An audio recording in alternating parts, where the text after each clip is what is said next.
The Villainous Lady Doesn't Speak, Volume 2, by Yuyun Hiroshi, translated by JP Translations for Fun, audiobook by Masquerade at Masquerade Audiobooks. Chapter 63, Crimson and Merchant 1.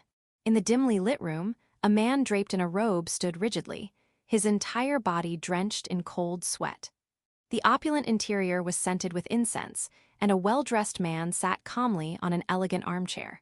This man, dressed in fine clothing, maintained his composure in front of the robed figure. "I had high hopes for you," he said. Despite the room being at a comfortable temperature, the robed man's face was contorted with fear and covered in sweat. Meanwhile, the man in the armchair spoke as if discussing the weather for the next day. "To the best of my recollection, you were quite confident in your undertaking." "Why, yes, but sir, that was truly. Do you know that I do not tolerate excuses?" At once, the robed man fell silent. He had been nervously clutching the hem of his robe, possibly to wipe away his sweat. The seated man snorted in apparent boredom at the sight. "Since then, I haven't heard much about any monster stampedes. I hope you haven't wasted the materials I provided." "No, of course not." The robed man desperately shook his head in denial. The seated man cast him a final, disdainful glance and issued his ultimatum. "I expect the final touches to be complete. Don't expect another chance to make up for this." The man's chilling, low voice made the robed man turn pale, and he bowed deeply in utmost respect. With a dismissive wave of his hand, the robed man crawled out of the room. The man, his face devoid of any visible emotion, watched him leave and then snapped his fingers. Instantly, an elderly butler appeared from behind. The butler silently poured hot wine and presented it to his master. "How are the mechanisms in the underground chambers progressing?" "They are loosening as planned." The butler replied calmly. The man nodded in response. "Good. I was concerned when I heard that a young mage had interfered. It has been reported that there is no suspicion of tampering." Satisfied, the man nodded again. As he swirled the wine in his glass and enjoyed its aroma, he murmured contentedly, "It has been a long time. It will still take some time to finalize the final stage, but finally, the time has come to revive the hero." The butler remained silent in response to this monologue. He knew well that his master preferred solitude and disliked any intrusion into his private world. He erased his presence and focused solely on his duties. For that to happen, every obstacle must be eliminated. The low voice echoed eerily through the dark room. Section, Duchess Liliana Alexandra Clark blinked as she read the letter she had received. "Well, it's unusual, no, it should be described as peculiar." The letter from Crown Prince Riley, which would normally detail recent events or upcoming tea parties, instead extended an invitation to join a field inspection. The destination was the Clark Duchy, and the accompanying party included Riley and Liliana's brother, Clyde. The invitation suggested that Liliana join them as well, and it seemed that her father, Duke Clark, had already given his approval. There were no oversights. "The accommodation will be at our duchy's estate, the one where my grandparents often stay. It is concerning that my father is aware of this." The last time Liliana saw her father was on the return journey from Clyde's debut in the Forsha territory. During a monster stampede, Duke Clark had caught a glimpse of Liliana from the carriage and said, "Oh, you're safe after all." Since then, her impression of her father had been significantly tarnished. However, Liliana knew there was no point in dwelling on her father now and turned her attention back to the letter. It seemed that Riley's interest was in the dyeing district located at the southernmost tip of the Clark Duchy. In this world, dyeing fabrics requires clean rivers. However, it is impossible to dye both blue and red in the same river. Using blue dye will turn the river blue, and red dye will turn it red. The dyeing district at the southernmost tip of the Clark Duchy was responsible for dyes not permitted in other regions. While it also handled yellow dyeing to some extent, its specialty was red dyeing. The deep crimson hue, known as crimson, was highly popular both domestically and internationally for its beauty. The raw material was a rare type of cochineal called kermes, which was scarce even in the Slibegrad kingdom. Furthermore, the availability of alum in another area of the Clark Duchy was significant. Alum is used to fix dyes to fabrics, and like kermes, it is difficult to obtain. Thus, the crimson dyeing of the Clark Duchy had even greater value. However, Alum is not used for dyes that do not require enhanced value. Tartar, lime, and wood ash suffice for those. Kermes seems to be common in southern countries, but it's much cheaper to produce domestically than to import. Although expensive compared to other dyes, it was still a valuable source of income for the Clark Duchy and an industry that needed protection for the Slybgrad kingdom. In fact, crimson-dyed fabrics from the Clark Duchy, adorned with luxurious gold and pearl embroidery, had been presented to the royal family. Given this, Riley's proposal to inspect the region wasn't so surprising. It also made sense for Clyde, the heir rather than the Chancellor Duke Clark himself, to accompany them, considering the current state of the royal court. However, Liliana was puzzled about why she was included. What could he be thinking? Oh, but Liliana suddenly had a thought. Marian had turned 16 this year and would be making her debut in society. While the dress would likely be tailored at home, she wondered what fabric would be used, if it hadn't been decided yet. If she would be pleased, it might be a good idea to present her with crimson-dyed fabric. Though the inspection with the crown prince and her brother was a burdensome proposal, the thought of Marian made her spirits lift somewhat. The dyeing district was located at the far southern tip of the Clark Duchy, making it a considerable journey. Liliana decided to summon Marian and prepare for the inspection. Section. Though Liliana Alexandra Clark had met Crown Prince Riley Williams Slybgrad about half a month ago, it had been a full year since she last saw her brother, Clyde Benito Clark. It seemed that Clyde had also been in the capital and had traveled with Riley in the same carriage. A year during childhood felt long, and 12-year-old Clyde had grown taller and looked somewhat more mature. Clyde seemed to think the same as he smiled warmly at Liliana. "You've grown more beautiful, Lily." Liliana responded with a bright smile. Both Clyde and Riley were unaware that Liliana's voice had returned. Riley's expression briefly twitched, but he maintained his composure. Liliana tilted her head slightly, sensing something odd, but chose to ignore it. Marian, Gild, and Olga were busy loading luggage into the carriage. Although Liliana had hesitated, it was decided that initially she would share the carriage with Riley and Clyde. While traveling alone with Riley was problematic, the presence of her real brother Clyde seemed to make it acceptable. "Your Highness, I will sit next to Lily," Clyde said. Liliana climbed into the carriage following Riley. Riley urged Liliana to sit beside him, but Clyde insisted on sitting there himself. Although Clyde's expression was friendly, his eyes showed no sign of yielding. Riley, in response, furrowed his brow in displeasure. "Are you not willing to give up your seat to my fiancée?" "She is a fiancée candidate, Your Highness," Clyde corrected. Riley, evidently defeated by Clyde's unwavering stance, let out a deliberately exaggerated sigh and turned to Liliana. "Fine, I'll concede this time. Liliana, will you sit next to me next time?" Clyde, the last to enter, still wore a pleasant smile, but his eyes remained serious. Liliana took her seat next to Clyde, maintaining a vague smile. Riley, noticing the communication bracelet on Liliana's left arm, seemed pleased. Although Clyde's presence made it seem unnecessary, it was evidently good that Liliana had worn it. "If you start feeling unwell, make sure to let me know right away, Lily," Clyde said, showing concern. Though not lacking in stamina, Liliana looked fragile compared to the two, who practiced swordsmanship and martial arts as part of their education. She smiled and nodded, understanding Clyde's concern. With monsters still being reported frequently, Liliana hoped for a safe journey. In the worst-case scenario, she could use her magic to resolve any issues, but she wished to avoid raising unnecessary suspicions with Riley and Clyde. As the long journey stretched before her, Liliana sighed inwardly. Using teleportation would be instantaneous, but traveling by carriage felt long and endless. After the carriage had been moving for a while, Riley turned to Liliana. "As I mentioned in the letter, the purpose of this inspection is to evaluate the dyeing district of the Clark Duchy. Given your knowledge, I assume you know that Kermes is a specialty and crimson dye is highly valued." Riley seemed certain that Liliana was aware of this. Seeing her nod in confirmation, Riley continued. "The primary purpose is to demonstrate the kingdom's prestige and emphasize its importance by having me, the Crown Prince, conduct the inspection. The second purpose is to investigate the traders from the Unitian Empire who have recently been frequenting the area." While the first purpose was immediately clear, the second was vague. Liliana blinked and tilted her head in curiosity. Riley, with a gentle smile, elaborated further. Do you remember the discussion we had with Austin about the Unity and Empire traders, the one who frequented the Tanner Marquise? Understanding now, Liliana recalled the traders and realized there had been concerns about their connections.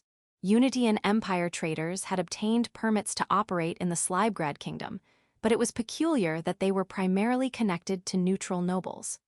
Neutral factions, such as the Baron Kennys and Baron Calvert, were not typical partners for expanding business.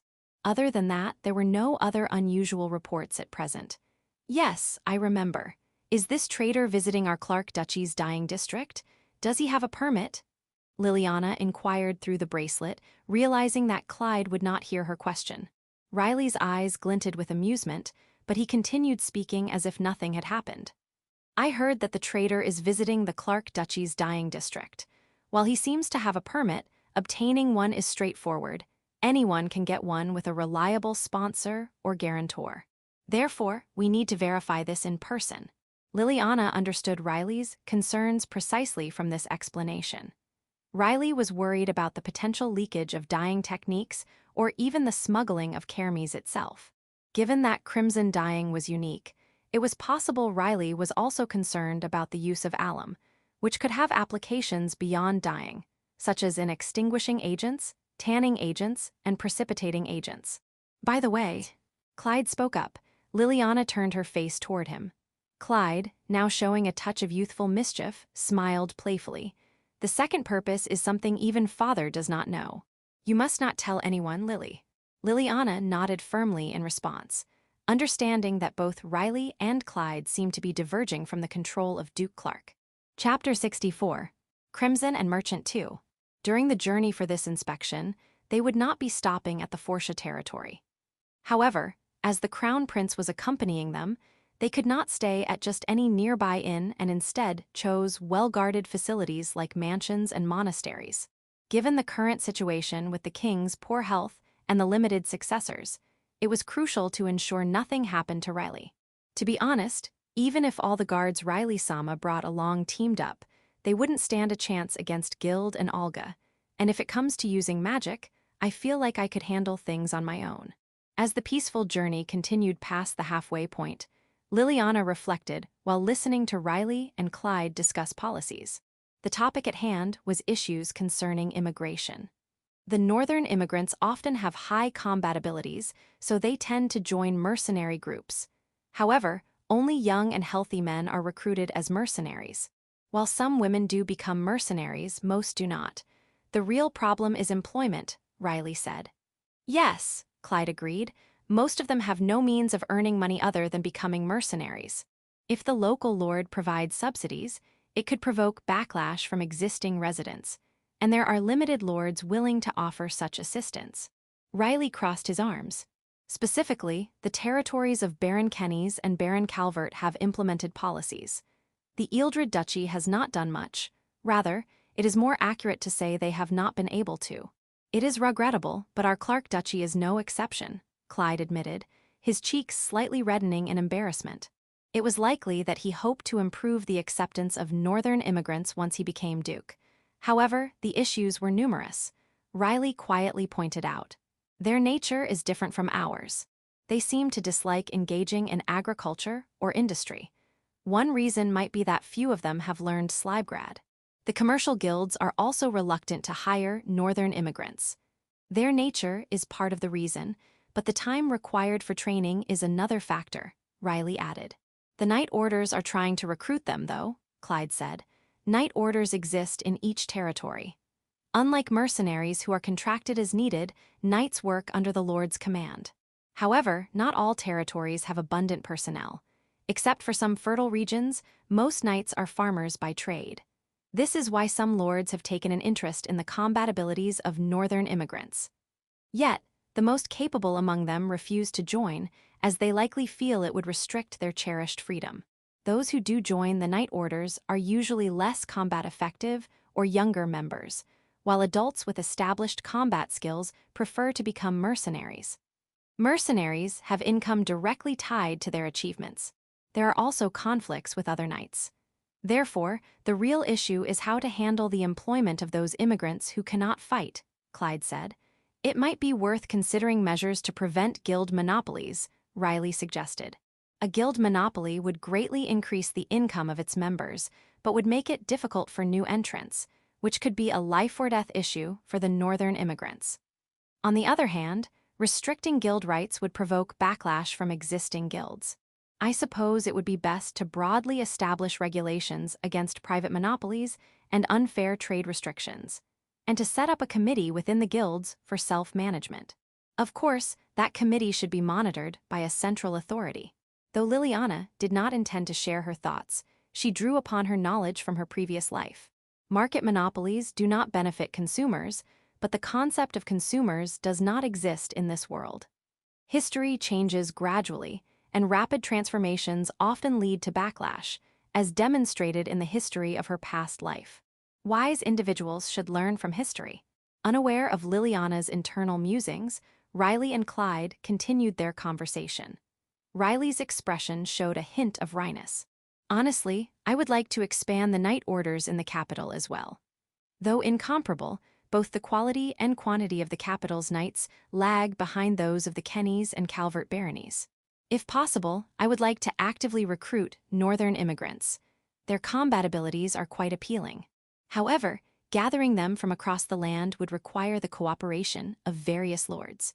Additionally, most of those of an age to join the knight orders prefer to become mercenaries, Clyde noted. That's true. We also need to figure out how to secure the budget. It's a challenging issue, Riley said with a deep sigh. Liliana, who had been listening quietly, tilted her head. I heard that the Kennys' knight order includes descendants of Alvaldi, but this seems to contradict what the prince and my brother are discussing.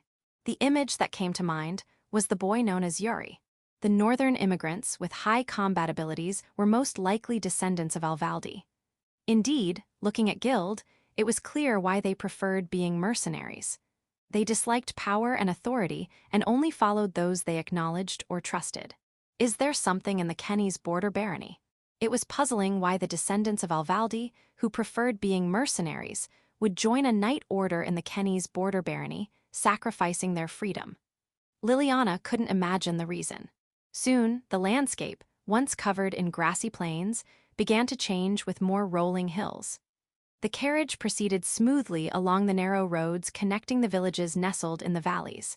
However, it suddenly stopped without warning. Riley and Clyde furrowed their brows. What happened? Riley tilted his head, while Clyde tried to open the carriage window to question the nearby guard. At that moment, the guard's head was sliced off. Blood splattered on the carriage window, and Riley and Clyde were stunned into immobility by the sudden event. Oh, there was no warning, was there? On the other hand, Liliana remained calm. In the name of my command, by the principles of the wind, prevent intrusion around us. It was Clyde who recited the incantation to cast a barrier. Liliana confirmed that the barrier was in place and took out a bird-shaped talisman from her pocket.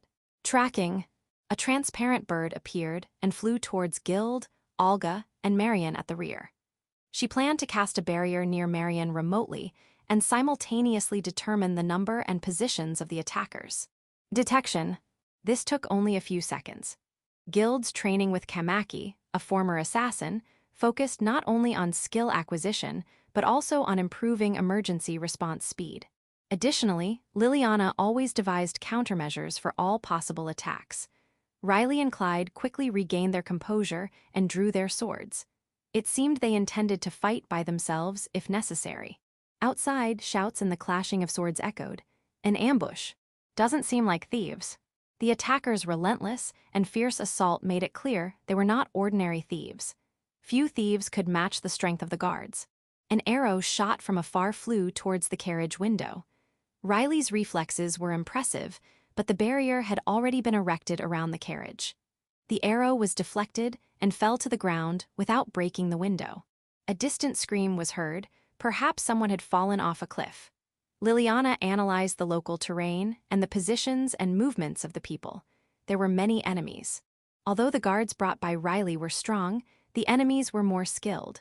Only Guild and Olga seemed to be showing any composure. Liliana, or more precisely Petra, felt a slight smile forming as she observed the skills of the two mercenaries she had high expectations for. However, it's troubling that the number of enemies isn't decreasing despite the guards falling. Gradually, the enemies were getting closer to the carriage that Liliana and the others were riding in. Though all the arrows occasionally reaching the carriage were being deflected by the barrier. If the attackers initiated a direct assault, Clyde would likely leap out of the carriage to confront them. If this ambush were based on a game scenario, it wouldn't lead to my brother's death. But it concerns me that several events have already deviated from the scenario. Even though some events have diverged from the scenario, Liliana could only recognize what was happening to herself. In the game, Liliana had regained her voice and had her magic run amok, and was to be officially engaged to Riley. However, in reality, Liliana had yet to publicly regain her voice and remained a candidate for engagement. Furthermore, her magic had not gone berserk. There might also be deviations from the game's scenario that Liliana was unaware of. It was unclear how these deviations might affect the lives of the target characters. For now, it's crucial to safely get through this ambush. I'd prefer that Riley and my brother remain unaware of my ability to use magic. The issue was how much she could keep hidden. If she began using magic to fend off attacks, it was highly likely they would notice. Therefore, it was necessary to either attack the enemies remotely or enhance the physical abilities of those actively fighting, essentially, taking on a supportive role. Physical enhancement support is quite draining and requires precise magic control. The human body was extremely fragile in the face of Liliana's magic. If she applied physical enhancement magic recklessly, there was a risk of turning the recipient into a cripple. This was something she needed to avoid. It was one thing to be cautious with guards, but she needed even more care with Riley, the future king, and Clyde, the heir to one of the 3 great dukedoms. Ideally, she would avoid physical enhancement. There's no helping it. Liliana sighed inwardly. With the enemies not yet visible, her options for minimizing damage to her allies were limited. Wind Scythe. To perform a physical attack with magic, she ideally needed to see the target directly. In the current situation, she could only rely on the pseudo-thermographic images she had displayed. Liliana activated wind magic, targeting the enemy she identified. In the pseudo-thermographic images, the indicators of enemy presence ceased movement. Shadows resembling guards momentarily stopped, cautiously approached, then quickly moved to confront another enemy. They probably checked to ensure that the suddenly fallen enemy was unconscious before binding them and moving on to assist their allies. Amid focusing on intercepting the invisible enemies, Liliana did not notice that Riley, while occasionally glancing outside, was casting concerned looks toward her. Even with my assistance, the enemies remained dominant. 3 shadows, having evaded Liliana's wind magic and defeated the guards while avoiding the eyes of Gild and Olga, began moving towards the carriage. With the barrier in place, they should not cause direct harm. However, there would be openings during their attack. Liliana planned to exploit these openings by moving the fallen weapons and using them to strike from behind. She murmured, gathering in her mind, and moved several fallen weapons to identifiable locations. Enemies approached the carriage from outside, and Riley and Clyde's vigilance reached its peak upon sensing their presence. Riley was the first to react. Arrows and knives that had been launched simultaneously made contact with and were deflected by the barrier surrounding the carriage. Liliana was taken aback by the sudden sense of unease. The barrier is being breached. Given the timing, it was clear that the arrows or knives must have been imbued with a spell to neutralize the barrier. This meant that the enemies had likely anticipated the presence of the barrier. Liliana quickly cast another barrier. Riley's eyes widened in surprise. However, Liliana was unaware of Riley's reaction. Instead, she realized, just as she completed casting the barrier, that her choice to recast the barrier had been a mistake. Liliana's eyes widened. Just before she recast the barrier, something must have rolled at her feet. Immediately after the barrier was completed, the spell's structure collapsed, and a purple mist enveloped Liliana. The 3 assassins attacking the carriage were cut down from behind by Gild and Olga, who had caught up. Seeing Liliana surrounded by the mist, Olga's face grew anxious as she reached out toward Liliana, only to have her hand blocked by the barrier. Liliana, Riley's shout was heard, but by that time, Liliana had lost consciousness and had suddenly vanished from inside the carriage. Chapter 65. Crimson and Merchant 3. As Liliana's figure vanished from inside the carriage, Riley, who had grabbed her arm in a panic, also disappeared suddenly. The attackers, leaving their comrades behind, fled the scene in unison.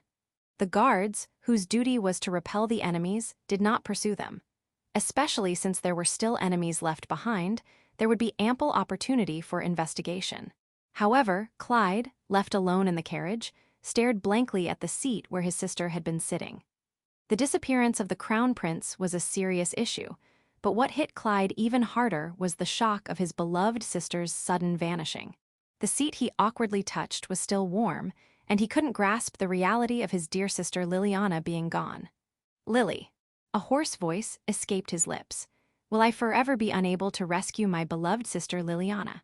The taste of blood was on his bitten lips. His tiny sister, ignored by their father and belittled by their mother. Despite his desire to help, Clyde had found himself powerless, living apart from Liliana. Despair over his own helplessness had driven him to struggle and seek a way to change things. Even when they had met again in the Forsha territory last year, he had vowed anew to save his sister. Yet despite all that, Clyde had done nothing to help Liliana. Once again, Clyde had failed to rescue Liliana. Unlike Riley, he couldn't even travel with her and was left behind. Given the circumstances, Clyde understood it might have been better not to have gone along.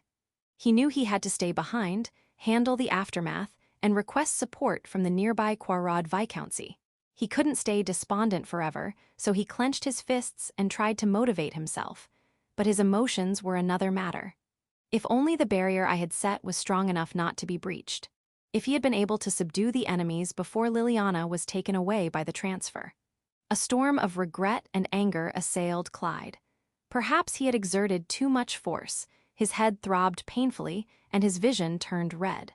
He forced himself to take deep breaths and tried to maintain his composure. It seemed the barrier around the carriage had disappeared, and the two guards assigned to Liliana roughly opened the carriage doors. "Hey, where did the young lady go?" "Calm down, Guild. It's likely she was taken away by teleportation." The beautiful woman in men's clothing who admonished the guard named Guild had a look of anxiety in her eyes. Clyde fixed his gaze on the two of them and spoke. "Can you report the situation? I will retrieve His Highness and Liliana." Though his voice was hoarse, it was filled with resolve. Section, Liliana suddenly woke up.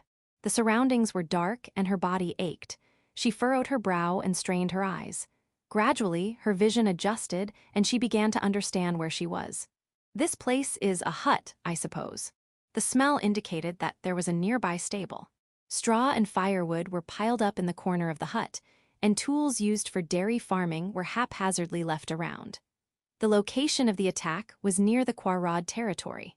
If it wasn't too far, the animals kept here were likely goats or horses. The Quarrod region, known for its many valley villages, did not have a tradition of raising cattle or sheep. From the memories just before she lost consciousness, it was highly likely that Liliana had been forcibly teleported by a curse. The purple mist was evidence that a curse had been activated. Moreover, the enemies had taken the trouble to bind Liliana with ropes. Whether they were unaware of her ability to use magic or simply didn't care, the ropes were ordinary and not designed to prevent magic use. "Liliana, are you okay?" The familiar voice near her seemed to indicate that the speaker had noticed Liliana regaining consciousness. Liliana turned her gaze to see the face and was momentarily stunned. "Riley, why are you here too?" She briefly wondered if Riley was also a target of the kidnapping, but quickly dismissed the thought. The purple mist had enveloped only Liliana. The most likely scenario was that Riley had been accidentally caught up in the teleportation when he touched Liliana at the moment she vanished. "Yes, there's no problem." Liliana replied casually. Fortunately, her communication bracelet had not been removed. Hearing Liliana's response, Riley's relief was palpable. Liliana managed to sit up despite her struggles. "When did you wake up?" "A little while ago." Riley was already sitting up. He too was bound with his hands behind his back. Liliana sighed inwardly and apologized. "I'm sorry, I dragged you into this." But Riley furrowed his perfectly shaped brows and looked at Liliana. "Why are you apologizing, Liliana? You're the victim here. The enemy's target was likely me from the start. You and my brother were simply caught up in this. Liliana. Riley's voice had a hint of reproach, but Liliana stubbornly refused to listen. Riley's expression tightened slightly, but concern for Liliana could be seen in his eyes. However, Liliana did not notice. Riley continued. There's no need to blame yourself like that. This happened because I grabbed your arm in a panic. Liliana's frustration only grew stronger, rather than feeling touched. It seemed that Riley had not been accidentally caught, but had deliberately involved himself. To Liliana, it appeared to be an act lacking the awareness befitting a crown prince. With all due respect, Riley-sama, I appreciate your concern, but it seems rather reckless. Liliana, you're my precious fiancée. I can't just stand by and watch you being taken away alone. I am still a fiancé candidate. While I am from a ducal family, you are the crown prince, soon to be king. The value of our lives is not comparable. Liliana implicitly warned against putting himself in danger to protect her life. Ignoring Riley's astonished look, Liliana began to scan her surroundings and think about how to escape. Riley slightly opened his mouth but then closed it, seemingly resigned. With a small sigh, he whispered to Liliana. When I woke up, there was no sign of anyone around. It seems to be the same now, though I don't know when someone will come. The teleportation circle on the wall was probably the mark that forced us to be teleported. Following Riley's gaze, Liliana saw a pattern drawn on the wall of the hut. It was a shape she had never seen before. While written characters are commonly used in curse magic, this pattern was unfamiliar. Is that a curse? Yes, we perform teleportation with magic, but in the eastern regions, it is done with curses. I've never seen that exact shape before, but I've seen similar ones in reports. In the Slibegrad Kingdom, those with abilities typically activate teleportation spells through incantations, while those without use magic-created teleportation circles. Liliana responded slightly to Riley's explanation. Reports, which means you must have seen it recently in your work. Riley had only been involved in administrative work for less than a year, so it seemed unlikely he would have had the chance to review reports from before that time. It was understandable that Liliana did not recognize the pattern. Of course, she was not yet well-versed in all aspects of curse magic, and Petra and Ben Draco would likely say she was still in the introductory stages. Noticing Liliana's silence, Riley smiled. That spell can't be used for long-distance travel. We shouldn't be too far from the attack site, so you can relax. Is that so? Yes.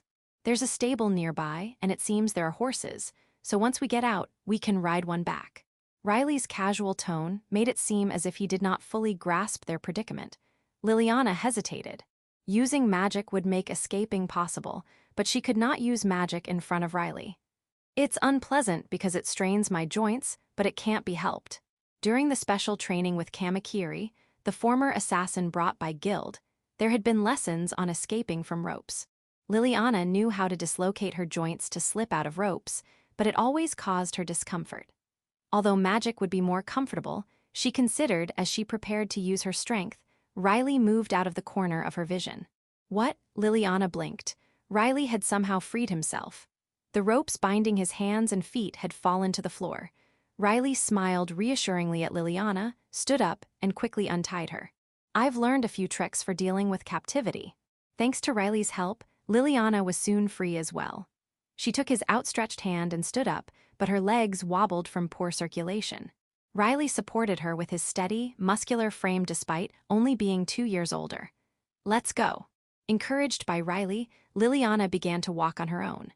However, both of them noticed the sound of hooves outside almost simultaneously. Riley quickly approached the door but found it barred from the outside.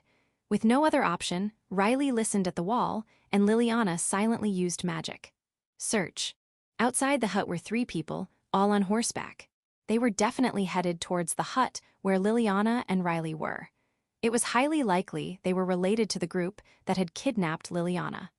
Riley seemed to have reached the same conclusion at the same time. He stepped away from the wall, grabbed Liliana by the upper arm, and guided her towards the pile of straw in the corner of the hut. There are 3 enemies, probably on horseback. They're likely aiming for this hut. Liliana, I'm sorry, but please hide behind the straw. What about you, Riley-sama? If Liliana used magic, she could handle close combat or support without any problem. As she moved to hide behind the straw, she asked, and Riley, with a wry smile, revealed a dagger hidden in his shoe. "I've trained for this. 3 people should be manageable." Liliana blinked at Riley's words. While she knew he practiced swordsmanship and martial arts as the crown prince, she had no idea how skilled he really was. In her previous life's Otome game, he was known as a skilled swordsman, but she questioned whether a 9-year-old could hold his own against grown men. However, outright denial would be disrespectful and insulting to him. "In a dangerous situation, I can also assist. Let's observe for now." Liliana decided to hide behind the straw and continued her search magic. It was crucial to notice the presence of the enemies before Riley did. After confirming Liliana had crouched down, Riley moved to a spot where he would be out of sight when the door was opened. He steadied his breathing and waited for the enemies, who likely believed that Riley and Liliana were still bound by ropes, to enter. Faintly, the voices of the men reached their ears. Wasn't it supposed to be just the woman? Why did they transfer the man too? Are the mages in the capital really that useless? What a mess. "I don't know, they said they'd make proper arrangements. But anyway, bro, the woman's already got a buyer, right?" "Yes, but if you guys want her, I won't stop you." There wasn't any instruction that she had to be a virgin. Though personally, I prefer someone a bit more sensual, so I don't need her. The conversation was followed by crude laughter. Riley's face twisted in disgust, while Liliana remained largely unaffected by the men's words. "This confirms that I am the target. It's likely the work of someone who aims to remove me as a candidate for engagement." It was sad to think that her father could be the main culprit, but the next likely mastermind was the Tanner Marquis family. It was too early to be certain, but the sudden inspection suggested that Duke Clark, Liliana's father, was almost certainly behind it. "What about the brat? He's quite a looker, right? There are people who like boys too. We can sell him as well. Besides, even though the girl's got a buyer, she's still with us. If the price isn't right, we can sell her along with the boy. We'll manage somehow." The voices grew closer, and the sound of heavy footsteps echoed as the men dismounted from their horses. Riley's tension increased. Liliana focused her attention once more, ready to support Riley at any moment. The door creaked open. This was the moment Riley had been waiting for. Although shorter than the men, Riley's flexibility and speed were his assets. He deliberately allowed the 2 men to enter the hut and then swiftly struck the 3rd man under his right rib with a dagger. "Ugh!" The man groaned in pain as blood poured from the wound. As the other 2 men turned in response to the commotion, Riley was already preparing his next move. He struck the knee of the 2nd man with the hilt of his dagger, shattering the patella and causing the man to collapse without a fight. The final man, cursing and drawing his sword, was met by Riley slipping past him and slicing the back of his elbow from behind. The man dropped his sword. As the man tried to attack with his left hand, Riley anticipated it and drove the hilt into his solar plexus. The man collapsed unconscious. Well, that was quick. From her hiding spot, Liliana blinked in surprise at Riley's skill. Though she was ready to assist at any moment, Riley's attacks were as graceful as a dance and ruthless. Since the ruffians were already subdued, they could have left the area. However, Riley quickly used the ropes left in the corner of the hut to bind the men. Liliana emerged from behind the straw and approached Riley. Riley looked up with a troubled expression. "You probably don't want to see this, do you? It's better if you stay hidden." "It's fine. More importantly, shouldn't you tend to that person?" The 1st man Riley had attacked was looking pale. Riley had targeted vital areas. Specifically, the 1st man was bleeding from his liver. If left untreated, he would die from blood loss, and even if treated, he would likely succumb to multiple organ failure. Liliana deliberately asked Riley about it. "Considering their involvement in criminal activities, I have no intention of helping them." However, Liliana couldn't discern Riley's intentions. Would he show mercy here, or would he be ruthless? Liliana was determined to gauge Riley's character. The men had likely been involved in human trafficking for some time. Given their lack of hesitation in selling a 7-year-old girl and a 9-year-old boy, they must have had ongoing clients. They clearly had no concern for what would happen to the children once sold. If they had any sense or compassion, they wouldn't engage in human trafficking at all. unless they believed themselves to be beyond such tragedies. How laughable. Liliana looked down at the men with a smile that could be interpreted as contemptuous. Riley, having bound the men, stood up and looked at Liliana with an oddly calm expression. What do you want to do? May. Riley was now asking Liliana for her input. Liliana tilted her head, blinked, and then looked back down at the men. To them, Liliana's words were inaudible. It seemed that Riley was inquiring about how to deal with the three men. Liliana's smile deepened slightly. I will defer to your judgment, Riley-sama. You are the one who subdued these men, and you hold the higher position. Normally, the punishment for wrongdoers would be decided by the local lord. Of course, self-defense would be recognized in this case, but personal feelings should not influence the decision. However, as the crown prince, Riley had exceptional authority to determine the punishment. If Riley wished to avoid publicizing this kidnapping, it would be unwise to turn the men over to the local lord. Riley's face showed a hint of displeasure. It was unclear if Liliana's response was not what he expected or if he was considering something else. With a sigh, Riley sheathed his dagger and extended a handkerchief to Liliana, offering his hand. First, we'll question the clients, then turn the men over to the lord, and finally, borrow horses to meet up with Clyde and the others. How does that sound? Yes, that seems appropriate. Liliana accepted Riley's hand with a satisfied smile, agreeing with his plan. Chapter 66. Crimson and Merchant 4. The shock of having his beloved sister, whom he rarely saw, kidnapped was significant for Clyde. However, Clyde quickly switched gears and took swift action. He had the fallen attackers restrained by the remaining guards, though it would be more accurate to say the bodies were collected, and inspected the weapons the enemies had carried. The knife found near the carriage had intricate patterns on its handle, suggesting that it was enchanted with a spell to disable barriers, even though Clyde wasn't well versed in curse magic. Clyde, who had forcibly approached the nearby lord's mansion, worked to calm Riley's pale-faced guards, who were distressed over the abduction of the crown prince. He sought the lord's assistance in understanding the situation. The attackers were likely hired mercenaries. It's unfortunate that we can't interrogate them, but the absence of survivors suggests they were professionals. The butler, who had been assigned to the lord's residence, reported as he handed a map of the territory to Clyde. That's likely, Clyde responded. The butler, who seemed to be highly skilled and possibly a former mercenary or someone with similar experience, gave Clyde the map. Although not entirely refined, the map detailed the main areas of the territory. The Lord of Quarad, who had recently been granted the title of Viscount, had overseen the land, which had been recently established. The land had once been sparsely populated with small villages in a mountainous region, and while the population had been increasing, it remained relatively impoverished and self-sufficient. The Viscount should have been the one to greet you, but it seems he's gone off somewhere, the butler muttered darkly, which Clyde overheard but chose to ignore. The Viscount's apparent free-spirited nature did not seem to concern him much at the moment. Given the situation, Clyde decided that enlisting the help of the villagers to search the mountains was the most effective approach. However, this was a busy time of year for them, preparing for winter, so disturbing them could be problematic. Moreover, Clyde was wary of trusting all the villagers. Despite the self-sufficiency of the area, there was a risk that someone might be tempted by money to assist the kidnappers. If such a person existed, they might move the captives before Clyde could find them. Given that the enemy had access to teleportation magic, caution was essential. I apologize for the inconvenience. I'd like to speak with the guards once more. Understood. Shall we prepare dinner for you? Yes, that would be helpful. Not at all.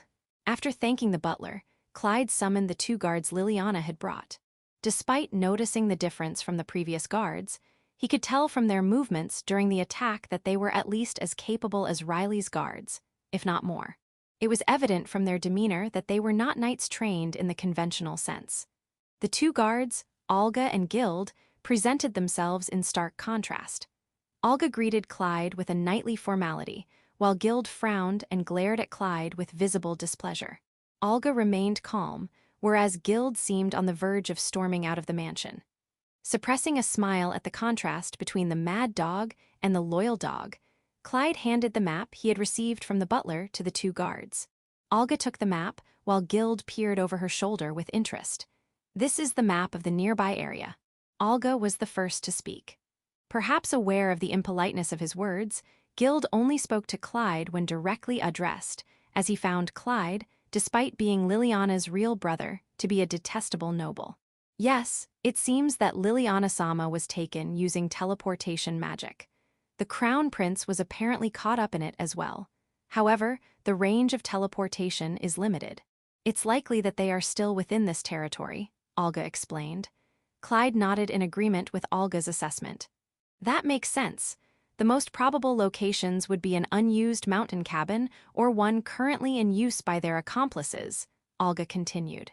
Yes, if it's the former, we would need to mobilize the entire village for a search. If it's the latter, relying on the villagers would be unwise, Clyde responded. Olga's tone was somewhat brusque, but Clyde did not let it bother him and nodded in return. When Clyde mentioned considering the use of Riley's guards, Olga and Gild exchanged meaningful glances. Noticing their reaction, Clyde asked, "Is there something wrong?" "Do you have concerns, Gild?" Olga inquired. "Well, it's not that there's nothing, but if you want to use them, then go ahead," Gild replied dismissively. Gild's response was somewhat evasive. Clyde squinted as he pondered Gild's answer. "In that case, what do you plan to do?" "What else? We'll head out and try to locate them," Gild answered. "Gild, choose your words carefully," Olga reprimanded. Gild's disrespectful tone was admonished by Olga, but the fact that Olga did not deny it indicated that she shared the same intention. Clyde's expression grew serious. He wondered why the two guards seemed to know where Liliana and the crown prince were being held. Such information should be known only to the kidnappers. "Do you know where Liliana and the crown prince have been taken?" "Of course not," Gild snapped. Gild's barely restrained anger was on the verge of erupting. But it's better to act than to stand idly by. And as for the guards, they're just good-for-show types who only know ceremonies and battlefields. They'd be more of a hindrance than help in a mountain search, Gild added.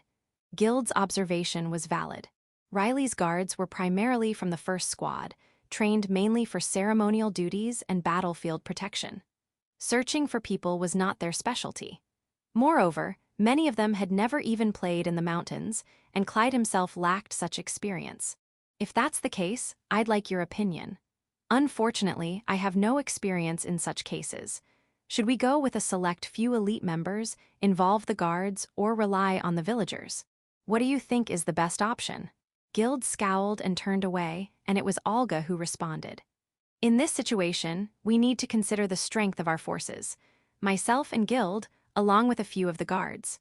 We should assign villagers to guide the guards and make sure they are sworn to secrecy. The villagers should be selected by the Lord," Olga advised. "That sounds reasonable," Clyde agreed. Clyde was surprised by Olga's clear and rational approach. Although Clyde had arrived at the same conclusion, he had not expected a mercenary to think so logically. Even knights in the order, below the rank of vice-captain, generally only followed orders. With this in mind, Clyde made his decision. "I agree with that plan. May I leave the selection to you?" Olga was evidently surprised by Clyde's unexpected request, and Gild looked thoroughly displeased. Clyde continued, "You're likely more capable of assessing this situation than I am. If I borrow a few villagers, I will inform the Viscount of Quarrod." "Understood," Olga replied without hesitation. Gild muttered, "What a hassle," but his words were too quiet for Clyde to hear. Olga heard but chose to ignore it. Gild preferred to head to the mountains alone rather than relying on others, though Olga had repeatedly stopped him from doing so. However, blindly searching would likely be futile, especially in unfamiliar mountains where dangers could be hidden. Even someone as strong as Gild could be injured or immobilized by falling into a ravine. The help of the villagers was necessary. "Then I'll begin preparations immediately," Olga said, dragging Gild out of the room. Clyde instructed a servant to arrange another meeting with the butler. While his concern for Liliana made him impatient, he knew that haste could lead to mistakes. He took a deep breath, trying to calm the storm within him, but the taste of blood from his bitten lip reminded him of his anxiety. Chapter 67. Crimson and Merchant 5. After binding the men, Riley listened to their account and then left the cabin with Liliana. He propped the cabin door shut to prevent it from opening. The area around the cabin was flat, and as expected, a few goats were kept there. The problem, however, was the location of the cabin. "We're in the mountains," Riley noted. "That seems to be the case," Liliana replied. The area around the flat ground was surrounded by dense trees. Judging by the shape of the leaves, it was a coniferous forest, with leaves concentrated high up and sparse closer to the ground. In other words, aside from the area around the cabin, it was a deep part of the mountains where sunlight barely reached.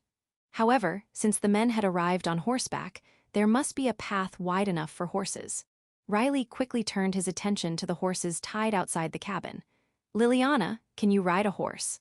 "I've had some practice, but I'm not confident about riding through the forest," Liliana admitted. "Understood." Riley chose the largest horse, which could accommodate both him and Liliana. He adjusted the stirrups and mounted the horse without hesitation, extending a hand to Liliana. Understanding his intention, Liliana hesitated for only a moment before taking his hand and mounting the horse. Supported by Riley's body and arms, Liliana settled in. Her anxiety was compounded by the fact that she could only ride side saddle due to her dress. Even if she were to ride astride, there was no guarantee that Liliana, untrained in rough terrain, could secure herself. For now, all Liliana could do was cling to Riley and the saddle. "This horse is a draft horse, so it should be more stable on the mountain path than the horses you're used to. Still, it will be quite bumpy, so make sure to hold tightly to the saddle and me," Riley instructed. "I understand." Riley turned the horse's head and made a complete circuit of the flat area. His sharp eyes scanned the trees for signs of the path leading from the village to this location. Typically, paths through dense forests are marked to prevent travelers from getting lost. After a half-turn, Riley muttered, "There it is," spotting a red cloth. He verified this by checking the remaining marks and then returned to the location of the red cloth. "Well then, let's go. If we get to the village, we'll figure out where we are," Riley said. "Agreed." Liliana nodded. Riley lightly spurred the horse, which stepped into the space between the trees. Branches were broken at a height just above Riley's line of sight, confirming that the men had likely used this path. Liliana also observed the broken branches. The horse seemed accustomed to the trail, moving slowly but steadily. Riley thought that the men had either borrowed horses from the village or were villagers themselves. He internally noted that arriving at the village didn't guarantee safety. For now, there was little more he could do. While catching glimpses of Liliana, who appeared calm despite some visible fatigue, Riley reflected on something that had been on his mind. Riley had always thought of Liliana as a composed young woman. She was also highly intelligent, standing out among the candidates for his fiancée. This impression had been reinforced by the recent kidnapping incident. However, Liliana seemed almost unnaturally calm. As Riley thought back, a slight frown appeared on his forehead. Even when they were served poisoned tea at a tea party, Liliana remained calm. Riley, accustomed to the constant threat of poisoning, had been terrified at the prospect of poisoned food, shaking uncontrollably. It was the poison tester who noticed it, and Riley wouldn't have realized it if not pointed out. Therefore, it was strange for 6-year-old Liliana to calmly identify the possibility of poisoning. However, as a daughter of one of the 3 great duchies, she might have been educated on poisoning, which Riley had accepted at the time. But the situation with the kidnapping was different. When their carriage was attacked, both Riley and Clyde were stunned, but Liliana's expression remained unchanged. Initially, Riley thought he had missed something. Later, he assumed Liliana felt secure because of the barrier Clyde had erected. Yet, Liliana had calmly analyzed the situation when she was forcibly teleported, concluding that the attack was aimed solely at her. Moreover, she had immediately criticized Riley's recklessness for grabbing her arm and getting caught in the teleportation. Her dignified demeanor and intense gaze had captivated Riley. Liliana is far too mature for her age. No matter how perfectly one might master the education for a crown princess, a 7-year-old girl would surely feel fear upon realizing she is targeted. The fear experienced when one's life is in danger is instinctive, and controlling this instinct requires appropriate training. However, such training is not included in the crown princess education Liliana is receiving. The Clark Duchy, too, likely does not provide such specialized training. If Liliana had undergone such training, Clyde would, like Liliana, remain completely unperturbed. Yet, Clyde had been shocked when the attack first occurred. Moreover, given Liliana's intelligence, she would understand the intentions of the men who captured them. Even if she were told of a future where her purity is stolen by some unknown ruffian and she is sold to strangers, she displayed no emotion. There was no sign of anger, sadness, hatred, or even fear in Liliana's eyes. Instead, Riley was infuriated by the vile nature of the men. Without Liliana's calmness, Riley might have ended up killing the men after extracting the leader's identity. In fact, Riley had killed one of the ruffians, knowing that a strike in that location would be fatal. Had Liliana panicked, Riley would not have hesitated to take harsher measures than simply turning the ruffians over to the local lord. A slight shiver ran through Riley's body. Noticing this, Liliana looked up at him, tilting her head slightly. Riley forced a reassuring smile and said, "It's nothing." Liliana appeared somewhat puzzled but soon faced forward again. Riley tightened his grip around Liliana's waist. "Liliana, didn't you feel scared when you were attacked and kidnapped by the bandits?" Liliana turned back to Riley with a blank expression, as if the question were entirely unexpected. Riley's heart raced as he pressed further. "You understood what they intended to do, right?" "Yes, of course," Liliana nodded. Her expression didn't seem to suggest she was lying.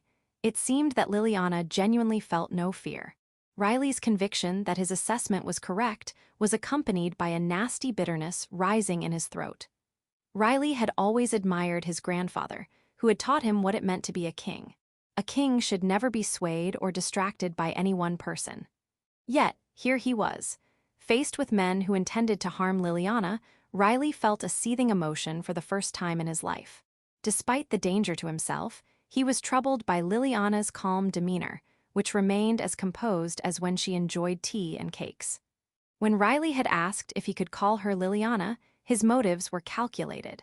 Influenced by Austin's advice, he hoped to foster a closer relationship for more candid exchanges of opinions, having noticed Liliana's intelligence and composure. At that time, even if Liliana had collapsed from poisoning, he would have been concerned but not deeply unsettled. Now, however, he could not remain calm. The thought of Liliana falling into the hands of vile men stirred a murderous intent in him, and he found himself unable to control or even name the emotions he felt towards her calm demeanor in such a situation. The mixed emotions of frustration, anxiety, and irritation seemed to strip Riley of his reason. As if to prove that Riley was unworthy of being a king. Acknowledging this would be like denying Riley's very existence and his life's work. Moreover, Liliana might be capable of using magic. Riley shook his head slightly and took a deep breath, forcing himself to turn away from the turbulent emotions within him. He redirected his focus to another suspicion, glancing at Liliana's silver hair swaying below him before returning his gaze forward. The moment Clyde's barrier was breached by the knife thrown by the enemy, a new barrier was established. Despite no one chanting, the barrier was flawless. Riley had not cast the barrier himself, nor was it like the ones Clyde conjured. The timing of the new barrier being erected was too precise for it to have been done by a mage from a distance. There should have been more time needed between the destruction of the first barrier and the re-establishment of the second. In other words, it was highly likely that Liliana had cast the second barrier. However, Riley had never heard of anyone being able to use magic without chanting. Magic requires a structured formula through which mana is channeled, with chanting serving to support the process and make the phenomenon manifest. Magic without chanting is like a carriage without wheels. It either cannot be performed or results in the magic going awry, causing significant damage to the caster's body. In some cases, it can even harm the soul, leading to a possibility of never waking again. If Liliana could indeed use magic without chanting, then the rules were being bent.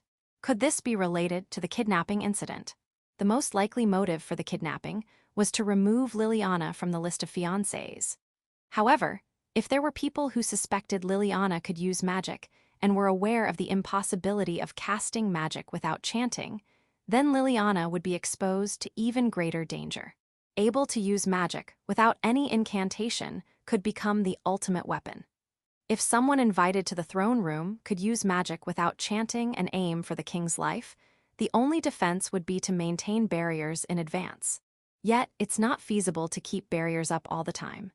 The need for chanting in magic allows for the detection and prevention of suspicious activities beforehand. Even if Liliana herself does not intend to use magic in such a way, if her will were ever compromised, Liliana could become the most formidable weapon. What would happen to Liliana if she were removed from Riley's list of fiancé candidates? Why does the Duke of Clark adamantly try to remove his daughter from the list? And why did the king instruct Riley to become engaged to Liliana? Riley, your engagement with her will help protect her. The king's past words echoed in Riley's mind, leaving him with a feeling as if his heart had been seized. Riley-sama, the small body nestled in Riley's arms. The delicate Liliana, with her high intelligence and what seemed to be a lack of emotion. The unstable imbalance. The vision of a girl, alone and desperately living without any weapons, seemed to overlap with Liliana. As Riley's grip tightened unknowingly, Liliana looked up at him with a puzzled expression. Section. Olga and Gild chose young men among the guards who seemed familiar with the mountains and headed to the village indicated by the butler of Viscount Quarrod. The reason for choosing that village was that it had many young people and was known to have mountain lodges. It's not guaranteed that none of the people involved are there, Gild said. That's precisely why we need to keep watch, Olga replied lightly. Gild grumbled, and Olga countered with a mild rebuttal. Assigning one villager to each of several guards created a situation where mutual surveillance was possible. Moreover, there was significance in Olga and Gild accompanying the guide. They needed to assess at the outset how much the villagers knew about the kidnapping incident. This is such a hassle. It would be faster if we went alone to search, Gild complained. Don't be foolish. The young lady is not from your family, Olga said. Gild, slightly exasperated by Olga's reaction, pouted. It would have been quicker if she were, he muttered. Stop talking nonsense. Besides, you know as well as I do, there's no way the young lady would be taken quietly. That's if she was alone. Gild spat out the words bitterly. Olga, too, seemed to be concerned, furrowing his brows slightly and falling silent. Indeed, Liliana was mature for her age and excelled in magic. She was undoubtedly one of the top magicians across the continent. Only beings like demon lords or monsters of equivalent rank could match her in power. But that was only true if Liliana was alone. Liliana kept the fact that she could use magic hidden.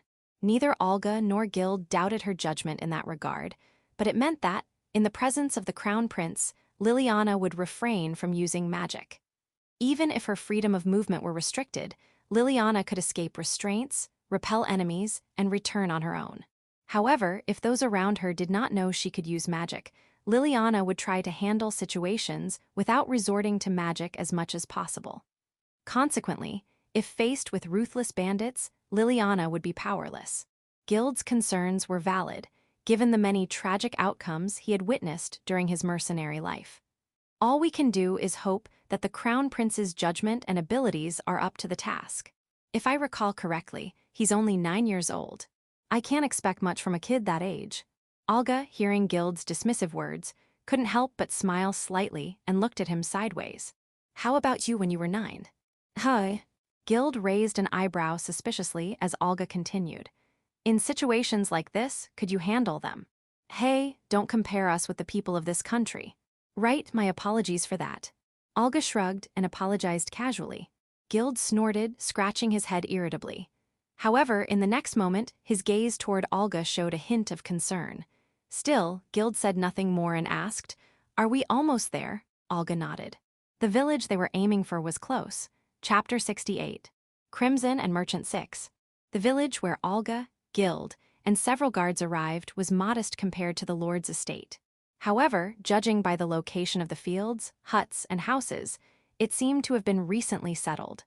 The man who came out from a small house to greet them appeared to be in his early 30s. He was muscular, built through physical labor rather than swordplay. It was likely he had been foraging or hunting in the mountains with other villagers. After briefly explaining their purpose and showing a letter confirming the Viscount Quarrod's approval, the village head gave a cheerful smile and readily agreed. These folks are full of energy. Feel free to take as many as you need. Hey, kid, get the young ones here. The head called out to a boy stacking firewood nearby. The boy, called Kid, nodded and ran off deeper into the village. Olga and the others were guided to a neat little garden in front of the head's house. Though the garden was small, it had a simple wooden table and chairs, enough to seat everyone, though it wasn't quite enough for all. After waiting for a while and chatting casually, a group of young people, led by the boy, arrived. They were all teenagers to early 20s, with sunburnt faces that seemed lively and straightforward. The head explained the situation to them succinctly, without unnecessary details. Olga internally assessed the head as a clever person for keeping things to the point. Riley's guards, Olga, and Guild split into 4 teams, each assigned a guide. They determined the search areas for each team using a map. Olga and Guild joined separate teams, with their teams covering adjacent areas. They were to search the southern part of the Quarad Viscounty, an area that led to a rugged road. Even though it was relatively close, the road was very treacherous, with cliffs and swamps along the way. Both Olga and Guild suspected that if the culprit had confidence navigating this difficult terrain, they likely intended to take Liliana and the others to the road. They advanced through the pathless terrain. For a while, Olga's and Guild's teams followed the same path.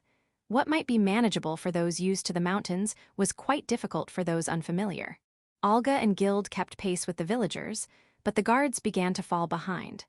Time was running short, and the anxious Guild was about to quicken the pace when both he and Olga suddenly slowed.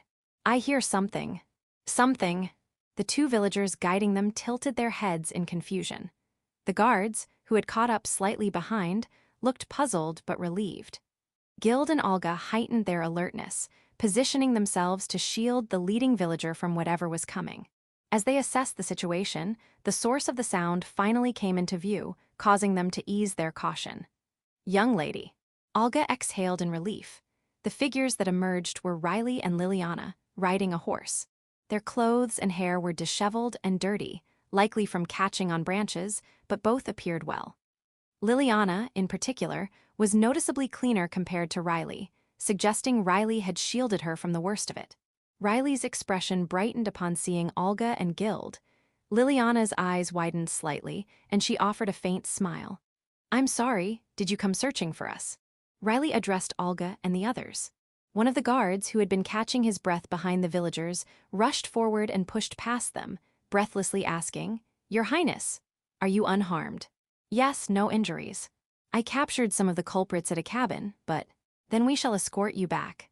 The guards did not seem exhausted from the rugged mountain path, despite their earlier appearance. Guild wore an expression of frustration, while Olga's eyes sparkled with interest as he watched the guards. Riley, puzzled, looked down from his horse at the guards. "That's fine, but it's quite a distance. You all look rather tired." "Oh no, that's not a problem." The guard momentarily faltered, perhaps surprised to be scrutinized by someone much younger than himself. However, Riley merely nodded, seeming to accept the concern at face value. "The road is bad, and one of the bandits is in critical condition. It will be quite a challenge to bring them back, but they need to be handed over to the Lord and tied." "Who is the Lord here?" "The Viscount Quarad." The response came from one of the prince's personal guards. Olga, Guild, and the 2 villagers were entirely left out of the loop. For the elite guard chosen from the Royal Knight Order's first squad, mercenaries like Olga and Guild, along with the villagers, were insignificant. Some disapproved of having mercenaries as Liliana's escorts, but they kept their opinions to themselves, as the prince had not commented on it. Of course, Olga and Guild did not concern themselves with such matters. Though aware of their apparent disregard, Olga and Guild did not comment, and Liliana completely ignored the guards' attitudes. Riley, too, was likely aware but chose not to make an issue of it as long as Liliana remained silent. "Understood. You came on foot up to here, correct? Then we will dismount here. If possible, please borrow one more horse from a nearby village and take us to the mountain lodge. There are 3 bandits, one in critical condition." "Understood." The guards intended to proceed on their own. Riley signaled Olga and dismounted, helping Liliana down from the horse. After dismounting himself, Riley spoke to one of the villagers, explaining the exact location of the cabin where they had been and requesting that 2 of the guards accompany him there. The 2 villagers exchanged glances, but it seemed the younger one would lead the guards. The group then parted ways, with the 3 heading back to the cabin and the rest returning to the lord's estate. Along the way, Olga and Gild exchanged a brief glance. Olga shook his head slightly. Gild nodded in response and turned his attention forward. Both were concerned whether they could extract the identity of the mastermind from the captured bandits. However, no one noticed the silent exchange between them. Olga and Gild were not familiar with Riley's character. It would have been preferable if Riley had interrogated the captured bandits to reveal the mastermind, but it was likely he had done nothing beyond restraining them. Regardless, it was unlikely that the bandits captured by Riley knew the true mastermind. The bandits who attacked the carriage were professionals. They had planned their operation considering the possibility of magical barriers on the carriage and had clearly devised strategies to abduct only Liliana. Compared to the assassins previously eliminated in secret at the estate, these bandits were more skilled and capable. However, their weapons were well known in the underworld, suggesting they were not tied to any specific individual, but were rather a hired group of experts. No matter how much they were interrogated, the identity of the client would remain unknown. Without knowing the client, it would be a never-ending cycle of futility. Even if the guards and villagers heading to the cabin were in league with the bandits, it did not concern Olga and Gild. Section. After Liliana and the others returned to the Quarrod Viscount's mansion, the other guards also came back as evening approached. As Clyde had feared, the bandits did not flee, and the men Riley had tied up were taken to the dungeons of the Quarrod Viscount's domain, with one of them having died in the process. "Lily, you must be tired. Get some rest tonight. I'll make sure the guards are stationed outside your room." After dinner, Clyde smiled gently at Liliana, who nodded quietly and offered a graceful bow. She then returned to her room. Marian, who looked paler than Liliana, still seemed reluctant to leave her side even after her bath, but Liliana managed to calm her down and stay alone in her room. Olga and Gild also waited outside, keeping watch. It has been a long day. It was fortunate that the abduction occurred early in the morning. Otherwise, the search might have extended into the next day, and Riley and Liliana would have had to spend the night in the mountains. Camping out without adequate equipment is far from desirable. While Liliana could secure a somewhat comfortable space if she was prepared to use magic in front of him, there was no guarantee of safely returning if something went wrong. If that happened, it would probably be better to use teleportation magic. Liliana preferred not to use magic in public. Even when she investigated Yuri's whereabouts in the Duke of Kenny's mansion in the capital, she had pretended to use curse magic rather than actual sorcery, though in the end, the Duke saw through her. Generally, it is said that those with high magical power are also better at curse magic, but in reality, curse magic can be used even without high magical power. Had the Duke not questioned her, she would not have mentioned her ability to use magic. No, it's still better not to use it. As long as there is a chance to manage without using magic, I won't use it in front of others. Having reached this conclusion, Liliana muttered detection. She checked the mansion's map and confirmed that Clyde, Riley, the Viscount, and the Viscount's butler were gathered in one place. They were likely discussing their future course of action and information about the captured bandits. Although I was the target, isn't it rude to hold a meeting about the culprit without me? Liliana furrowed her brows.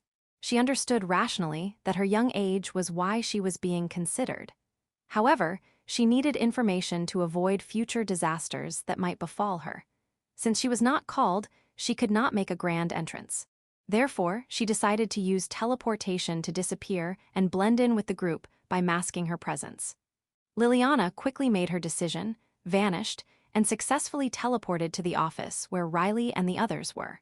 The Quarrod Viscount's office was very simple. It was likely shared with his private quarters, separated only by a screen, with a bed placed nearby. There were also knights' uniforms, swords, and spears displayed on the wall, probably for quick deployment in times of crisis. Since Riley and the others were gathered around the desk, Liliana stood on the bedside of the screen. She could hear the butler's voice. "We interrogated the 2 bandits, one of whom died. They didn't have much useful information. They claimed the client was a noble, and they were to cooperate with a mage in the capital. The job was to kidnap Liliana-sama and deliver her to the designated party. They intended to demand additional fees, and if refused, they planned to sell Liliana-sama to one of their own regulars. So they intended to go back on their initial agreement. That seems to be the case. The butler nodded in response to the Viscount's inquiry. The Viscount, looking puzzled, murmured, "Isn't that a breach of contract?" He appeared to be quite naive. The butler responded with a wry tone, "That's usually the case with such lowlifes." "Is that so? They're not fit to be called knights." "But they are not knights." "Oh right, they're just lowlifes."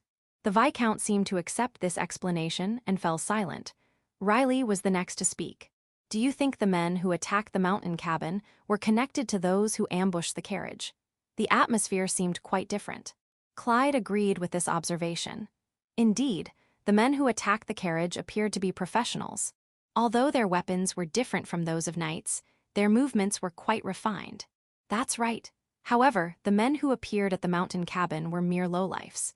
If they had been as skilled as those who attacked the carriage, Liliana and I wouldn't be here returning to the mansion.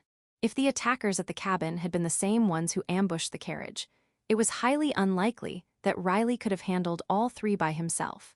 While Riley spoke calmly, there was an undercurrent of frustration in his tone. He seemed relieved that the cabin attackers were only lowlifes, but was also vexed by his inability to fight against the more skilled assailants. Clyde sighed and murmured, "In that case, it's unlikely that we'll uncover any new information by interrogating those two any further." "Yes, I believe so as well." The butler agreed. Among the attackers who ambushed the carriage, all those they managed to capture were dead. The ones who survived their injuries had all vanished from the scene. Whether they escaped with the help of their comrades or chose to end their lives, it was unclear. In any case, interrogation of the attackers could not be carried out. "Well then, can we leave the judgment of the bandits to you?" "Of course, that is our duty." The Viscount responded firmly to Riley's query. Afterward, they discussed the duration of the stay and other arrangements before the four of them dispersed. Liliana also used teleportation to return to her room. This time, she nestled into bed and fell into a deep sleep without dreams. Chapter 69, Crimson and Merchant 7. Although there had been a kidnapping incident near the Quarrad Viscount's domain, Riley and the others encountered no further issues on their journey and arrived in the city with the Dying Special Zone. A little distance from the Dying Special Zone was the Duke of Clark's villa. It was said that during the time of Liliana's grandfather, Rodney Antit Clark, who was Duke, they often stayed there as a summer retreat. However, now it was mainly used by her grandparents, and Liliana, Clyde, and her parents rarely visited. Particularly, Liliana had never been there since she could remember. Everything she saw was new and fascinating. Unlike the capital city centered around the royal palace, this city had a church with an attached monastery at its center. The central area was surrounded by double walls encircling a small hill, with farmland spreading outside. The Dying Special Zone was the area between the two castle walls. The newly constructed outer wall, built to prevent the theft of crimson dye, was brighter and more dazzling than the old city walls. The Duke of Clark's villa was situated on a small hill within the old city walls. It stood alone in a vast garden designed to resemble a forest and river, simple yet elegantly constructed. Riley and the others first headed to the villa to drop off their luggage. It seemed that Liliana's grandparents were currently staying there, and upon their arrival, they were greeted by the butler and attendants of the grandparents. "Welcome, Your Highness. I trust you are not too fatigued from your long journey. If it pleases you, my master would like to extend his greetings." The butler spoke with polite formality. Liliana's grandparents were likely informed of Riley's arrival. With no reason to decline, Riley, along with Clyde and Liliana, proceeded to the reception room. The reception room was furnished with luxurious furniture. Although it was unified in rich tones, the ample space prevented any feeling of crowding. The fabrics for the sofas, curtains, and carpets were primarily red. Given the color, it was likely dyed with crimson dye from the special zone. The quality was undoubtedly top-notch. Liliana's grandparents, seated on comfortable sofas, stood up when they saw Riley. Though relatively casual due to being at the villa, they still maintained a level of decorum. Thank you for coming, Your Highness. It's been a while, Your Excellency. I am deeply grateful for your hospitality. This is a rural area, but please feel free to relax and unwind. This is my wife, Barbara. I believe this is the first time you've met her. Yes. Rodney, Liliana's grandfather, spoke first. Barbara, her grandmother, was introduced, and Riley nodded. He was encouraged to sit on the sofa. Once the maids had prepared tea and snacks and retreated to a corner of the room, Riley began to explain the purpose of their visit. I came to inspect the crimson dye that has become a specialty of this region. I've heard that crimson dye is becoming popular in the capital as well. Yes, it is highly praised for its beauty and gloss, and even visitors from abroad sometimes inquire if it can be procured. That's very much appreciated. Rodney, the former prime minister, responded smoothly but with a neutral expression. Riley continued the conversation casually, while Liliana watched her grandparents with interest. It was rare for her to observe her grandfather conversing with others up close, and it was also unusual to closely observe her grandmother sitting beside him. Liliana had very few memories of conversing with Barbara. The only instance was when Barbara briefly spoke to her during Clyde's presentation in the Forsha territory. Since Liliana had not responded at that time, it couldn't be considered a conversation. Suddenly, Riley changed his tone. This villa also seems to use a lot of crimson dye. I understand that crimson dyeing began recently, but how long has research into it been underway? Crimson dyeing had been mostly imported from abroad. Since it was a popular and valuable product among foreign merchants, the dyeing techniques had been kept secret for a long time. However, when export and import stopped due to heightened tensions with foreign countries, some began researching similar dyeing techniques within the Kingdom of Slybgrad. Ultimately, it was only the Clark Duchy that succeeded in this endeavor, but whether it was due to talented individuals or simply a long research period, the exact history of the research was not clear. It hasn't been that long. Originally, the research started with the intention of presenting it to the late king. Rodney answered with a smile. For a moment, a light akin to madness flickered in his eyes when he mentioned the late king. Barbara nodded and continued her husband's explanation. Before that, we had also had family members investigate, but we wanted to present the finest item within our territory, indeed, the finest in the kingdom, to our beloved late king. Fortunately, we had an excellent son who made it come to fruition. Your son, are you referring to the current Duke of Clark? Riley was taken aback, surprised that the Blue Flame Prime Minister had such a specialty. Liliana and Clyde were also hearing about the history of crimson dyeing research for the first time. However, they were perplexed as they could not connect this with the current Duke of Clark.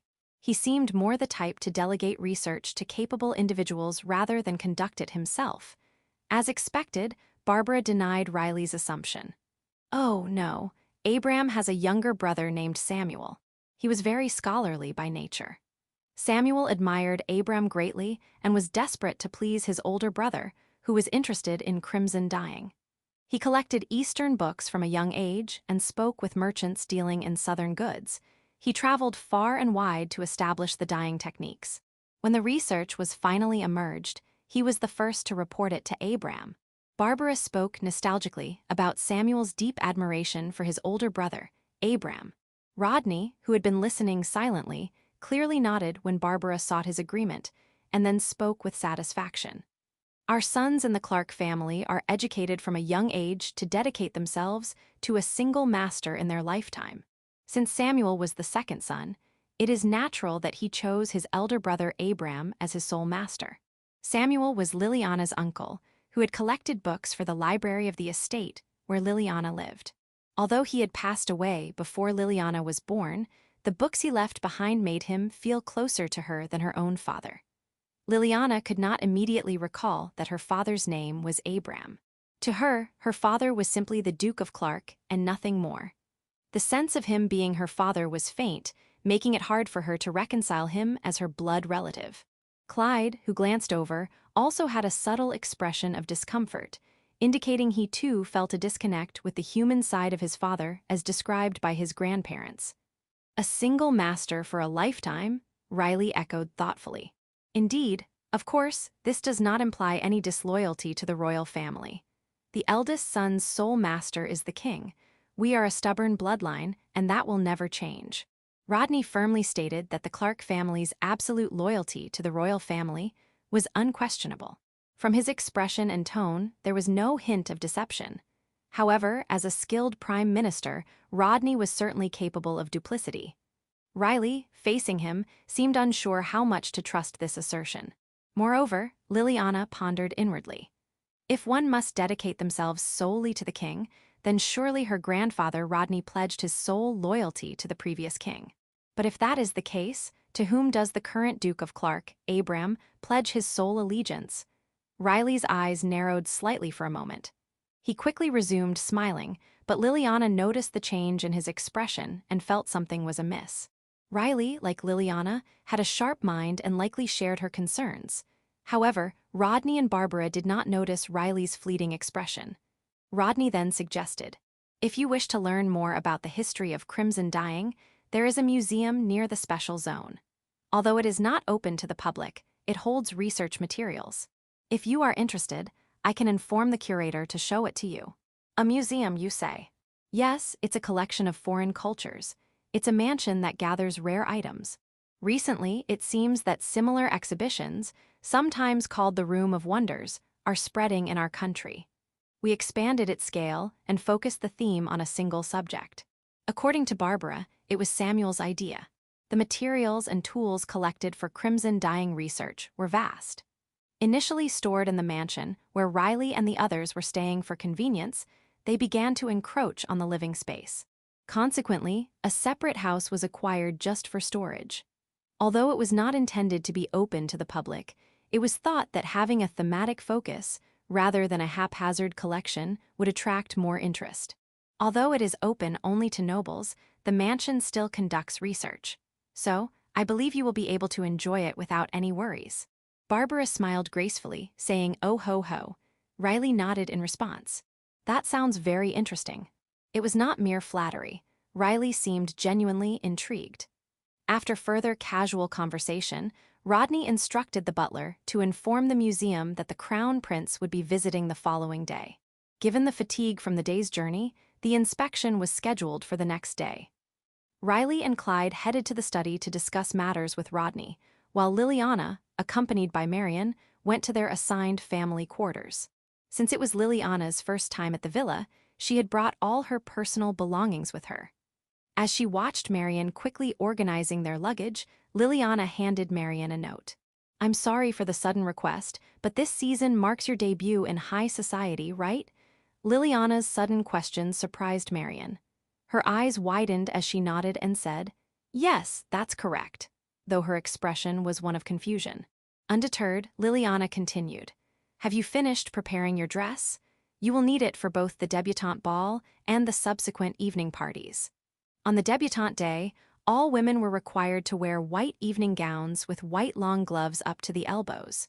However, after that day, there were no specific requirements, and each person could tailor their dress as they wished. Marion thought for a moment before nodding. "Well, yes, though as I am Lady Liliana's maid and the youngest daughter of the Baron of Kenny's, I might not have many opportunities to attend. Nevertheless, attending salons is important for a noble daughter." The Kenny's family, Marion's family, had many children. Marion had one younger brother, but also 5 older brothers and 3 older sisters. The extended family also had many children and followed a strict meritocracy where capable relatives were promoted regardless of birth order. This approach emphasized the development of each child's unique qualities, which is why Marion was allowed to work for the Duke's family, considering her skills and traits.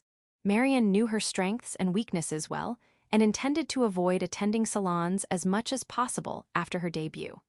Liliana smiled in exasperation at Marion's reluctance, but her smile was not meant to be sarcastic. Salons hosted by high-ranking noblewomen required advanced education and political knowledge, but they also provided valuable connections. Such interactions could lead to finding a suitable marriage partner and sometimes even influence national affairs. Even if it's not immediately necessary, it's better to be prepared. If you haven't settled on a design, I'm not insisting, but if you haven't thought about it at all, I'd like to offer you a dress. Lady Liliana. Initially at a loss for words from surprise, Marian's eyes began to well up with emotion, clearly touched by the offer. I am already grateful for your kindness. Don't say that. It's just a small token of my appreciation for everything you've done for me. Liliana persuaded Marian with a smile. Memories of the monster stampede from last year, which might have been based on a game scenario, resurfaced in her mind. Although I'm not sure if that dream was truly based on a game scenario. The dream had been too vivid to dismiss as mere fantasy. In the dream, Liliana had caused a surge of magical power out of fear, inadvertently killing Marian, who had stayed by her side until the end.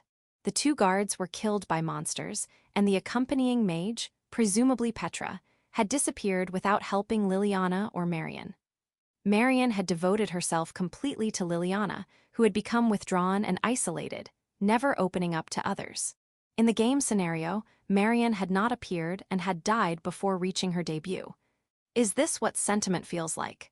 Liliana tried to apply the concept she had read about, but it didn't quite fit. However, her desire to give Marian a dress was genuine. After Liliana's insistence, Marian finally agreed, saying she would accept if the dress wasn't too expensive. Though honestly, there was no such thing as a cheap dress from a duke's daughter to a baron's youngest daughter, Liliana agreed. While she would avoid anything meant for royalty, Liliana intended to give Marian a crimson dress. I'm sure the color red will look beautiful on Marian. Deciding this, Liliana instructed the butler to call the finest dressmaker immediately. After adjusting the schedule, the dressmaker agreed to come to the mansion the day after tomorrow, having cleared all other appointments. Liliana also asked the butler to check if Riley or Clyde needed any tailoring. She then spent the rest of the evening relaxing in her room until dinner. Chapter 70. Crimson and Merchant 8. The following day after their arrival, Liliana, Riley, and Clyde visited the Crimson Museum. After a brief introduction, they were scheduled to proceed to the actual workshop. The Crimson Museum was located within the city walls, about a 10-minute walk from the dying district. As had been mentioned, it resembled a typical private house. The two-story building had white walls with beautiful brown wooden beams.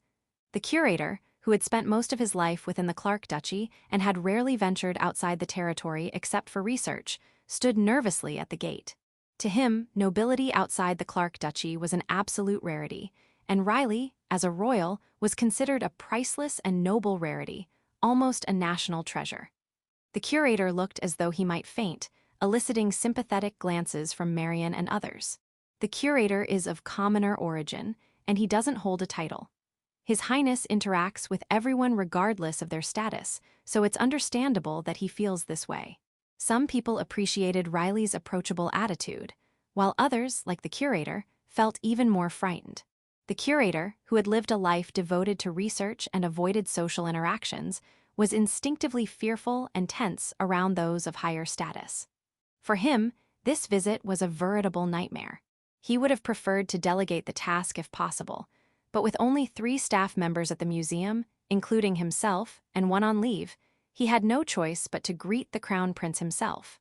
Clyde stepped forward and introduced Riley to the curator with a smile. "Curator, thank you for taking on the role of guide today. This is His Highness, Crown Prince Riley Williams Slibegrad. Doubly welcome, Your Highness. It is an honor to have you here." The curator, introduced by Clyde, managed to convey his welcome, though his voice wavered and his words stumbled. Riley maintained a gentle and friendly smile as he thanked the curator. Despite the curator's awkwardness, Riley showed no sign of discomfort and followed him inside the mansion.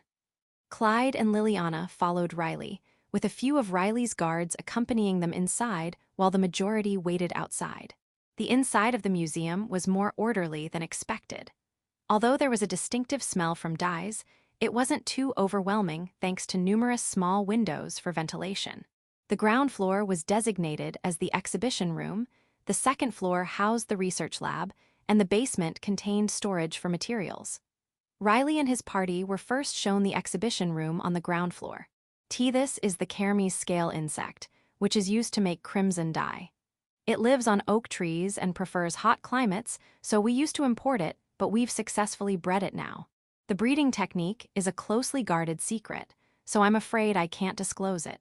The curator wiped his sweat, desperately trying to explain. Riley, smiling, reassured him that there was no need to disclose any secret techniques. The curator let out a sigh of relief. Carmine, the dye extracted from the Kermes scale insect, is particularly renowned as a high-quality dye for woolen fabrics. Keeping the manufacturing method secret ensured the region's commercial advantage. As they leisurely toured the exhibition room, the curator spoke rapidly about the exhibits. Once they finished viewing the exhibition room, they proceeded to the research lab. From the root of a flower called akane, we can extract a red dye called alizarin. However, it tends to fade quickly. If we could find a way to make it more durable, it would be very valuable. I see. So, you're not only researching crimson dye. Ah, no. I believe alizarin could be made to resemble crimson if we can manage it, so yes, that's what I'm working on. When the curator became enthusiastic, he spoke very quickly and could not stop his flow of words. Riley and the others listened with interest and occasionally asked questions. As expected of a leading expert, the curator answered all questions fluently, except for those covered by confidentiality agreements. Liliana, who was supposed to be silent, listened without speaking. Alizarin crimson. It would be difficult to achieve without developing a high-temperature distillation technology for coal. Alizarin crimson was an artificial dye in Liliana's previous life. It required the separation and purification of an oily substance produced by high-temperature distillation of coal, followed by further synthesis. With current technology, even using magic, it would be challenging. Before that, the concept of patents should have been spread. Perhaps a similar system had already been introduced somewhere. After investigating, Liliana wanted to adapt and introduce it to current society. While Liliana was thinking about this, they were guided to the library. The library contained a large number of books, items from previous experiments that had no clear purpose, obsolete items replaced by alternatives, and numerous fabrics dyed with crimson dye from foreign lands. What's this? Oh, that's something we acquired from abroad. It was reportedly found in an ancient sarcophagus. I see. The curator explained that it was likely used to wrap either a deceased person or burial goods. Riley and Clyde looked at the fabric with uncertain expressions and averted their gazes. They likely wanted to avoid touching it, but couldn't show any discomfort in front of the curator. Liliana, maintaining a constant smile, observed the scene. Section. After leaving the museum, the group headed to the dyeing district, an area enclosed by 2 city walls. Centered around a river, this area was lined with workshops involved in dyeing. Some shops also sold dyed fabrics, giving the area a commercial district feel, specializing in textile products. Their first stop was to observe the dyeing process. While the breeding facility for Kermes scale insects, the raw material, was off-limits, they were able to view the process of dyeing fabrics and threads with the extracted dye.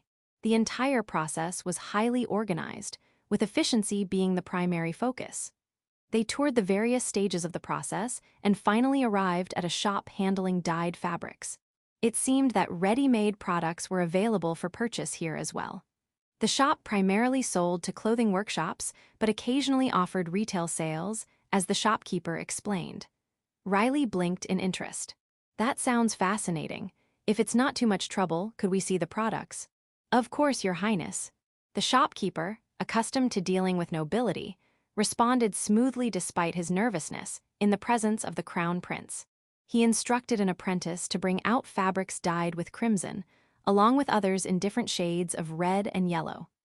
Basically, our workshop handles fabrics dyed in this district, but occasionally, if we come across good products, we purchase from foreign merchants. Particularly with silk, it seems that foreign sources offer superior quality. The shopkeeper described the quality ranks from left to right. It appeared that not only the dye, but also the dyeing irregularities affected the grade. Naturally, the origin and condition of the wool used also influenced the quality. The final fabric presented was silk imported from a foreign merchant, featuring a mysterious pattern embroidered in gold thread on red fabric. Liliana noticed a resemblance between the pattern and one she had seen before. Didn't the Marquis Tanner's daughter wear a dress with a similar pattern some time ago? At that time, she had received unpleasant comments from the Marquis Tanner's daughter and hadn't had the chance to closely examine the dress. Nonetheless, she had remembered the pattern as an unusual one, often seen in products from the Unation Empire, differing from the patterns in Slybgred Kingdom that depicted natural objects more faithfully. Perhaps the merchant from the Unation Empire, whom I had someone look into, came to this town as well. Riley might have had the same suspicion. Although Riley had mentioned investigating Unation Empire merchants, he hadn't specified anyone in particular. It was possible Riley was also investigating the merchant favored by Marquis Tanner's daughter and had some suspicions. After a moment of silence, Riley asked the shopkeeper, "When did that merchant come by?" The shopkeeper easily responded, "I believe it was about a week ago." If so, the merchant had likely already moved on to another region or returned to their homeland. Although Riley would have liked to see the merchant in person, it was not feasible. Liliana considered buying several pieces of fabric. Though she only needed one, purchasing only the foreign fabric might seem conspicuous. Additionally, she could use any excess fabric for cushions or bed covers by adding embroidery. She signaled Marion and asked to purchase some of the fabrics, including those from the Unation Empire merchant. It seemed Riley and Clyde decided not to make any purchases. They thanked the shopkeeper and left the store with Liliana. Riley cast a meaningful glance at Liliana, but she met his gaze with a smile. Riley might have noticed the similarity between the pattern on the fabric from the Unation merchant and the dress worn by the Marquis Tanner's daughter. Liliana pondered this internally. If Riley had noticed, it would be cumbersome to deceive him. Ideally, Liliana wished to investigate discreetly. This would allow her to proceed secretly. Despite being a candidate for the Crown Prince's fiancée, her status as a ducal house's daughter was not politically significant. Often underestimated due to her inability to speak and rarely attracting attention, Liliana thought she should conduct her investigation discreetly. The pattern on the fabric was likely a symbol of curse magic. Although the exact intention was unclear, the Unation merchant was spreading fabrics with curse magic symbols in the Slybgred Kingdom, likely with sinister motives. Chapter 71. Crimson and Merchant 9. Riley couldn't believe that the merchant had also appeared in the Clark ducal territory. He muttered this to himself internally. Their official reason for visiting the dyeing district was to conduct an inspection. But in reality, Riley's true aim was to investigate the merchant from the Unation Empire who had recently been frequenting the area. However, he hadn't truly expected to find that the merchant had indeed been here. Merchants who trade across borders generally do more than just sell goods. They often sell their nation's products in foreign lands and purchase foreign goods to bring back home. While some merchants might issue promissory notes to travelers or engage in money-changing activities similar to those of a moneylender. Such cases are rare due to the special procedures and registration with the Merchant Guild required. Moreover, although the road between the Unation Empire and the Slybgred Kingdom allows for relatively easier travel, few are willing to cross borders because of risk attacks by monsters, bandits, or robbers. In such conditions, it's only natural for merchants to seek maximum profit by acquiring goods from foreign lands. Riley had speculated that this particular merchant might be targeting the highly sought-after crimson dyes in other countries. That speculation turned out to be correct, but the real issue was the embroidery on the fabric. Liliana. Once they arrived back at the villa, Riley stopped Liliana as she was about to return to her room. "Yes, what is it? I'd like to talk with you for a bit, if that's all right." Liliana tilted her head slightly, but she sent her maid ahead to her room and approached Riley. Seeing this, Riley relaxed a little and, after saying a word to the ducal house's steward, led her to the sitting room. He asked the steward to clear the room, and the steward left, leaving the door slightly ajar. Riley sat down next to Liliana on the sofa. Throughout the inspection, Liliana had maintained a polite smile and listened attentively to the curator and shopkeepers from a step behind. Knowing how astute she was, Riley thought that if she could speak, she might have asked questions that would have surprised both him and Clyde. So, he decided to start by asking for her thoughts on the day. "How was today? You're not too tired, I hope." "I had a wonderful time. It was a very fulfilling day." "That's good to hear. I learned quite a bit as well. I thought I had studied enough about crimson dyeing beforehand, but there's nothing like seeing it with your own eyes and hearing from the experts directly." Liliana nodded in agreement with Riley's words. I feel the same way. I was particularly surprised to learn that they've been focusing on alizarin dye. Alizarin dye? Ah, right. I didn't expect that either, the idea that alizarin could be processed to produce a color close to crimson. If I remember correctly, I read somewhere that the plant from which alizarin is extracted, madder, is used as a medicine in foreign lands. Yes, I've read that too. I believe it's used for stopping bleeding and reducing fever. That's right, as far as I recall. Was the book you read from the Royal Library by any chance? Yes, it was. Riley smiled, feeling a sense of connection. The information about madder's medicinal uses had been in an old book from the distant East. Most of it had been lost, but the remaining sections mentioned madder's uses. Riley had been surprised to learn that it could be used not only as a dye, but also as a medicine. Riley-sama, if I may change the subject. As Riley savored the gentle, joyful feeling that was welling up inside him, Liliana tilted her head and shifted the conversation. Riley responded kindly, "What is it? What do you think about creating a law to protect innovative and superior technologies?" Riley blinked at the sudden suggestion, but his expression soon turned serious. His sharp mind quickly grasped what Liliana was thinking. Do you mean we should protect inventions like crimson dyeing? Yes, exactly. Today, the curator mentioned that the process was a closely guarded secret. But as things stand, the only way to protect such advanced techniques is to keep them hidden. However, this doesn't offer any protection if the technology is stolen, and it also hinders new discoveries based on those techniques. Humanity's inventions are born from the development of existing knowledge and technology. For this to happen, sharing existing technology is essential, but that leaves the original inventor without sufficient protection. They can't even recoup the funds invested in the invention. In such a situation, the greatest profits would go to those who replicate the invention with the least effort. To resolve this, Liliana proposed establishing a system where inventors could be granted exclusive rights to use their inventions or techniques for a certain period, on the condition that they make their inventions public. Of course, those who wished to use the technology would have to pay a fee to the inventor. Riley crossed his arms and thought deeply. Liliana's suggestion seemed sound. So, it would be something like granting a title. That would work, or perhaps establishing a registration system. However, if the goal is to make it widely accepted, it might be better to start by granting the rights directly from the king. By turning it into a system, the registration process would be streamlined, allowing for the protection of a large number of inventions. However, in reality, most inventors were nobles or wealthy merchants. To encourage them to willingly share their technology, it might be best to present it as a right bestowed by the king. Liliana then added further details. Of course, it might also be a good idea to provide different options. For example, let's say the right granted for public disclosure is called a patent. On the other hand, we could also establish laws to protect trade secrets. These laws would allow for punishing those who leak such secrets through legal action.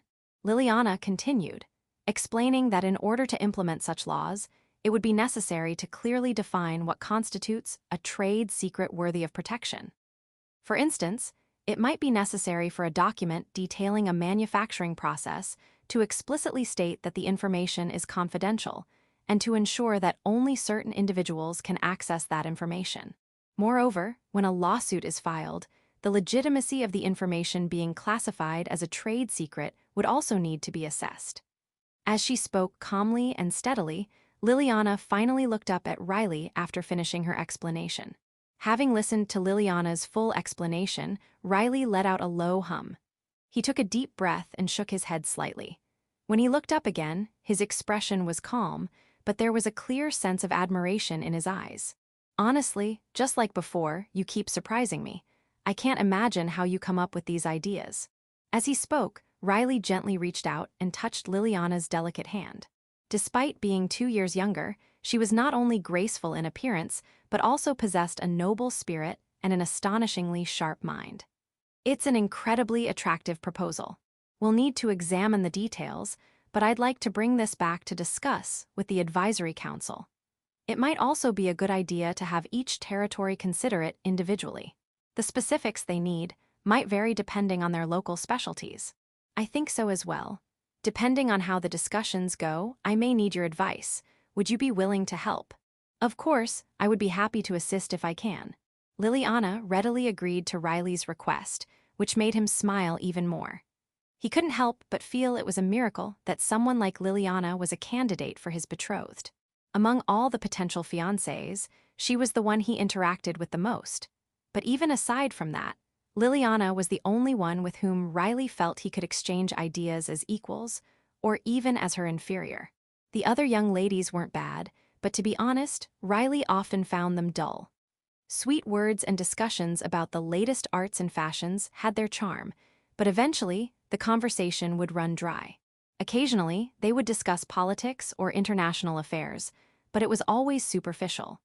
Their opinions sounded like they were just reciting what their tutors had taught them, and Riley could predict their conclusions after hearing just the first few sentences. When that happened, Riley's thoughts would drift back to the work he left in his study or the topics he wanted to discuss with Austin, and he would find it hard to stay focused on the girl in front of him. Not that he ever let that show, of course. Fortunately, he had never once felt that way with Liliana. On the contrary, he always wanted to hear more, to delve deeper into her brilliant thoughts. Aside from Austin, Liliana was the first person he had ever felt this way about. Recently, even Liliana's brother, Clyde, had become a good confidant for Riley, but neither Clyde nor Austin ever made the kind of startling proposals that Liliana did. Most of your suggestions seem to be for the benefit of the kingdom and its people. Even among nobles, there aren't many who think that way. It's truly admirable. Riley praised her sincerely, but Liliana shook her head as if to say it wasn't anything special. I've read about it in books and learned it from my tutors. In ancient times, the privileged classes invested their own funds in the construction and maintenance of roads used by commoners. People like us in the privileged class only exist because of the commoners. I simply believe that it's our duty, as those who hold this status, to give back in some way. She went on to explain that if the kingdom were to weaken and allow invasions by other nations, the first to suffer would be the powerless commoners. In many territories, farmers also served as members of the knightly orders, and they would be the ones dying on the front lines. Liliana stated matter-of-factly that it was only natural to focus on governance to prevent such sacrifices. Riley found himself captivated by her profile. It was rare to find someone who could pursue such ideals from such a young age. Especially for Riley, who had idolized his grandfather, the hero, yet wavered in the face of his father's words, Liliana, who had reached her own conclusions and stood by them resolutely, seemed almost like a supreme being. I respect you. The words slipped out before Riley could stop himself, but whether fortunately or unfortunately, Liliana didn't seem to have heard them. She remained silent, smiling softly. However, there was another, more pressing matter at hand. Steeling himself, Riley shifted the conversation. Actually, Liliana, there's something I need to talk to you about. The cloth you bought from the merchants of the Unation Empire, I need it. Liliana blinked in surprise. Riley continued, his expression serious. One of the objectives of this inspection was to investigate the movements of the merchants from the Unation Empire. Our relationship with them is currently delicate. It's not a crisis, but tensions are rising. In this situation, understanding the actions of their merchants is crucial. Is that your own assessment, Riley-sama? Yes, it is. Riley nodded. He hadn't shared his suspicions with the major figures at the royal palace, like Duke Clark. Only Austin, Clyde, and Liliana were aware of them. I'm no expert, so I can't be certain, but I believe the patterns on that cloth might be connected to curse magic. Liliana didn't seem surprised, indicating that she had come to a similar conclusion.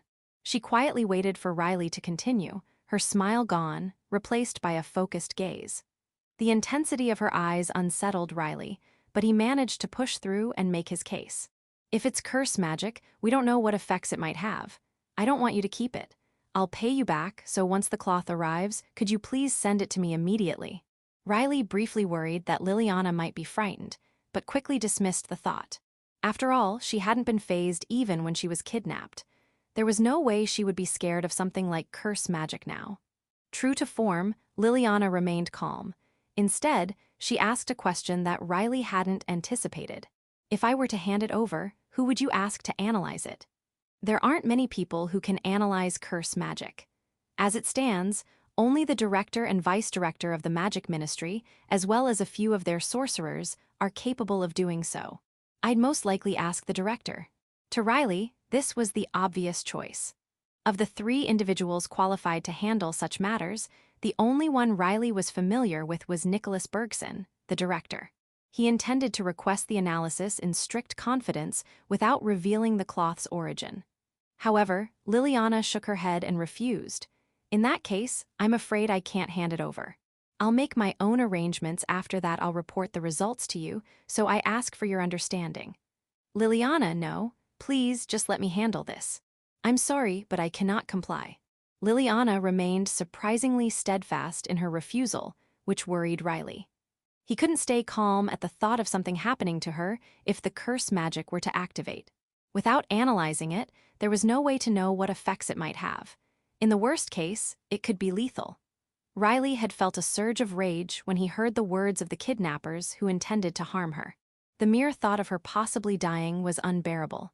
It's dangerous. If something were to happen to you, it would be devastating. Though he used the word devastating, it didn't fully capture the turmoil he felt inside. Riley clenched his fists to keep from lashing out, but Liliana merely shook her head, still smiling faintly. I will ensure that no harm comes to me. I'll have the analysis carried out by the most suitable person in the most appropriate manner. Please don't worry about that, but do you not trust me? That question felt unfair, and Riley bit his lip. There was no way he could say he didn't trust her. To calm himself, he took a deep breath, inhaling and exhaling slowly. All right, but at least tell me who you plan to ask. Liliana thought for a moment before answering slowly. I will ask the vice director of the magic ministry. But wouldn't it be the same as asking the director? Riley furrowed his brow in suspicion. Even if he were to ask Nicholas Bergson, if the director were too busy, the analysis would likely be passed down to a lower-ranking sorcerer, in this case, the vice director. However, Riley knew Liliana wouldn't suggest asking the vice director without a reason. As expected, Liliana quietly replied, No, I will entrust it to someone I can trust. Hearing Liliana's words, Riley narrowed his eyes, trying to discern her true intentions. Chapter 72. Crimson and Merchant 10. As she sat at the dinner table, Liliana was consumed with feelings of deep regret. I feel like I've made a serious mistake. She was specifically referring to how she had handled Riley. When he had asked for her thoughts on the inspection, she had candidly shared her views on patents and the prevention of unfair competition.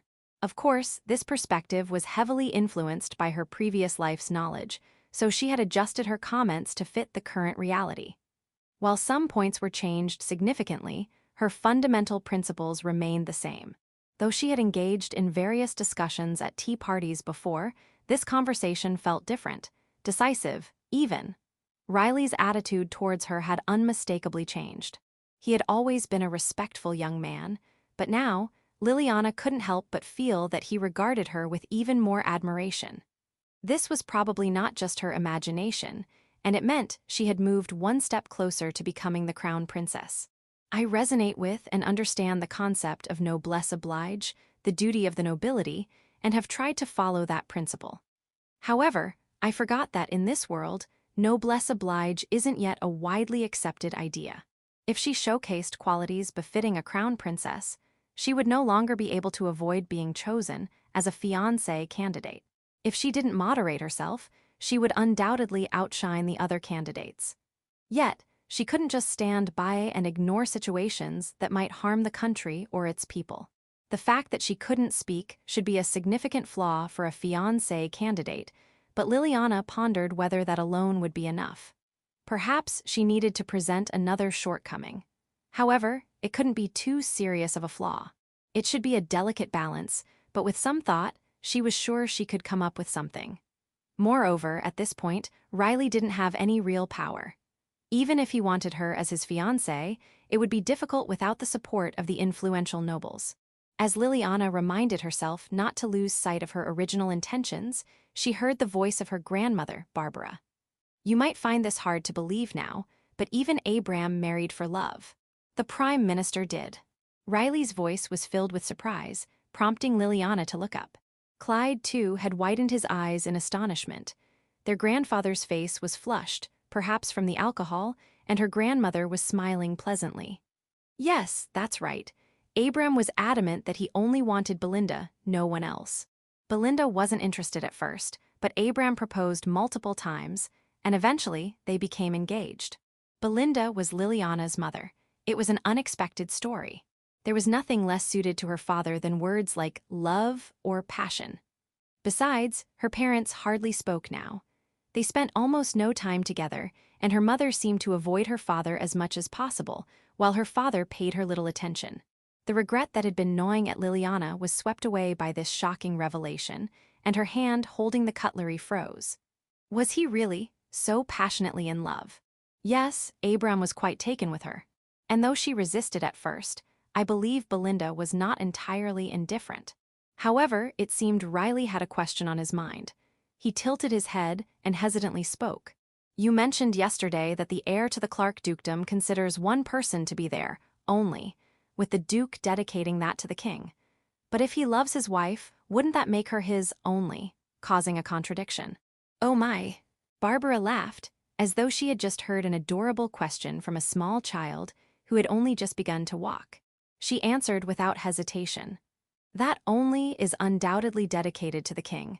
It means offering every possible form of devotion, respect, admiration, even loyalty. But the human heart is more complicated than that. In truth, I have received the greatest love from my husband, and if he were to give his life for the king, I would feel nothing but pride, not bitterness. I see. Riley nodded, though he still looked unconvinced. Liliana quietly shifted her gaze to her brother. As someone who had the most interactions with their family, he seemed even more unsettled by Barbara's words than Riley. Though it was only for a brief moment, he had clearly frowned. Brother, you're showing it on your face. Liliana noted inwardly, though it seemed that no one else besides her had noticed Clyde's expression. Barbara might have been content with that, but what about Belinda, her mother? People's hearts couldn't be easily categorized. Like Barbara, some might find fulfillment in knowing their husbands only was the king, even if they weren't. But surely there were also those who, despite being told it was a tradition of the Clark dukedom, would resent the idea that they were not the only one. Judging by her mother's attitude toward Duke Clark, Liliana couldn't help but feel that Belinda fell into the latter category. What kind of despair would someone feel if, after being pursued and whispered sweet nothings to, they discovered that all of that was actually dedicated to the king? Thinking about her mother's feelings, Liliana quickly shook her head and gave up. There was no topic less suited to her than romantic emotions. However, recalling the content of the romance novels she had glimpsed, she couldn't help but think that if Belinda shared the same sensibilities as the heroines in those stories, she would find it unbearable to be considered second in her husband's heart.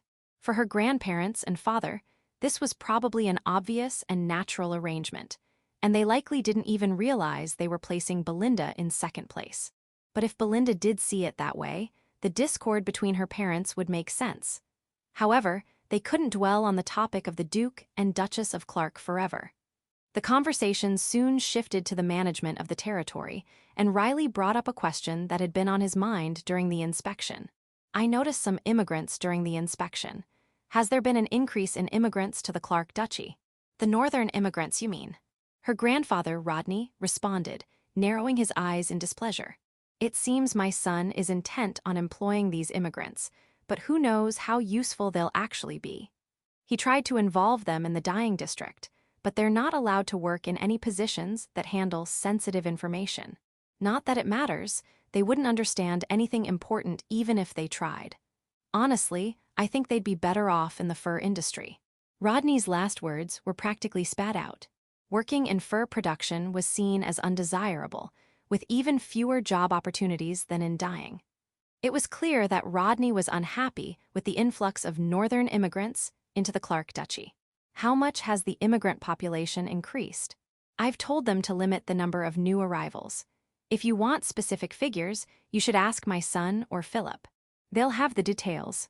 Philip, the butler of the Forsha estate, also served as the estate's steward and seemed to be well informed about the immigrant situation. Although Rodney had retired as Duke, he still wielded considerable influence over the duchy's management. Riley simply replied, understood, and dropped the subject, but there was a suspicious glint in his eyes. It seemed Riley was questioning something, but Liliana had no idea what it could be. She puzzled over it internally, but asking outright was not an option. She couldn't ask her grandparents or brother, and she certainly couldn't let Riley know she was interested. If she showed too much curiosity, it would increase the likelihood that she wouldn't be able to remove herself from the pool of fiancé candidates. Still, she made a mental note of the terms Northern immigrants and Clark Duchy. Although she couldn't think of any connection between them, she was uncomfortably familiar with the phrase Northern immigrants. Liliana recalled a boy named Yuri, a member of the Kenny's Frontier Knights, whom she had helped alongside Guild. After dinner, Riley parted ways with Rodney, Barbara, and Liliana and called Clyde to speak with him alone. Clyde, I have a favor to ask. Yes, Your Highness. It's about the Northern immigrants. Clyde's expression changed. Riley had previously mentioned to him that there had been a series of kidnappings involving the Northern immigrants. According to reports from the baronies of Calvert and Kenny's, both of whom had spoken to Riley about the increase in Northern immigrants and the kidnappings, it seemed that the rise in the immigrant population was accompanied by a corresponding rise in abductions. While only those two baronies had reported this, it was difficult to dismiss the possibility of similar issues in the Ealdred and Clark duchies, given their vast territories. However, no reports had come from either of these duchies. Austen was already investigating the situation in Ealdred, but as for the Clark duchy, there had been no clear way to probe further. Riley had hoped that this inspection might provide some leads, especially since it seemed unlikely the Duke of Clark would volunteer any information. I want to know what's really happening in the Clark duchy.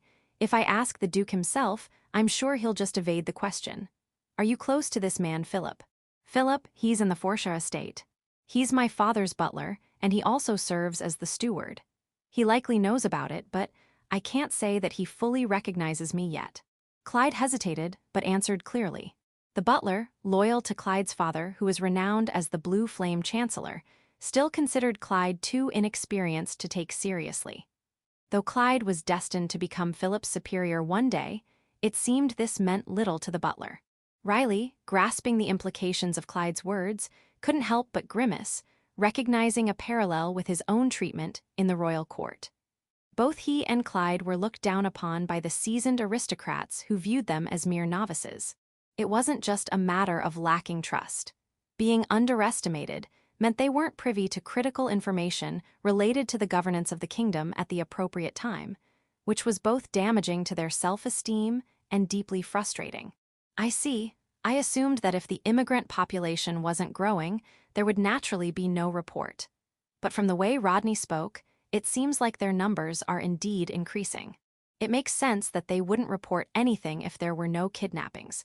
But if the population is really growing, there might be something going on behind the scenes. Yes, I agree.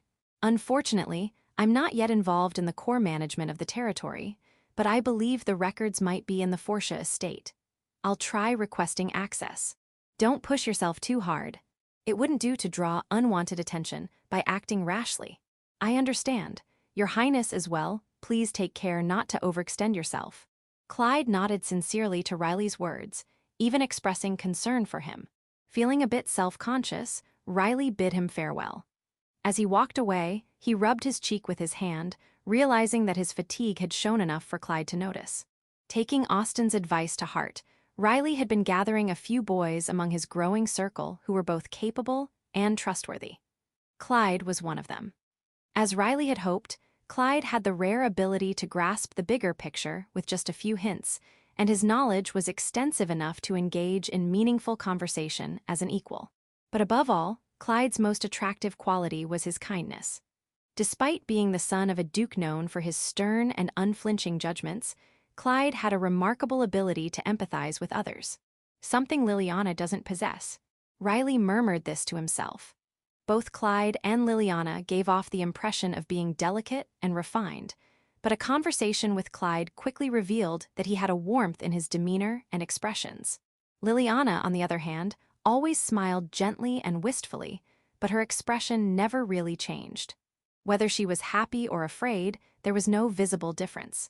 Meanwhile, Clyde, for better or worse, wore his emotions on his sleeve. Compared to other young noblemen and women, he might seem calm, but Liliana's emotional control was almost unnaturally advanced for her age. It wasn't simply a result of her training as a crown princess candidate. It seemed more likely that this was an inherent trait of hers. As Riley was heading back to his room, something caught his eye, making him stop in his tracks. He squinted, but saw nothing out of the ordinary. After tilting his head in confusion, he decided it must have been his imagination. Neither Riley nor his guards noticed the dark figure watching him from the shadows. Chapter 73. Crimson and Merchant 11. On the afternoon of the third day of their stay at the Clark family's villa, Liliana was having a seamstress take Marian's measurements. Since both Riley and Clyde also wanted to have clothes made from the crimson-dyed fabric, they too were having their measurements taken. Liliana had already finished her fitting and was now seated beside Marian, who was in the process of being measured, thinking about the design for her dress. Marian has a toned figure, so a dress that highlights her shape would be ideal, she mused. Of course, Marian's preferences would take precedence, but her tastes tended toward conservative designs, ones that concealed her figure. While they weren't unflattering, they did tend to come across as somewhat dowdy. On the other hand, a design that emphasized her figure too much could come off as vulgar. It was a fun challenge for Liliana to come up with a design that would subtly enhance Marian's natural purity and beauty. "Oh, my lady," Marian protested, her cheeks flushed with embarrassment at the sight of the bold design sketched out by the seamstress. But Liliana simply smiled, ignoring Marian's flustered response. If Marian truly disliked the design, Liliana wouldn't force her to go along with it. But it was clear that Marian was simply shy, not genuinely opposed to the idea, so Liliana had no intention of holding back. Besides, if anyone in society dared to make snide remarks, they could easily be silenced by pointing out that the dress was a gift from a lady of one of the 3 great ducal houses. Perhaps understanding Liliana's reasoning, Marian eventually fell silent, seemingly resigned. "As long as my upper arms are covered, I'll be fine," Marian finally said. It seemed Marian believed her upper arms were too muscular. To Liliana, they looked beautifully toned, but she had no intention of forcing Marian to show off something she truly didn't want to. Besides, considering current fashion trends, it was probably safer not to expose the upper arms too much. Although Liliana had considered a few designs that did expose them, she quickly moved those sketches to the rejected pile. Section. After their measurements were taken and they visited several establishments in town, Liliana and the others returned to the villa a bit earlier than usual. They needed to prepare for their departure the next day. However, Liliana had one last task to complete before leaving. She informed Marian that she would be retiring early to rest for tomorrow, but once alone in her room, she cast a barrier to ensure no one could see her. With no hesitation, she used a teleportation spell. The next moment, Liliana found herself standing before a large desk piled high with documents, the study room of the mansion in the Forsha territory. Fortunately, there was no one else in the room. To understand the situation with the immigrants, the tax ledgers should be the most straightforward place to start, she thought.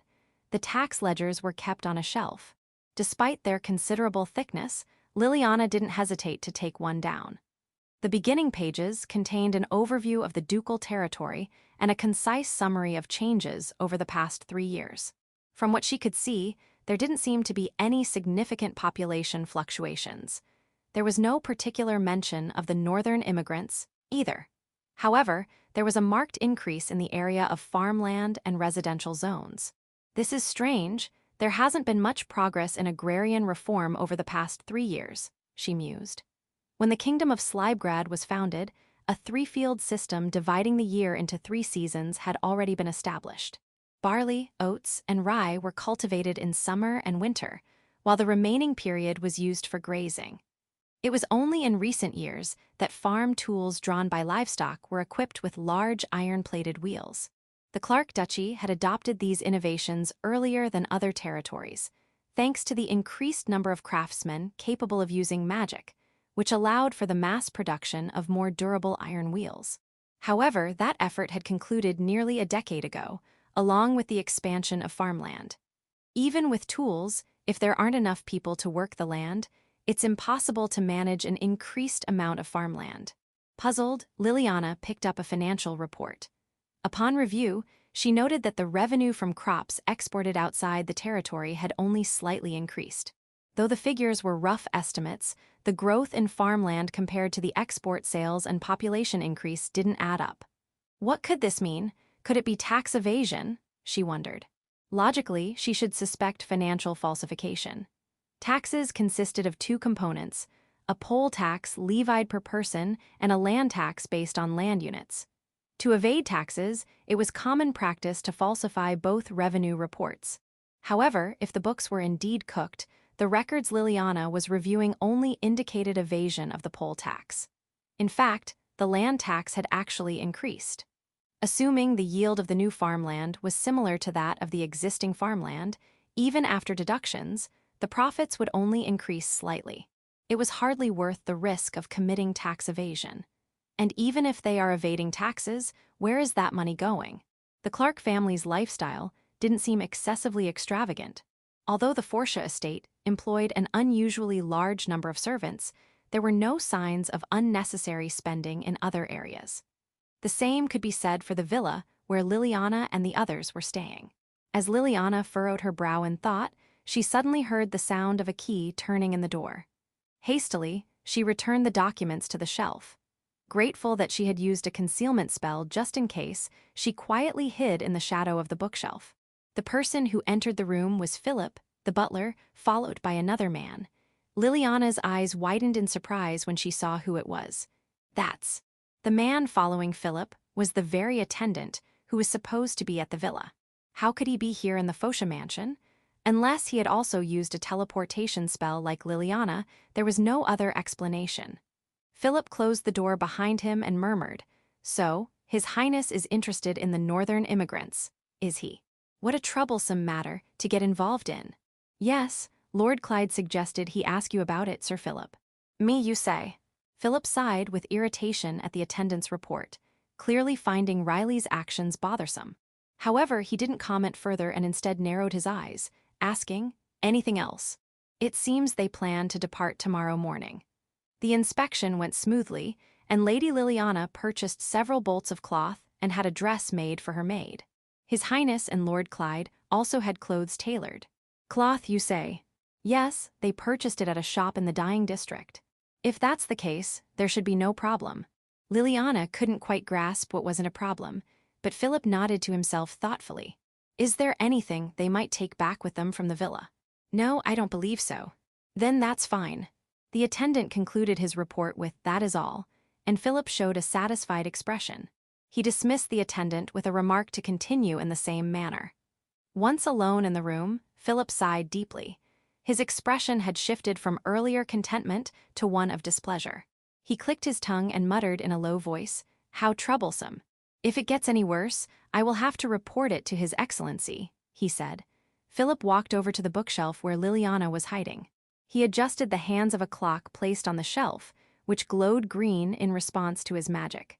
With a clicking sound, a display shelf on the opposite side of the bookshelf began to shift. Unaware of Liliana's presence, Philip placed his hand on the display shelf.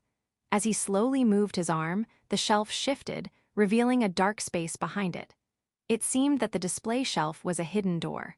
Without hesitation, Liliana quickly followed Philip into the hidden room as the door closed behind them. Philip cast a spell to light up the room. Unlike the rest of the mansion, this hidden room was completely enchanted with magic and curses. It contained more books than the study, with a lower ceiling and shelves displaying various rare items, giving the room an unusual atmosphere. Many of the items were unfamiliar, but most were likely magical tools.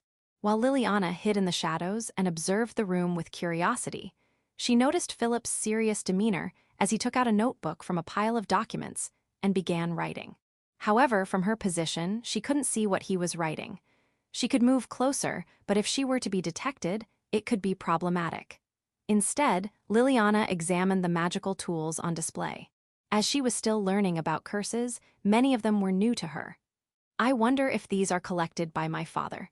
I thought he wasn't interested in martial arts, but it seems he has an interest in magic and curses. She thought to herself, surprised by this new side of her father that she had discovered over the past few days. Although it didn't change the fact that she regarded him with suspicion, she felt there was a touch of humanity in him. As she pondered this, Philip stood up and left the room. He could have used teleportation to leave, but with so many magical tools present, there was a possibility that magic might not work effectively. Liliana followed Philip out of the hidden room. Fortunately, after she exited, the hidden door closed behind her. Philip then sat down at his desk and began working, despite the late hour. He was clearly a dedicated worker. Liliana was taken aback, but knew she couldn't continue her investigation in the study with Philip present. As she considered using teleportation to return, she noticed Philip moving again. He furrowed his brows as he looked at an hourglass on his desk. The hourglass was actually a magical tool. The color was shifting from ochre to purple. "What a bother, having so many visitors today," Philip muttered, clearly annoyed. He picked up a small whistle placed next to the hourglass and blew into it sharply. However, no sound was audible. Liliana, puzzled by what he had done, saw that Philip soon returned to his paperwork as if nothing had happened. As she wondered what was going on, Liliana heard a sound coming from outside. "Is that a dog?" It seemed that Philip had used a dog whistle. The sound was inaudible to her, but dogs could hear it. Since dogs have more acute hearing than humans, a sound too high-pitched for humans would still be detectable by them, though it might not travel well over long distances or through obstacles. Suspicious, Liliana decided to use a teleportation spell to head towards the garden where the sound of barking was coming from. In an instant, the darkness enveloped her vision. Liliana blinked and adjusted to the darkness. In the dim light, she saw that the dog's eyes were glowing purple. A chill ran down her spine as her instincts warned her of danger. However, the few dog-like creatures did not seem to notice Liliana. Even if Liliana was invisible, the dogs should have detected her presence with their keen sense of smell. But the dogs were staring intently at the edge of the garden and advancing slowly. It was unclear whether they had not noticed Liliana or if they were focused on something else. In front of Liliana's gaze, a black mass began to move. The dogs growled even more. The next moment, a miasma emerged from the black mass, surrounding the dogs. The miasma seemed to emanate from the black mass. However, as soon as the purple glow left the dogs' eyes, the miasma dissipated. The dogs, who had been growling menacingly at the black mass, seemed to lose their fighting spirit. They let out whimpering cries, curled their tails, and fled the scene. A miasma, does this mean it's a magical beast? However, the black mass remained stationary. Liliana, puzzled, could not perceive it as a magical beast. As she approached cautiously, the shape of the black mass became clearer. It was a small lion, entirely black in fur. But it's not an ordinary lion. Lions should not be found in this area, and in any case, an ordinary lion could not use miasma. The black lion was curled up but lifted its head to look at Liliana. Their gazes met and the lion narrowed its eyes. A human. Realizing she was still invisible, Liliana dispelled the spell and made herself visible. She then asked the black lion, which had made a gesture as if to smirk, "Can you speak?" "Is it strange for an animal to speak?" "I've never seen one like you before." "I see," replied the black lion, though it showed no sign of being disturbed. Furthermore, it showed no inclination to flee despite facing Liliana. Liliana considered this for a moment. The black lion was using telepathy, which, as Petra had mentioned, required a vast amount of magical power. It was said that neither magical beasts nor humans could use it. Thus, the presence before her, which effortlessly used telepathy, could not be an ordinary animal. "You're not a magical beast, are you?"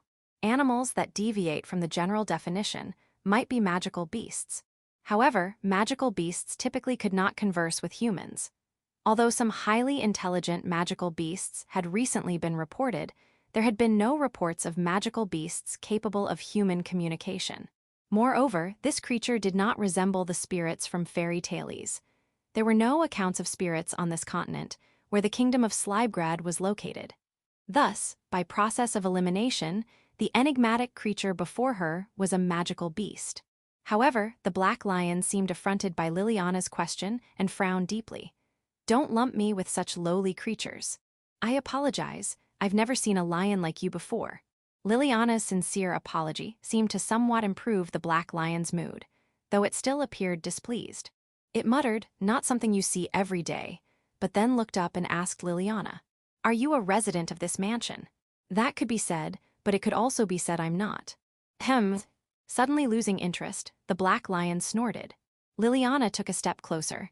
The black lion quietly observed her movements. "Are you injured?" "No, I'm out of magical power."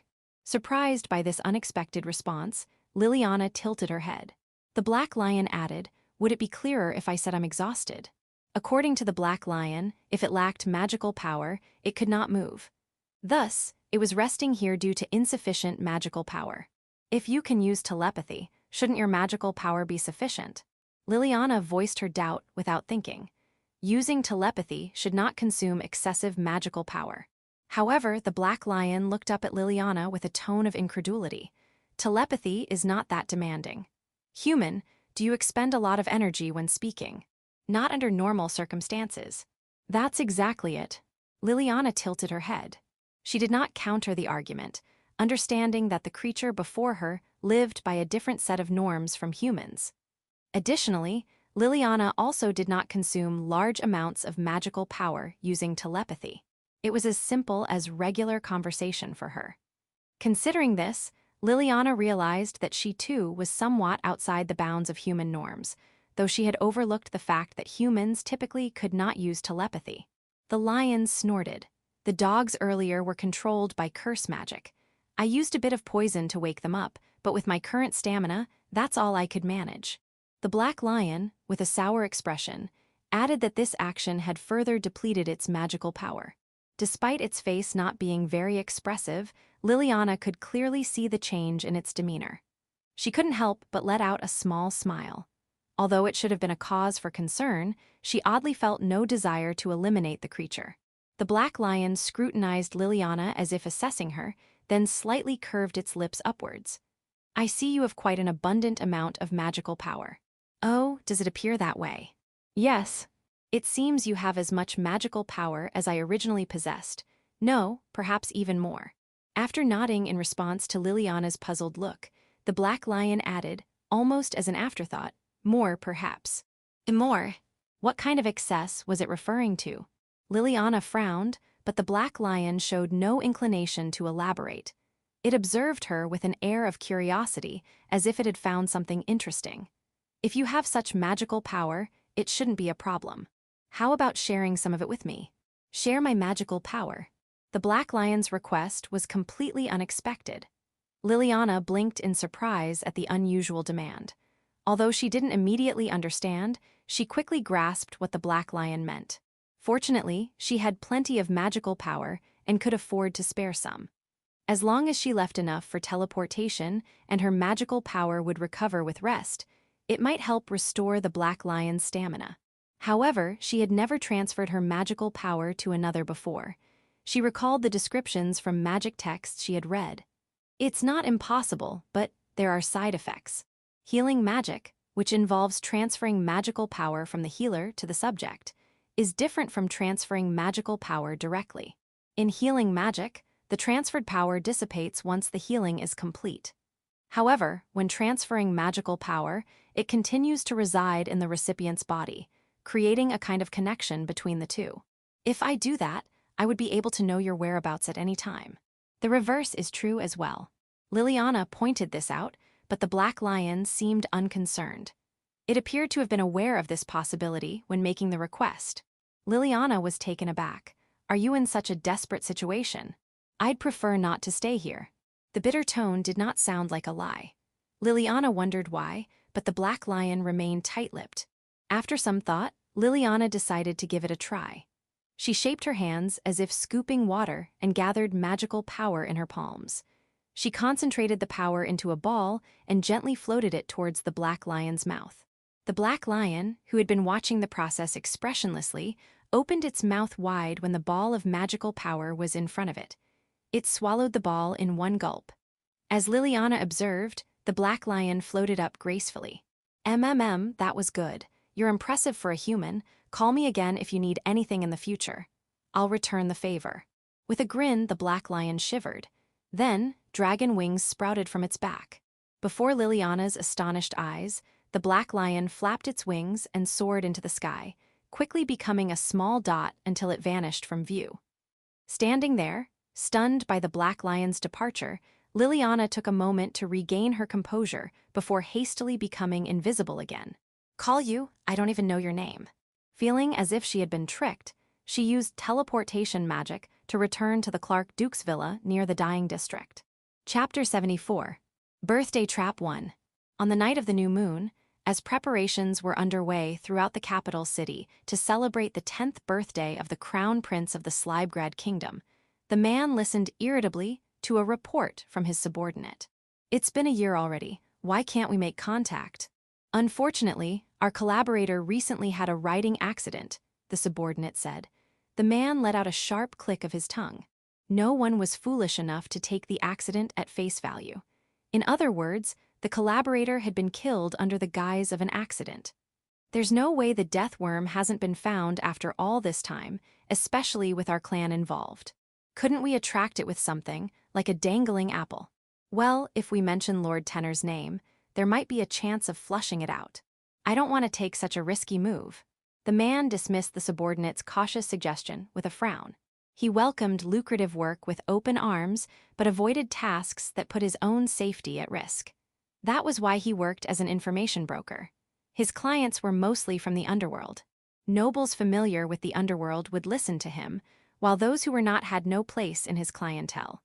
The nobility was too entangled in political interests, pride, and power shifts to be reliable. As a result, nobles would turn to the clan for their tasks. Known as the Great Calamity Clan in public, they were simply referred to as the clan in the underworld. The man thought the grandiose name likely appealed to the nobles. In contrast, relationships in the underworld were straightforward.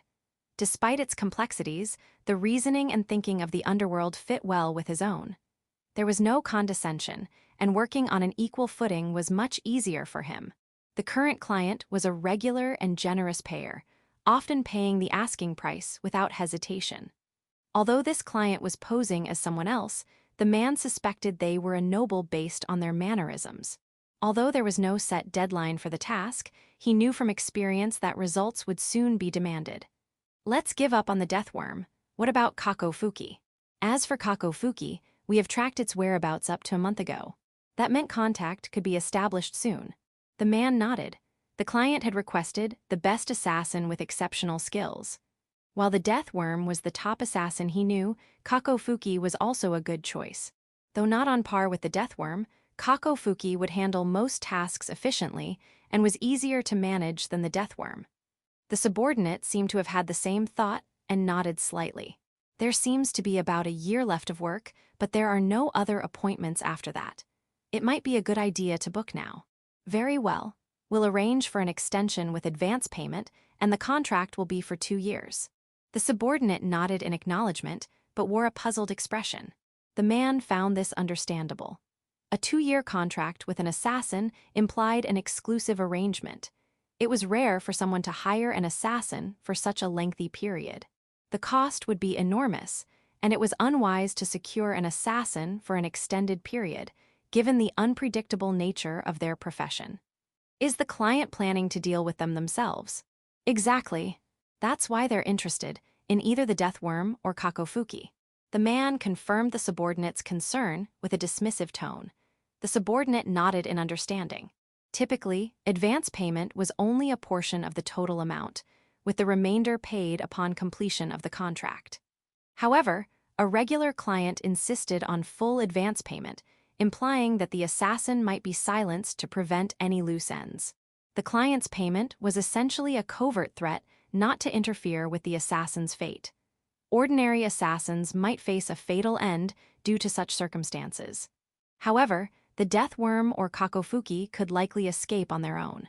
The man had no intention of letting a valuable asset like an assassin be killed by the client. There was also the issue that for the 2-year contract, the assassin would be unable to take on other jobs. In a continent growing increasingly dangerous, binding a skilled assassin to a single client was not ideal. Historically, shadowy figures had often influenced events, but the man cared little for national trends. What mattered was that this client paid well, and his only concern was that if Kakofuki took the job, he would not be able to commission him for 2 years. It would be fine if it were the deathworm. With a sigh, the man muttered to himself. The deathworm would disregard any restrictions on accepting other jobs. His whims often disrupted many, but Kakofuki was a serious individual. Once he signed a contract, he would likely stick to his exclusive duties. All right, that's enough. When the man spoke, the subordinate bowed and vanished. If Kakofuki accepted the job, he would need to inform the key figures in the underworld. The man sighed softly.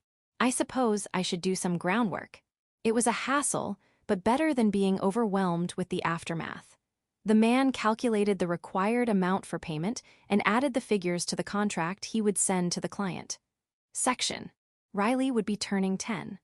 On the day of his birthday celebration, Liliana had to dress up and attend the royal palace for the event. She would also encounter the other engagement candidates. While Marion was excitedly preparing, Liliana felt gloomy.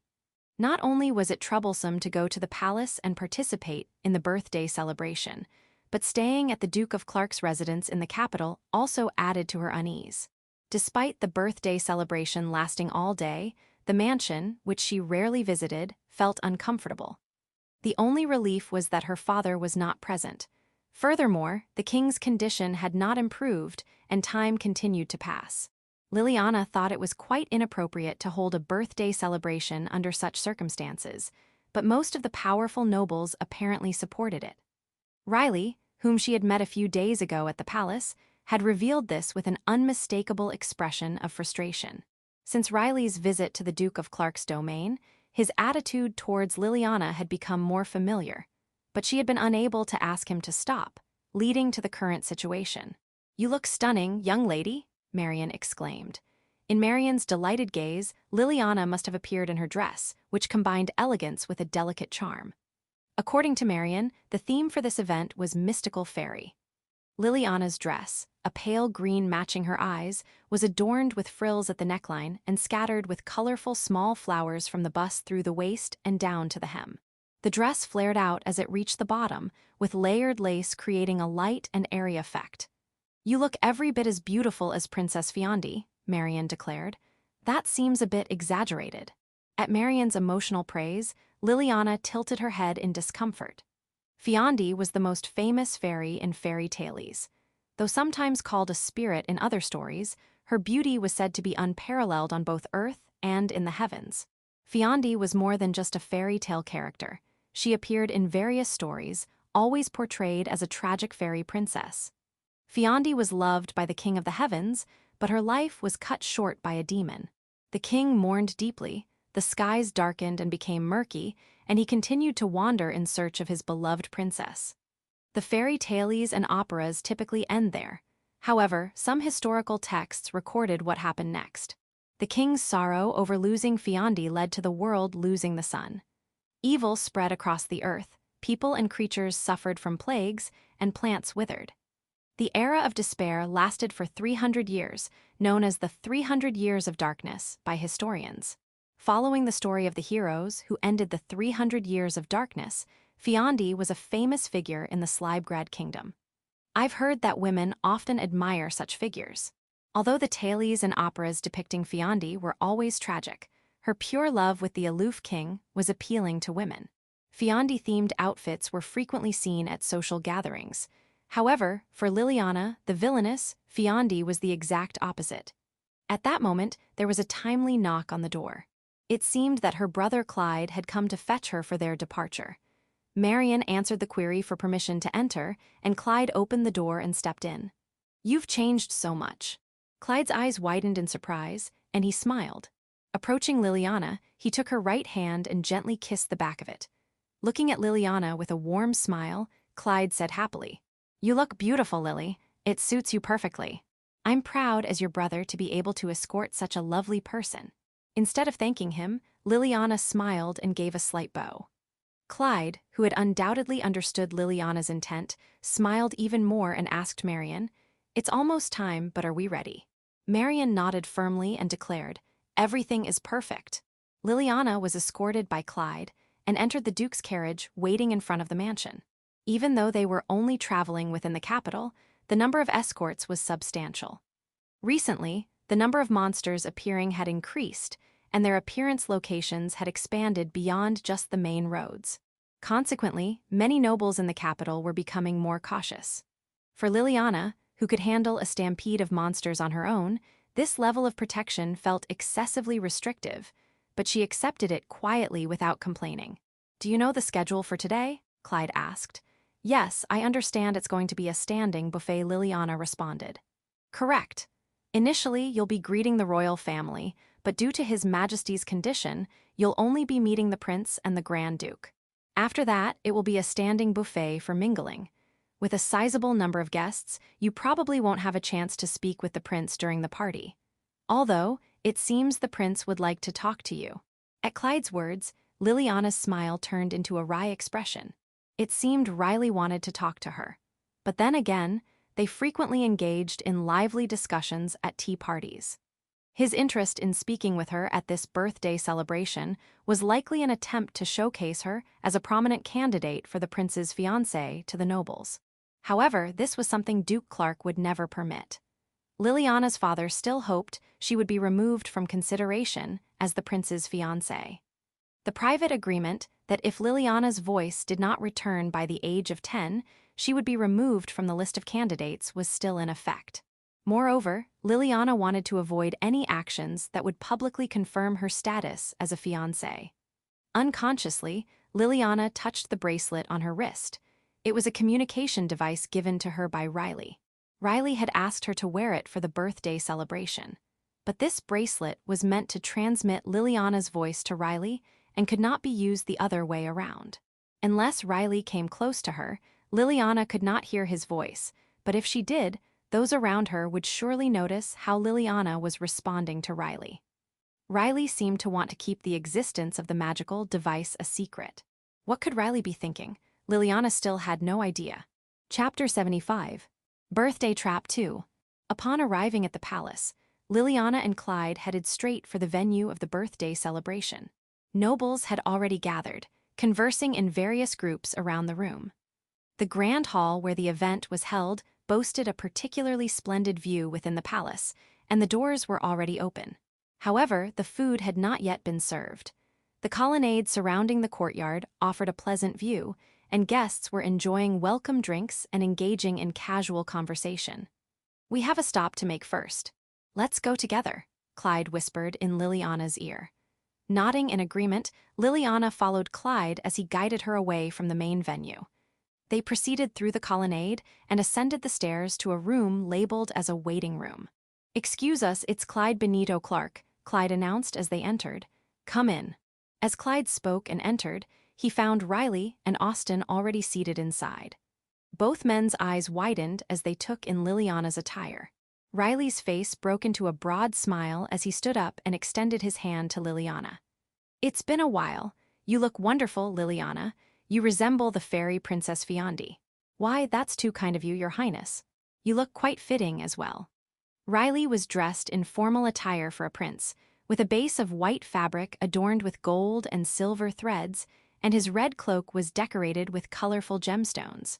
Austin, still an apprentice knight, wore a nobleman's outfit fitting for a duke's family, though not as elaborate as Riley's. Riley took Liliana's small hand and gently kissed the back of it before inviting her to sit on the sofa. As Riley took a seat next to Liliana, Clyde sat beside Austin. Riley then cast a soundproof barrier around the room and began speaking. "About that cloth, have you learned anything new?"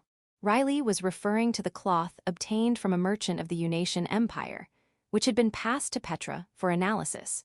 As Liliana had suspected, the embroidery on the cloth was a form of curse magic.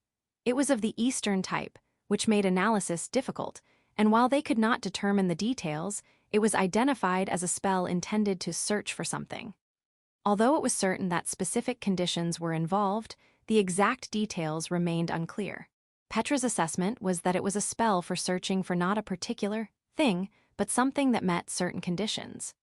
When Liliana reported these findings to Riley, he was surprised by the quick work but soon adopted a serious expression, deciding to investigate further in secret without informing the advisory council. Liliana was skeptical about the feasibility of such covert investigations, but Riley gave a small smile and said, "Of course, I will need your help." Riley then coordinated with Austin and Clyde to discreetly check if similar patterns of cloth were being sold through their connections with other nobles, emphasizing the need for secrecy. Although Liliana doubted how well this promise would be kept, it seemed that Riley's actions had not yet become widely known. It appeared that Riley had inherited his father's shadow before turning 10, and they had managed to do their part in the investigation. The cloth seems to be most actively sold in territories governed by neutral nobles. Currently, it's being sold in large quantities in the territories of Baron Kenny's and Baron Calvart, Clyde reported. I've received similar reports. There were some trades in the Alcasia region as well, but it appears to have been a brief visit, and I couldn't confirm the buyers, Austin added. Riley listened with furrowed brows and then spoke in a low voice. Although it's not certain, I suspect there may be a connection between the recent spate of kidnappings of northern immigrants and this curse. There were commonalities between the regions where the kidnappings of northern immigrants were frequent and where the cloth had been circulating. This was something Liliana had also considered. Clyde fixed a serious gaze on Riley. So, you think the curse on the cloth was meant to search for humans rather than things? Yes, that's what I believe. Indeed, the patterns align. It's frustrating that there were no records for the Clark Duchy, so I can't confirm it, Clyde added, looking vexed. It seemed he had also checked with the butler, Philip, but received only evasive responses. If Riley's hypothesis was correct, the issue would be identifying the mastermind. Considering the involvement of a merchant from the Unation Empire, it was reasonable to suspect that the neighboring country might be scheming something. Do you think they are considering an invasion? It was Austin who voiced the concern. Riley and Clyde both wore somber expressions. Riley answered with a serious tone, "I don't know. There have been no suspicious movements reported at the borders," Clyde said. But given the possibility that news of His Majesty's condition might have leaked, it wouldn't be surprising if their country is at least probing the situation. Riley nodded in agreement with Clyde's observation. Austin turned to Riley. "Do you know anything about the Emperor's character?" "No, unfortunately, I don't know much. Just rumors about him being an ambitious and formidable man who has ruthlessly discarded subordinates who opposed him. The Unation Empire and the Kingdom of Slibegrad had limited royal interaction. The Kingdom of Slibegrad was originally part of the Unation Empire and gained independence after the 300 years of darkness. Despite the non-aggression treaty between the two, the Unation Empire still regarded Slibegrad somewhat as a vassal state. Although Slibegrad had married off royal family members to Unation nobles to show goodwill, it was not eager to engage further. "It would be helpful if we could gather more information from our spies in their country," Riley muttered with frustration. Austin and Clyde exchanged glances. Both the Ealdred and Clark duchies likely had spies in the neighboring country, but neither was in a position to access that information yet. "I should look into this more thoroughly." Liliana silently listened to their conversation, contemplating. If Riley's suspicion was correct, there was a possibility that the neighboring country might strike against the Kingdom of Slibegrad, making it imperative for Liliana to focus on more than just maintaining her status as a fiancée candidate. As the saying goes, the victor is the rightful ruler, the loser is the bandit. If they lost a war with the Unation Empire and became a true vassal state, it was certain that not only the royal family, but also high-ranking nobles and their families would face execution. Currently, Liliana had a magically enchanted rat infiltrating the palace to obtain information. Though it appeared as an ordinary rat, it was a magically created entity capable of entering any place Liliana wished. However, the information retrieved was fragmentary. Moreover, Liliana still could not find a suitable shadow to serve her. Attempts to contact information brokers in the underworld who could provide such personnel had been unsuccessful, likely due to her noble status, as they did not show up at the agreed locations. Recruiting from the slums would also face the challenge of subsequent training. Liliana couldn't teach the skills required for espionage or assassination, nor did she have contacts to find a suitable instructor. The man named Kamakiri, whom Liliana had previously sought for guidance, was specialized in assassination and was not familiar with espionage. Even if training could be provided, it was uncertain whether the children would prove effective until the training was complete. Liliana did not have the time or resources for such an endeavor. Is the advisory council aware of the possibility of the neighboring country launching a war? Austin asked. Yes, likely, Riley replied. But it hasn't been a major topic of discussion. It's business as usual. This response implied that while influential nobles were aware of the neighboring country's movements, they were not currently prioritizing it. Riley gave a wry smile. More importantly, the palace has been in turmoil over the recent increase in monster attacks. The frequency and scale have expanded, and the areas of occurrence have widened. The Magic Research Department is probably the most affected. Liliana gave a small nod as Riley's gaze fell on her. It was known that Liliana had connections with the vice director and his subordinates in the Magic Research Department due to the cloth brought by the Unation merchant. Seeing Liliana's reaction, Riley shrugged. You seem even busier than before. There appears to be a significant imbalance in the distribution of work. Liliana used her bracelet to communicate this information, prompting Riley to narrow his eyes and ask for more details. Austin and Clyde could not hear Liliana's voice.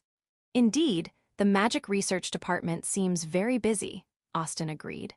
The vice director and his subordinates, the two responsible for analyzing the cloth brought by the Unation merchant, are reportedly being assigned an unusually high volume and complexity of tasks, Liliana added.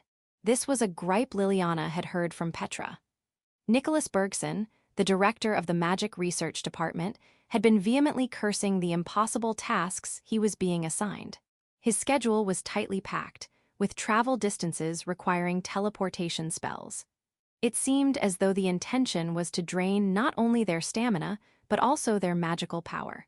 However, being the geniuses they were, both individuals had managed to adjust their magic use to avoid unnecessary depletion. Riley furrowed his brow, opened his mouth as if to say something, but then quickly closed it. He was clearly troubled by Liliana's comments, but refrained from questioning them to avoid revealing the existence of the telepathic bracelets to Austin and Clyde. We should also keep an eye on the activities of the Magic Research Department, Riley eventually said, the words sounding natural and consistent with Liliana's input, even though she wasn't audible to the others. Liliana smiled slightly, impressed by his perceptiveness. Austin tilted his head in confusion. Is there something going on with the Magic Research Department? It's related to the abnormal occurrences of monsters, Riley explained. I disputed the conclusion that they were naturally occurring, but there has been no reinvestigation yet. Oh, that topic, Austin said, acknowledging the issue. Riley's explanation seemed somewhat like a justification, but both Austin and Clyde appeared convinced. Riley sighed, his expression sour. Actually, I was opposed to today's birthday celebration. Several other nobles were against it as well. Given the current situation with my father and the unpredictable nature of monster stampedes, it's undesirable to keep the knights and mages stationed at the palace under the guise of protection. It seems the Magic Research Department also resisted the instruction to allocate only the minimum personnel for this celebration, Clyde added. Both Riley and Clyde looked pained by the situation. It was particularly the senior mages with a strong sense of privilege who had resisted. They seemed to view attending the prince's 10th birthday celebration as a matter of pride, though the underlying motive was likely their desire to ingratiate themselves with high-ranking nobles. As a result, most of the mages, including the director and vice director, were expected to attend the celebration. There was a monster stampede on a road just outside the capital late the night before yesterday, Austin said bitterly. The stampede was sizable, causing one town to become dysfunctional. Consequently, nobles from distant areas who were scheduled to attend the birthday celebration had been delayed and could no longer attend. However, some nobles still planned to bring their offerings to the prince as soon as the road was somewhat cleared. Despite this, the mages remained immobile at the palace.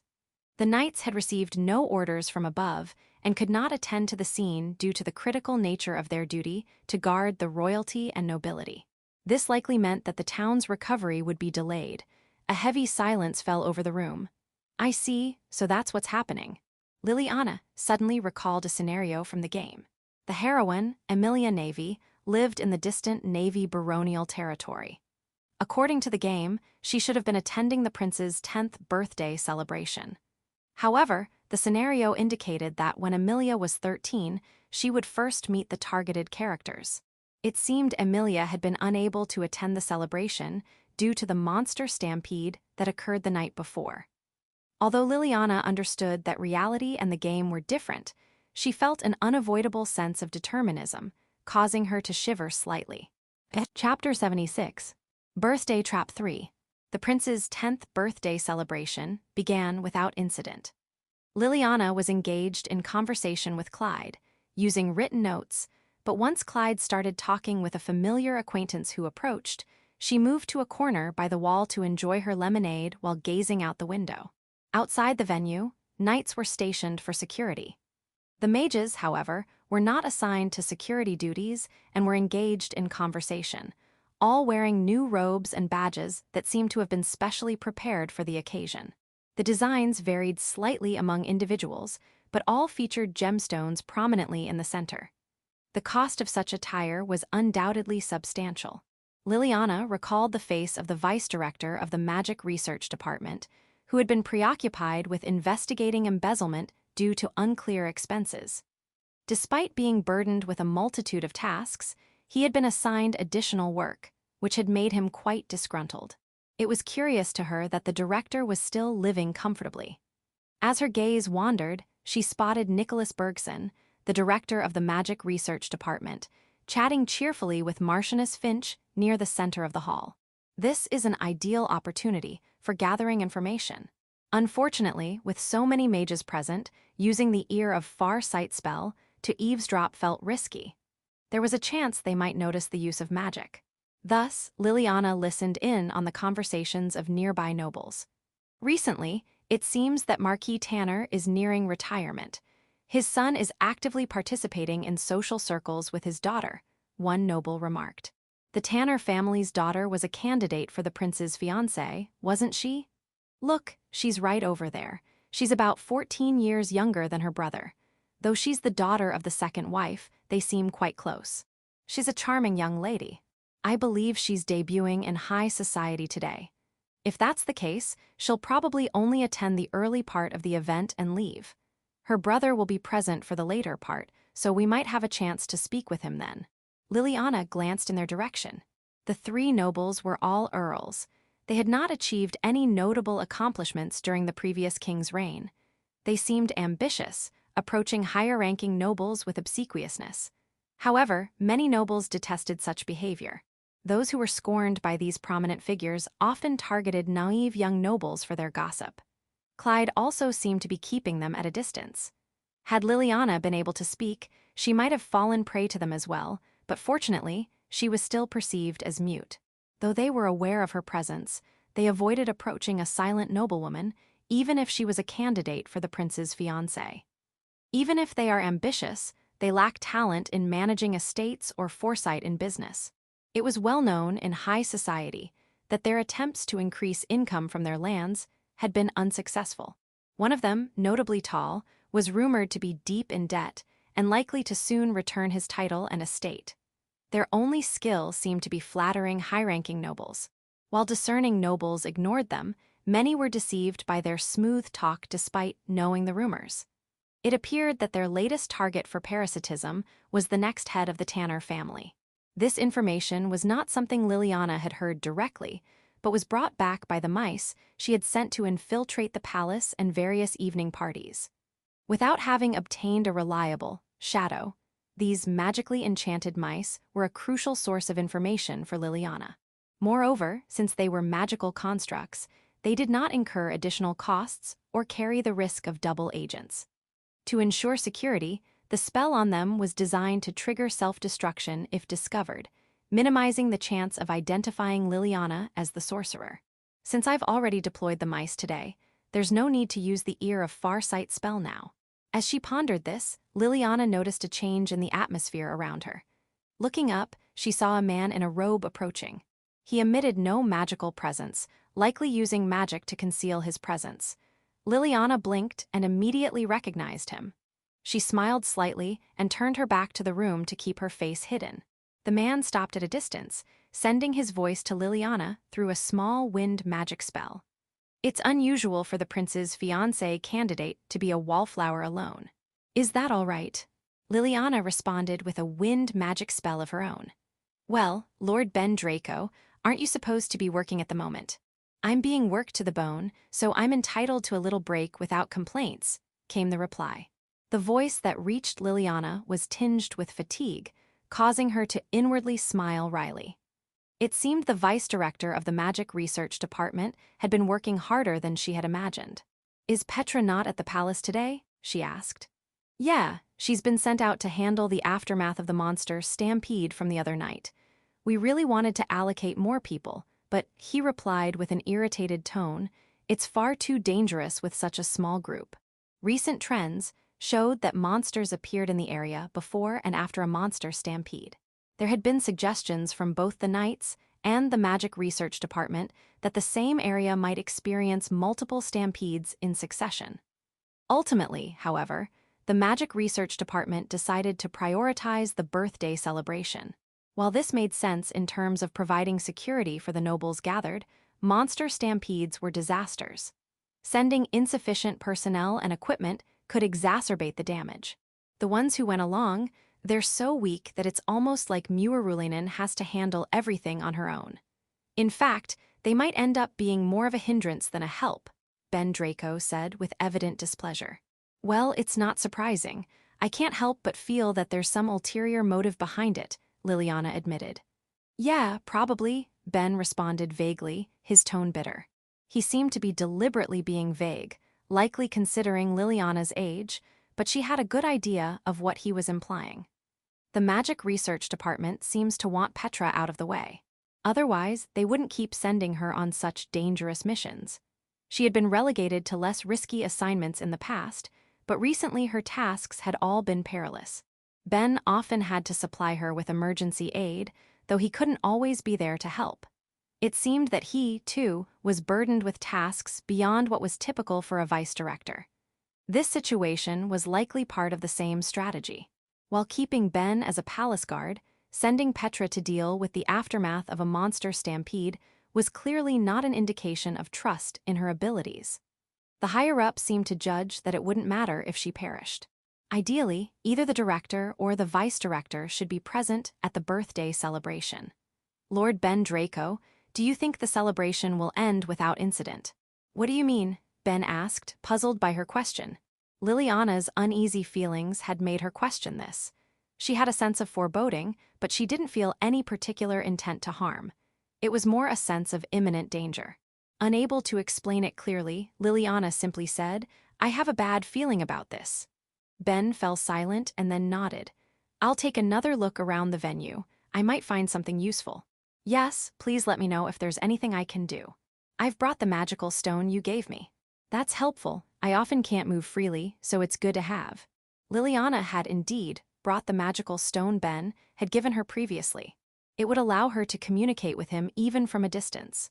Though she hoped she wouldn't need to use it, having it gave her peace of mind.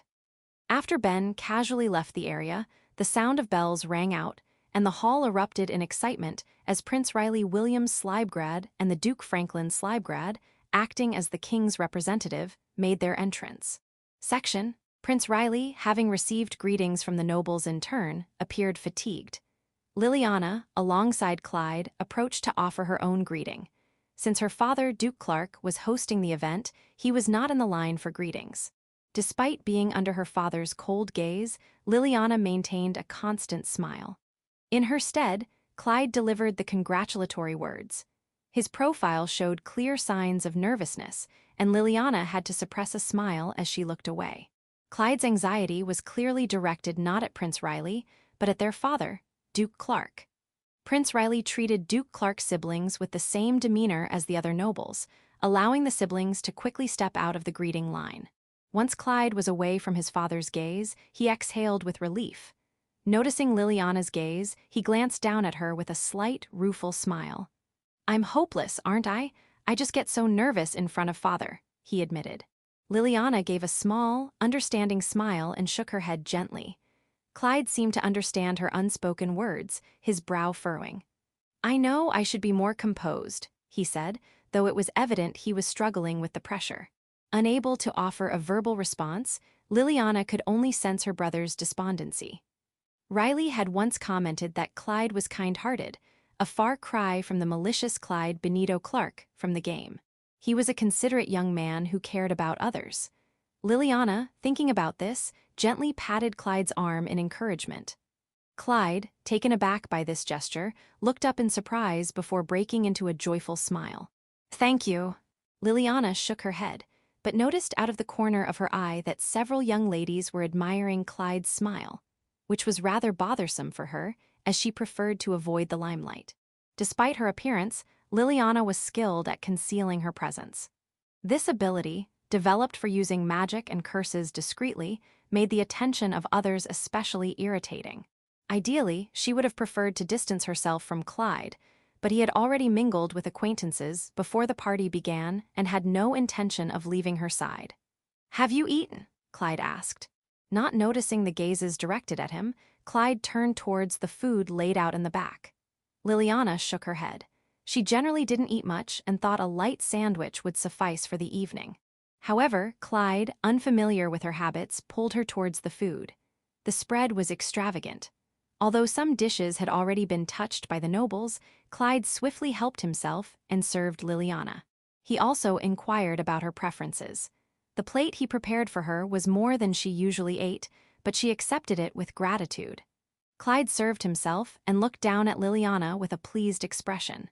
"Now that I think about it, I don't really know your likes and dislikes, Lily. I'm glad I can learn about them today." Liliana gave a vague smile and took a bite of the fruit to deflect the conversation. Similarly, she didn't know Clyde's preferences either, as her knowledge was based on game information rather than personal experience. However, it seemed the game was right about his liking for sponge cake. "I never really wanted to know my brother's tastes that much." Realizing her own feelings, Liliana lowered her gaze. However, Clyde seemed to interpret her reaction as shyness and gently patted her head. Liliana's gaze wandered anxiously. The taste of the roast beef with brown sauce was unremarkable. As she chewed with a hint of discomfort, she heard a murmur of surprise from the ladies around her. Looking up, Liliana saw that they were all staring out the window. Clyde also looked up, following their gaze. While most of the nobles hadn't noticed, a few nobles and magicians immediately realized what was happening. Liliana and Clyde too understood the situation. Corruption. A black mist, like a tornado, was rising into the sky from the royal palace. Although it was a bit distant from the capital, it was still dangerously close. If mishandled, the monsters might attack the capital. The density of the mist clearly indicated the scale of the impending monster stampede. "Set up a barrier around the capital." A distant voice was heard. The worst and largest monster stampede in history was about to begin, evoking memories of a dark, terrifying era. The venue plunged into a state of panic in an instant. Chapter 77. Birthday Trap 4. The monster attack meant that the birthday celebration could no longer continue. It was abruptly cancelled, but the nobles at the venue did not voice their desire to return to their own estates. It was only natural for them to want to stay in the royal palace, where the knights and magicians who could handle the monster attack were stationed. However, it was impossible to immediately prepare enough guest rooms for everyone. The available rooms were meant for local and lower-ranked nobles who could not afford estates in the capital. Nonetheless, some high-ranking nobles were demanding preferential accommodation from the attendants. However, since the royal palace was originally the residence of the royal family, rooms were provided out of the royal family's goodwill and could not be easily allocated just because a noble requested them. Liliana glanced sideways at Clyde, who was pursing his lips. In her peripheral vision, she saw Riley and Duke Franklin Slibegrad leaving the venue, guided by their guards. Duke Franklin's face was twisted in displeasure as he said something, while Riley's eyes scanned the room with concern. Upon spotting Liliana, Riley's face relaxed with a relieved smile, and he gave Clyde a small nod. The knights and magicians around the venue were in a state of uproar. They needed to set up a barrier around the capital to prevent the monsters from entering, while also heading to the site of the attack. The problem was that the site was not far from where the monster stampede had occurred the previous day. In other words, the personnel and resources needed to respond were also near that location. Furthermore, Liliana had another concern. Near the site, there might be Petra. It was likely that some nobles who had been delayed by the previous monster attack were still in the vicinity. Petra's lack of communication meant she was either far from the scene or unable to contact anyone due to the chaos. Liliana hoped it was the former, but the chances were about 50-50. Anxiety burned in Liliana's chest. While the magic division focused on protecting the capital, they should have prioritized sending knights and magicians to quickly address the monster stampede. "Lily, let's go," Clyde said urgently, pulling Liliana away from the venue. Liliana was unsure of Clyde's destination, but it was easy to infer that he intended to protect her. However, being protected was not Liliana's sole intention. With everyone distracted by the monster attack, the likelihood of being noticed using magic within the royal palace was very low. Therefore, Liliana did not hesitate. The targets were multiple: Riley, Duke Clark, Magic Division Director Nicholas Bergson, and Knight Commander Thomas Hegarty. Since Liliana had never met the Knight Commander, she was unsure if the spell would reach him, but it seemed to have succeeded as she heard urgent voices. The color of Liliana's light green eyes deepened. Her brain was able to distinguish multiple confusing sounds that would overwhelm an ordinary person. Although it was her first attempt and she lacked confidence, she was relieved to accurately grasp the information. However, the exertion was taxing on both her body and mind. Liliana stumbled and was supported by Clyde. "Are you all right? Lily, you look pale," Clyde said with a worried expression. Liliana hesitated for a moment, but then weakly shook her head. She wanted to be alone in a calm place to focus on gathering information. Depending on the actions of the knights and the magic division, she hoped to teleport to the scene herself. If she went, she could resolve the monster attack quickly. To do so, she needed to avoid being seen, including by Clyde. Time was running out. A slow response would mean greater damage and an irreparable situation. Although she wasn't truly unwell, Clyde was convinced that Liliana was terrified by the corruption. Liliana decided to use this perception to her advantage. As expected, Clyde, with his lips pressed tightly, began negotiating with a nearby attendant to secure a rest room. While Liliana concentrated on the sounds she was hearing, her status as the crown prince's fiancée or her family's prestige likely helped Clyde quickly secure a room for them. Section. Clyde, with a worried expression, turned towards Liliana. "I'll call Marion. Is that all right?" Though Liliana wanted to refuse, it was impractical to borrow guards or knights from the royal palace given the current chaos. Reluctantly, Liliana nodded. Clyde hesitated for a moment and then lightly kissed Liliana's forehead.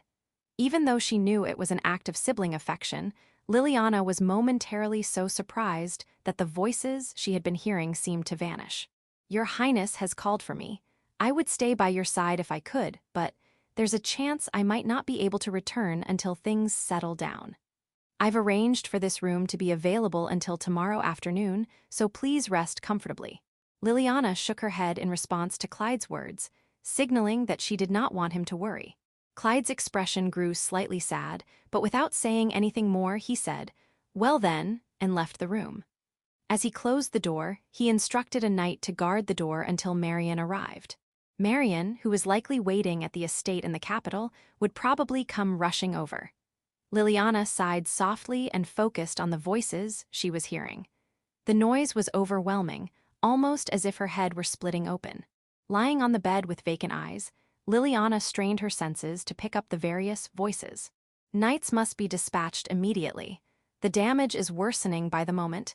If we don't act soon, it will be irreparable." A knight pressed the knight commander. "Is the barrier around the capital still not completed?" The magic division director's frantic roar. "The knights can't teleport.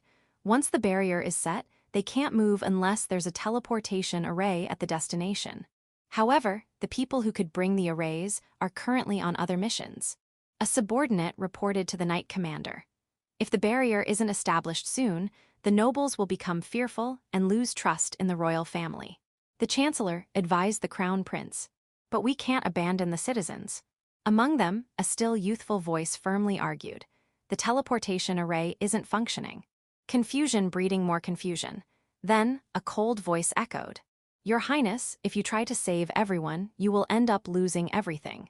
To save 100, you must be prepared to sacrifice one. How much time had passed? It felt like an eternity to Liliana, but it was likely less than a moment. There was a knock on the door, and Marion, who should have been waiting at the estate in the capital, appeared. She had rushed over, her hair disheveled and her breath labored. Her face was pale with anxiety as she cast a worried glance at Liliana. Are you all right, young lady? I'm fine, but I'd like to rest now. Could you help me change? The dress was uncomfortable for the current situation. Marion brought a simple dress, which, while not suitable for a duchess, was decent enough for walking outside. After changing, Liliana asked Marion to leave her alone. Marion, reluctant to leave her side, eventually gave in to Liliana's insistence and retreated to a small adjoining room for attendance. Liliana assessed the situation. The command structure was in disarray. The Council of Advisors, led by the Chancellor, was focused on self-preservation and prioritizing the capital's barrier. However, this was contrary to the Knights' desire to rush to the scene immediately. The Knights could not move because they did not have permission from the Chancellor, who acted as the king's proxy. Moreover, there were no magicians in the palace with the ability to set up teleportation arrays at the destination. The delay was causing frustration among the Knights. The Knight Commander, having lost patience, seemed to be considering mobilizing the second unit under his authority without upper-level approval. Thinking that Ben Draco was likely busy, Liliana decided to contact him. She took out a magic stone, set up a soundproof barrier, and whispered, "Can you hear me?" There was a commotion behind Liliana. However, Ben quickly responded, "Yes, I can hear you. What's the matter?" It seems neither the Knights nor the magicians can go to the scene. It's impossible. It appears someone tampered with the teleportation array. Ben's words were filled with frustration. Liliana furrowed her brow, recalling her previous lessons from Petra. There were teleportation arrays that don't require a fixed destination, weren't there? While teleportation arrays generally need a destination array to function, there are advanced versions that don't. These can be used by magicians who can't teleport by themselves, but can control the destination through magic. Although the number of such magicians is limited, there are more of them than those who can teleport independently, like Liliana or Petra. From the conversation Liliana had overheard, it seemed that the magic division had intended to use a destination-independent array to teleport directly to the capital, even with the barrier in place. However, the fact that the array had been tampered with meant it could no longer be used. While she was relieved it wasn't tampered with in a way that forced them to a distant location, she was still concerned about who did it. But there was no time to address that now. With the initial array compromised, the Knights would have to rush to the scene on horseback. However, the problem was that they would need to abandon their horses partway and continue on foot. Even if magicians could create a barrier against the miasma, horses are more sensitive to it than humans and would become immobile after a while. It seems we won't make it in time if we go now. It won't be in time. I was going to go, but I've been held up. Held up? The notion seemed unusual coming from Ben. Could his position as vice secretary be the reason? As Liliana frowned in suspicion, she heard Ben's hurried voice saying, "Sorry, I have to cut off," before the connection was abruptly terminated. This is strange. A troubling feeling stirred in her chest. She disconnected from the far sight spell and cast a new spell to contact Ben Draco. Immediately, she heard the furious voice of the Magic Division Director, Nicholas Bergson. "We have received reports that you tampered with the teleportation array. Although we need to verify, we cannot allow someone suspected of treason to teleport." Ben, who could use teleportation magic, was now deemed a flight risk and was being subjected to magical restraints. Liliana's face hardened. She bolted upright from the bed. This was clearly problematic. Though she had no means to stop it or time to uncover the conspiracy, she had to prioritize. For now, I need to set my priorities. Even though she was concerned about Ben's apparent detainment, the most crucial task was to get to the scene of the monster stampede, where neither knights nor magicians could immediately reach, and resolve the crisis as quickly as possible. She attempted to contact Petra using a magic stone, but there was no response. The likelihood of Petra being caught up in the stampede increased. Liliana jumped out of bed and opened the closet. She was grateful for the simple accommodations. As expected, the closet contained spare blankets and pillows. Liliana quickly rolled up a blanket and stuffed it under the sheets to create a bulge that would appear as if someone was lying there. With the illusion spell, anyone who entered would see her as resting. Fortunately, her current attire was suitable for going outside. Given the scale of the stampede, her outfit was rather elaborate. After a moment's thought, Liliana put on a cloak. She decided not to use the invisibility spell. Given the massive amount of magical power needed to suppress such a large-scale monster stampede, she wanted to conserve as much magic as possible. Furthermore, she needed to retain enough power for a final teleportation. Well then, let's go. With a confident smile, Liliana vanished from the palace in an instant. Chapter 78. Birthday Trap 5. Liliana teleported directly into the thick of the miasma, the heart of where the monsters were most densely gathered. Though she was shielded by a barrier to protect her from the miasma's effects, without it, she would have been overwhelmed in seconds, losing consciousness and succumbing to death soon after. Upon arrival, Liliana surveyed her surroundings. The miasma was so dense that she could only see a short distance ahead. She hadn't expected to find any humans in the midst of the monster stampede, and sure enough, she could only sense the magical energy of monsters around her. With no one else in sight, she felt a sense of relief. There are so many of them, and they're all so grotesque. While Liliana wasn't one to be intimidated by the number of monsters, she couldn't help but mutter to herself. Previously, the monsters she encountered typically resembled animals.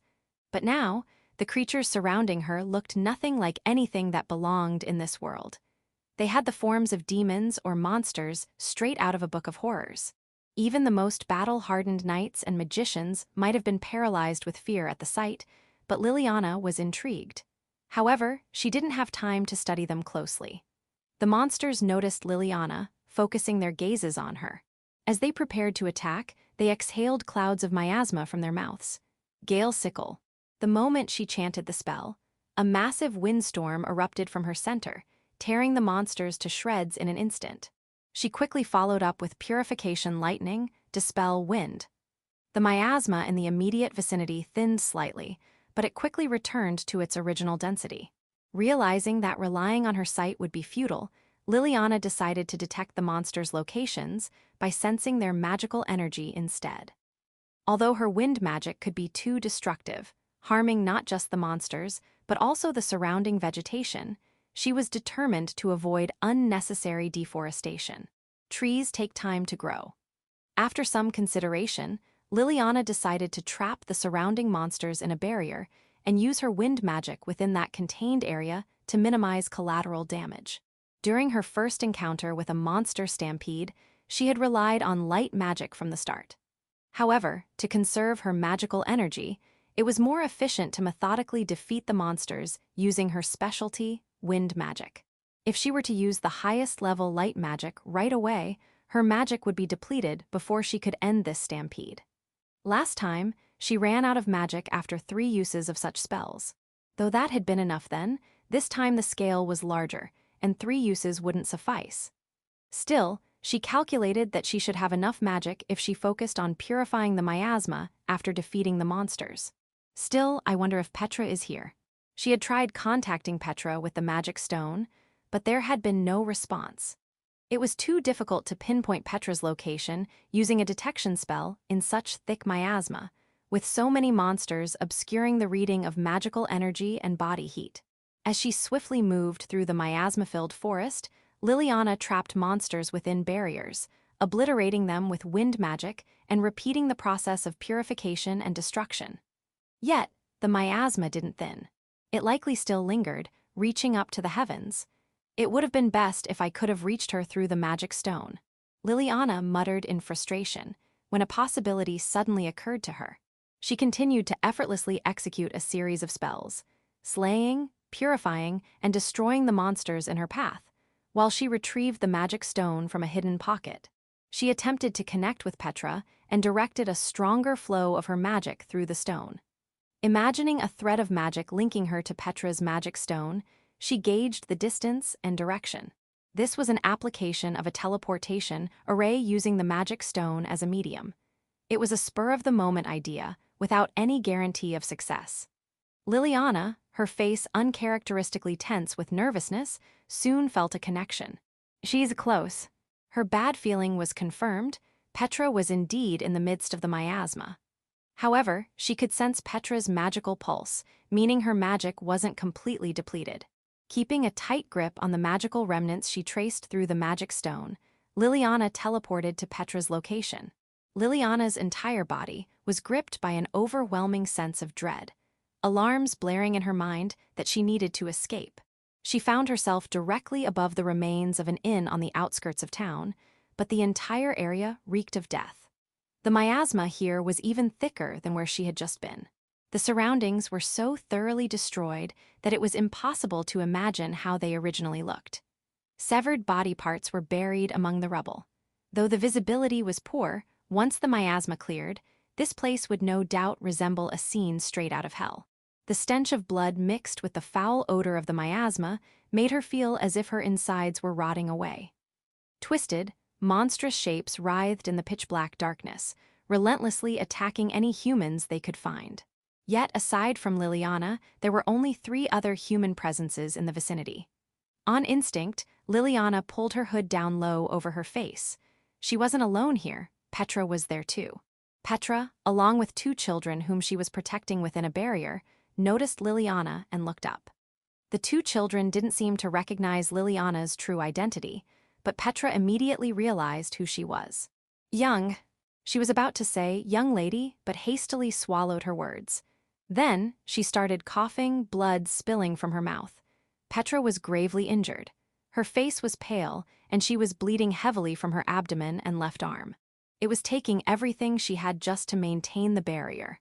But even that barrier was starting to show signs of breaking down. It looked like it could collapse at any moment, but someone was helping to hold it together. One of the children, Tania Draco. The other child, Belastar Draco, though his face was contorted in fear, clenched his fists, determined to protect Petra and Tania. Perhaps he had cast an attack spell, as the area surrounding the 3 was drenched in water. Belastar Draco's specialty was water magic, wasn't it? Liliana turned her back to them, to avoid being seen, and recalled the game's settings. She wanted to tend to Petra's injuries immediately, but the relentless attacks from the monsters, combined with the cursed miasma and dark magic, made it impossible to focus. She knew she couldn't begin proper treatment until she had dealt with at least some of the monsters. As a precaution, Liliana cast a quick healing spell on Petra to slow the bleeding. However, it was far from complete. Before she could finish the spell, dozens of monsters launched a simultaneous attack. Liliana quickly halted the healing spell and countered with a scythe-like wind/magic. There were more monsters here than in the area where Liliana had been earlier. Whether they were drawn to the abundance of prey, or if there was something in this town attracting their attention, she couldn't tell. Though she kept fending off the monsters, Liliana found herself growing bored with the repetitive attacks. These bizarre monsters are everywhere, so fascinating. I wonder if I can dissect one later. To dissect these strange creatures, they needed to be preserved in their original form. Unfortunately, Liliana's destructive wind magic wasn't suitable for that purpose. It's not my strongest magic, but let's give it a try. Freeze. In this world, water magic is usually used on its own, but Liliana wielded both water and wind magic together. She concentrated nitrogen around the monster's surfaces and within their bodies, maintaining its purity and liquefying it. Instantly, the monsters froze solid, their movements coming to a halt. However, they weren't completely dead. In her previous life, liquid nitrogen was known to be useful for preserving cells, often used for freezing blood and reproductive cells. Though these creatures were monstrous in form, if their bodies were composed of the same materials as the monsters she had previously analyzed, Then they could be preserved in their frozen state with liquid nitrogen. But simply freezing them wasn't enough. Over time, they might thaw and come back to life. The last thing she needed was for these monsters to revive when she wasn't around. Binding. Liliana solidified the magic she had cast on the monsters, ensuring it would not dissipate on its own. Freezing these creatures for preservation was a gamble that could either pay off or backfire. In any case, she would only know if the attempt was successful once she dissected the captured monsters after this stampede had been quelled. As she continued freezing some of the monsters, Liliana effortlessly dispatched countless others with her wind magic. The fluidity with which she annihilated and purified the monsters was so seamless, it appeared as though multiple magicians were handling both offense and defense. It was nothing short of a divine feat. Amazing! The awestruck voice behind her belonged to Belastar. For Belastar and Tania, who had been on the defensive until now, this mysterious figure, who effortlessly eradicated hordes of monsters on her own, seemed nothing short of awe-inspiring. Even though they wanted to help, both Belastar and Tania were paralyzed by the overwhelming magic power radiating from this enigmatic person. Ignoring the children behind her, Liliana continued to wipe out the monsters with her wind magic. As the number of monsters that had been filling her field of vision began to dwindle, Petra's magic abruptly vanished behind Liliana. Petra! A scream rang out. Hearing Tania's desperate cry, Liliana instinctively turned around, just barely managing to keep her face hidden in the shadow of her hood. Glancing over her shoulder, she saw that Petra had completely lost consciousness. Her breathing was shallow and rapid, with blood still pouring from her wounds. She was going into hypovolemic shock. In an instant, Liliana assessed the number and distance of the surrounding monsters. This is doable, she thought, steeling herself before stopping her attack on the monsters. Instead, she cast a barrier around herself, Petra, Belastar, and Tania. The barrier was charged with lightning. It wasn't just a defensive measure. Any monster that got too close to the crackling lightning surrounding the barrier would be struck down and killed. Such a barrier didn't normally exist, but Liliana had developed it, knowing it would be highly effective against monster attacks. As expected, several monsters, unaware of the electrified barrier, charged at them, only to be instantly struck by lightning, leaving behind lifeless corpses. With her face still hidden beneath her hood, Liliana moved closer to Petra, placing her hand over her body. She focused her magic on healing the wounds. Ideally, she would have performed a blood transfusion, but magic couldn't accomplish that. Her options were limited, and Petra's survival depended on her own strength. Hoping it might help, Liliana infused Petra with some of her magic. In this world, magic power is a force that sustains life. Seeing a slight improvement in Petra's complexion, Liliana stood up once more. As she did, Tania called out to her. Petra was trying to set this up. In her small hand, Tania held out a piece of paper, inscribed with a teleportation circle. Along with it were 4 more sheets, each bearing a transcribed circle similar to the ones Liliana had seen in Ben Draco's private study, as well as a bag containing 5 magic stones small enough to fit in the palm of her hand. So, this is what Petra was trying to use. It was a countermeasure against the monster stampede attacks that Petra, Ben, and Liliana had been secretly developing. By setting up the array at a designated location, a barrier would be created, and reciting specific words within it would forcibly purify the area inside the barrier. It was a groundbreaking system that required neither vast magical power nor a high level of light magic aptitude. In other words, with this, it would be possible to suppress a monster stampede even in the absence of a holy mage. However, it was likely too difficult for Petra to set up the array while simultaneously protecting Belastar and Tania and fighting the monsters. If Petra couldn't manage it, most people would likely give up. Moreover, while Petra could teleport herself and the 2 children, she couldn't teleport only the other humans. This meant that escaping with Belastar and Tania alone, leaving Petra behind, was not an option. But I can do it. She had teleported people and objects before. Although she had never done so over such a long distance, Liliana was confident. While she couldn't bring something to her from afar, she could transport objects close to her over a distance. Without hesitation, Liliana enveloped Petra, Belastar, and Tania in her magic. A faint smile played on her lips as she silently chanted her spell. Belastar and Tania, uncertain of what Liliana was about to do, watched the hooded figure warily, but made no move. Before they could react, Liliana forcibly teleported all three of them to Ben Draco's estate. "I hope they arrived safely," Liliana murmured to herself, imagining the strain this would place on Paul, who was likely overseeing the estate in their absence. Suddenly, an unconscious and severely injured Petra, along with the twins who would likely refuse to leave her side, had appeared at the mansion. Paul would undoubtedly be thrown into confusion, struggling to care for Petra while dealing with the twins.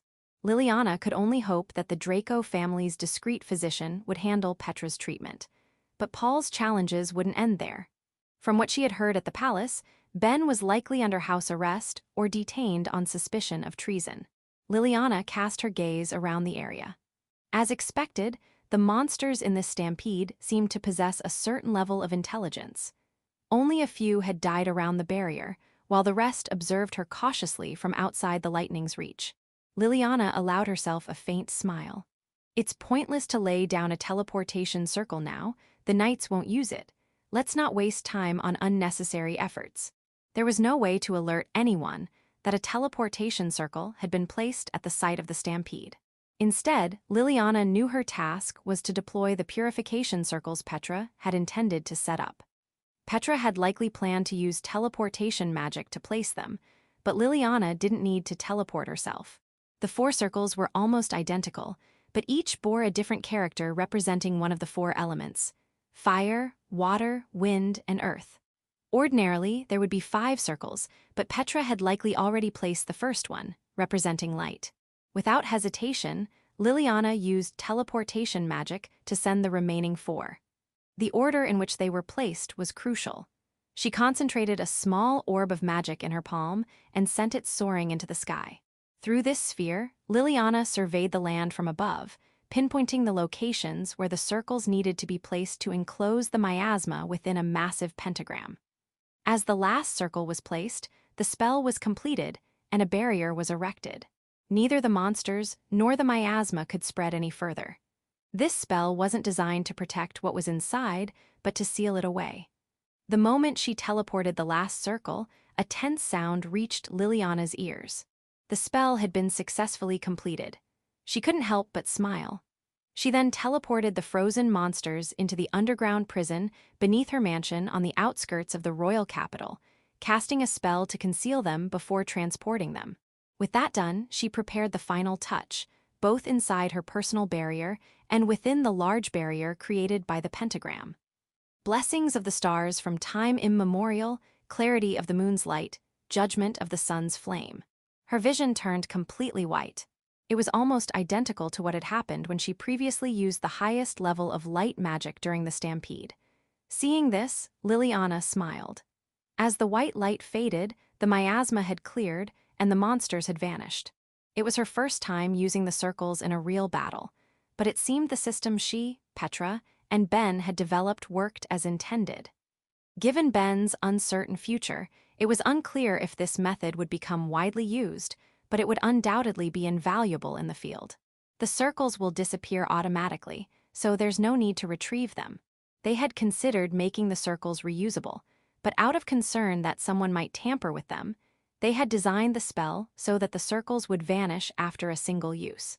This also reduced the amount of magic power required, and the fact that they wouldn't have to return to retrieve them was an added benefit. Though she still had enough magic power left to return to the palace, Liliana felt exhaustion creeping up on her. All she wanted was to crawl into bed. With that thought, she used teleportation magic to return to her room in the royal capital. Chapter 79. Birthday Trap 6. Staring at the miasma reaching up to the heavens from his room's window, Riley felt a deep sense of frustration. No matter how much he insisted that he should rush to the scene, the ministers ignored him.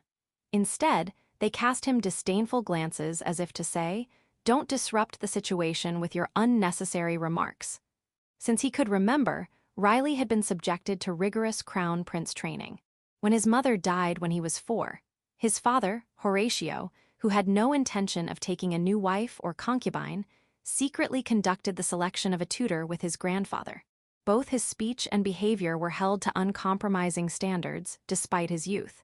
If he spoke his mind, he was met with unrelenting scolding. Once, on a sunny day, he had said, "It's nice weather today." He was 5 years old at the time. It had been an innocent comment. However, his tutor at the time reprimanded him. Continued drought could lead to poor harvests, and in such times, even sunny weather was not good for the people. As a crown prince, every action and word was observed and judged, and he was taught to consider every possible outcome. To think from various angles, he was assigned countless books to read. At the time, he had no understanding of this. Just reading was a struggle, and he was disheartened by the demand to read difficult books. But, in the face of the relentless tutor, he disliked being scolded and completed the assignments perfectly. Thanks to that tutor, Riley came to understand, if only vaguely, that he needed to think carefully about how his words would be received before speaking honestly. This understanding led him to a period where he didn't want to speak at all, but silence could also lead to scolding. He learned that while silence could be beneficial, being taciturn was not permitted. No matter how much he disliked it, there was no escaping it. In his early years, he had thrown tantrums, but by the age of 5, he had realized the futility of that. Since he could not escape his destiny as the crown prince, he had to do his best within the given constraints, as someone had taught him. So, Riley gritted his teeth and endured even when he wanted to cry. He had listened to and admired his grandfather's tales of heroism, and it was this admiration that helped him endure the harsh training. He could not choose his friends and only had those assigned to him. To avoid negatively influencing Riley, only high-ranking noble youths who had received education equivalent to or slightly inferior to his own were around him. Austin was one of them.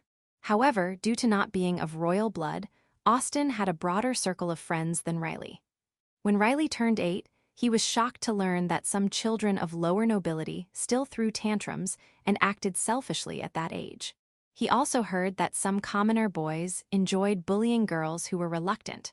For Riley, who had been isolated from such children, it was a story from a completely different world. The strict education Riley had received was all to support the Slybgrad kingdom as the crown prince. Even if he could not become a hero like his grandfather, Riley thought that at 10 years old, he should have been able to contribute more to the country and its people. Yet, things did not go as planned. Despite the rigorous training he had undergone, he was still treated as an insignificant child by the ministers and nobles attending the advisory council. While he could not deny his own lack of ability, it was deeply frustrating to be looked down upon. Despite this, some nobles, with an air of arrogance, complained to the attendants and knights about ensuring their safety, only adding to the chaos within the palace. His uncle, Duke Franklin Slybgrad, had grumbled as he left the venue, "I wish the monsters would rampage somewhere other than the royal capital. It's an utter nuisance." Even though these nobles were of an age and status that allowed them to achieve much more, Riley felt a strong aversion to their self-preserving behavior. Of course, he was aware that he was venting his frustration. After all, there were things he could not do himself. He bitterly wished he could at least take up a sword and rush to the scene, but his position as crown prince did not permit that. At that moment, he heard a knock on the door. When he granted entry, a familiar boy appeared.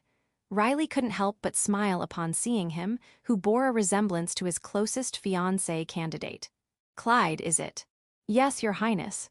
Earlier, Austin headed to the scene with the captain of the knights, the second squad, and 2 magicians. "I see." It seemed that Clyde was being dispatched as a messenger for the Duke, yet he still managed to bring this information to Riley. Although still an apprentice, Austin's swordsmanship was outstanding. He was only in the apprentice position due to insufficient time, but he would likely be officially knighted soon. Riley nodded gloomily. Just moments ago, Nicholas Bergson, the head of the Department of Magic, had reported to the Advisory Council that the teleportation array for the knights could not be activated. Setting up a large teleportation array capable of transporting knights was no simple task. Ideally, a magician skilled in arrays without predetermined destinations would rush to the scene with the array for the destination and wait for the knights to teleport. However, it appeared that the array's spell formula had been altered, preventing the usual procedure. Consequently, The knights had to travel part of the way by horse and then continue on foot to the site of the monster stampede. In the meantime, the damage was likely increasing. The miasma, visible through the window, had only grown denser. Moreover, if the teleportation array was unusable, the knights and magicians would have to cut their way from the outer edges of the monster stampede to the center. Since the monsters were most active at the miasma's core, it would take much longer to carve through from the outside than to teleport directly to the center and deal with them all at once. It was inevitable that casualties among the extermination team would rise. I hope they're safe. Yes. Even Riley could clearly see the poor handling of the situation. Clyde, too, seemed to understand, his usually impassive eyes showing a hint of bitterness. The lack of coordination between the Department of Magic and the Knights was glaring, and the palace's decision-making process was dreadfully slow. Normally, the king would make a decisive command with a single word, but the current method of discussing and then relaying decisions through the advisory council was the cause of the delay. Since the final decision-making power lay with the Prime Minister, Riley momentarily thought that forceful action might be needed, but he reconsidered. Duke Clark intended to focus on defending the capital and delay responses to the monster stampede. It was only due to the strong opposition from Duke Ealdred, one of the 3 Grand Dukes attending the birth festival, that Duke Clark had reluctantly accepted the knight's deployment to the scene. Riley did not know which judgment was correct. Perhaps there was no right answer. Yet, he couldn't help but recall the Prime Minister's exasperated words. "Your Highness, if you attempt to save everything, you will lose everything. To save 100, you must be prepared to sacrifice 1." These were the words Riley had been told repeatedly by his bedridden grandfather.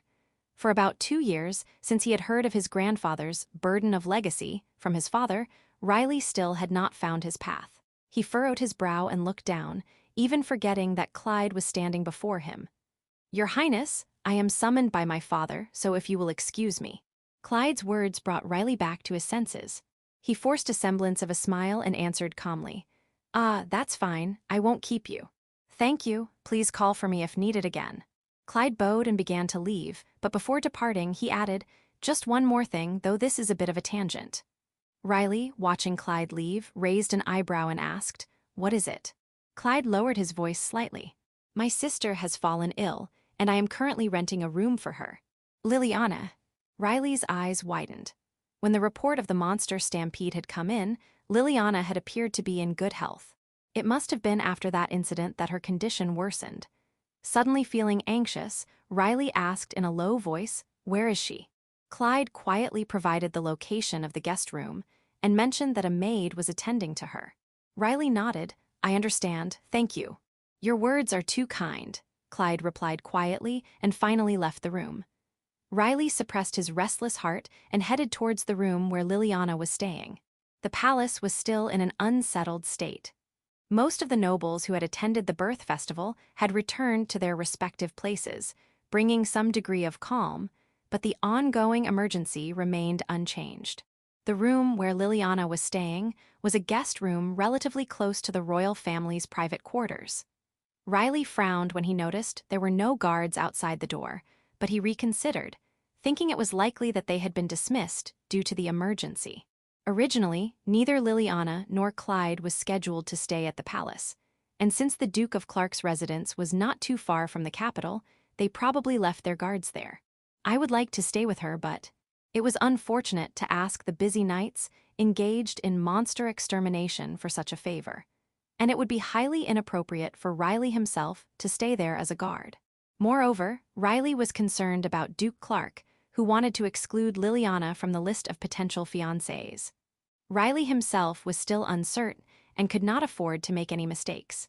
Certainly, Liliana's presence was the most calming, and conversations with her were enjoyable.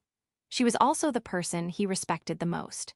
Her extensive knowledge and her innovative ideas were impressive.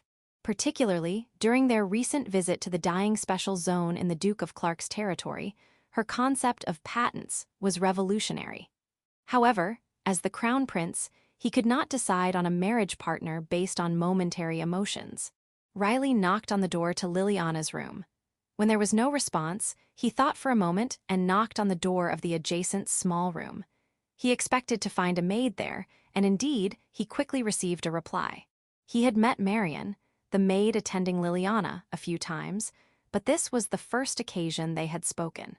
From their previous encounters, Riley had noticed that Marion seemed to watch over his relationship with Liliana with a fond gaze. Marion was 6 years older than Riley and 8 years older than Liliana.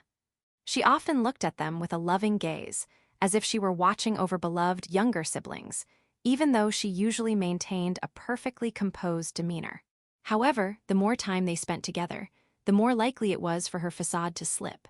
Marion appeared surprised to see Riley, but soon seemed to understand that he had come to see Liliana. "I'm sorry, but the young lady is currently resting. Should I wake her?" "No, if she's asleep, it's fine." "I understand it's not ideal, but..." Riley hesitated. "I heard from Clyde that she is unwell. I'd just like to check on her." Riley looked at Marion with a troubled expression, seeking her approval.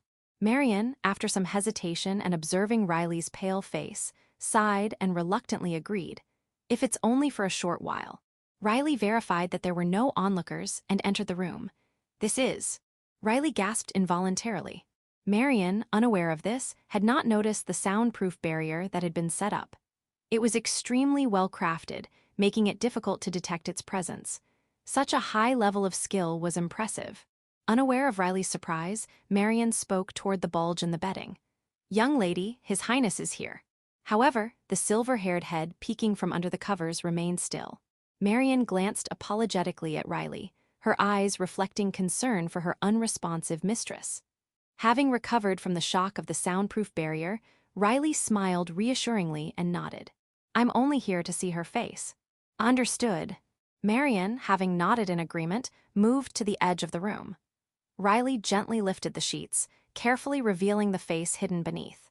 Holding his breath, he peered through the gap to confirm what he had suspected. As he expected, there was Liliana, sleeping peacefully. Though he had a vague premonition, the sight was still unsettling. "She seems to be sleeping very well. Let's leave her undisturbed." Riley replaced the sheets and whispered to Marion with a nonchalant expression. Marion, still with a worried look, nodded in agreement. Riley was now certain of his suspicions. He offered Marion some kind words, advising her to rest as well, and then left the guest room. His steps quickened as he headed toward his own chambers. So it was true. He felt his intuition had not been mistaken. His suspicions about Liliana, which had started when he visited the Duke of Clark's territory last year, had now been confirmed. Even if it was a coincidence once, it had become a certainty the second time. Liliana can use magic, likely without incantations, and her ability is not limited by the attributes of the spell. Moreover, she can maintain high-level magic even when she is not present. She possesses an astonishing ability. The soundproof barrier in the guest room that Riley had just left was set up by Liliana. The residual magical energy did not belong to Marion or Clyde. Marion had not noticed, but the figure on the bed was an illusion. The illusion was so sophisticated that it even mimicked Liliana's breathing. Though illusions usually lack warmth, the sleeping Liliana felt warm. Riley had almost been deceived at first. His suspicion and a stroke of luck had helped him. He had caught a fleeting fluctuation in the magic. At this realization, Riley bit his lip. Liliana was not in the guest room. Where could she have gone? She had disappeared without informing her brother or her maid. Given the timing, it was likely related to the monster stampede in some way. Whether she was alone or had accomplices was unknown.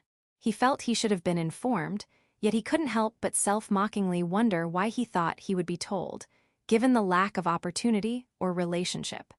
Riley was not trusted by Liliana, and their relationship was too tenuous for him to predict her thoughts or actions.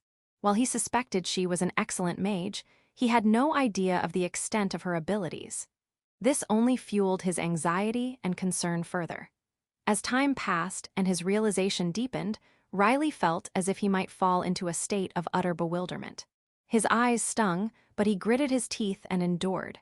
He clenched his fists tightly, not caring that blood began to seep from his palms. He steadied his breathing and desperately tried to suppress the raging emotions within him. If he did not, he feared he would be consumed by despair, feeling that he had no place among the nobility of the royal palace or the trust of his fiancée candidate, Liliana. Such feelings were unbecoming of a crown prince. Therefore, Riley fought to calm himself. By focusing only on the facts and diverting his thoughts from emotions, he hoped to contain his fragile heart that was on the brink of breaking down. Did father know about her abilities? No, that can't be. If it had been known that Liliana possessed power that could make her one of the greatest, no, the unparalleled, mages in the kingdom of Slibegrad, she would have been confirmed as his fiancée from the start. Her abilities were so compelling that her status and origins alone would not suffice to explain her attractiveness. The fact that she was a candidate for engagement indicated that her magical prowess was not yet known. Of course, the maid and Clyde wouldn't know either. If they did, Clyde would not have sent Riley to see her. Then, could it be that Duke Clark knew of Liliana's abilities and was concealing them? This possibility could not be dismissed. Duke Clark wished to remove Liliana from the list of fiancé candidates. Could it be that Liliana is keeping her magical abilities a secret from me because she also wants to withdraw from being a fiancé candidate? The thought caused a severe pain in Riley's chest.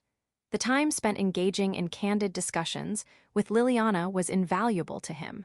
The idea of losing that time filled him with a sense of loss and anxiety. Lost in thoughts of problems that seemed impossible to resolve, Riley found himself arriving at his own chambers without realizing it. Chapter 80. Birthday Trap 7. Austin Ealdred chased after the back of the Knight Commander leading the charge, desperately urging his horse forward with the rest of the second unit. 2 mages from the Magic Division were also accompanying them, but since they could not ride horses as the knights did, they were mounted on the horses of the second unit's knights. The older mage had initially complained about this arrangement, but after some stern words, he reluctantly agreed to ride. Austin was the only apprentice knight accompanying them. Among the current apprentices, he was the only one with the potential to become a magic knight. For taking down a few monsters, a sword alone would suffice. However, to suppress a monster stampede, a sword was not enough. Even if a mage stationed nearby set up a barrier to protect against the miasma, engaging in battle would quickly lead them away from the barrier. Without adequate protection, one could be overwhelmed by the miasma and perish. If the mages were defeated, it would be the end of that line of defense. Moreover, as the number of monsters increased, relying solely on swordsmanship would become increasingly difficult, potentially leading to exhaustion before suppression could be achieved. Therefore, magic knights, who combined magic and swordsmanship, were crucial for monster hunting. They specialized in offensive magic, but could use basic defensive magic, and could set up barriers around themselves to protect against miasma. However, casting defensive barriers required delicate control of magic power. To cast barriers while fighting fiercely, one needed innate talent and rigorous training. Consequently, joining the second unit, which was composed solely of magic knights, required passing through a gate as narrow as that for the elite 7th unit. In other words, the knights Austin was working with were among the best in the Royal Knights. Austin found himself swallowing nervously. The fact that his first real battle was a monster stampede of unprecedented scale only intensified his anxiety. The miasma visible from the capital had seemed dense enough, but as they approached, its size and intensity became even more apparent. Though they had not yet entered the miasma, the overwhelming pressure and the innate fear it evoked made it hard to breathe. Austin, don't get too worked up. Yes, sir. The one who offered this reassurance, despite his grumpy demeanor, was Deputy Commander Eden. Though older than Commander Danhill Calvert, his abilities surpassed Danhill's. He remained Deputy Commander due to his commoner origins. Brendan Carey, the captain of the 7th unit, was also from a commoner background, but he was an exceptional case within the Royal Knights. The mages will set up the barriers once we dismount, but don't trust them too much. Stick close to me, the commander, or the regiment leader. Understood. Normally, we wouldn't bring an apprentice along for a monster stampede, but this time is different. We need every magic knight we can get. The Magic Division refused to send any holy magic knights, so everyone from the commander down was furious. They insisted that they would not deploy them to the scene, even though it was clear that protecting just the capital would not solve the problem. It seemed they didn't understand that. However, the Magic Division's decision outweighed the Knights' requests. Though they had to give up on sending holy magic knights, they had hoped for an increase in the number of mages sent. When they argued that more personnel would help, they were coldly dismissed and told that there were already apprentice knights available. Apprentice knights, being just that, were not officially knighted and lacked adequate training. Bringing such knights into battle could endanger their lives and, by extension, the lives of other knights. After much agonizing, they decided to call upon Austin, who was deemed to have potential as a magic knight. Despite being told he could refuse by both the regiment leader and the commander, Austin had readily agreed to join. Using the fact that the heir of a major duke family was accompanying them as leverage, they managed to get one more mage sent along. Although the additional mage was a newcomer, he was considered better than an older mage who was merely there for show, as the regiment leader, Hegedy, grimaced. Eden, known for his cool-headedness and formidable strength, was admired by the knights and also served to inspire their fighting spirit simply by being present. However, when Eden advised Austin not to trust the mages, Austin furrowed his brow. He glanced at Eden, who was maintaining a calm demeanor and staring straight ahead. Austin had expected to be told not to recklessly charge forward due to his lack of battle experience. Impulsive actions could endanger both oneself and others. However, he had not anticipated being warned not to trust the mages. He thought he would receive no answer if he asked, but it seemed Danhill, who had been keeping an eye on them while riding ahead, adjusted his horse to ride alongside Austin. At the same time, Eden moved to the front of Austin. For an operation of this scale, we would have preferred the deputy commander or one of his subordinates. But the ones we have with us are either newcomers or token mages. The newcomer has potential, but...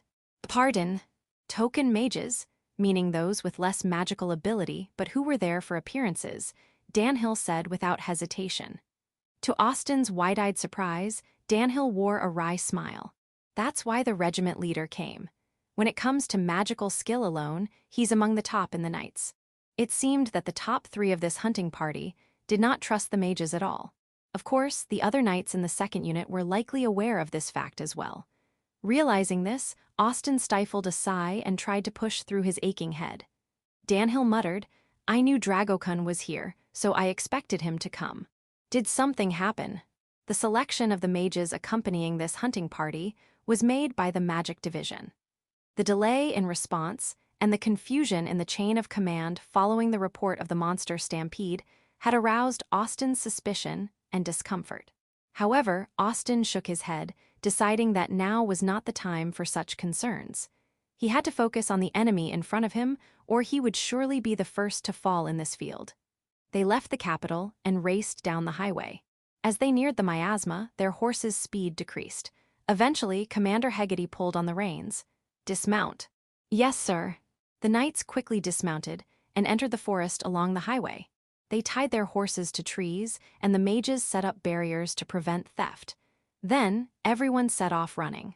Although they couldn't see them yet, the miasma was likely already drifting in. Breathing became progressively difficult, and Austin's eyes and nose began to sting. When the miasma began to blur his vision, Danhill shouted to the mage at the rear. "Set up the barrier." "Yes, sir." The answer came from the newcomer. A shimmering barrier was formed around the knights, making it somewhat easier to breathe. The knights stopped running, but proceeded at a brisk pace along the highway. The center of the miasma had already moved from the forest towards the city. With vigilance towards their surroundings, the knights and mages advanced towards the center. It was standard practice to activate purification magic at the center of the monster, Stampede, to suppress it most efficiently. However, monsters already infested the miasma-filled area, making progress difficult. A short distance ahead, countless red eyes emerged from the black miasma. Austin felt the hairs on his body stand on end at the presence of monsters watching their movements. "This is bad," Danhill muttered, and only Austin seemed to catch it. Without lowering his guard against the monsters, he asked, "What's wrong?" Danhill drew his sword from his waist, readying himself for an attack. "The monsters are observing us. It's a sign they have intelligence. But weren't they supposed to be mindless? Recent reports have started mentioning monsters with intelligence. I was skeptical, but it seems those reports were true. Danhill's voice was slightly tense, perhaps due to the stress. Austin furrowed his brow. Monsters with high intelligence were incredibly troublesome, not only because of their high attack power, but also because they could strategically target their annihilation. Humans, with their limited strength, could not match the raw power of monsters alone. Even holy magic knights, or a full unit of magic knights, would struggle to suppress a monster stampede of this scale. The chances of victory were slim. Then, it's a bad idea to make the first move. Yes, but if we play defensively, the damage will escalate. Though it was important to take the initiative, the current location was deep within the miasma, effectively the monster's domain. Everyone, protect yourselves. What? Commander Hegady's low voice caused only the older mage to widen his eyes. The knights each cast personal barriers around themselves. Unlike the barrier set by the mages, these were membrane-like shields covering their bodies. At the very least, with these shields, they wouldn't immediately collapse from the miasma if they ventured outside the mage's barrier. Having observed the monster's presence, Danhill eventually decided on a strategy. However, the options available were not numerous. Prepare the area and set up an ambush. Upon hearing this, the commander glanced at Danhill and gave a slight, approving smile. It seemed acceptable. The commander beckoned to Austin and instructed Danhill. I'll leave the support to you. Austin, you'll be with me in the rear guard. Understood. Austin nodded, and the next moment, the surrounding barrier vanished. It seemed the rookie mage understood what needed to be done without detailed instructions. Perhaps he had coordinated with Danhill beforehand, but it was clear why Danhill had said he showed great promise. With the knights who had been there vanishing in an instant, only Commander Hegedy, Austin, one knight, and two mages remained. Isn't there anyone to protect me? The mage, red-faced and seemingly confused by the situation, shouted in anger. However, there was no one to respond to him. Contrary to his emotional outburst, a calm and clear voice resonated. By my name, I command, under the principle of fire, blaze forth my sword. The remaining knight pointed the tip of his sword to the sky and chanted. Multiple fireballs formed in a circle around him, and the next moment, they rose high above, raining down on the monsters encircling them. The descending firestorm began to ignite not only the monsters, but also the surrounding trees. The monsters that escaped the firestorm turned their fury towards Austin and the others, showing their fangs and claws. Eek! The older mage let out a terrified scream. His face turned pale. The rookie mage also looked bloodless, but began casting defensive spells in an attempt to assist. Though not perfect, his earnest efforts were acceptable for his first mission. Commander Hegedy cleaved through one of the monsters with a single stroke. His sword glowed faintly, likely enhanced by magic. The fire mage knight swung his sword while simultaneously incinerating distant monsters with fireballs. Austin also imbued his sword with wind magic. His strikes turned monsters into chunks of flesh, and he simultaneously struck distant monsters with invisible wind fangs. Some monsters spewed poisonous mist, but it was blocked by the barrier. However, there were simply too many monsters. The intelligent monsters, realizing that mere brute force was insufficient, paused their attacks for a moment and began to form a formation, observing each other's positions. With their wide field of vision, the grotesque monsters could monitor all directions without needing a specific formation. A massive fireball pierced through the center of their formation. The roars of the monsters echoed as fire and wind drove them into a corner. Monsters that managed to escape were cut down with swords. Still, the monsters didn't seem to decrease. There was even a growing fear that new monsters might be appearing during the battle. Yet, the seasoned knights continued to focus their efforts on defeating the enemies in front of them. By my name, I command, under the principle of earth, rend the abyss with my sword. The chant echoed through the miasma. With a deafening roar, the ground where the monsters had gathered collapsed, creating a massive pit. The monsters fell helplessly into the hole. Even the monsters that barely escaped the pit were struck by fire and earth arrows, struggling and falling back in. By my name, I command, under the principle of wind, blow fiercely with my sword. Winds erupted around the pit, preventing the monsters trying to climb out from doing so and forcing them back into the abyss. By my name, I command, under the principle of light, banish the evil darkness with my sword. White light filled the pit, blocked by the swirling winds. The monster's death throes echoed. The scattered knights reappeared, and eventually the white light faded. The miasma had thinned somewhat. Even when the winds around the pit stopped, the monsters did not climb out. Seeing this, Austin exhaled in relief. The knights also slightly relaxed, though the battle was not yet over, and vigilance was still necessary. By my name, I command, under the principle of water, let the rain of blessing fall. One of the knights chanted, and rain began to fall on the burning trees around them, extinguishing the flames. With that, the knights quickly gathered in one place. When facing monsters, solo actions were unwise. Staying together was crucial for their safety. Let's go. At Commander Hegady's command, the knights nodded silently. Their expressions were tense with caution, but fatigue was also evident. Even those accustomed to fighting on the brink of death were not used to the density of the miasma in this monster stampede. Despite being protected by barriers, there was a limit. It was akin to performing intense exercise at high altitudes with low oxygen levels. Their mental and physical stamina was gradually being eroded. At that moment, a man grabbed Commander Hegady's arm roughly, the older mage who had been mocked by Danhill as a seat warmer. Chapter 81. Birthday Trap 8. The older mage who had grabbed Commander Hegady's arm was frothing at the mouth with rage, his face crimson as he berated the commander. A trickle of blood ran from his forehead, apparently from a monster's attack that he had been unable to fend off. I wasn't told about this. Why isn't anyone protecting me? Commander Hegady frowned. Why did the mage think he would be protected by the knights? Mages accompanying a monster invasion are supposed to fight alongside the knights, not be guarded by them.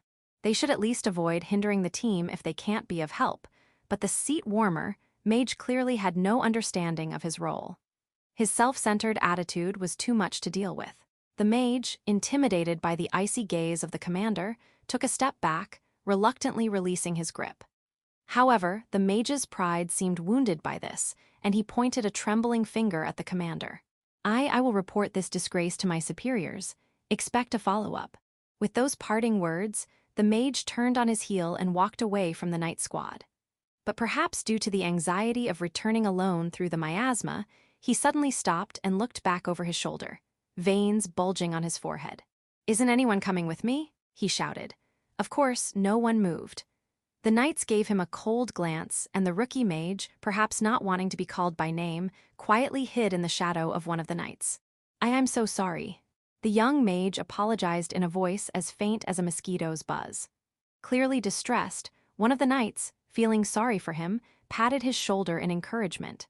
On the other hand, the older mage, even more enraged by being ignored, stormed off with his back turned to the knights, growling about the disrespectful barbarians and warning them that he would regret it later. Austin glanced sideways at Deputy Captain Eden standing next to him. Noticing the look, Eden responded in a cold tone. "Leave him be, he'll die anyway." Even seemingly minor wounds from monsters often harbor residual miasma. If left untreated, toxins from the wounds would seep into the body, weakening it further.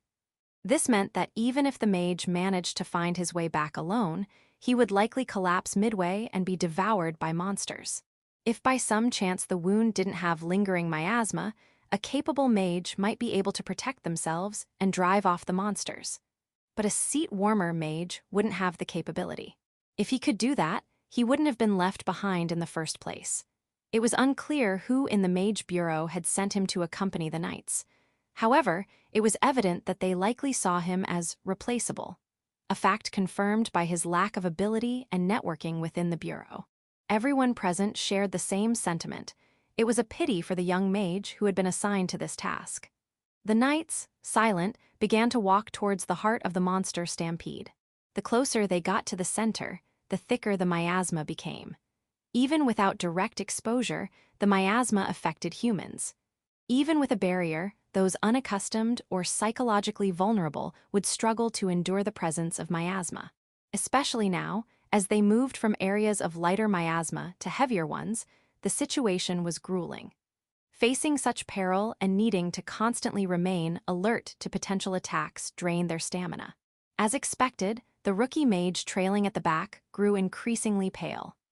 Normally, mages would position themselves in the center of the group to protect themselves and create barriers for the entire squad. But the young mage's stamina was already nearly depleted. Eventually, he collapsed to his knees. "Hey, are you okay?"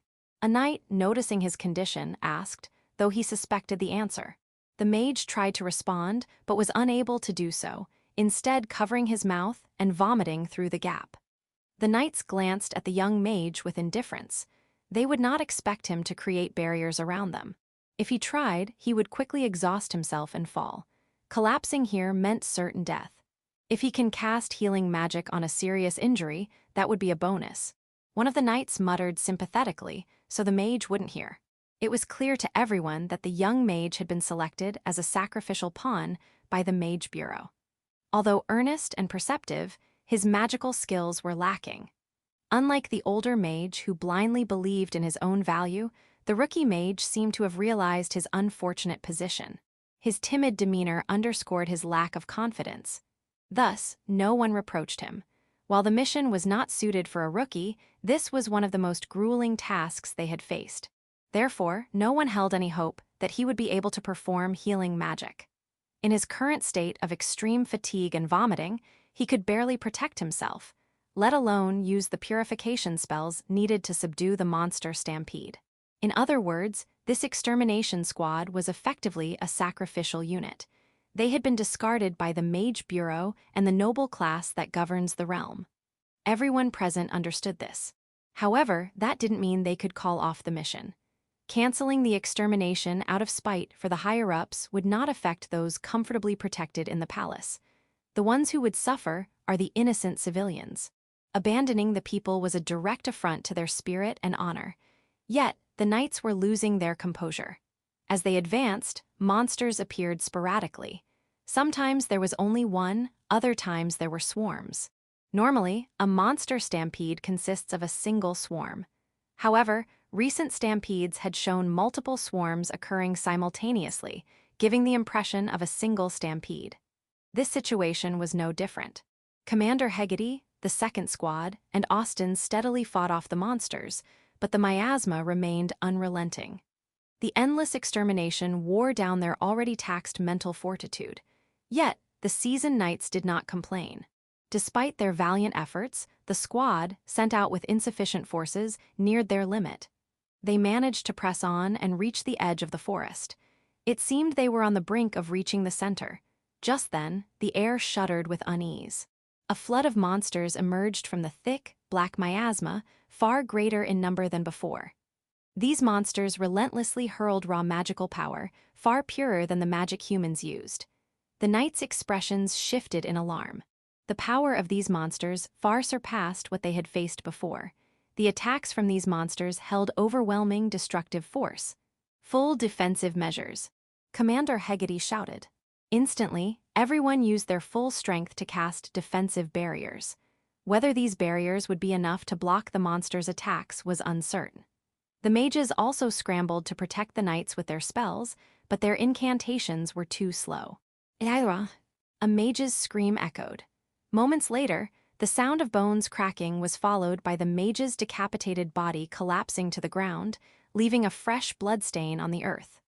Blood gushed from the gaping wound. Seeing this, Austin forced himself to tear his gaze away and refocus on the monsters. Damn it! Danhill gritted his teeth and swung his sword. He launched fireballs imbued with wind magic at the mid-range monsters. The hit monsters writhed in agony before turning into charred remains.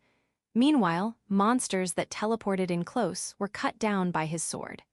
The knights, struggling against the stench, fought desperately with their swords and magic. The battlefield was chaotic, with friend and foe intermingled, preventing any coherent formation. The monsters overwhelmed the knights with their numbers and power. Austin fought furiously against the monsters with wind magic and his sword.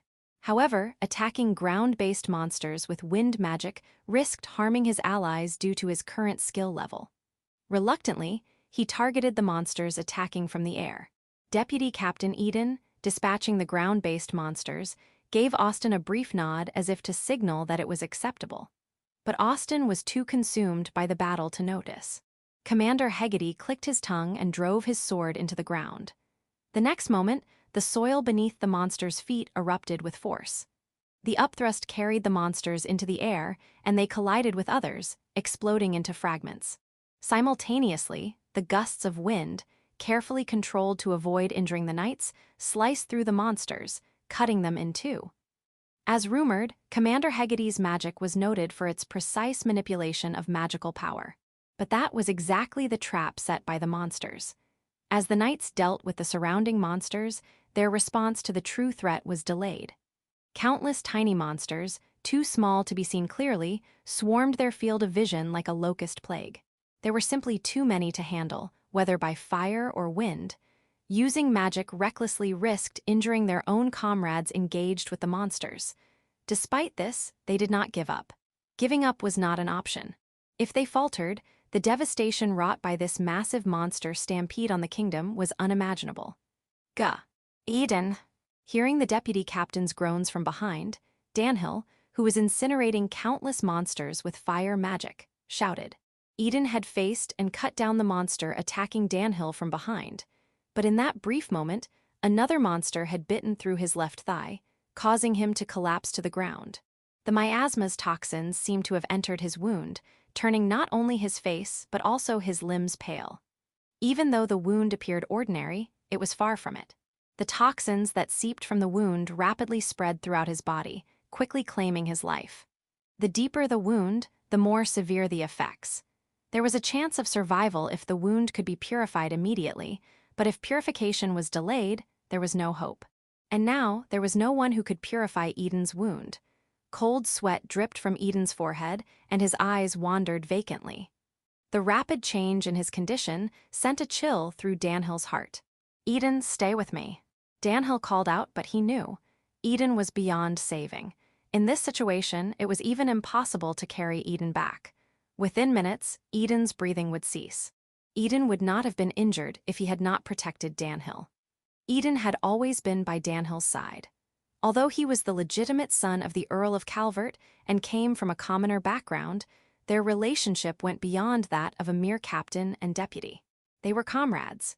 Initially, Eden had opposed Danhill, referring to him as a noble brat, but he had eventually come to always support Danhill. It was because Eden remained calm and steady beside the flamboyant Danhill that Danhill was able to serve as the captain of the second squad at such a young age. Even when Danhill's spirits faltered, he could move forward by hearing Eden's words. In dangerous situations, Eden would shield Danhill with his own body, refusing to back down even when told to stop. On Eden's body were numerous wounds from protecting Danhill. Danhill bit his lip, the taste of iron spreading in his mouth. Yet, there was no time for sentiment. Monsters continued to appear, their attacks unrelenting. For Danhill, even a momentary lapse of focus proved fatal. A sharp pain shot through Danhill's back, and his strength drained from his entire body. His refusal to let go of his sword was a testament to his pride as a knight. "Captain!" Austin shouted. "Wait, Austin!" The commander tried to stop him, but Austin had already begun to run toward Danhill. To Austin, Danhill was a figure of admiration. He had long harbored a desire to catch up to Danhill's level. It all started when Danhill told him not to carry the burden alone, always looking out for him. Danhill had invited Austin to a recommended restaurant when he struggled with his relationship with Riley. Such gestures were unprecedented for Austin. It was Danhill who first taught Austin to imbue magic into his sword. Over a meal of herring stew, Danhill had cheerfully said, "You could be a magic knight." Danhill had explained that being a magic knight would prove his worth and might even get him appointed as a prince's guard in the shortest time possible. Danhill was Austin's idol. A monster bared its fangs at Austin. A creature with the body of a wolf, wings of a raven, and the head of a serpent, it opened its maw to devour Austin, scattering poison as it did. The attack was swift. Austin sensed the danger and took a defensive stance, but it was a moment too late. That delay was fatal. Just as he thought he was about to be devoured, Austin's vision darkened. The monster's broken fangs pierced Austin's left shoulder. Intense pain coursed through him, draining the blood from his body. As he collapsed and nearly lost consciousness, Austin's eyes widened in shock. He couldn't believe it. The commander, Danhill's back stained bright red, lay on the ground. He had shielded Austin, and the monster that attacked Austin lay dead, a sword embedded in the serpent's head. Ugh! Groaning lowly, Commander Hegedy struggled to rise. Unable to muster strength, he gritted his teeth, sweat beading on his face. Though many monsters had been slain, more remained. They had to fight on, or everyone would die. But few knights were left able to fight. Hegedy reached a conclusion in less than a second. Retreat! To make this decision now was against his pride. He had wanted to fulfill the mission to the end, to stop the monster stampede. Yet, with only a handful of knights still standing and many more fallen, further advance was impossible. Gathering his last strength, Hegedy began chanting the teleportation spell to withdraw all surviving knights. The transfer array embroidered on his gloves began to glow golden as it reflected the last of the commander's magical power. Just before the incantation was complete, the ancient blessing of the star's light, the clarity of the moon's lamp, the judgment of the sun's flames. It felt like a vision was heard. The world turned completely white and the miasma cleared.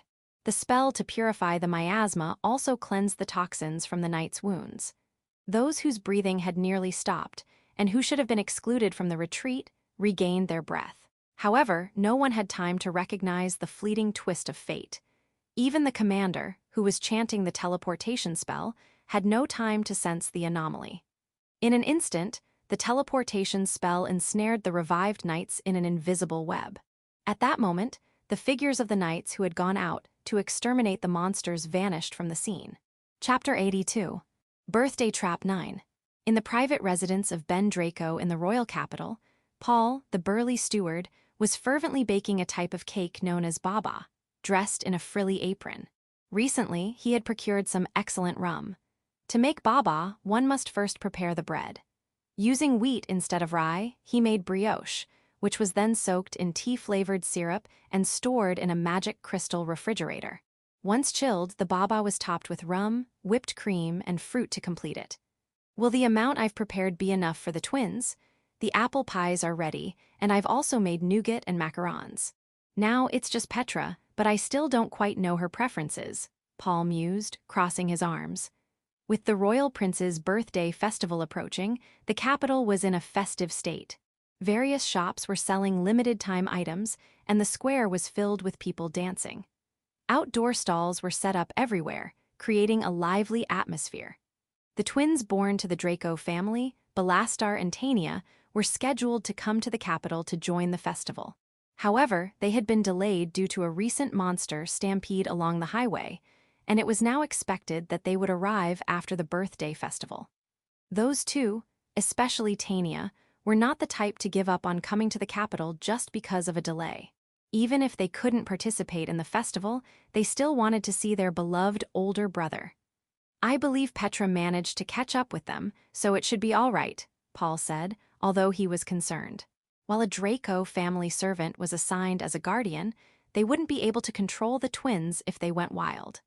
Moreover, staying at an inn near the site of the monster stampede was worrying. There were reports that a new monster stampede often occurred in areas where one had already happened. However, thanks to Petra, who happened to be nearby on business and had joined them, Paul felt somewhat reassured about their safety. He had also received a message from Petra confirming that they had safely departed for the capital. At least they should arrive by noon tomorrow, if they hadn't been caught up in another monster stampede today. In the capital, people were in chaos due to a sudden outburst of immense miasma. The festival was forgotten as people debated whether to flee the city or stay within the protective barrier. With the confusion, maintaining public order required more personnel. This situation had nothing but negative effects, but not many people understood that. As a result, Paul continued to diligently prepare to welcome his master's return and the visiting twins. Naturally, he was not without worry. To push away the faint, creeping fear from deep within, Paul focused and quickly completed the preparations for the food and pastries. Well, there's nothing else to do today, so I'll continue with the curtain making, Paul decided. He stopped baking, removed the frilly apron, and folded it neatly before placing it in its designated spot. It was dinner time, but he wasn't particularly hungry. His master, Ben Draco, had been staying at the palace and the magic ministry for the festival, which had allowed Paul to make significant progress. A simple meal would suffice, and he planned to resume his lacework, a curtain for the living room. The curtain, featuring white as the base color with floral embroidery, was designed to emphasize a spring-like feel. Excitedly, Paul headed from the kitchen to his room at the back of the first floor, but he suddenly felt an odd sense of unease and looked toward the entrance hall. Of course, the door was closed, so he couldn't see inside. The smell of blood. His caution heightened. As Paul slightly opened the door, he was stunned by the sight. Yet, his agitation passed quickly. Whatever had happened was undoubtedly an emergency. Forgetting his usual admonitions to Belastar and Tania to be quiet, Paul threw open the door roughly. In the center of the entrance hall lay Petra, bloodied and unconscious, with the twins sitting beside her, clinging to her and crying inconsolably. Ignoring the twins' dazed, tearful expressions, Paul knelt beside Petra to assess her condition. "What happened? A doctor know this is. We were caught up in a monster stampede," Tania sobbed, desperately explaining. "Did you use healing magic?" Paul asked. "Why yes, a robed person, a healer," Tania responded. "But she still hasn't woken up," Belastar added. Paul guessed that the robed person was a mage who had come to their aid. "Were there any knights nearby?" Paul asked, quickly checking Petra's injuries. The twins exchanged glances and shook their heads. It seemed there had been no knights. Thus, it was likely a mage, not a healer from the Knight Order. After a thorough examination, Paul sighed in relief. The wounds were mostly closed, but her body was cold, and her pulse was weak. It seemed she had lost too much blood, as evidenced by the robe stained so darkly with blood that its color was unrecognizable. The wounds from the monster's attack were heavily influenced by the miasma and required magic for treatment. However, since she had received healing magic, a physician could handle the rest. "Are you too injured?" "And no, we're fine," Tania assured. "Petra protected us," Belastar added. The twins shook their heads in unison. They were neither injured nor in pain, but seeing someone they knew well covered in blood and barely clinging to life was nothing but terrifying. The warmth of Petra's body grew colder, her breathing shallow. It was the first time Velasta and Tania had been so close to the concept of death. They could only rely on Petra's protection, while she was severely wounded. The thought that Petra might die made them shiver uncontrollably. Their minds went blank, but they desperately searched for words to answer Paul's questions. Despite their trembling, the twins clung tightly to Petra's blood-soaked robe, fearing that letting go might cause Petra's life to slip away. Paul, gently stroking their heads, decided to move Petra to a room to clean her up and show her to the Draco family doctor. However, Paul realized that handling this task himself might be inappropriate. He thought it would be better to leave it to a woman, but the only female staff member who lived on the premises was an elderly cook. Although she was strong for her age due to her work, it would still be a heavy task for her to change the clothes and clean up an unconscious, injured person alone. "Don't worry, it's just that she's lost a lot of blood. I'll have her checked by a doctor, but she'll recover soon," Paul said in a deliberately calm voice. The twins finally relaxed a bit, their bodies releasing the tension. Exhaustion seemed to hit them, and despite their tears, their faces showed a dazed expression. "Will Petra be okay?" they asked. "Yes, there's no way she's going to die," Paul asserted firmly.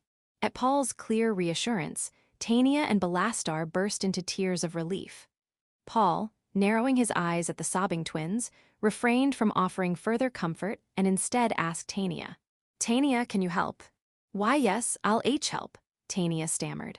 Her eyes were red from crying, and her love for her older brother had made her initially antagonistic towards Petra.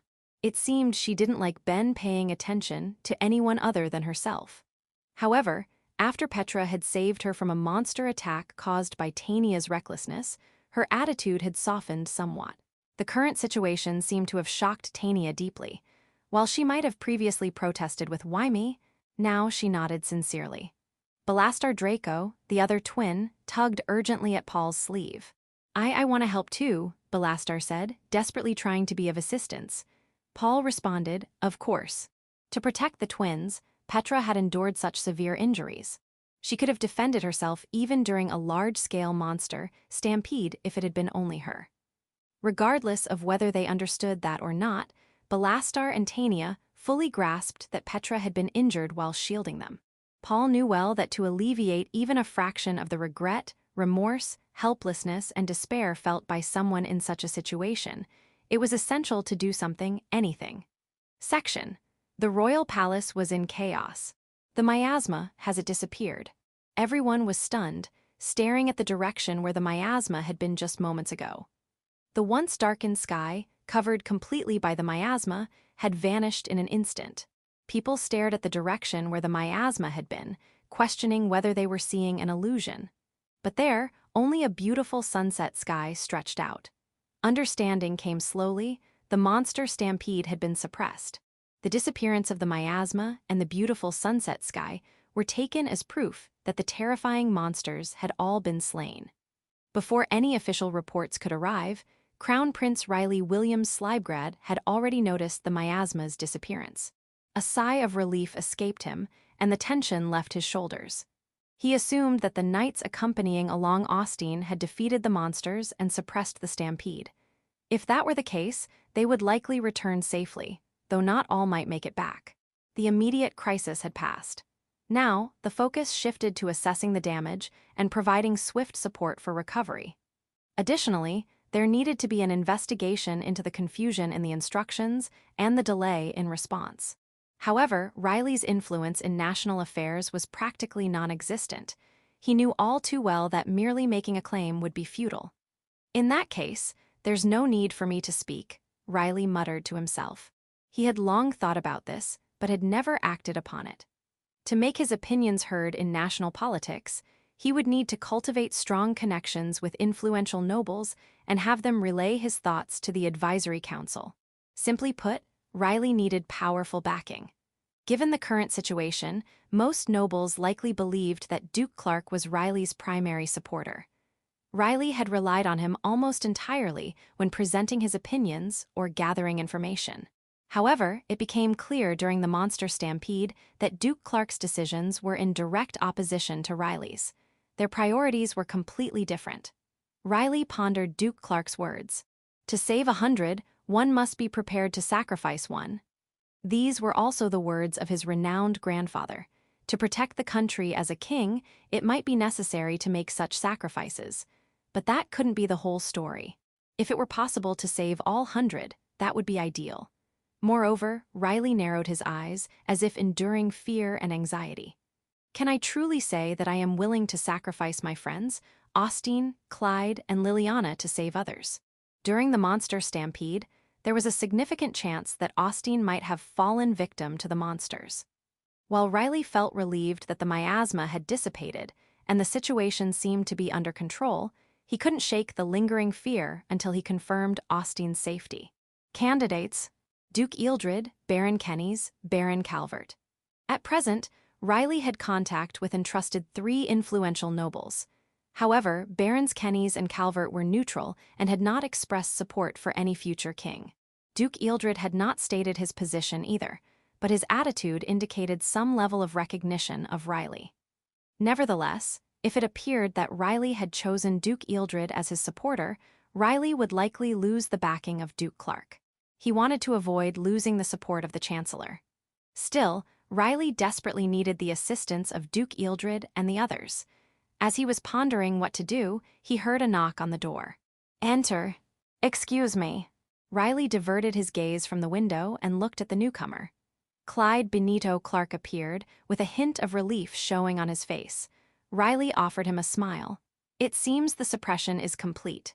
"Yes, but now the real work begins," Clyde murmured with a somewhat gloomy expression. He understood well the difficult tasks ahead, such as assessing the damage and supporting recovery. Another major concern was the evident lack of unity among the upper echelons. Thus, Clyde wasted no time. "I have several confidential reports," he said with a serious expression, looking at Riley. Riley set up a soundproof barrier and urged him to continue. The fact that Clyde said confidential indicated that he was acting on his own judgment, meaning the information had not been explicitly directed to be communicated to the Crown Prince. This implied that someone might be deliberately withholding this information from Riley, whether because they intended never to disclose it or believed it was too early to reveal. First, the captain of the Knights, the second squad, and Austin have returned to the Knights' quarters via teleportation magic. They are currently being treated by the healing magicians attached to the Knights. Is everyone safe? 14 have died in the line of duty, and they are beyond return. Out of the 15 who returned, 5 are severely injured, 8 are lightly injured, and 2 are uninjured but nearly depleted of magical power.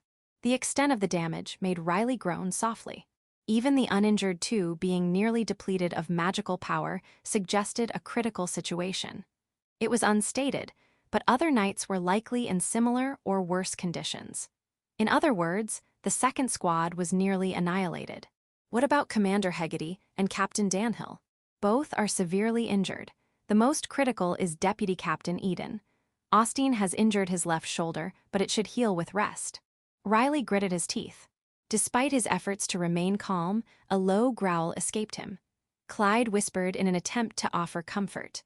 Most likely, you will be able to meet with them from tomorrow onward. Understood. Riley suppressed the raging emotions inside him and maintained a calm exterior. With a neutral expression, he asked Clyde, "What else?" Clyde lowered his voice further.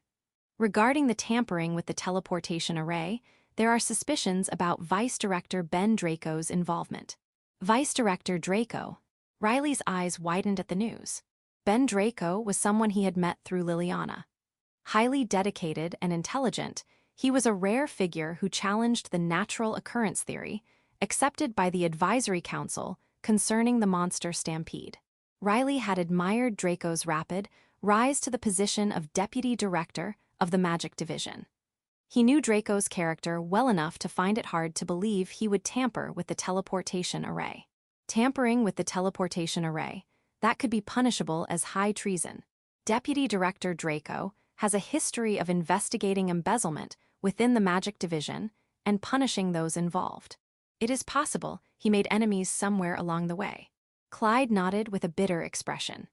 Currently, Draco was under magical suppression and confinement, and it was not hard to imagine that a search of his residence would soon follow once the immediate aftermath of the monster stampede settled. For now, I'll return my sister to our residence in the capital. I will stay in the palace for a while. Return. Riley blinked in surprise but quickly composed himself and nodded. Indeed, it's probably for the best. It will be difficult for her to return to her residence. The monster stampede had occurred along the highway. Leaving the capital would be quite a challenge. However, what worried Riley was not Liliana's return home, but the fact that he had to consider whether she had truly returned to her room. Is she really in her room? When Riley visited the room where Liliana was supposedly resting, he found an illusion designed to make it look like she was asleep. Riley could not determine where the real Liliana was. The illusion was so expertly crafted that if he had not recognized the magical power as Liliana's, he would have judged it to be a planned kidnapping. If Liliana still in the room was an illusion, what was the correct course of action? Riley, holding his aching head, struggled to suppress the sigh that was trying to escape. Chapter 83. Birthday Trap 10. Liliana, who had teleported from the site of the monster attack to her room, let out a sigh of relief. Though tired, she remained vigilant. After putting the blanket used for the illusion back in the closet, she crawled into bed and dispelled the soundproof barrier, listening for any signs from outside.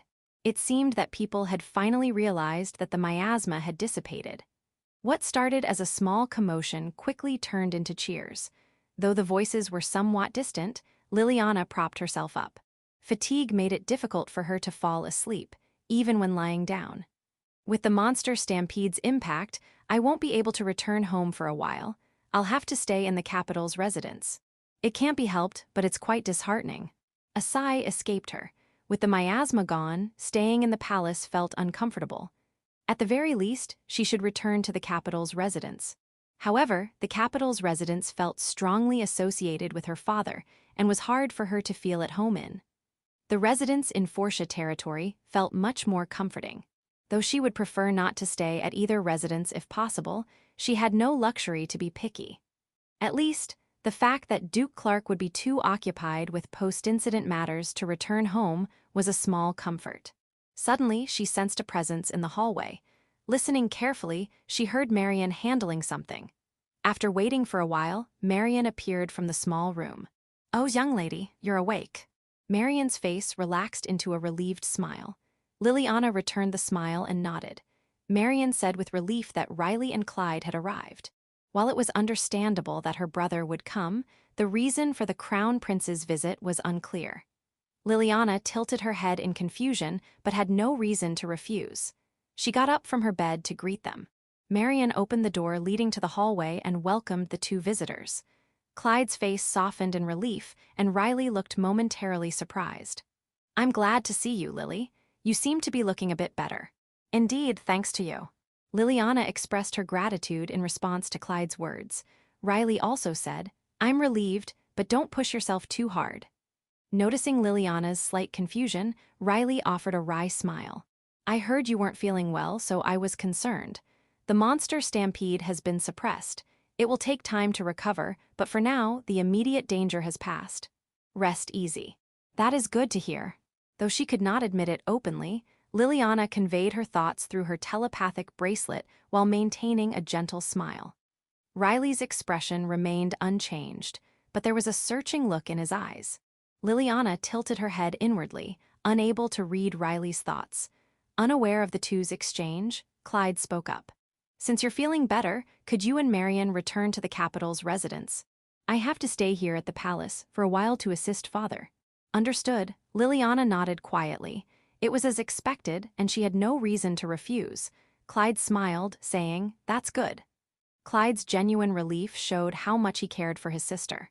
However, his demeanor was markedly different from the game's depiction. In the game, Clyde was a scheming character who kept others at a distance, and even when the heroine successfully pursued him, he showed only a hint of sadness toward his sister before ultimately directing a gaze filled with hatred. Whether this deviation from the game's scenario would continue or if Clyde's character would change in the future, Liliana could not tell. "Then, I'll arrange for the carriage and call for you. Please prepare in the meantime." Following Clyde's words, Liliana turned to Marian. Marian gave a nod of acknowledgement and entered the adjoining small room, presumably to make preparations for their departure.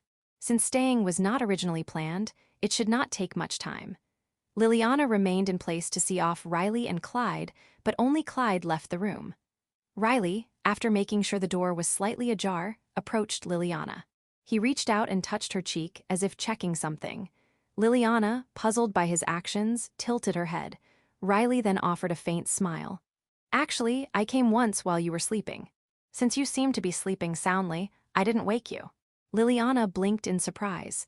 Without changing her expression, she replied smoothly, "Well, I didn't realize that. My apologies." "Yeah, I was worried. Next time, please rely on me. For now, I'm just glad you're safe." Liliana felt a sense of unease at Riley's use of the word safe. If he had seen her lying in bed due to illness, he would have said, "I'm glad you're well." A possibility occurred to Liliana, making her curse her bad timing. Riley might have realized that Liliana could use magic. However, she had no intention of admitting it. Liliana met Riley's gaze squarely without averting her eyes. Riley also continued to look at her. Sometimes, eyes could speak more than words. Riley seemed to want to say something, but eventually, as if resigning, he withdrew his hand from Liliana's cheek and closed his mouth. "This is just my selfish wish, but I hope that someday you'll show a little bit of what's in your heart." "Your Highness." Liliana was momentarily taken aback, but quickly responded with a gentle smile. The heart of the fairy princess Fiancée is said to be straight, beautiful, and untainted. Riley's eyes widened at the unexpected response. Liliana brought up Fiancée because her dress at the birth festival had been compared to that of Fiancée. By indirectly yet boldly stating that there was nothing to hide, Liliana made her point clear. Riley, seemingly entertained, let out a small chuckle. "If that's the case, then the depth of that heart must be boundless. I believe that's how human hearts are." "Ah, that may be so." Riley squinted as he looked at Liliana. After placing a kiss on the back of her hand, he said, "Until next time," and left the room. Once the door closed, Liliana noticed Marian peeking out from the small room. Marian's cheeks were slightly flushed. As Liliana wondered about this, Marian happily remarked, "Seeing it like this, it's almost as if your Highness and young lady are like the Heaven King and Fairy Princess Fiancée." "Well, Liliana gave a wry smile. Comparing them to the most beautiful man and woman seemed a bit excessive. However, Marion genuinely thought so. It wasn't entirely wrong, either. In the story, the Heaven King and Fiancée were a tragic pair. Fiancée died, and the Heaven King mourned. In the game, Liliana also dies while the Crown Prince survives. The difference is that, while the Heaven King and Fiancée loved each other, the Crown Prince and Liliana were never truly reciprocally in love. In the game, Liliana loved the Crown Prince, but he only felt affection for her without loving her. It was bitter irony to be compared to a tragic pair, despite her efforts to change a fatal fate. Liliana understood that Marion meant no harm. She probably intended to highlight their close bond rather than their doomed love. Nevertheless, Liliana could not bring herself to be pleased. It felt as though she was being mocked for never being able to change her fate. Section. After parting ways with Liliana, Riley headed not to his own quarters, but to the building where the political center was located. To influence the advisory council's decisions on the aftermath of the incident, negotiating with influential nobles beforehand was crucial. Although he had previously voiced his opinions, they had been either inadequately presented or delivered to the wrong audience. The door Riley knocked on led to a lounge prepared for high-ranking nobles to rest before or after the advisory council meetings. As expected, a familiar voice invited him in. Riley entered saying, "Excuse me. Are you alone?" "Yes, fortunately." The man who spoke was Bernard Chad Ealdred, head of the Ealdred Duke family. Although his features resembled Austin's, his extensive beard made him appear very seasoned.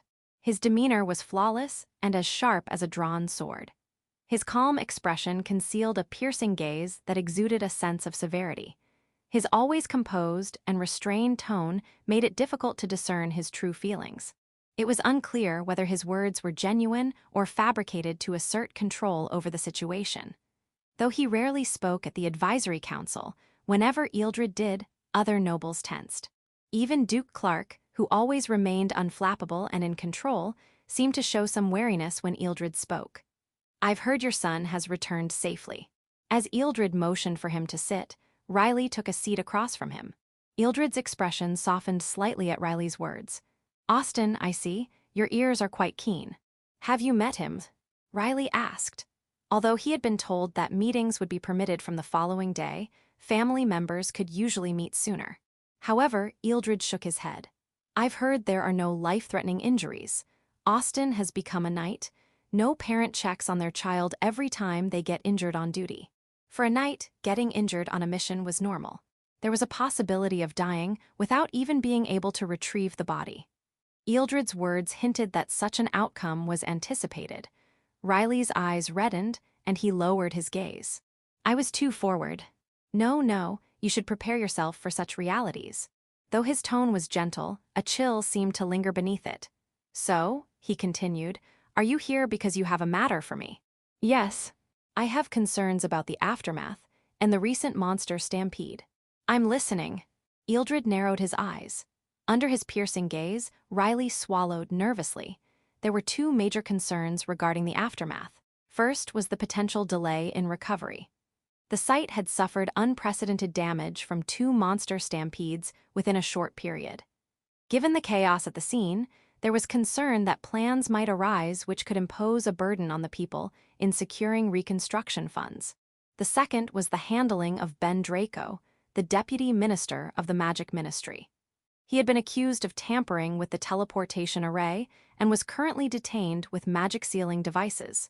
Riley, who knew him to some extent, found it hard to believe. He suspected that Draco might have been set up. The problem was the inability to provide evidence of his innocence. If it was a plot to incriminate Draco, it was likely that incriminating evidence would appear from nowhere. Ealdred, sitting on the sofa, observed Riley quietly. After a while, he stroked his beard thoughtfully, then nodded while chuckling softly. "I understand your concerns. It's hard to believe that a 10-year-old could have the skill to obtain concealed information and the ability to scrutinize facts and foresee developments. I'm impressed." Though it sounded like praise, it also carried an undertone. Ealdred was renowned as a prodigy and was still reputed for his sharp intellect. Some might interpret it as sarcasm. Seeing Riley remain silent and unable to react properly, Ealdred's expression softened, revealing a gentle demeanor without a trace of coldness. Though it may seem presumptuous, I meant it as a compliment. I would be pleased if you accept it in that spirit. That's an honor. Nurturing talented young individuals is both a duty and a pleasure for those who came before. The Duke, who had spoken cheerfully, quickly erased his smile. Immediately, a stern atmosphere enveloped him, and Riley barely managed to withstand the pressure. He forced himself to remain unshaken, meeting the Duke's gaze directly. The Duke spoke in a low tone. "Your concerns are indeed valid. I share them as well. I've requested the attendance of Baron Kennys and Baron Calvert at the upcoming Advisory Council. Their objectives may not always align perfectly, but it's advantageous to seek their cooperation when possible." However, the Duke's voice grew firmer as he emphasized to Riley, "Please leave these matters to us, and do make sure that what you've mentioned remains confidential. Also, I hope you remain extra vigilant in your surroundings." This was a subtle warning of potential danger to Riley. He was always at risk of assassination. Although he had guards and now even shadows covertly protecting him, the Duke implied that this might not be enough. Riley stiffened his expression. "I understand. I will take your advice to heart." He bowed deeply in respect and left the room. Once the door had closed securely behind the Crown Prince, the Duke let out a deep sigh and leaned back against the sofa. "Really, this is quite taxing." As the Duke was alone in the room, a shadow materialized. The Duke glanced at it briefly and gave a wry smile. "It seems I'm not cut out for this. I wish I could return to my domain soon, but there were some gains. I'm sure Austin will appreciate it." He murmured fondly, though the words were somewhat irreverent. In response, the shadow in the room swayed gently. Section. That night under the moonlight. A lone figure, riding a horse, galloped swiftly through the quiet streets of the capital, heading towards the district where the high-ranking nobles resided. The face hidden beneath a deep hood was obscured by shadow, but a slight smile curved the lips. At last, the day has come. For this figure, today was a long-awaited day. It was the final preparation to fulfill a long-held desire. They had devoted over a decade of time and a great deal of money to achieve this one aspiration. They had traveled far and wide seeking wisdom, formulated a meticulous plan, and sought out collaborators. The writer recalled the words of the most significant contributor. "It takes time for the spell to settle. Of course, there's a chance of failure, but if successful, the spell will grow on its own and activate when the time comes." Having tried and failed numerous times, the most recent attempts had been successful. Therefore, the figure judged that it was safe to proceed with the real thing and prepared the stage. Failure was not an option. It was impossible to wait another decade. Yet, the figure was confident. Caught up in excitement, the writer was unaware of the gaze watching them. At the tip of the capital's symbolic watchtower perched a lion. The jet-black lion, absorbing all light, had its purple and green eyes gleaming in the moonlight. Eventually, it revealed dragon wings. With a single flap, the lion rose into the air and vanished into the pitch-black darkness. Chapter 84. Birthday Trap 11. At Ben Draco's mansion in the capital, Paul had secluded himself in his room, meticulously knitting lace curtains. The room was awash in pastel colors, with everything from the curtains to the sofa, sheets, cushions, and even the wallpaper adorned with flowers, lace, and ribbons. Petra Murulainen had suddenly appeared at the mansion, gravely injured in a monster stampede attack, but thanks to a stranger's aid, her life was saved. After being examined by the Draco family's private physician, it was confirmed that she might suffer from some lingering health issues for a while, but there was no cause for serious concern. The doctor had also assured them that any long-term aftereffects were unlikely, though not completely ruled out. Paul savored the brief moment of peace, knowing that his master, who was otherwise intensely focused on research, would be furious if he learned about Petra's situation. The twins who usually accompanied Petra, perhaps shaken by the gravity of the incident, stayed quietly by her side this time instead of running off to play. Suddenly, Paul felt a strange sense of unease and looked up. The cuckoo clock on the wall was decorated with tiny, colorful flowers, a whimsical and fairy tale-like piece. When Paul first bought it, both Ben and Belastar had grimaced, and Petra and Tania had barely concealed their exasperation, but it was one of Paul's favorite clocks. Now, however, some of the flowers on the clock had changed color. Paul furrowed his brow. It seems we have an uninvited guest. The low voice was ill-suited to the whimsical, fairy tale-like room, but Paul didn't care. He carefully folded the curtain he had been working on, put it away on a shelf, and locked the door. Checking his attire in the nearby mirror, he smiled with satisfaction at the ideal butler figure reflected back at him. He then put on his glasses, slipped a ring onto his pinky finger, and walked leisurely towards the room where Petra and the others were. Knocking on the door, he peeked inside. "Belastar, Tania. I'm going to seal off this room now, so don't come out." "Huh, seal off the room without our brother here?" It was Belastar who spoke with wide eyes. Paul nodded. "I suspect we're dealing with a troublesome adversary. That's why I'm sealing this room. You two stay here and protect Petra." "Understood." This time it was Tania who nodded. Belastar, a moment later, nodded as well, saying, "Okay." Paul couldn't hide his surprise but only said, "Take care of Petra," before closing the door. Until now, the twins had never obediently followed Paul's instructions. If they had heard, "seal off the room," before, they would have known it signaled an emergency. This was a code known only within the Draco household, used to conceal rooms and items that shouldn't be seen. But there was always the possibility that an uninvited guest might act recklessly. In such a case, the twins would have likely insisted on fighting the intruder to protect the mansion and the family. However, this time, they didn't. Their mature expressions, as they nodded, suggested that they were aware of their own limitations and had decided to avoid reckless actions. Kids grow up in ways you don't notice. Paul muttered with a deep sense of reflection. Just recently, he had thought of them as rebellious brats. And the fact that he was thinking this way now was proof of his own age, he thought, his sigh turning into a rueful smile. Leaving that smile on his lips, Paul stroked the blue flower on the wallpaper next to the door. The door, which had been there, vanished. Seeing this work, Paul made his way to the entrance hall and turned the large decorative vase there halfway around. The air in the mansion shifted. Now, all the preparations were complete. The rooms that shouldn't be seen had their doors turned into walls, and all the shelves had become invisible. They were ready to welcome the uninvited guest. Calmly, Paul put on the black gloves he had taken from his pocket. Just as he finished one last check of his appearance, there came a loud knocking at the front door. Paul deliberately took his time opening it. Standing outside the door was a group of robed figures. "We are from the Ministry of Magic's Inquisition Division. Under the authority of the Council of Advisors, we are here to search and seize this residence on suspicion of Ben Draco's involvement in high treason." "A high treason." Paul repeated the words suspiciously, raising an eyebrow after a long, deliberate silence. The idea of Ben, so dedicated to his research and uninterested in anything else, committing high treason seemed as likely as the sun rising in the west. But the wizards glared at Paul with irritation, threatening, "If you interfere, we'll consider you complicit in treason as well."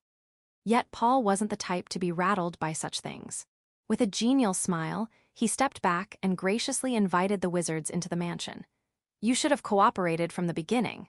The second man to enter, a short fellow, spat out the words. Paul continued to smile, responding gently, "Thank you so much for your hard work," despite using words typically reserved for superiors addressing subordinates.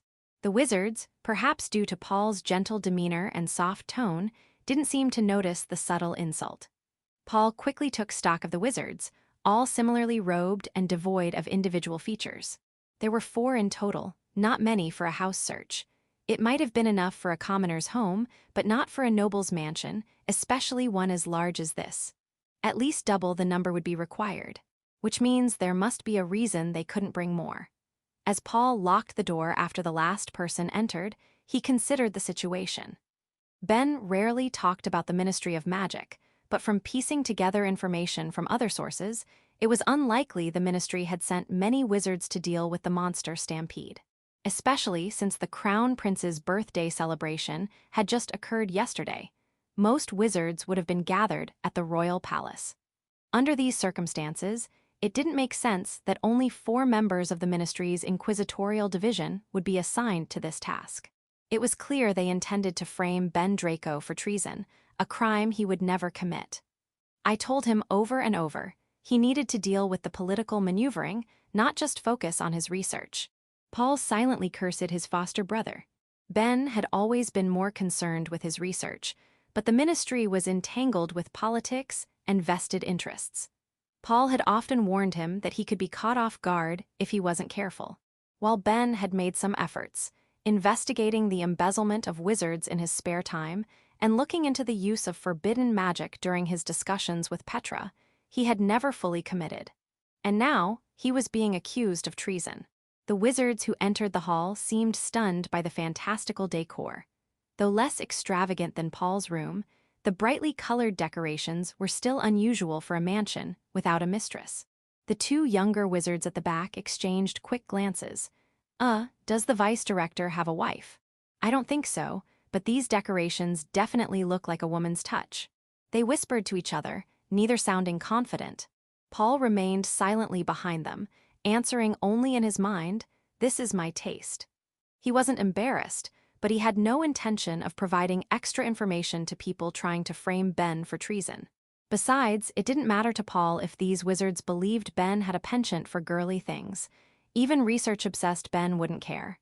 "You two, search the first floor. We'll take the second," the lead wizard ordered, splitting the group into older and younger pairs to search the mansion. Paul casually followed the older pair upstairs, keeping a safe distance and masking his presence.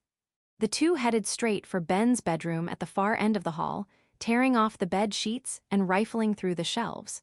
When they yanked the curtains, a ripping sound filled the air as the fabric tore. They showed no sign of concern, leaving the mess on the floor as they stepped over it to move to the next room. Paul's temples throbbed as he watched them, his anger barely contained. Paul made his move when the wizards entered Ben's study. As one of the wizards, who had been leading the search, was about to speak in surprise, Paul, who had approached silently, grabbed the wizard's left arm just as he was about to pull something from his robe's pocket. "Why?" The wizard's eyes widened in shock. Paul, smiling pleasantly but with a chilling glint in his eyes, looked down at the wizard. The color drained from the wizard's face as the grip on his arm tightened. It hurts. Did you find anything of interest?" Paul's voice was calm, yet so devoid of emotion it could freeze one's heart. The two wizards were not physically imposing compared to Paul, who was tall and muscular. Realizing the physical disparity, the wizard whose arm was being held began to tremble, like a frog being stared down by a snake. From the start, Paul had seen through the farce of this search. Ben would never plot a rebellion, and there would be no evidence of such in the mansion. However, the wizards needed some kind of proof to convict him. While it was possible to plant such evidence at the vice director's office, it would be more convincing if found in Ben's private residence. The idea was to create the illusion that incriminating evidence had been discovered where it did not belong. Such a plot required a small, trusted group. The younger wizards were likely uninvolved, so Paul had decided to keep an eye on the older pair. As expected, one of them had made a suspicious move. What he had been about to pull from his pocket was likely the evidence meant to incriminate Ben Draco. Paul slowly forced the wizard to pull his left hand out of his pocket, making sure the other wizard saw it. On the left hand, adorned with a spinel ring, was a folded piece of paper. "What's this?" Paul asked with a pleasant smile. The wizard, sweating profusely from the pain in his arm, bit his lip in silence. Paul glanced at him and then turned to the other wizard, who was younger and glaring at Paul with frustration. It was clear that while they were cunning, they hadn't seen much action. Their agitation was plain to see, and they made no effort to hide it. Suppressing his exasperation, Paul looked at the paper he had taken. It contained a small transfer circle. "I see, so this is supposed to be evidence of tampering with a transfer circle. But honestly, it's far too poorly made to be something my master would create." The mockery was clear, and the wizard's face flushed with anger. The one wearing the ring went beyond red, his face darkening with fury as he glared at Paul. "This was found in this office. As evidence, it must be taken into custody. Will you be documenting that this was found here?" Paul had heard that with a magic stone, the evidence and its discovery location could be automatically recorded. The wizard smirked in response to Paul's question, nodding as if to say, "I understand." Paul lightly traced the surface of the paper and folded it up. "In that case, I'll return this to you." The wizard roughly snatched the paper with the circle drawn on it and glared at Paul, as he held the paper up to the magic stone hanging from his neck. The stone emitted a glow. The wizard placed both the evidence and the magic stone into a pouch and stomped out of the study, clearly eager to leave. Paul had no reason to stop them. He wanted these uninvited guests gone as soon as possible. He followed them out to the entrance hall, where the two younger wizards reappeared at the same time. It seemed they hadn't found any evidence on the first floor. "We've found the evidence. Ben Draco will undoubtedly be judged for high treason. And you'll face judgment as well. You'd best prepare yourself." It wasn't Paul who was startled by these words. It was the two younger wizards who had searched the first floor, their eyes wide with shock. Paul, the one the words were directed at, remained unfazed. "Is that so? I look forward to it," he said, shrugging as if it were someone else's problem. The wizard scowled at Paul from beneath his hood, as if questioning his sanity. Paul looked back at him with a light-hearted smile. "If I may offer some advice," Paul said, still smiling, "I suggest refraining from using such methods when conducting future searches of others' homes. It's rather like the work of a common burglar." "Why?" The wizard, who had been glaring at Paul with hatred, was struck speechless. Paul smiled pleasantly, but his actions made it clear he wanted them out as he flung open the door. "Right this way, gentlemen. Should you ever return, I'll be sure to serve a life-sized cake in the likeness of the true god, Prodros." It was a sharp jab at those who had attempted to fabricate evidence. The wizard opened his mouth as if to retort, but no words came out. Since Paul hadn't directly insulted him, he had no clear response. He clicked his tongue in frustration and stormed out of the house, his footsteps echoing loudly. The two younger wizards followed, their shoulders hunched in shame as they avoided looking at Paul. Once they were out of sight, Paul closed and locked the door, then removed his glasses and ring. "Magical tools sure are handy," he mused, shaking his head in wonder. Both the glasses and the ring had been crafted by Ben Paul, who wasn't skilled in magic or curses, wouldn't have recognized a transfer circle by sight. But with the glasses, he could understand what was written. The ring was enchanted with a nullification spell. By tracing the paper, Paul had turned the so-called evidence the wizard brought into a mere blank sheet. The wizard hadn't noticed that Paul had folded the paper into blankness. A blank piece of paper, registered as evidence, would be meaningless in court. At least this way, the worst-case scenario of Ben being executed has been avoided, Paul thought with relief. But he couldn't help letting out a weary sigh. The first floor wasn't so bad, but the second floor was another matter. The two wizards had left it in shambles, like a ship ravaged by a storm. The thought of cleaning it up made Paul feel drained. And even though he'd reduced the risk of Ben being branded a traitor, there could still be other traps set. "He's really bad at dealing with this sort of thing, but at least I didn't have to use any drastic measures," Paul said to himself, cracking his neck with a sigh of resignation. He headed to the second floor, planning to clean up the mess.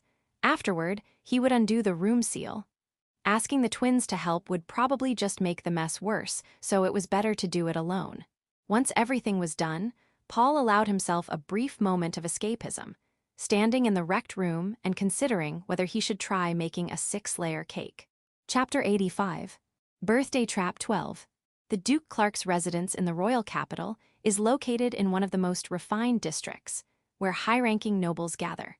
The estate is vast, and while it's slightly smaller than the manor on their domain, it is far more spacious than the residences of other nobles in the capital. The mansion itself, though not ostentatious, exudes luxury, with every piece of furniture being of the highest quality. The room prepared for Liliana was a guest room. Although she didn't have a personal room, it seemed that Clyde, who frequently visited the capital, didn't have one either. Liliana understood that this mansion was likely the Duke of Clark's castle. She ascended the heavy staircase, her feet sinking into the red carpet. One of the guest rooms on the second floor had been designated for her stay. The room, while simple, was tastefully furnished, with everything arranged in perfect balance. The window offered a full view of the beautiful garden.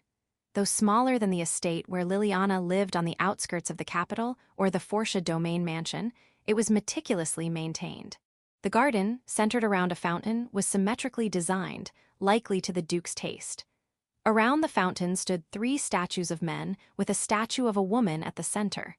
The woman was draped in a robe, a halo resting on her head. The men represented a hero with a sword, a mage holding a gem, and a sage raising a mirror. These were the 3 heroes who ended the 300 years of darkness and laid the foundation for the kingdom of Slibegrad. The central woman was the saint, the one who, alongside the heroes, brought peace to this land. I had no idea father was so fond of hero tales, Liliana thought. The canopy of the bed was embroidered with scenes from the 300 years of darkness, and the Duke's private study at the Forsha estate contained books on the same subject. Perhaps the Duke admired one of the 3 heroes. As she considered this, Liliana took a small notebook from her luggage. She kept a daily diary, writing just a sentence or 2 each day. Occasionally, her entries would be longer, but she generally recorded the events of the day concisely. It was less of a diary and more of a report. Liliana never wrote about her feelings. She sat by the window and opened the diary. The previous day's entry detailed the analysis of the frozen monster she had captured. There wasn't much they had been able to discern. However, the monster's body structure was remarkably similar to that of a human, which differed significantly from the monster she had defeated when Petra had summoned her before. That monster had a structure almost identical to that of an animal. Moreover, the strange magic formula found inside the current monster, though its effects remained unidentified, was something she had never seen before. While it hadn't been activated, it was unclear what damage might occur if she tried to activate it without fully understanding it. Liliana had a hypothesis, but to confirm it, she would need to analyze the 5 magic stones that had been in the bag Petra carried. However, Liliana had little experience in analyzing curse magic. Ideally, she would have liked to do the analysis with Petra or Ben Draco. On the table was a cup of hot milk Marion had prepared. A sip of the warm drink relaxed the tension in her body. Liliana hadn't brought much luggage. She was already prepared for bed, and all that remained was to write in her diary before sleeping. She let out a small yawn. She wanted to go home as soon as possible, but the roads scarred by the monster stampede were still in disrepair. Until the roads were cleared enough for a carriage to pass, she would have to stay at the Duke Clark's residence in the capital. I haven't been sleeping well at all. 2 nights had passed since she returned from the palace. On the first night, she thought her nerves were on edge from passing through the palace and visiting the site of the monster stampede. But even the next day, Liliana didn't sleep well. Despite having plenty of time, her sleep was shallow, and she felt tired and sleepy throughout the day. She had the impression that she had been dreaming, but the memories of those dreams were vague. Moreover, her body felt heavy and sluggish, more so than mere sleep deprivation would account for. Purification. Wondering if something malevolent was lingering around her, Liliana attempted to purify the room just in case. But she felt no change. Deciding it wouldn't help to dwell on it, she stopped worrying about her condition. There were several things weighing on Liliana's mind. One was Petra. After healing her with magic and teleporting her to Ben Draco's private residence, Liliana had not been able to check on her well-being due to being preoccupied with subduing the monsters. Petra shouldn't suffer any lasting injuries, but neither Petra nor Ben Draco, let alone Paul, Belastar, or Tania, knew that Liliana had been at the site of the monster attack. Yet it was strange that Liliana knew Petra was at Ben's house, gravely injured. As a result, Liliana couldn't easily visit Petra. Another concern was Ben Draco's situation, which she overheard using a spell. He had been detained on suspicion of tampering with the teleportation array. Liliana hoped the charges had been cleared and he was free, but there was also a chance he was still in custody. There was a strong possibility Ben had been framed, but if that were the case, evidence to convict him might have been planted.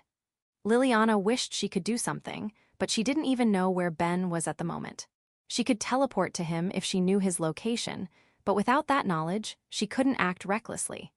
If he were being held in the palace's underground prison, where magic was suppressed, she wouldn't be able to escape either. She could teleport in, but after that, there would be no options left. She considered sending out a cursed rat to find him, but even if she did, there wasn't much more she could do at this point. I should just sleep.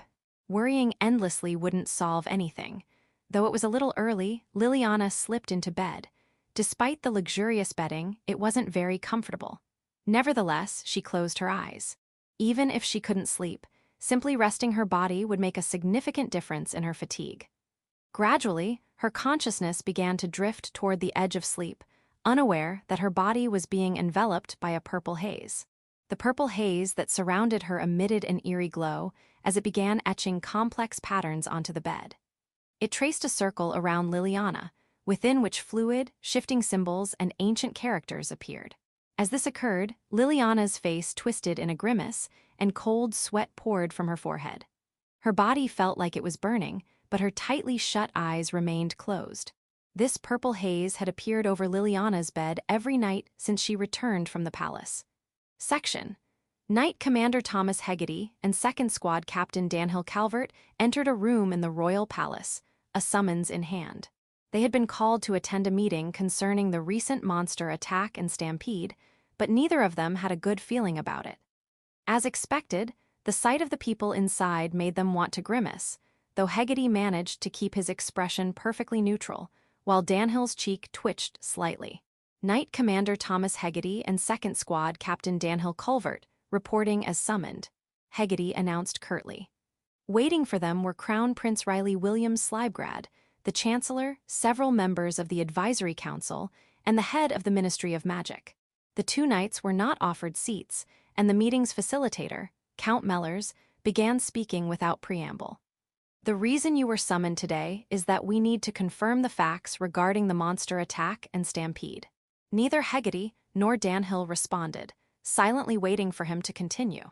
Count Mellors glanced at them before returning his gaze to the documents in front of him. At the scene of the monster attack and stampede were Commander Hegarty, 25 members of the 2nd Squad, 1 knight apprentice, and 2 mages. Of those, the ones who returned were Commander Hegarty, 13 members of the 2nd Squad, and the knight apprentice. Is that correct? That is correct, Hegarty answered tersely. Count Mellors nodded, his sharp eyes scanning the room, noting that the head of the Ministry of Magic, Nicholas Bergson, was barely hiding his displeasure. Most likely, Bergson was upset that the 2 mages hadn't returned.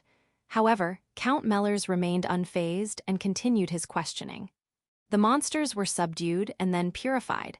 However, there are some unclear points. Did the knights truly handle the subjugation and purification? What do you mean by that? Suspicious gazes turned toward Hegarty and Danhill, but Hegarty neither confirmed nor denied anything. As for Danhill, he remained silent, determined to leave the matter entirely in Hegarty's hands. He kept his expression neutral, making sure not to do anything that might jeopardize the knight's position. It was Marchioness Finch, looking irritated, who answered Hegarty's question. None of the knights were accompanied by a holy mage, correct? To purify a monster stampede of that scale in such a short time would require the power of a holy mage. And as for subjugating the monsters, I've heard it was an unusually large-scale attack. Yet, you're telling us that with just 25 members of the 2nd Squad, no, even if we include the commander and the apprentice, with just 27 people, you were able to handle it. That's what I'm asking. Upon hearing this, Hegarty's expression didn't falter. Instead, a faint, almost mocking smile tugged at the corners of his mouth. I see.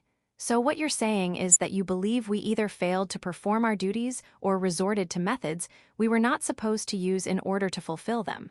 His voice was calm, but it had the sharpness of a drawn sword, causing a few people to avert their eyes in discomfort. However, there were also those who glared at Hegarty with barely concealed hostility, while others watched the proceedings with detached interest.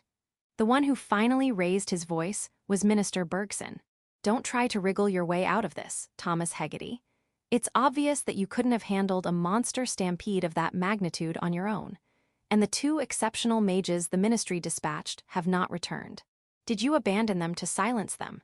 Danhill's eyebrow twitched at the word exceptional.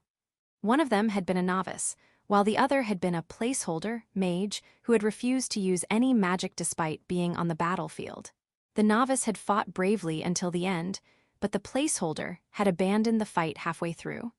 It was likely they had been killed by monsters on their way back, but calling them exceptional was utterly laughable. And now, of all things, they're accusing us of abandoning them to die. Danhill felt his anger boiling over. This man, Bergson, had just declared that the lives of 13 of his comrades were worth less than the 2 mages. If those 2 mages had been holy mages, or at the very least, if they had done the bare minimum, they might have made it back to the capital. Eden might not have been so severely injured that his career as a knight was now in jeopardy. It was all speculation, but it was still an insult of the highest order to speak so disrespectfully to knights who had risked their lives in battle. Danhill clenched his teeth so hard it hurt. A vision of Eden flashed in his mind, the brief moment he had been conscious that morning. Eden, pale as a ghost and completely drained of energy, was nothing like his usual self. Although it was a relief to see him awake compared to when he had been unconscious, the sight had still been a shock to Danhill. Eden had been with him since the day Danhill joined the Order. He couldn't count the number of times he had been scolded or even punched by him. Looking back, Danhill admitted he had been an insufferable child back then. As a commoner who had struggled to make it into the second squad, Eden must have found the sight of an arrogant, privileged noble brat like Danhill infuriating. When Danhill had first been assigned to the second squad, Eden had coldly told him, "You don't belong here." Danhill had been overjoyed the first time Eden smiled at him, feeling like he had finally earned his respect. When Eden had eventually told him, "There's no one better suited to lead the second squad than you," Danhill had responded by asking Eden to be his comrade in arms. Because he knew Eden would protect him, even at the cost of his own life. The thought of Eden dying for his sake was unbearable. Danhill had never voiced it, fearing Eden would scold him for being soft, but he had always hated the idea of Eden getting hurt because of him. That was why he had trained so hard, to prevent that from happening, so that Eden wouldn't have to protect him, and so that he could protect Eden instead. Danhill wanted to repay Eden for everything he had done. But when he told Eden that, Eden had laughed and said, "Don't repay me, do the same for your juniors." That was why Danhill admired him so much and couldn't help but look up to him. Yet this time, Eden had nearly died because of Danhill. The wound on his thigh had a low chance of healing, which meant Eden might have to retire from the Knights. If he left the Order, Eden would likely return to his rural home, and Danhill would hardly ever see him again. Even if they did meet, Eden, no longer a knight, would never yell at him like before. Danhill had no desire to see a polite and deferential Eden. More than anything, he admired Eden in his knight's uniform. He had always looked up to him and wanted to become a magic knight like Eden. He had always wanted to follow in his footsteps. But now, Eden had nearly died, and it was all Danhill's fault. As Danhill stood by Eden's bedside this morning, Eden, pale and haggard, had barely managed to lift the corners of his mouth into a small smile. In a rough, raspy voice, he'd spoken with his usual brusque tone. "What's with that face? Your looks are the only thing you've got going for you. And what about you? How much longer do you plan to laze around when your only strength is your stamina?" The familiar banter was so typical of Eden that it left Danhill momentarily speechless, on the verge of tears. Somehow, he managed to respond. Eden had chuckled softly before closing his eyes again. Danhill could tell that Eden's strength was waning. The relief that Eden was alive mixed with the sorrow of knowing how much he would lose in the future left Danhill's heart heavy. But he knew he had no right to lament. That was not his place. The rage Danhill had barely managed to suppress flared up again at Bergson's words. It turned into a seething anger, threatening to manifest as wild magic. But he held it back. He knew acting on his emotions now would lead to nothing good. As Danhill clenched his fists tightly, Hegedy murmured a quiet "oh."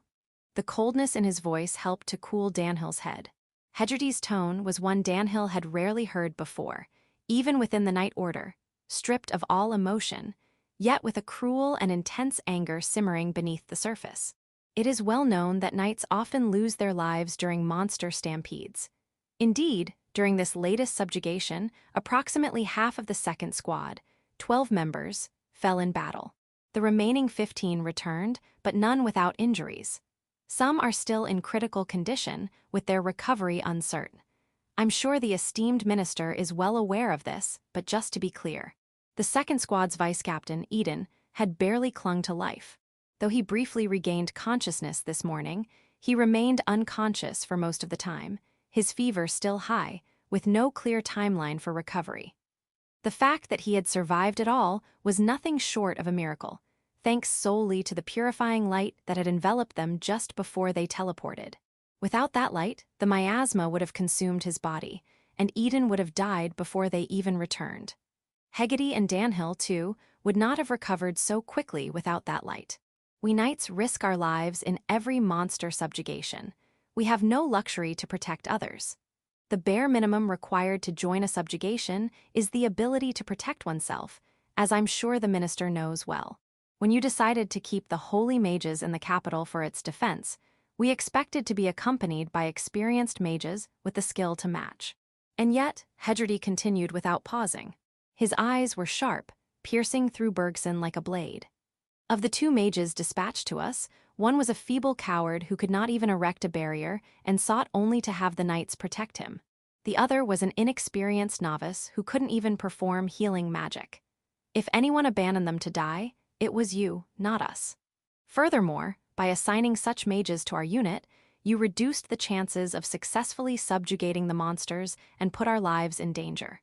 Before you lay blame on us, perhaps you should first reflect on your own decisions and consider where the true responsibility lies. Hegedy's voice, though subdued, was so low and menacing that it radiated a palpable killing intent, enough to make Bergson tremble. Chapter 86. Birthday Trap 13. Bergson wasn't experienced enough to withstand the wrath of a battle-hardened knight commander. Having spent his days in the comfort of the Ministry of Magic, basking in power, he was no match for someone like Hegedy. His face pale and body trembling, Bergson was rendered speechless. Count Mellers, casting a glance of mixed confusion and annoyance at the quivering officer, made it clear that Bergson's outburst was unexpected. It was evident that Mellers, who was tasked with moderating the meeting, found the interruption unwelcome. However, he soon composed himself and turned to Hegedy with a calm expression. "You're entirely justified in your stance, Commander Hegedy. This meeting is not meant to denounce you.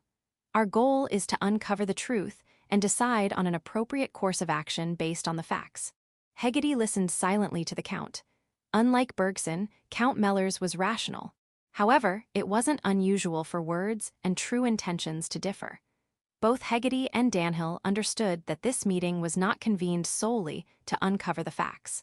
It was clear that at least some of the nobles sought to bring down Hegedy and Danhill for reasons of their own. While Bergson's words likely didn't reflect the consensus of everyone present, it was possible that some were looking to hold Hegedy and Danhill responsible for the deaths of the 2 mages, aiming to have them removed from their positions or demoted. Now, about the other matter. Was it the knights who subdued and purified the monsters? No. Hegedy's answer was firm, though Count Mellers seemed unsurprised by the response. He calmly asked, "Then who was it?" "We don't know. As we advanced toward the center while slaying monsters, we were attacked by a large group of them, which forced us to temporarily retreat as we were nearly wiped out. It was during that retreat that the area was bathed in a light, which appeared to be a purification spell. It's likely that someone cast the spell at that time. And you didn't see the caster." "No." The sight of the monster stampede was vast, and the realization that the light might have been a purification spell only came after they had activated a teleportation spell to retreat. It was a thought that had only occurred to them after they had recovered from their injuries and discussed it with the other knights. Hegedy didn't plan on sharing these details, but it wasn't unusual not to witness the caster in such extreme conditions. Count Mellers nodded with a sigh, saying, "I see. So it wasn't a natural dissipation. Monsters don't just naturally disappear," Hegedy corrected the Count's musings. The nobles who governed lands frequently plagued by monsters nodded in agreement with Hegedy.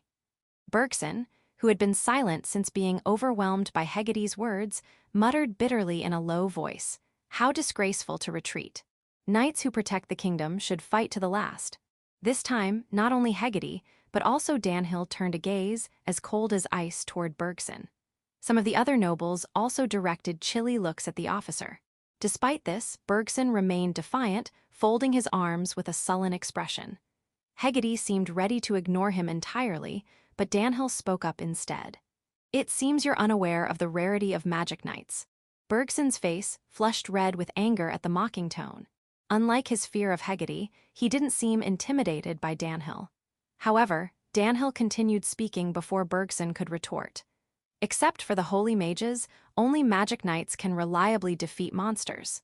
Other knights or swordsmen may fight, but mastering both magic and swordsmanship to a level sufficient to deal with monsters is extremely difficult. It requires not only talent, but also significant effort and time, meaning that magic knights are irreplaceable, even more so than mages. Danhill's words, delivered with a calm expression, left Bergson shaking with anger, his mouth opening and closing without sound. He seemed about to say something more, but Duke Ealdred intervened. Indeed, your points are well made and logical. We should not dismiss the words of those who risked their lives on the front lines. Rather than condemning you, I believe we should be grateful and reward your efforts. In fact, it is the Ministry of Magic's lack of adequate support during this unprecedented crisis that should be addressed. Indirectly criticizing the Ministry of Magic's uncooperative attitude and the condemnation of the knight commanders, the Duke then looked around at the assembled nobles, as if seeking their agreement. Even those who had initially sided with Bergson reluctantly nodded under the Duke's gaze. What are your thoughts, Prime Minister? Finally, Duke Ealdred turned his gaze to Duke Clark. Duke Clark, who had been silently observing everyone, eventually curled his lips into a smile. Indeed, setting out to subdue monsters without adequate preparation is inexcusable. It risks not only the knights, but also the lives of the citizens. That said, this event was unprecedented in history, so it's understandable that not everything went as planned. We should take this as a lesson for the future. With two of the three great ducal houses present expressing the same opinion, there was no noble willing to oppose them. Bergson bit his lip and hung his head. However, Duke Clark continued. Had the knights been responsible for subduing the monster stampede, they would have deserved a reward. But it seems the deed was done by some unknown spellcaster. Normally, we would seek out such an individual to bestow a reward upon them, but finding them now would be difficult. Too much time had passed, and it was better to allocate resources to the restoration of the affected areas than to spend time, money, and manpower searching for someone whose whereabouts were unknown. Duke Ealdred nodded in agreement with Duke Clark's reasoning. Count Mellors sought the opinions of the other nobles, and once the majority agreed, the matter was settled. Hegarty and Danhill, thinking it was time for them to leave, began to move, but Marquis Finch stopped them. Some of the nobles looked puzzled, but Duke Ealdred and Duke Clark seemed to understand what Marquis Finch intended to say, quietly waiting for him to continue. Marquis Finch then cast a meaningful glance at Nicholas Bergson. Is it not a problem that 15 highly valuable magic knights perished in this incident? Given the flow of the conversation, it was clear that Marquis Finch was suggesting that the Ministry of Magic's decision to keep the holy mages in the capital and not send them with the knights to subdue the monster stampede was at fault. Moreover, if Hegarty's testimony was true, the two mages who accompanied the knights could be seen as having endangered their lives. Bergson's face contorted. That is. He opened his mouth to deny it, but the words wouldn't come. Marquis Finch pressed on. Director Bergson, there are also rumors that you are unable to properly oversee your subordinates. Hegarty and Dunhill couldn't quite grasp what Marquis Finch was implying, but it was clear to the others. Some of the nobles wore expressions that suggested they found the Marquis's words reasonable. An uncomfortable silence fell over the room, which was finally broken by Duke Clark. Everyone makes mistakes. It is certainly a tragedy and a great loss that 15 knights have fallen. However, if it were a mistake made repeatedly, it would be one thing, but to lay blame for a single mistake seems somewhat excessive. Marquis Finch narrowed his eyes at Duke Clark. He appeared displeased but quickly masked his emotions. Bergson, wide-eyed, stared at Duke Clark before hastily averting his gaze to the floor, his hands clenched tightly. Duke Ealdred also voiced his agreement with Duke Clark. That seems fair. I suggest that the director devise a plan for future actions and present it to the Advisory Council for review. Would that be agreeable? No objections. Duke Clark nodded. The bluster Bergson had shown earlier was gone, and he bowed deeply in deference. Section. That night, in a dimly lit room, the man appeared agitated. Despite the luxurious decor and the incense burning, he had no leisure to enjoy the scent. He asked the elderly butler tersely, "What's the status of the vessel?" "The creation is progressing smoothly." It is scheduled to be completed by tomorrow night, so we are only waiting for the right moment. That's the only good news. The man smiled with the corners of his mouth raised, but his expression quickly soured. Everything else is a failure, he spat out. The butler listened in silence to his master's words. The knights and the Ministry of Magic are all half-hearted. It was a mistake to leave it to those empty, boastful fools. Issuing ultimatums to those incapable was a futile effort. But we've invested money and time, so it can't come to a halt here. Understood. Dispose of the useless ones, and then dispose of any sources of unrest as well. Hearing his master's growl-like commands, the butler nodded. His long service to his master was due to his ability to easily read the unspoken intentions, and his pride lay in fulfilling all of his master's demands, no matter how difficult. I will conduct a search for the one who used the purification spell. As for the director, we will have him removed at the appropriate time. Do that. Only then did the man finally take a sip of the hot wine offered by the butler. He savored the aroma and quenched his thirst slowly. The butler, who had been observing, finally spoke up. Regarding the matter of the assassin we discussed before. Have they been found? The man asked with a hint of eagerness, perhaps anticipating the news. The butler neither confirmed nor denied, but calmly relayed the facts he knew. We have made contact with a candidate. They are expected to arrive here in a week. I see. The man snorted. The butler refilled the empty wine glass. Taking the glass, the man stared into space for a while before breaking into a pleased smile. Once they arrive, decide which task will be their first job, think about it. Understood. The butler nodded, and then left the room to fulfill his master's wishes, ensuring that everything would be carried out without fail. Chapter 87. Birthday Trap 14. Ben Draco stifled a yawn as he observed the red-faced magician, who was seething with anger.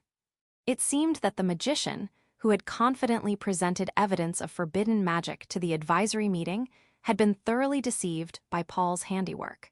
Paul and I would never make such a blunder. While thinking this, Ben raised his hand, shackled to suppress magic, and scratched his cheek. This gesture made the magician's face darken further with rage. However, the members of the advisory meeting looked on with expressions of disbelief. It's called forbidden magic, but to me, it looks like a blank sheet of paper. The statement came from Kenny's, the border baron, who was unusually present at the capital and attending the advisory meeting. The piece of paper presented as undeniable evidence found in Ben's residence was completely blank. The magician claimed it was hidden by a concealment spell, but this was clearly not the case. The magical tool ring that Ben had given Paul as a precaution was designed to nullify and dissolve magic and curses. If it was merely a matter of nullification or concealment spells, some traces would remain. However, this tool absorbed and disintegrated magic and curses, leaving no trace behind. In other words, it was impossible to prove that magic or curses had been nullified or concealed. Of course, that wasn't all. Not only had the paper presented as evidence of forbidden magic turned into meaningless scrap, but all other evidence provided by the Ministry of Magic had also been rendered ineffective. The evidence from the vice director's office was nullified as soon as it left the office, and the spells placed on it were erased. Although the residence in the capital was too large to cover entirely with spells, it was manageable for a space the size of the vice director's office. Ben felt a sigh of relief inwardly that they had managed to activate the spells before the suppression cuffs were put on. Following Kenny's comment, Earl Mellors also sighed in exasperation. It seems that you can't even prove the concealment spells were used. That, the man must have destroyed the evidence. Me. The magician, now bright red in the face, desperately tried to argue. Ben feigned surprise, holding up his shackled hands. You say I destroyed the evidence while being shackled with magic-suppressing tools and thrown into a prison of the Ministry of Magic. How could I possibly have destroyed the evidence? If I really did, it would imply there's a traitor among you. He flashed a deliberately wide smile. Kenny's glanced sideways at Ben with a slight smirk, though his expression soon turned back to a neutral one. The magician, implicitly criticized for inadequate investigation, was left with veins bulging on his forehead as he opened and closed his mouth in frustration. His blood vessels might burst. Ben raised an eyebrow. contemplating whether to kindly advise the magician to refrain from further anger, but wisely kept his mouth shut. He recalled Paul's advice that while he never said important things, he tended to speak unnecessary ones, an admonition that now seemed particularly relevant. His thoughts then shifted to his childhood friend, Paul left behind at the mansion. Though Paul might have been surprised by the sudden intrusion of the Ministry of Magic, the fact that all the false evidence had turned out to be useless meant that Paul had managed everything perfectly. However, Ben was certain he would face a lecture upon returning home. Paul had always worried about Ben's focus solely on research, neglecting networking and political maneuvering. Ben was well aware that such matters become crucial when rising to the position of vice director at the Ministry of Magic.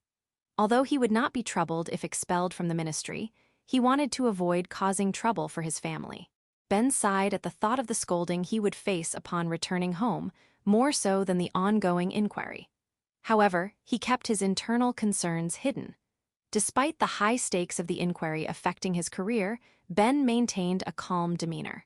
If the teleportation circle had been tampered with, it would warrant a punishment equivalent to treason, but we cannot casually make such a determination. The evidence is insufficient. While Ben's attention was diverted, the meeting continued. The statement that the evidence was insufficient came from Earl Mellors. The magician, biting his lip in frustration, glared at Ben with murderous eyes. Ben stared back nonchalantly, causing the magician to turn away irritably. Director Bergson. The advisory meeting cannot condone severe punishment for Vice Director Ben Draco.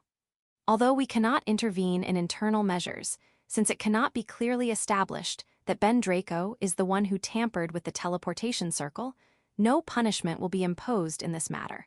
Nicholas Bergson, though displeased with the conclusion, nodded in agreement. Section: Ben Draco returned home after about 10 days. The preparations for the birth festival had been so hectic that he hadn't had a chance to come back. However, the unpleasant magic-suppressing shackles were still on him. Unable to use teleportation magic, he traveled by horse from the capital. Upon arriving at his residence, located away from the royal palace, Ben opened the gate, despite his evident fatigue. Though he could have used the door knocker to call Paul, Ben had never actually used it. Nevertheless, Paul appeared as if he had been expecting Ben's return. Seeing Paul standing right in front of him, Ben instinctively leaned back. "Welcome home, Master. I find it a bit intimidating when you call me Master. I'm back." A sweet scent permeated even the entrance hall. It seemed that Paul had been busy baking. His overly polite demeanor and strained expression indicated that he was quite stressed. Paul greeted Ben with a neutral face but furrowed his brows at the sight of Ben's shackled wrists. "What's that?" "Oh, this. It's a magic-suppressing shackle." Ben answered nonchalantly. After removing his cloak and handing it to Paul, he stretched his neck, causing his bones to crack. Paul hung the cloak on the coat stand and then asked Ben for details. "What exactly happened to put you in such a situation?" "I was accused of treason, or rather set up or framed." "Those mean the same thing, you fool." Paul's response was icy. Ben gave a wry smile, acknowledging his own misstep. Seeing his pale complexion, Paul sighed. "I have something to report as well, but for now, please rest. I'll make some tea." "Thanks." Paul seemed to hesitate, as if considering whether to say something more, but decided it wasn't the right time. Ben thanked him and went upstairs to change his clothes. Although the shackles made changing cumbersome, the magic robe, which was essentially a wizard's uniform, helped mitigate the inconvenience. Shortly after, Paul brought tea along with a serving of baba. Ben's mood brightened a little at the sight. The sweet bread soaked in alcohol and fruit was one of his favorites. "So, can you tell me what happened?" Paul asked. Ben took a bite of the dessert, eased his expression, and nodded. He briefly recounted the events. He explained that the teleportation circle he was supposed to use to suppress the monster stampede had been tampered with, making him the scapegoat. Paul's eyes narrowed as he listened. Ben sipped his tea and continued calmly. "If you use a tampered teleportation circle, you're sent to a completely different location. If things go poorly, you might end up trapped in an alternate dimension with no way back. The thing is, teleportation circles can be misused. Tampering with a teleportation circle, or even owning one of a certain size without reporting it, is a crime equivalent to treason. Moreover, there are restrictions on the distances teleportation circles can cover. Long-distance teleportation circles need to be reported to the Ministry of Magic, and as of now, none other than those in the ministry are registered. I see. Even if they wanted to frame you, they chose a rather foolish method. Exactly, I don't even need a teleportation circle. Ben mentioned this with an air of casualness, as if it were obvious. Only a few can use teleportation magic, which is why teleportation circles are valued. However, both Ben and Petra can use teleportation magic with ease and can even take a few people along, depending on the distance. If Ben were to scheme treason, he would use more effective methods rather than a flimsy trick like tampering with a teleportation circle. Ben found causing political upheaval tedious and preferred to focus on his research instead. So, about the magic-suppressing shackles. Yes, technically, there's no concrete proof that I did it, so I avoided criminal punishment. However, according to the Ministry of Magic's internal regulations, I've been placed under indefinite suspension, demoted, and had my salary reduced. During the suspension, I'm prohibited from conducting magical research. Paul furrowed his brows. Even though it followed internal regulations, it seemed excessively harsh. Being in a state where magic cannot be used and research is prohibited, and for an indefinite period, was essentially being locked away in a magical prison. However, Ben showed no signs of distress. What's the difference from being dismissed? It's almost the same, but I guess they wanted to put a collar on me, didn't they? You're not the type to meekly accept a collar. Ben let out a cheerful laugh, but it was tinged with self-mockery. Ben didn't particularly want to join the Ministry of Magic. All he needed was to be able to conduct magical research. However, the Draco family had a tradition where the eldest son was always required to join the ministry. This was a pact made by an ancestor who had been offered a noble title by the royal family, rejecting it in favor of showing loyalty to the royal family. Ben was not pretending to be an unsuitable deputy director out of choice. If they were so keen on removing him, he'd gladly relinquish the troublesome position of deputy director. Yet, his surroundings wouldn't let him be. Sooner or later, Ben would have been dragged down from the deputy director's position. Not only was he to be removed, but they had even shackled him with a magic-suppressing device. Ben speculated, almost detachedly, that they might intend to keep him in a state of controlled confinement. This speculation was likely not far from the truth. That's not it, right? They probably put on the magic-suppressing shackles because they thought they'd put a collar on me. However, Paul did not seem to believe Ben's words. With a skeptical gaze, Paul looked at him without mercy. Ben gave a wry smile, insisting, "It's true. By the way, this shackle is quite high performance. If forcibly removed, it sends a report to the Ministry of Magic, and even if I tried to use magic while still wearing it, the ministry would be alerted. It's quite a sophisticated tool, capable of tracking my location if someone chose to. Remarkable that the Ministry of Magic has such skilled magic tool artisans." Yeah. Although Paul wasn't well versed in magic tools, he could infer from Ben's description how advanced the magic-suppressing shackles were. Ben casually revealed that he was the one who created them. "I made it myself." It was understandable that Paul, looking down on Ben with an expression that seemed to say, "You're the one who did it," would feel that way. After finishing his treat, Ben turned his attention back to Paul while enjoying his tea. "So, what's the situation on your end?" Paul let out a quiet sigh. Ben seemed to have recovered some of his energy after eating the treat, but he did not appear to be entirely mentally at ease. Moreover, with the magic-suppressing shackles still on, it was unclear whether this was a good or bad thing. One thing that was clear was that it could not be kept a secret. With a resolute expression, Paul began to speak. "Lord Belastar, Lady Tania, and Petra have arrived." Murrelinand. Surprised, Ben's eyes widened. While Belastar and Tania were expected to come to the capital and stay at Ben's residence, he hadn't anticipated Petra's arrival. Paul nodded and prefaced, "Please stay calm and listen." Sensing the ominous atmosphere, Ben set his teacup down on the table. He looked back at Paul with a serious expression. Yes, they were caught in the monster stampede and sustained severe injuries. Paul couldn't finish his sentence. Ben abruptly stood up from his chair with a loud clatter, instinctively reaching for teleportation magic before he remembered the magic-suppressing shackles. It had been a close call. Had he used the spell, the Ministry of Magic would have been instantly notified, resulting in a punishment even more severe than suspension. Understanding the gravity of being severely injured in a monster stampede, Ben wasn't foolish. The poison from the injuries caused by monsters would spread through the body and the wounds would never heal. As they were in the house, their lives were likely still intact, but it was uncertain how long their lives would last. One thing was certain: those who fought monsters and sustained severe injuries rarely survived. Paul, grabbing Ben's shoulders and looking at his stunned friend with a piercing gaze, threw aside his butler facade. "Calm down, you fool. There is no danger to their lives. They woke up last night. If they rest, they should recover in time." Ben took a deep breath, trying to suppress the intense emotions boiling within him.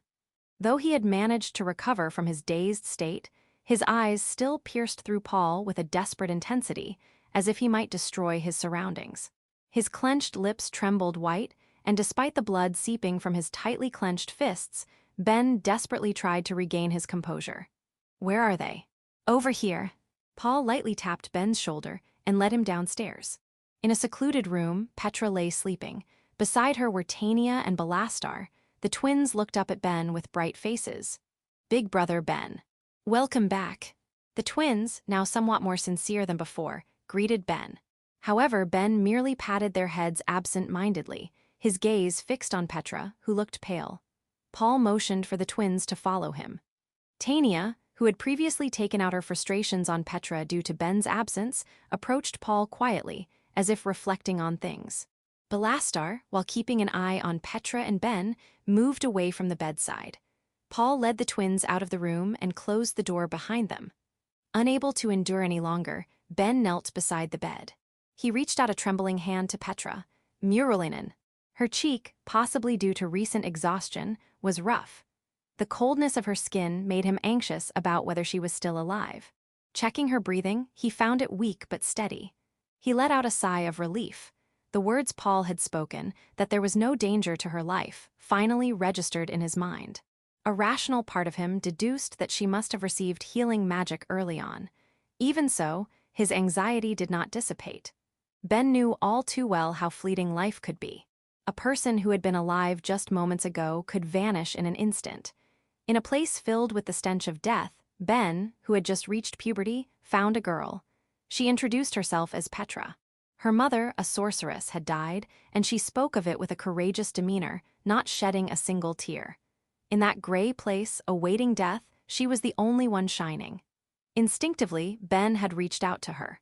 Petra, with a wary look, had stared at his hand.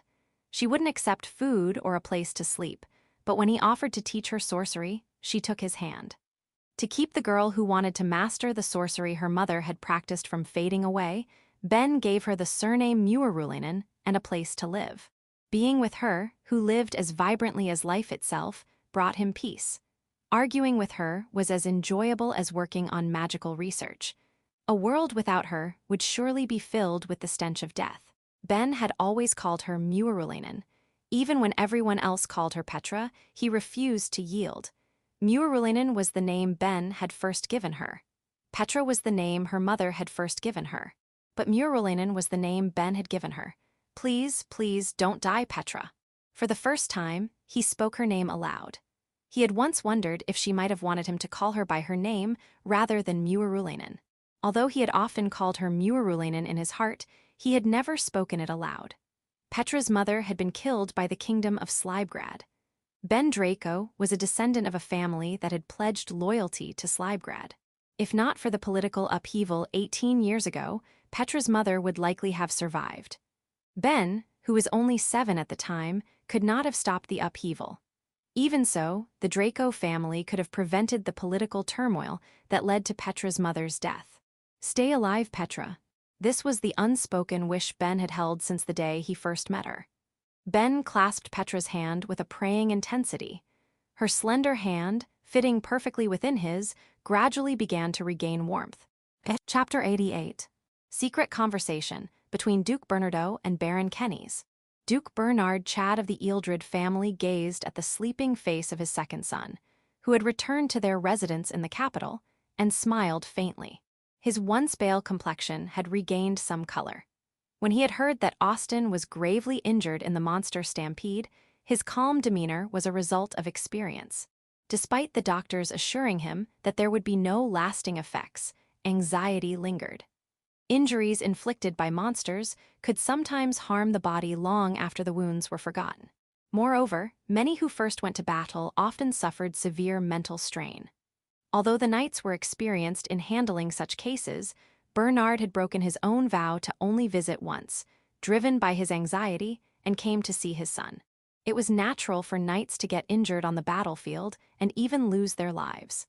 Since his son had expressed a desire to become a knight, Bernard had sworn that he would never visit him if he was injured on the battlefield and would remain proud of his son's way of life, even if he were to die. "Honestly, you've always been a worry," he muttered.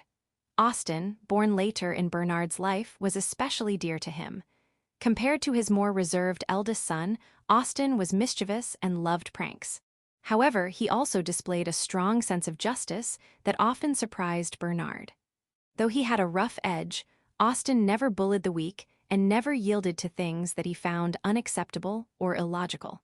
When Austin met Riley, the crown prince before he became the heir, Austin had gleamed with excitement and told Bernard, "Father, I will become Prince Riley's personal knight." It wasn't "I want to," but "I will," which made Bernard realize his son's determination. Smiling, Bernard said, "Give it a try. If anyone can do it, it's you." What Bernard said usually came true. Since childhood, Bernard had a knack for predicting outcomes. It wasn't due to any supernatural abilities, but because he was adept at anticipating future events based on current knowledge. Compared to real-world problems, chess moves seemed trivial. Though real-world issues were complex, for Bernard, they were self-evident. Austin, understanding that his father's words were almost always accurate, was overjoyed. His father's encouragement spurred him further, and he dedicated himself even more to swordsmanship, horseback riding, and physical training. He also paid close attention to his studies and manners to be worthy of being Riley's friend. After his brother advised him that broadening his horizons was important for being a trusted aide and personal knight, Austin also became active in engaging with the people of the territory. When Bernard sighed upon returning to their home in the capital, a shadow emerged from the corner of the room. Bernard glanced at it and spoke with a hint of a wry smile. "Don't say anything, Adolphe. Even I regret this, you know." The shadow seemed to sway, and Bernard sensed both reproach and consolation from its movement. He took a deep breath and sat down deeply in his executive chair, picking up an elegant envelope from the desk. As he fiddled with the already opened envelope, he muttered to himself, "I always thought it was dull. Everything happens exactly as I predict. There might be a lot to consider, but in the end, it's just that. Things move according to necessity, like chess pieces. Multiple possibilities get narrowed down to a single choice due to various circumstances. Because of this, he knew when and what actions to take to prevent or instigate events in the near future. Bernard had actually tried it before. If he did this here and now, this would happen in the future, and his predictions were always spot on. For Bernard, playing multiple chess games was no different from life. Chess ends after a few moves, while life is longer and its end is unknown, but he could still anticipate the future with ample time to prepare. However, Bernard's actions to change the future sometimes caused harm to others. Determined to remain a mere observer if it meant causing harm, Bernard had since refrained from taking direct action, offering advice only when requested. "My son, Austin was a child who did things I never imagined. I've always been anxious, but..." For Bernard, who was accustomed to predictability, Austin's unpredictable actions were a source of constant worry. Anything involving Austin was likely to surprise Bernard. Though he rarely showed it, the birth of his beloved son had astonished him with the depth of his emotions. "This injury was the biggest shock of all. I thought my heart might stop." The shadow swayed as if agreeing with Bernard's words. Bernard forced a smile, but soon returned to a serious expression, staring intently at the envelope in his hand. Noticing the shadow swaying in his peripheral vision, Bernard asked, Oh, you're suggesting I should start moving. Yes, I suppose so. I've been playing the role of a passive observer all this time. Yes, I didn't want to get involved. It's easy to predict the future, but being told to act within that prediction is just troublesome. I deal with troublesome matters when they arise, but Bernard Chad of the Ealdred family had always eliminated any threats to his house. However, that was all he had done. He generally stayed out of the political core and avoided power struggles. This had been Bernard's chosen path, but now things are different. He had understood for some time. Ever since that day, Austin had expressed his desire to become Prince Riley's personal knight. Bernard had known that he would eventually have to act for his beloved son's sake. He would have to step into the murky darkness actively. He had postponed this out of sheer inconvenience and a touch of cowardice. The fear of harming those he cherished, becoming paralyzed by such awareness, had held him back. Yet it was this delay that led to Austin's injury. If Bernard had acted sooner, Austin might not have been hurt. Perhaps he would not have even joined the monster Stampede's suppression force. The Knights of the Order might not have suffered such severe injuries. It was all due to Bernard's weakness. Life was not like a chessboard. While chess pieces could be moved at will, lost lives could never be regained. Bernard knew this better than anyone. He thought he understood, but in reality, he was only pretending to know. Bernard lowered his gaze. He closed his eyes, revisiting the memories and buried feelings from the past. When he next raised his head, his eyes shone with a strong resolve. But now I must act. I need to show Austin that I can be a proper father. Bernard, smiling as if shaking off his hesitation, rang the desk bell. The shadow in the corner of the room moved closer, blending into the darkness along the wall. The butler arrived promptly. Bernard handed the envelope to him and said, "I'm going to meet with Baron Kennys. Send ahead a notice and make the necessary preparations." Understood. As the butler departed, Bernard stood up from his chair to change. After preparing himself, he waited for the response from the notice. Upon receiving confirmation that he could meet with Kennys, Bernard retrieved a cane from the back of the shelf in his office. The cane, adorned with a tiger motif on its handle, was a cherished tool that Bernard had once used frequently. Section. When Bernard Chad arrived at Baron Kennys' residence, he was shown into the reception room. Baron Kennys, who seemed to have been eagerly awaiting Bernard, greeted him with a smile. "Welcome. I have been anticipating your visit, Duke. It has been a while, hasn't it? Though it's only been since the Advisory Council meeting. Indeed, it has been quite some time since we last met privately." Baron Kennys laughed heartily. Following his invitation, Bernard took a seat on the sofa. He sipped the tea poured by a maid and waited for the room to clear. Once the door was closed, Baron Kennys spoke first. "To be honest, even though I sent the letter, I did not expect a favorable reply from you." Bernard, accurately judged, responded with a wry smile. Although he did not give a clear answer, Baron Kennys was certain his assumption was correct, judging by Bernard's demeanor, and inquired sharply, "May I ask why your stance has changed?"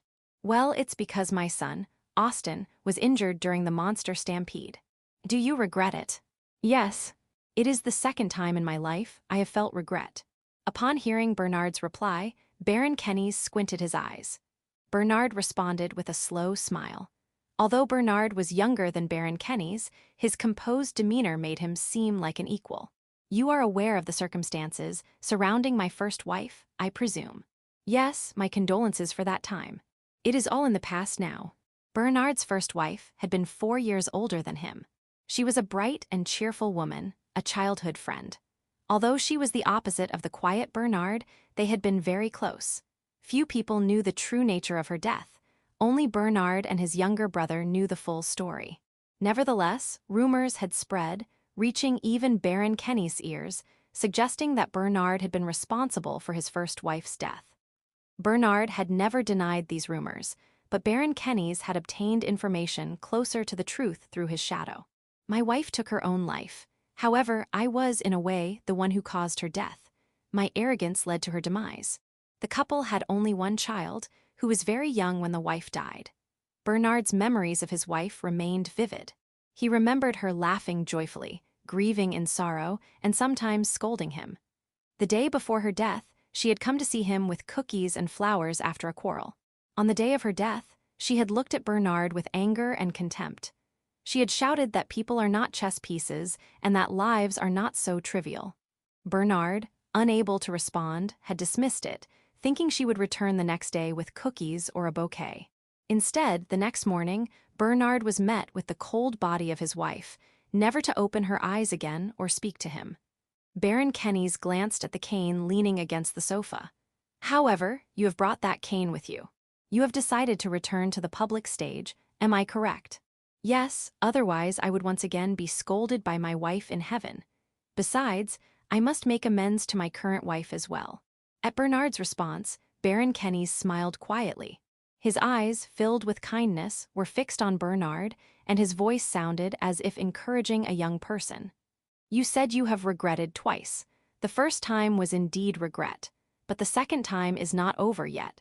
Whether it ends in regret or not, it is up to you, isn't it? Bernard's eyes widened in surprise at Baron Kenny's unexpected words. Not being able to hold back a chuckle, Baron Kenny's saw Bernard's slightly embarrassed reaction and laughed. Well, in your presence, I feel quite humbled. I thought I had become a dignified Grand Duke elsewhere. No, I think you're doing just fine. Baron Kenny's grinned. In reality, the Ealdred was known for his strong influence even at the advisory council meetings. Even Duke Clark, who holds the position of Chancellor, cannot ignore Bernard's words. The aura Bernard exudes during those times is extremely imposing, overwhelming others. However, it is because Baron Kenny's has known Bernard since his youth that he is able to see through the facade of dignity Bernard has built. So, regarding the matter I mentioned in the letter. Ah, yes, the issues concerning the northern immigrants and the recent monster stampede. Baron Kenny's, who had been enjoying casual conversation with Bernard, quickly shifted to the main topic, acknowledging their mutual busyness. Bernard immediately recalled the contents of the letter. Indeed. We have been gathering information as well, but there are still many gaps and the data is quite complex, making it somewhat laborious to decipher. I was hoping to hear your opinion on the matter. Bernard nodded. He had anticipated this issue from the moment he read the letter. During his journey from home to the Baron's residence, Bernard had cross-referenced his own information with the letter he received and had a general understanding of the situation. As for the northern immigrants, it seems to align with your thoughts, Kenny's. However, regarding the mastermind behind it, we cannot say for certain. There are indications that merchants from neighboring countries are acting suspiciously, but linking them directly is somewhat hasty. Baron Kenny's nodded in agreement. Bernard's observations were consistent with his own thoughts. And about the other matter. Bernard paused, frowning slightly and stressed. Please keep this to yourself as I have no confirmation yet. His demeanor suggested he wished to avoid taking any rash actions, and Baron Kenny's narrowed his eyes slightly but soon nodded in understanding. He realized that Bernard, having experienced regret once, was now compelled to be cautious. You are aware of the two major factions, the royalist faction supporting Prince Riley as the next king and the old royalist faction backing our ducal house. However, it seems another faction is currently expanding its influence. Another faction. It appeared that Baron Kenny's was unfamiliar with this. He repeated the term with suspicion. Bernard nodded casually. Yes. It seems some nobles are beginning to support Franklin Slybgrad as the next king. Franklin Slybgrad? Baron Kenny's growled in response. A sense of foreboding surrounded him, and his presence became more intimidating. Yet Bernard remained unperturbed. Absurd. To propose that Duke Slybgrad be the next king is madness. Do they intend to destroy our country? How shameless. Baron Kenny's furious outburst caused the furniture in the reception room to tremble. Bernard recoiled slightly but maintained his composure, though his eyes darted around, reflecting confusion rather than fear, as he sought words to calm the Baron. On the other hand, Baron Kenny's seemed to regain his composure, though his forehead was still furrowed with anger. He sat back deeply in his chair, muttering under his breath and expressing his frustration. If such a fool were made king, our treasury would quickly sink like a ship with a hole in it, the nobles would run amok like beasts without a master, and the country would be in ruins in no time. Even a child could understand that. Yes, I agree. The Duke's faction is still relatively small compared to the Royalist and Old Royalist factions. Immediate action is necessary, especially since it appears neighboring countries are beginning to make serious moves to absorb our kingdom. Baron Kenny's calmed down, his anger subsiding as he began to think deeply. Do you have any leads on the nobles supporting the Duke? Marquis Scone is almost certainly among them. It seems he is very close to the Duke. Marquis Scone, you say? Baron Kenny's dismissed this information with a scowl. Marquis Scone was known for his ambition and was reputedly very capable in business. His skill in revitalizing a declining territory during his predecessor's time had made waves in society, and the current Marquis had gained influence in social circles as a result. Suddenly, Baron Kenny's realized something. He turned a grim expression toward Bernard. Wait, the second son of the Scone family is currently. Yes, he is the commander of the 8th Squadron of the Knights. The 8th Squadron, specialized in espionage and covert operations, responsible for cracking down on those plotting rebellion within and outside the Slybgred Kingdom. The current commander of this crucial unit is Bruno Scone, the second son of the Marquis Scone. Bernard responded cheerfully, but his eyes were anything but serene. The Duke's faction, led by Marquis Scone, has his second son, Bruno Scone, as the 8th Squadron commander, who is also expected to become the next deputy commander of the Knights due to his age and capabilities. Meanwhile, Austin, a close aide to Riley, was severely injured during the monster stampede. It was highly unusual for a mere apprentice knight to be involved in such an event, though it was approved due to a shortage of personnel. Whether this decision was influenced by the Knight's commander remains unclear. However, both Bernard and Baron Kenny's, knowing Commander Hegady's character, believed that he would never have allowed Austin to accompany the mission. In other words, the instructions came from a party that even the commander of the Knights could not refuse. Although indirect, it was highly likely that Bernard was pushed into a situation where he had no choice but to take action. It's possible that the commander of the Knights decided to accompany the mission as a last resort. If anyone could use the teleportation circle to keep the troops away from danger, it would be him. Once it became known that the Holy Mage could not accompany them, the commander might have used his authority to ensure the mission's safety, Bernard speculated calmly. Baron Kenny's listened in silence, deeply exhaling. What about Director Bergson? He is an ambitious man without principles. He is not so much a member of any faction as a mere sycophant. He will support anyone who he believes will benefit him the most. As for the current master, well, I have my suspicions, but without concrete evidence, I'd rather hold off on stating them for now. I am curious, though. Baron Kenny smiled wryly. Bernard's hesitance to speak, due to lack of evidence and merely intuitive guesses, prompted him to shake his head. He had no intention of divulging any further. Shrugging, Baron Kenny's decided to abandon pressing Bernard further and instead posed a different question. In any case, can we assume that their scheme has largely failed? Bernard nodded. Yes, that seems likely. Their original intention was probably to dismiss the commander of the Knights and the 2nd Squadron commander, and replace them with their own people. However, that plot seems to have collapsed. On the other hand, while the Deputy Minister of Magic avoided dismissal, he is now under indefinite suspension. This has likely gone according to their scheme. The identities of they were still unclear, though Marquis Scone was certainly among them. Bernard had his suspicions about other individuals, but they were uncertain. He avoided speaking too freely, remembering the lesson from his late wife about not making unfounded claims. As Bernard thought about this, a smile appeared on his face. He recalled the Crown Prince's concern about the aftermath of the monster stampede.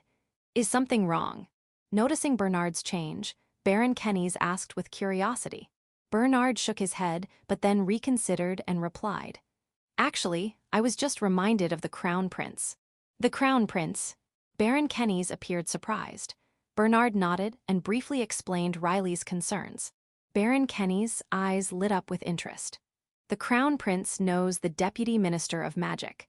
Despite this, he did not become emotional, but rather suggested the possibility of a wrongful accusation logically. His ability to obtain information that should have been confidential and then to analyze and interpret the facts is impressive. It's remarkable to see such ability at his age, as young people often become arrogant and self-satisfied with their talents. I see. Listening to Bernard, Baron Kenny's grinned. Stroking his chin thoughtfully, he muttered, "I must have misjudged the crown prince." It was high praise from a guardian of the frontier. Bernard beamed with pride. "The crown prince is indeed an exceptional person. My son was so impressed upon meeting him that he declared he would protect him as a personal guard in the future. That sentiment has not changed. He believes that by either becoming a magic knight or achieving merit in the 7th Squadron, he can become the crown prince's personal guard as quickly as possible." Baron Kenny's laughed heartily at Bernard's pride in his son's judgment. His eyes sparkled with amusement, reflecting both his enjoyment and the unspoken truth of Bernard being a proud parent. Chapter 89. Black Wind 1. The moon slipped behind a cloud, and darkness quickly enveloped the area. The gaunt man with the pale, sickly complexion had completely erased his presence, merging seamlessly with the shadows. "You're already here, Kakofuki." The voice came from Tenor, who had addressed the skeletal man. The man called Kakofuki looked at him with an expression of indifference and responded in a sullen tone, "Right on the specified time." Tenor chuckled deep in his throat and shrugged. "You're as inflexible as ever. But that's what makes you who you are." Kakofuki didn't respond, his silent gaze fixed on Tenor. This lack of reaction was typical of him, so Tenor didn't mind. Since there was no point in engaging in small talk, he decided to get straight to the point. He mentioned a certain name and place, adding that it would be a long-term job. "This is your next assignment. Whether you decide to stay on afterward is up to you. I've been paid a broker's fee, but if you refuse, you won't see a dime." "Understood." Kakofuki nodded as he listened to Tenor's explanation. Normally, this would be the point where Kakofuki would disappear. He was a notorious assassin known for not seeking or sharing unnecessary information. However, today was different. He lingered in the shadows, still blending with the darkness. Sensing something was amiss, Tenor became slightly more alert and glanced at Kakofuki. "What's the matter? Something on your mind?" Kakofuki didn't answer right away. A silence, almost hesitant, fell between them, a rarity for him. While Tenor judged that Kakofuki had no intent to attack, he didn't lower his guard. The tension between them grew. After what felt like an eternity, Kakofuki finally spoke. "I heard you originally intended to offer this job to Deathworm." Tenor barely managed to hold back a curse. Who the hell told him that? He wanted to shout. It was true that he had first considered handing this job to Deathworm. But for one reason or another, Deathworm hadn't given a clear answer. It seemed there was a particular target that had caught his interest, but Tenor hadn't bothered to find out who it was. Eventually, Deathworm left for the Unation Empire on a different job. The only thing Tenor knew was that the prey who had piqued Deathworm's interest was somewhere in the kingdom of Slibegrad, which Tenor found laughably foolish. Deathworm had chosen to pursue a target to the point of skipping out on a long-term job in the kingdom. Given the situation, Tenor couldn't introduce Deathworm to the client. As a result, he decided to approach Kakofuki instead. Of course, he hadn't mentioned that he had initially contacted Deathworm. While Kakofuki didn't consider the mention of Deathworm taboo, it was a different story for Kakofuki. Kakofuki despised Deathworm with a passion. So keeping his cool, Tenor raised an eyebrow and feigned ignorance. "Really? Not a chance. The client requested an exceptional assassin, and you fit the bill." Deathworm fits that description too. With uncharacteristic irritation, Kakofuki spat out, "By your standards, Deathworm is also an exceptional assassin." Both Kakofuki and Deathworm were indeed highly skilled assassins, some of the best in the underworld. Stories that stoked the rivalry between them frequently surfaced. In reality, their assassination styles were polar opposites. The flamboyant Deathworm and the silent Kakofuki, according to Deathworm, Kakofuki's methods were dull and unremarkable, while Kakofuki regarded Deathworm's techniques as mere slaughter, not assassination. The two were as incompatible as they were famous, yet neither was any less skilled. Both were assassins who completed their assignments flawlessly. Hiding his smirk, Tenor shrugged again. "Sorry, but I'm not interested in all that. As long as the client is satisfied, that's all that matters. And you never fail to meet their expectations." Tenor's words seemed to appease Kakofuki's pride. Although the pale man let out a displeased snort, he didn't say anything further. "Well then, I'll be going." With that, Kakofuki vanished from sight in an instant.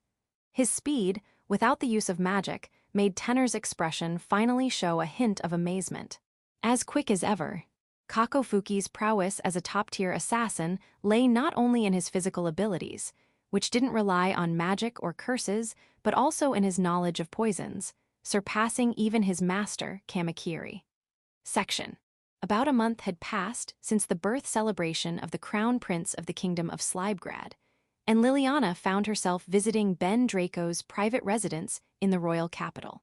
She had heard that after the celebration, Belastar and Tania had stayed for a while but had returned to their family home once the roads were cleared. Only Ben, Petra, and Paul remained at the mansion. "It's good to see you. You look well," Ben greeted her.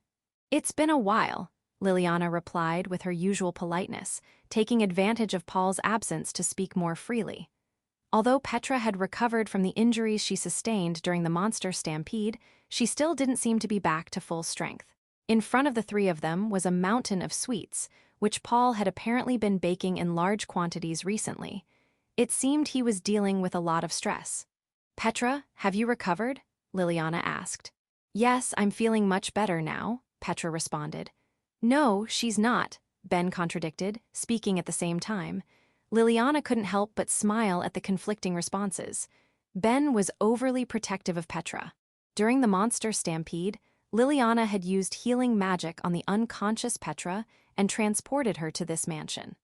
While Liliana hadn't been able to check on her condition afterward, it was clear Petra had been gravely injured. Liliana still regretted not being able to provide more thorough treatment due to prioritizing the battle against the monsters.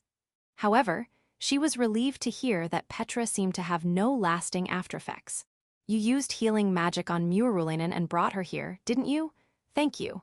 I recognized the traces of magic. The signature was similar to yours," Ben said, smiling as he bit into a macaron. Liliana shook her head. "I didn't do much. There were so many monsters at the time that I could only manage first aid. I would have liked to heal her more thoroughly. It was more than enough. If you hadn't been there, I would have died there along with the twins. Even if I had escaped, I would have suffered from the aftereffects," Petra added. Liliana, not used to receiving such gratitude, showed a slightly troubled expression, but eventually accepted the thanks with a simple, "You're welcome." Petra took a sip of her tea. "And you were the one who suppressed the monsters, weren't you? Tania told me she handed you the bag I was carrying. If it weren't for you, things could have gone very badly. I think it was a good call," Petra continued. "Yes, I recognized the formation right away and was able to use it," Liliana replied with a smile, which Petra mirrored. The formation Petra had carried was one the three of them, Ben, Petra, and Liliana, had been researching together, designed to purify a monster stampede without relying on light magic. This was the first time they had used it in actual combat, and it had worked just as they had hoped. However, it's concerning that the formation has to be physically transported and set up. If the caster is incapacitated, like this time, the purification won't work, Liliana noted. "That's exactly right. I failed because I had the twins with me," Petra's voice trailed off. "It was hard enough fighting off monsters while moving around to set up the formation, let alone doing so with 2 children in tow. Plus, the order in which the formation was placed was crucial for its effectiveness." Realizing her words might be interpreted as blaming Belastar and Tania for being burdensome, Petra glanced at Ben, trying to soften her statement. But Ben didn't seem bothered at all. After a moment's thought, Liliana spoke up. "In that case, what if we combine the formation with a teleportation array to automatically place it at the desired location?" "A teleportation array?" Petra and Ben exchanged surprised glances, their similar reactions going unnoticed by themselves. As geniuses in magic and curses, they quickly grasped what Liliana was suggesting. "You're right, that could work, though combining techniques like that would make it more difficult to use," Petra mused. "Yeah, it would depend on the user's ability to control their magic. But to make it more accessible, we could incorporate magic stones," Ben added. "But Ben, if we make it too complicated and add more tools, some people might avoid using it, especially in rural areas where magic stones might not be well known," Petra countered. The two became engrossed in the discussion, but Ben soon gave a wry smile and shrugged. "It's an interesting idea, but it's not going to happen anytime soon. Ah, that's true, Petra agreed, her expression turning dejected. Liliana tilted her head in confusion. Seeing her puzzled expression, Ben raised both his hands, revealing that they were shackled. Do you know what these are? They look like shackles, Liliana replied, still unsure. That's right. They're magical control restraints, Ben explained. Liliana's eyes widened in surprise, but her sharp mind quickly recalled the conversation she had overheard using a distant listening spell.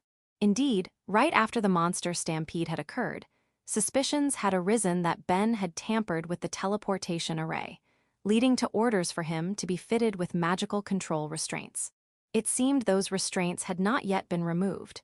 Ben, in a matter-of-fact tone, informed her of his indefinite suspension and demotion. Suspended indefinitely, and I'm still wearing these magical control restraints. I'm prohibited from practicing or researching magic. That's terrible. This meant that the improvements to the formation they had just been discussing couldn't be made. Although the Magic Ministry's surveillance didn't extend into the mansion, the magical control restraints were extremely effective. They didn't just prevent the use of magic, they could also detect any magical research attempts nearby. In other words, no magic research could currently be conducted at Ben's residence. I never thought my own brilliance would come back to bite me. I never imagined I'd end up wearing something I designed. I should have built in a loophole, Ben said with a slight hint of regret. Did you design them yourself? Liliana asked. Yes, Ben replied. The young genius who had become the youngest vice director of the Magic Ministry let out a statement tinged with regret. Liliana was at a loss for words. But it wasn't just the magical control restraints that concerned her. You mentioned a demotion. What does that entail? It means I'm no longer the vice director, just a regular mage now. But since I'm on indefinite suspension, it's effectively a dismissal. I think the only reason I wasn't officially fired was so they could keep me under close watch. So, you're being monitored. Exactly. The magical control restraints were likely part of that surveillance. It was thorough, but it also indicated just how much the Magic Ministry viewed Ben Draco as a potential threat. By the way, who replaced you as vice director? I think it was Thorn Greed. Oh, that incompetent fool who's been gunning for Ben's position for ages. Since becoming vice director, he's been strutting around like he owns the place, Petra added, contributing additional information. She sneered, if his ego gets any bigger, he won't even be able to fit through the ministry's doors. Liliana understood. If the vice director's office now belonged to this Thorn Greed, there was no way the formation's development could continue at the Magic Ministry. With Ben suspended and the ministry out of the question, there was no way to continue developing or analyzing the formation with Ben and Petra. Petra, are you planning to return to the Magic Ministry? Liliana asked, curious about something else. Petra's expression became complicated. The smile that had been on Ben's face earlier disappeared, replaced by a scowl. Liliana tilted her head in confusion. It was Petra who spoke first. I'm feeling better now, so I could return whenever I want, but... No. But there's someone who won't let me, Petra finished with a resigned tone. Ben's blunt rejection of Petra's return left Liliana blinking in surprise. Seeing her confusion, Ben explained, it's too dangerous for Murulainen to return right now. Dangerous, how so? Liliana asked. Ben's just being overprotective, Petra interjected. No, I'm not, Ben shot back, his expression sour and frustrated. Despite Petra's attempt to downplay the situation with a vague smile, Ben's face remained tense, as if he were sulking. He continued speaking. They've been dumping reckless work on you for a while now. This whole ordeal made me realize that those idiots at the Magic Ministry don't just see me as a nuisance. They think the same of you, Murulainen. They might even be hoping you'll die, Ben said, his voice edged with bitterness. Petra shrugged, as if to say it wasn't far from the truth. For the past few months, her work assignments had been utterly unreasonable.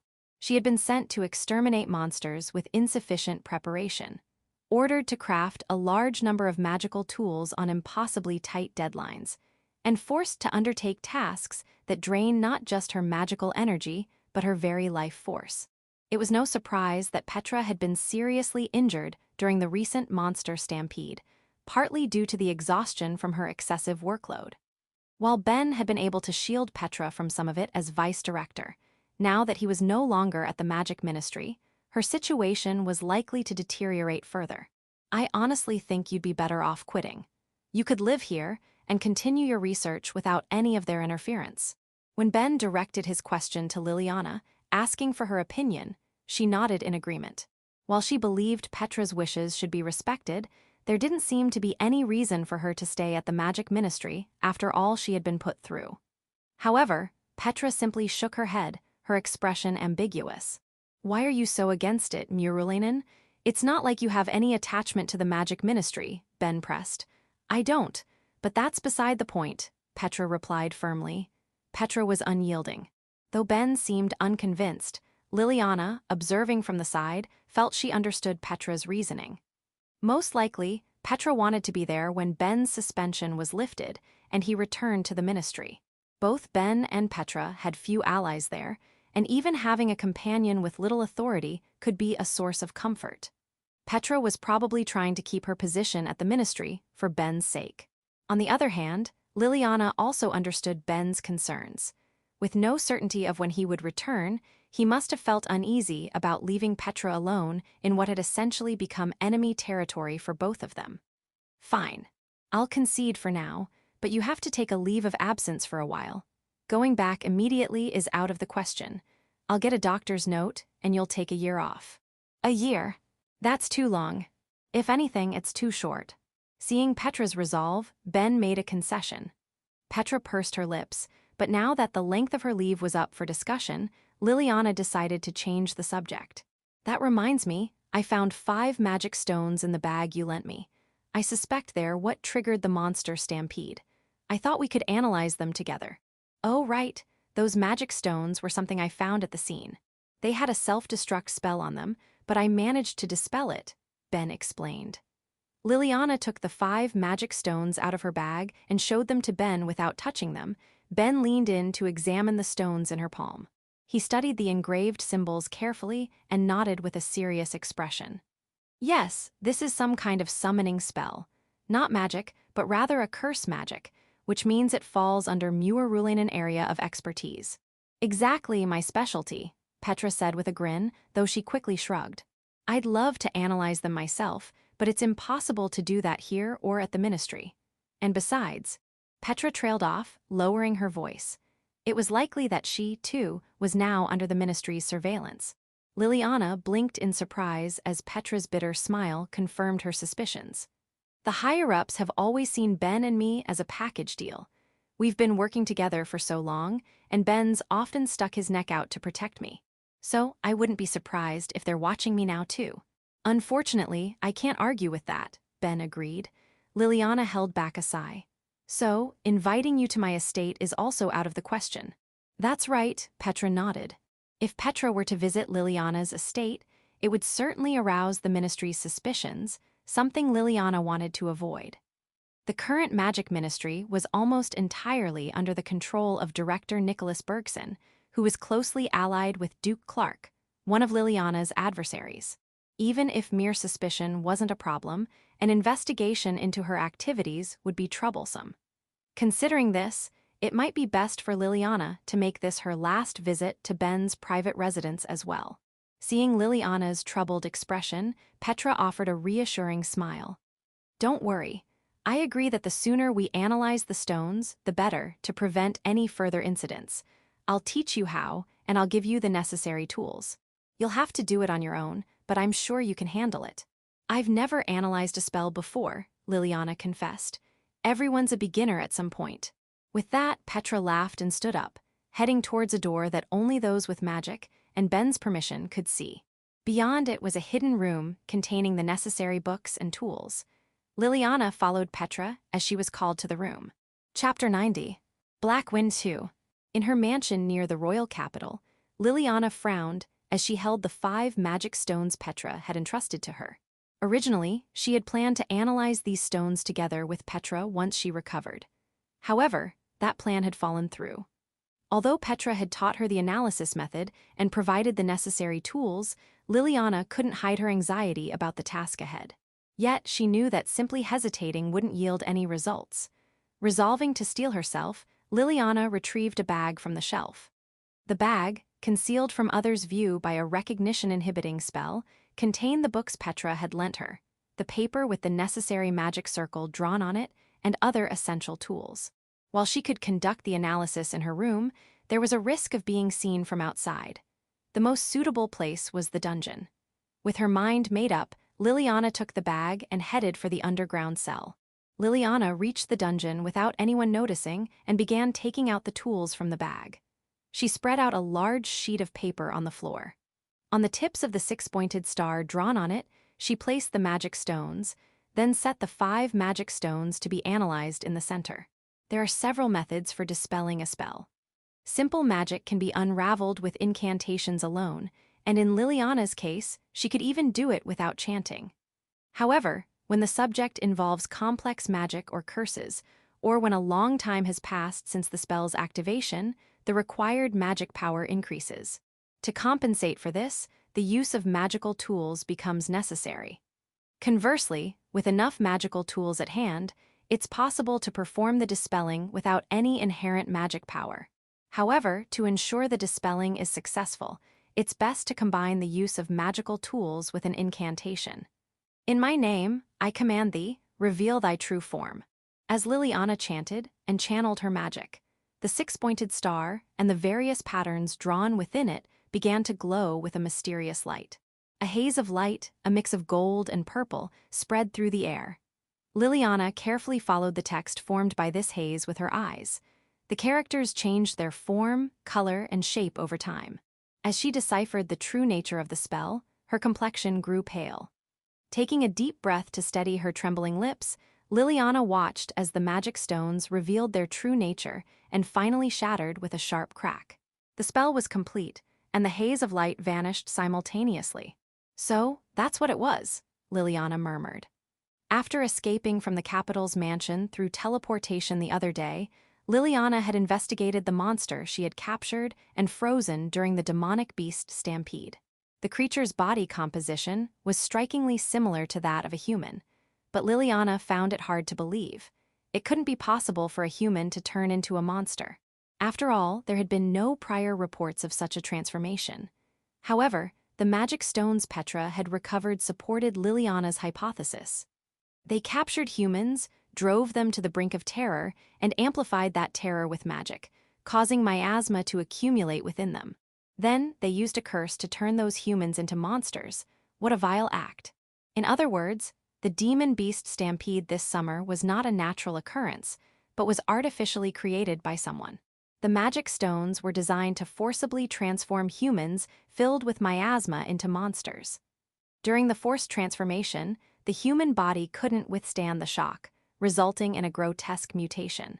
The excruciating pain, the terror of losing their human form, the anger, sorrow, and despair. These negative emotions made the miasma even denser, spreading it to those nearby. Other humans who were exposed to this miasma also transformed, losing their consciousness and becoming monsters.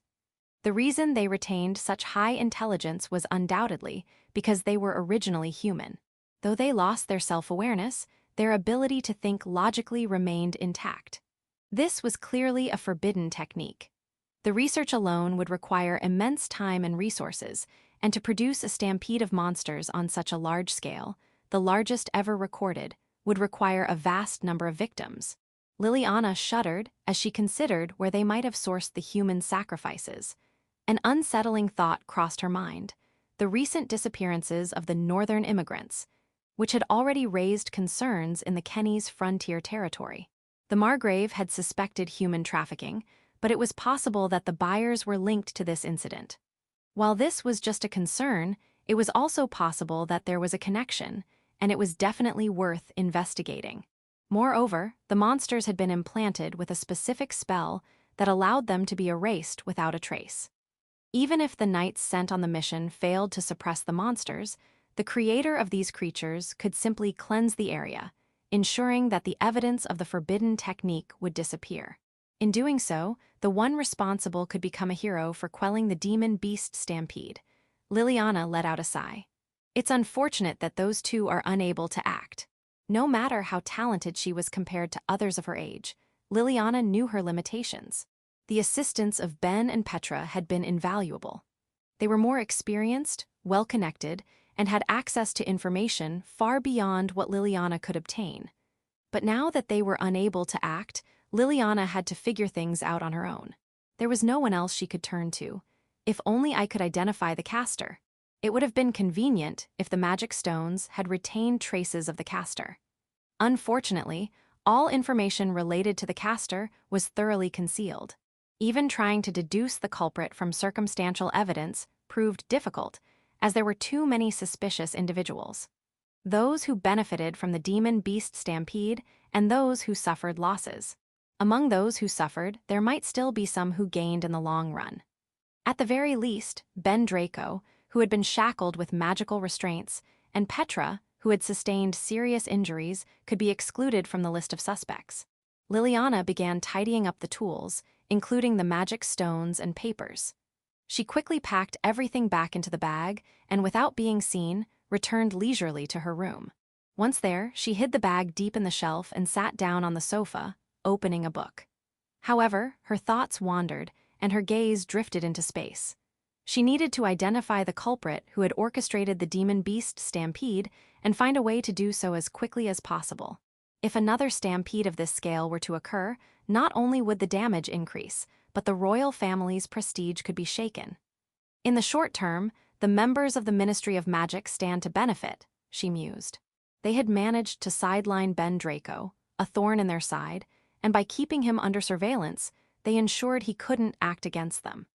If they could claim that it was their success in suppressing the demon-beast stampede after the knights had failed, they would elevate their status as magicians and gain honor. Moreover, if we consider only the circumstantial evidence, Father is also a suspect. The same goes for the distinguished members of the Advisory Council. The Advisory Council members who declared the demon-beast stampede a natural occurrence were, to some extent, suspicious. It would be reasonable to assume that there was someone on the council who didn't want it known that the stampede was artificially created. However, not everyone on the council was guilty. It's possible that some nobles, while outwardly going along with the natural occurrence theory, felt something was off and were conducting their own investigations in secret. The knights, at least the second unit, can likely be excluded. The second unit had suffered significant losses this time. It was hard to believe they would risk their lives to create a demon-beast stampede. It seemed more plausible that someone had intended to weaken the knights and bring them under their control. However, according to the information Liliana's curse-carrying rats had returned with, there had been no changes in the knights' personnel.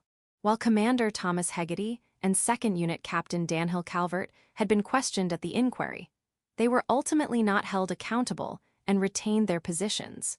The situation with Ben Draco had unfolded as someone had planned, but the outcome concerning the knights likely didn't go as intended. Although Director Bergson was the one who most vocally criticized the knights at the inquiry, it seems implausible to consider him the mastermind. The possibility of him taking control of the knights is nearly zero. Even if both the commander and the 2nd Unit Captain were ousted, Nicholas Bergson would never be able to take control of the knights. He was a commoner born into a merchant family, and though ambitious, lacked the power to dominate the knights. To control the knights, one would, at the very least, need to be of noble blood. This suggested that Bergson might be a puppet, with someone else pulling the strings from behind. Moreover, it was also possible that the individuals who plotted against Ben, sought control of the knights, and orchestrated the demon-beast stampede were entirely different people. For now, I should keep a close watch on the knights. If anything suspicious occurs, it might lead me to the mastermind. As for Ben Draco, it was likely that their enemies wouldn't make any immediate moves against him. Therefore, Liliana decided it would be best to prioritize monitoring the knights. Satisfied with her reasoning, Liliana sent out a few more rats towards the capital to keep an eye on the knights. Section. Biting into an apple, the boy left the estate of his current employer. The imperial capital of tutelary in the Unatian Empire was laid out in parallel roads running north, south, east, and west, with the emperor's palace built on the expansive grounds at the base of the surrounding mountains. Despite its geographical similarity to the kingdom of Slybgrad, the city's appearance and culture were almost entirely different. While the areas near the border bore some resemblance, the capital of the Unation Empire was located more to the east of the Central Lands, making it quite distant from Slybgrad. "Damn, they really work me to the bone," the boy grumbled, tossing away the apple core. The instructions had come directly from the main family, leaving the boy with no choice but to comply. However, he had a bad feeling about it. Whenever the main family contacted him directly, it never boded well. Sure enough, he was told to work under a certain man for a while, but that while turned into nearly 2 years of being practically held captive. During that time, he couldn't take on other jobs, nor could he enjoy any freedom. It was just a monotonous cycle of doing whatever tasks he was given. It was an easy life, but not a particularly enjoyable one. "Well, time to stretch my legs for a change," he muttered. His next target wasn't from the Unation Empire, but rather a few nobles from the kingdom of Slybgrad. The method of killing was left to his discretion, with the only condition being that the client's identity remained undisclosed. A sly grin spread across the boy's face. He had completed every job within the Unation Empire without causing any trouble. The client, having heard rumors about him, was initially wary of him going rogue, but eventually dismissed those concerns, thinking the rumors were just that, rumors. They even stopped specifying how he should eliminate his targets. To them, he was a young, skilled, and obedient assassin, nothing more. "They call me the deathworm, but in the end, I'm just a kid," the boy had overheard his client remarking to a subordinate one day. The boy had completely masked his presence, struggling not to burst into laughter. It was a hilarious joke that the man, feared throughout the Unation Empire, neither knew why the boy was called the deathworm nor understood the true nature of the assassin he had hired. "I almost killed him just for calling me that," the boy muttered. It was such a dull nickname. He would have preferred something better, but that was the name he was known by in the underworld, so there was no helping it. In any case, he had no intention of returning to his current employer. The man would never call him Deathworm again. 2 years of obediently working for this client in the Unation Empire had been more than enough to fulfill his obligations to the main family. The boy had never intended to settle in one place. He preferred a life of moving as he pleased, taking jobs wherever he went. He didn't care about money or power. If they thought they could chain him with such trivial things, they were sorely mistaken. "Well, I've got nothing better to do, so I might as well take on this job." He had already received a sizable advance payment. If he took out the targets in the kingdom of Slybgrad one by one, the job wouldn't take long to complete. Although the client had instructed him to return afterward, he had no intention of going back to the Unation Empire. After all, being tied to one client for over 2 years was something he'd refuse even if they doubled his pay. "If I ask the branch family for protection, the main family might not give me any trouble." The boy was well aware of the growing conflict between the main and branch families. If the main family tried to force him back to the Unation Empire, he could involve the branch family and have them fight on his behalf. They would tear each other apart without him lifting a finger. If they ended up destroying each other, he could always ask Tenor to broker jobs for him. Even if that didn't work out, he was confident he could find clients and secure jobs on his own. And when that happens, the Great Calamity clan will be wiped off the face of the earth. A wicked smile spread across the boy's face. Then, he bought a horse from a stable on the outskirts of the capital and nimbly mounted it. "As long as it's fun, I don't care. Oh yeah, maybe I'll drop by and see that girl after a long time." With a cheerful hum, the boy spurred his horse forward, heading for the neighboring kingdom of Slybgrad. Chapter 91. Black Wind 3. Knight Commander Thomas Hegarty wore a grim expression as he faced Curtis Pershing, the vice captain of the 8th Division. The room had been cleared of all personnel, and as an added precaution, a soundproof barrier had been erected. Even so, Hegarty kept his voice low. "Is this true?" "There is no doubt. The spy who infiltrated as a Unation merchant has been confirmed to have entered the palace in the capital, Tutelary." "A mere merchant shouldn't have access to the palace," Hegarty murmured, his voice laced with frustration. Curtis nodded in agreement.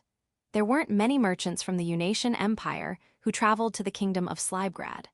Foreign merchants needed a permit to conduct business within the kingdom, but about 6 months ago, reports started coming in about one such merchant exhibiting suspicious behavior. The 8th Division, whose primary mission was to monitor, expose, and apprehend subversive elements such as rebels, had been investigating the matter ever since. What do you think they're after? The most straightforward answer would be information regarding His Majesty's condition and the state of our nation. And if we consider a more complex motive, they might be looking for an opportunity to influence our country's governance. Curtis answered calmly, his expression betraying no emotion. His ability to maintain composure made him an exceptional vice-captain of the 8th Division. Despite being of Viscount rank, his skills and dedication had earned him his current position. Hegarty didn't refute Curtis's hypothesis. It was a possibility he couldn't dismiss. In fact, Hegarty himself believed it to be highly probable. The current emperor is an ambitious man, Hegarty grumbled. Curtis didn't respond, but neither did he deny the statement. His eyes flickered briefly in agreement. Calvin Gain Anakides, the emperor of the Unation Empire, was notorious for pressuring neighboring countries, including the kingdom of Slybgrad, into signing treaties that favored his own nation. At the same time, he was quick to resort to military force at the slightest hint of defiance. The Unation Empire was the only major power that had endured since the age of the 300 years of darkness. Its deep-rooted pride in its history was immense, and Calvin, a man who couldn't tolerate not being superior to others, embodied that national arrogance. Is there anything else? No, that's all for now. Understood. Continue the investigation. Curtis bowed slightly, then quietly exited the room, his presence vanishing as he did so. Hegarty watched his subordinate leave, a troubled expression on his face. While Curtis's report was concerning, it alone didn't make it likely that the Unation Empire would take action anytime soon. They could simply continue planting spies. However, Hegarty had received information from another source. In about 6 months, the Unation Empire's second prince would be coming on a diplomatic visit. Prince Roland Dill Anakides had just turned 16 and was rumored to be nothing more than a foolish prince, with nothing to show for his good looks. Spoiled and arrogant, he was said to have inherited all his father's worst traits. Despite the talk of a diplomatic visit, it was unlikely to yield anything fruitful. If the Unation Empire were serious about the visit, the key players would be the knowledgeable advisors accompanying the prince. Though it wasn't confirmed, it was anticipated that the Prime Minister would likely be among them. For once, Hegarty clicked his tongue in frustration. There were too many troublesome issues piling up. It was clear that the neighboring country was secretly plotting something against the kingdom of Slybgrad. Although the specifics were unclear, there was no way their intentions could be benign. Hosting a diplomatic visit in such a tense atmosphere would be nerve-wracking. The prince couldn't be allowed to suffer even the slightest injury, and at the same time, they had to be vigilant to ensure no sensitive information was leaked. Furthermore, it would be necessary to flush out any domestic nobles or influential figures colluding with the Unation Empire. On top of that, there was the presence of an unknown enemy within the Knights' ranks, which had become evident during the monster attack, the Stampede. It was unclear who in the Knight Order was harboring ill intentions, but it was safe to exclude the royalist faction, the group supporting Riley as the next king. However, that didn't necessarily make things better. Riley Williams Slybgrad was currently 10 years old. Whether he was truly fit to be the next king was something even those within the royalist faction were still assessing. If one were to include those who were merely observing the situation, the number of nobles outside the royalist faction far outweighed those within it. While the numbers would dwindle if narrowed down to only those clearly aligned with another faction, there were still plenty of indecisive nobles who could sway depending on the circumstances. Suspicion could not be fully dismissed when it came to these nobles. Although these issues were giving Hegarty a headache, he first needed to plan for the Knight Order's deployment during Prince Roland's visit. The 1st Division, responsible for guarding the royal family, would be stationed near the prince. But the most challenging decision was how to utilize the 7th Division, known for its combat prowess. They would need to supplement their numbers by borrowing knights from the local lord at the inspection sites. We'll need to finalize the list of places to visit and the itinerary for this diplomatic tour. The sigh that escaped his lips was heavy with the weight of the troubles before him. Section, Liliana, who was enjoying tea with Crown Prince Riley in the royal palace after a long while, blinked in surprise. Is it true that Prince Roland of the Unitian Empire is coming on a state visit? Yes, though it's still a ways off. Right now, we're coordinating the destinations and schedule. We're planning for him to visit the Clark Duchy as well, Riley said with a smile, not noticing Liliana's brief change in expression. Liliana suppressed the bitter feelings welling up inside her and maintained a pleasant smile. She knew that Roland Dill Anakides, the second prince of the Unitian Empire, though not yet crown prince, was expected to become the heir to the throne. The reason a crown prince had not yet been decided was due to his father, the emperor's, intentions. Officially, it was said that no one had yet proven themselves worthy of the position, but in reality, it was believed that the emperor was reluctant to relinquish his power. And this Roland Dill Anakides was the final capture target. While there were hidden characters, in this real world that didn't allow for multiple playthroughs like a game, Liliana hadn't expected to encounter them. In the game from her previous life that she now remembered, the final capture target would only appear after all the other characters had been conquered. In other words, meeting Roland would mean that Liliana had now come into contact with every individual who could lead her to ruin. Riley, in a somewhat excited tone, continued to talk about preparations for the visit. It seemed that the itinerary was being managed not by Liliana's father, Duke Clark, but by her brother Clyde. If the Clark Duchy was to be visited, there was only one likely reason. Liliana asked straightforwardly, "Is it for the Crimson Dye?" "Yes, that's the main objective," Riley confirmed with a nod. Then, as if remembering something, he added, "Oh, by the way, the patent you mentioned earlier, to protect inventions, that's ready to be granted. We've set up the necessary legal framework, so now any innovative invention within the Kingdom of Slybgrad will be protected for a certain period." "That's wonderful," Liliana responded. Granting inventors a patent and financial protection would likely invigorate industry within the kingdom. It would also encourage the development of better inventions, and the income generated from a patent could fund future innovations. And more importantly, the legislation regarding patents was Riley's first achievement as crown prince. Although Liliana was officially unaware of this, word had it that some nobles had started to reevaluate Riley's abilities. It seemed that the concept of a patent was noble and appealing to them. If an idea is too innovative, it often faces resistance, but Riley has skillfully adjusted the concept to be more palatable. Liliana deepened her smile. Riley then said, with a cheerful expression, "We're considering holding the kingdom's first patent award ceremony when Prince Roland is here for his visit, and the first patent will be awarded to the developer of the Crimson Dye."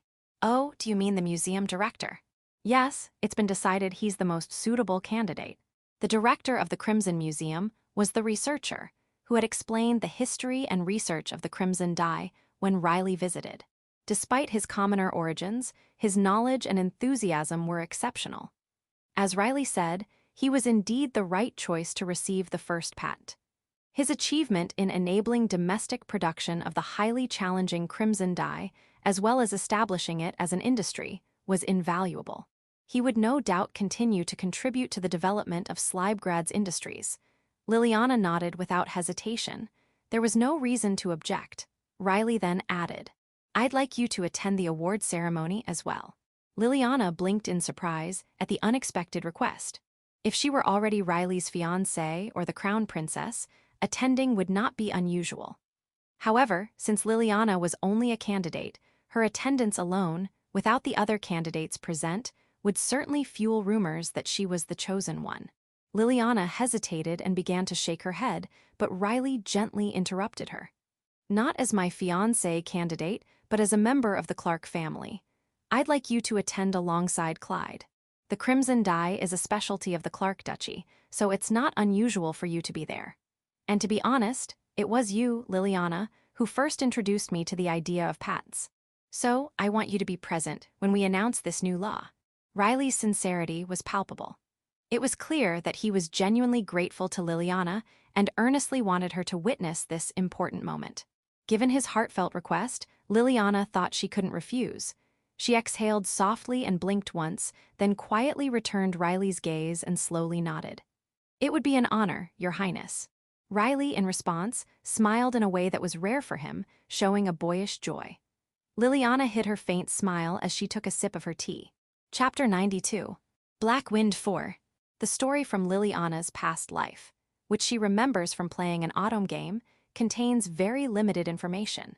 The game begins when Liliana is 13 years old, and the heroine, Emilia Navy, attends a party in the capital where she meets the capture targets.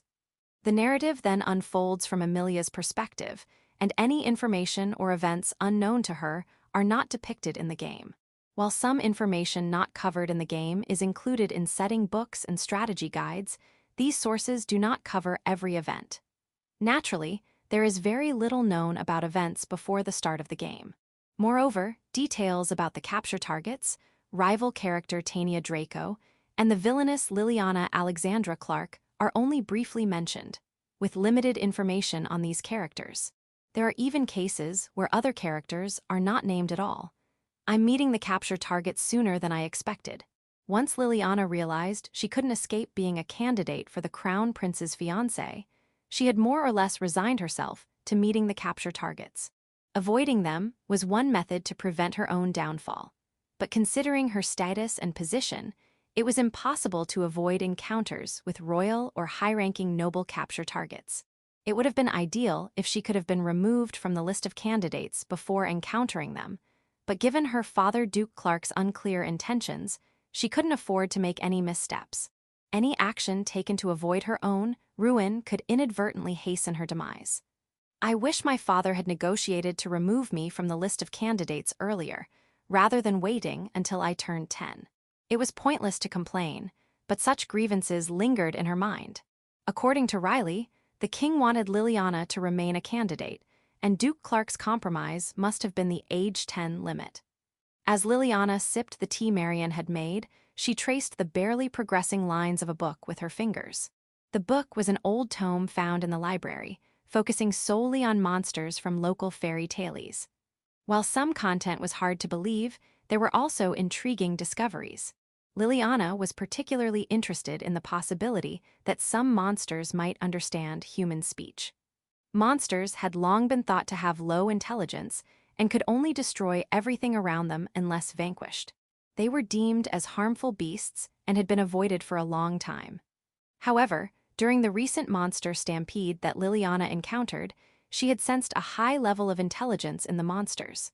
She believed this was due to someone transforming humans into monsters and had evidence to support this. However, the monsters she met before had bodies similar to animals, making it difficult to think they were originally human. While it was possible that animals had been experimentally transformed into monsters, the possibility that some monsters naturally possessed high intelligence, like those in fairy tales, couldn't be ruled out. What if monsters capable of understanding human speech exist naturally? Liliana furrowed her brow.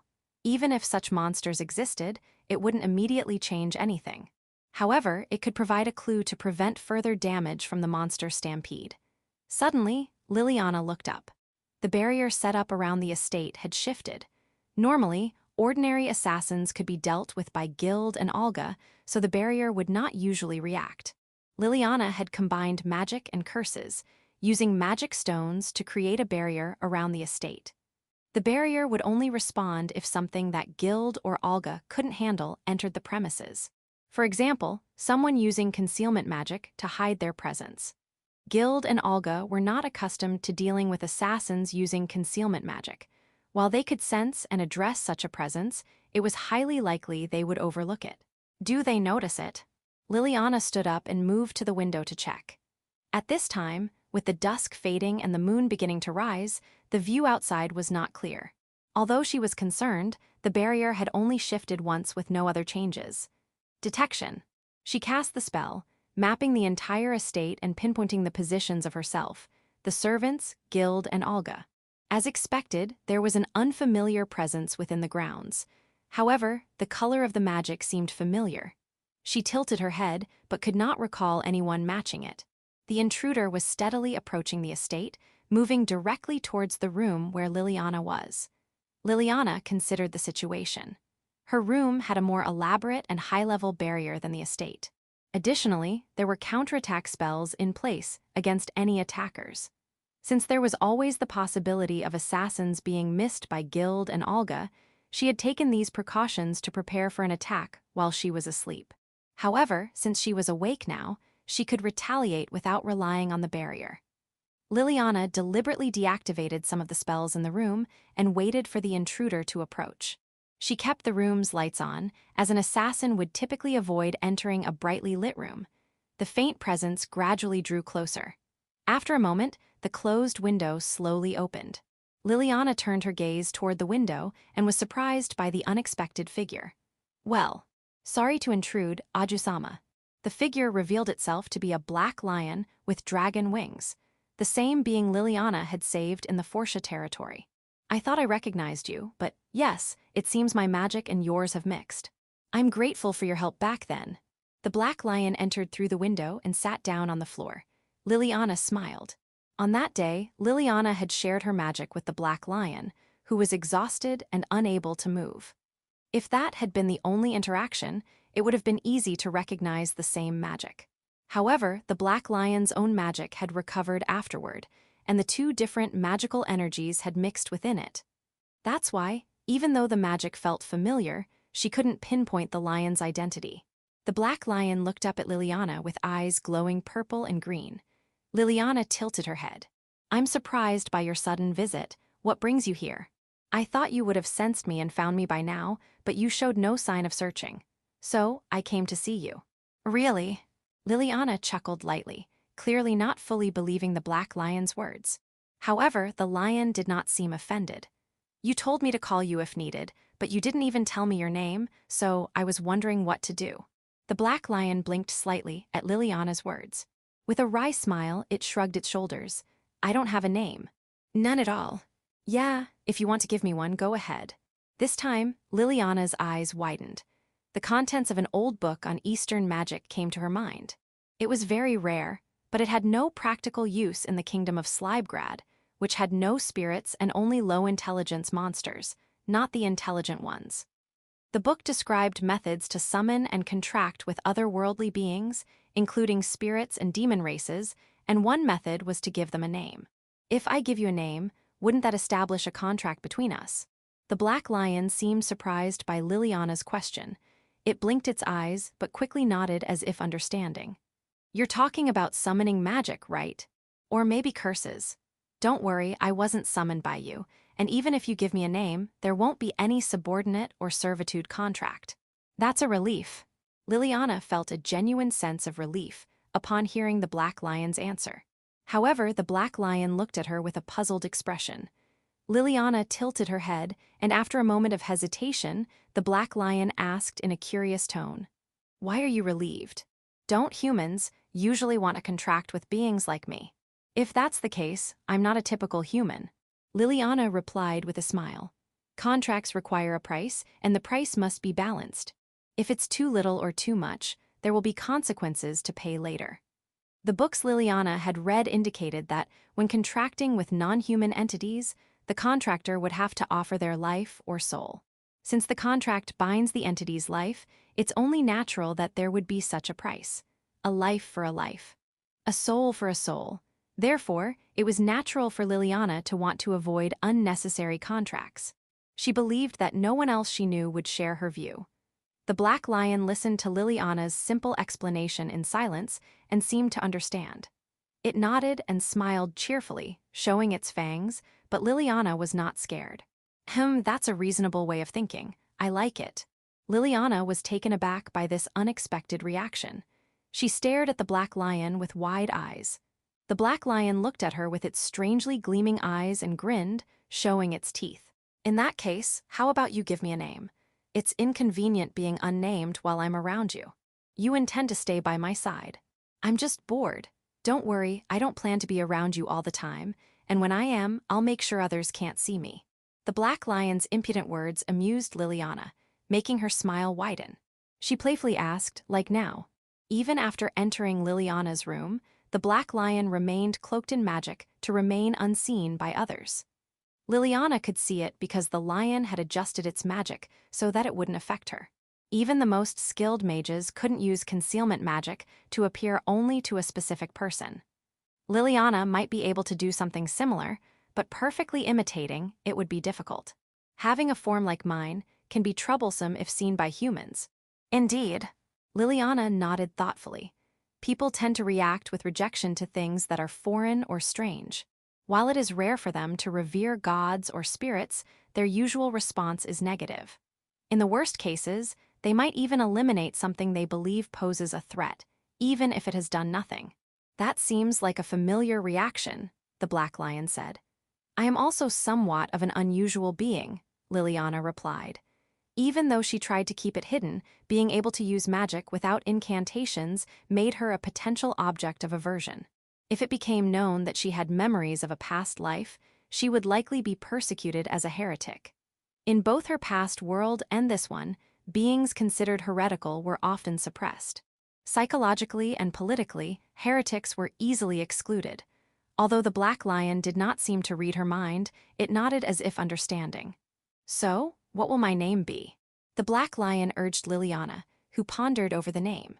It wasn't something she could come up with immediately. Their eyes met. Its purple and green eyes looked deep and profound, reminiscent of the eyes she had seen on Earth in her previous life. How about Agilite? The Black Lion blinked. Liliana smiled gently. Do you like the name Agilite? After a moment, the Black Lion's mouth curled into a pleased smile. I see, Agilite like the mineral. Yes.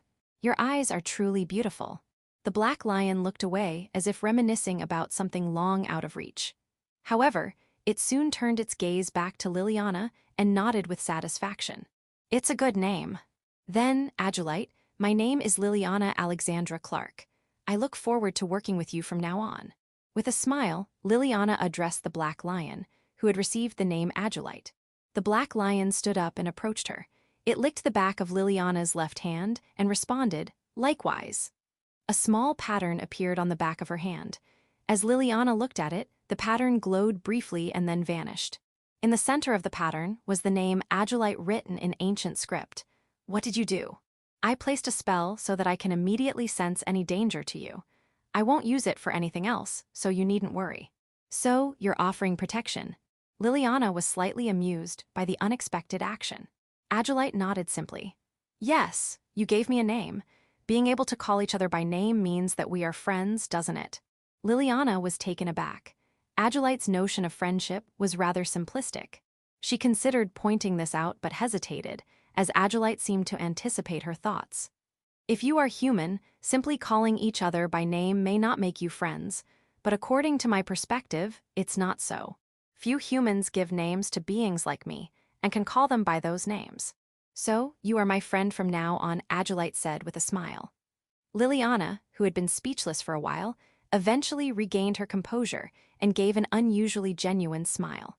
Even among non-human beings, this was the first time someone had explicitly called her friend. Though she had acquaintances, she had no true friends. Crown Prince Riley was a potential fiancé and someone Liliana should serve. Her brother Clyde was family but not a friend. Austin was Riley's friend, but not Liliana's friend given his status as a candidate for the next king's aid. Well then, I look forward to seeing you again. Liliana, unable to hide her joy, responded to Agilite. The Black Lion gave a small nod and turned, leaping out of the window. In no time, its figure disappeared into the darkness. Liliana quickly stood up from her chair and placed her hand on the window frame, gazing outside. The garden illuminated by moonlight was beautiful, but she felt no other presence. He's gone. Unlike servants, maids, or guards who can be commanded to stay close, friends are different. They are elsewhere and only occasionally meet to talk and enjoy each other's company. There is no ulterior motive. If one were to order a friend to stay nearby and restrict or compel their actions, they would no longer be a friend. Understanding this, Liliana left the window open, continuing to stare at the dark world illuminated by the moonlight, long after Agilite had departed. Chapter 93. Black Wind 5. The Kenny's border barony is vast and blessed with fertile land. The Ebene Plain is ideal for both agriculture and dairy farming, so much so that even neighboring countries covet it. Consequently, skirmishes with neighboring nations have been frequent since the barony's founding. As a result, The Kenny's Order of Knights has earned a reputation for being the most formidable compared to other noble orders, known for their bravery and boldness. However, this nature of the order is likely influenced by the Baron himself, as those who know him well suggest. The current Baron of the Border, Hamilton Kennys, was visiting a fortress overlooking the border that day and attended the Knights' training. Recent reports had indicated movements among the lords of the neighboring country along the border. Shadows resembling scouts had crossed the river several times, infringing on their territory. Yet, there was no concrete evidence. Moreover, with the peace treaty in place, the neighboring country would not overtly attack the kingdom of Slybgrad. They would maintain the pretense that any border issues were the actions of local lords. Thus, the barony could not afford to be overtly militaristic. Creating a situation that suggested an intention to attack would provide an opportunity for them to exploit. After much consideration, the Baron decided to station the Kennys' order at the border fortress under the pretext of a training exercise. With the uncertainty of when the neighboring country might invade, the atmosphere near the border remained tense. However, maintaining such a state for months was not feasible. The purpose of his visit was to assess the extent of the neighboring lord's war preparations with his own eyes, but he also came to offer some respite to the troops. Despite being in his advanced years, the Baron's prowess from the Civil War had not diminished. Few knights in the order could match him in battle. After a series of matches with the knights, the Baron wiped the sweat from his forehead. His expression was stern, but satisfaction gleamed in his eyes. Yori and Iniobori, both were northern immigrants. Last year, Yori had volunteered to go to the capital as a decoy for the frequent disappearances occurring in the barony. He was a promising and brave young man. Without the help of the Duke of Clark's daughter, the Baron would have lost both a talented knight and a valuable asset. Iniobori was the only victim Yori had wanted to bring back to the barony. The others seemed irrelevant. Amused, the Baron had allowed Iniobori to accompany Yori. Despite being a girl, Iniobori showed promise as a knight. Now, a year later, both were among the promising young knights. Yori was nearing adulthood, and Iniobori, who had just begun to show signs of puberty, would likely be able to match the Baron in a few years. The Baron found this prospect highly enjoyable. In terms of skill, they might surpass my son, Billy. I'm not sure if they are excellent commanders, but I might need to adjust their training content as potential senior officers. The Kennys' border barony was distinct from other noble territories in that it operated on meritocracy rather than aristocratic lineage. Even those with noble blood who lacked skill could not join the order. Conversely, those who demonstrated capability could join, and those with recognized potential could become commanders. There were even commoners who had been appointed by the Baron as officials. In fact, the Baron's youngest daughter, Marion, had been permitted to work as a maid for the Duke of Clark's daughter based on her wishes and talents. The Baron was content with this arrangement as Marion seemed happy. The Baron's good mood was not solely due to the excellence of Yori and Iniobori. Reflecting on the letter he received that morning, he smiled. He called out to Deputy Commander Morris, "Morris, come with me." "Yes, sir." Morris, with his gray hair and gray eyes, was plain in appearance but exceptionally skilled as a knight. He was particularly adept at strategy, known for his calm and analytical approach to battlefield situations. His ability to remain unaffected by emotions was crucial for someone tasked with defending the border. Morris instructed the knights to continue their training and then accompanied the Baron. Heading towards the stables, the Baron led out a black horse, fitted it with a bridle, and mounted it. Realizing they were going for a long ride, Morris prepared his gray horse. Mounted with agile movements, the Baron addressed Morris. "We're heading to the border." "Understood." The two rode side by side across the plains. After some time in silence, the Baron finally spoke. "Good news, the Western Tiger has awakened." "Is that so?" Morris nodded with few words, but an uncontainable joy was evident in his expression. The Tiger of the Ildrid. He was the sharpest intellect in the kingdom of Slybgrad. However, he had been minimally involved in politics, primarily serving as a check against the extremists in the Advisory Council. Many lamented this silently, feeling it was a waste. The Baron chuckled through his nose. "Though I think he's a bit late in awakening. It couldn't be helped. After the death of his first wife, he lived like a shell of a man until Lord Austen was born. If he had recovered sooner, he might have been the Chancellor by now. After losing his first wife, Duke Ealdred had been a mere shell of his former self. Both the Baron and Morris had witnessed the Duke's dejection up close at the funeral. He had only moved enough to ensure his family and children were safe, but had lost all ambition. The former king had dismissed him as a once great talent, now reduced to insignificance. Instead, the previous king had chosen the Duke of Clark, now serving as the Chancellor with remarkable skill. Had Duke Ealdred's wife not died, or had her death been different, the kingdom of Slybgrad might have looked very different today. Sensing the Baron's unspoken regret, Morris nodded slightly and murmured, "Things will surely change from now on." "Do you think so?" Noticing the change in the Baron's tone, Morris turned his gaze to him. The Baron, who had been positive moments before, now had a bitter look and said, "I received a letter from the Tiger of the West this morning." At Morris's silent prompt, the Baron continued in a matter-of-fact tone. "The Tiger of the West does not reveal everything. So, my understanding is limited to what I can infer from the disclosed information." The Baron paused momentarily. The awakening of the Tiger of the West was too late. Things had already begun to move. The vested interests had surfaced. The result was the inquest of the Order of Knights commander and the 2nd Battalion commander, as well as the indefinite suspension of the deputy director of the Magic Bureau. However, the focus should be on the process leading to these results, not just the outcomes.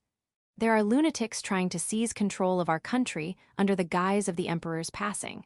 They were on the verge of taking over the Magic Bureau and the Order of Knights. It's safe to assume the Magic Bureau has already fallen into their hands. The Order of Knights has failed, but they will likely attempt to remove the obstacle soon. Exclusion of the commander and the 2nd Battalion commander, then. That's correct, the Baron nodded. There were others who might resist in the Order of Knights. If no measures were taken, they would all be eliminated. Another concern was the neighboring country. Being the one tasked with defending the border made the Baron more acutely aware of the urgency conveyed in Duke Ealdred's letter. There are reports of movements from the neighboring country as well. The noise at the border is probably due to that. The Baron turned his gaze towards the unseen border. His sharp eyes seemed to glare at the neighboring country. The suspiciousness that could not be felt in the capital was quickly noticed at the border. There had been a sense of unease since the increase in immigrants, but the Baron could not pinpoint its exact cause. Morris nodded in understanding. After a moment, he asked, "Do you think the neighboring country is involved in the takeover of the Magic Bureau and the Order of Knights?" "That possibility is high," the Baron added, noting that Duke Ealdred seemed to think the same, though he had not explicitly stated it. Morris frowned. It would be troublesome if they gained control of the Order of Knights.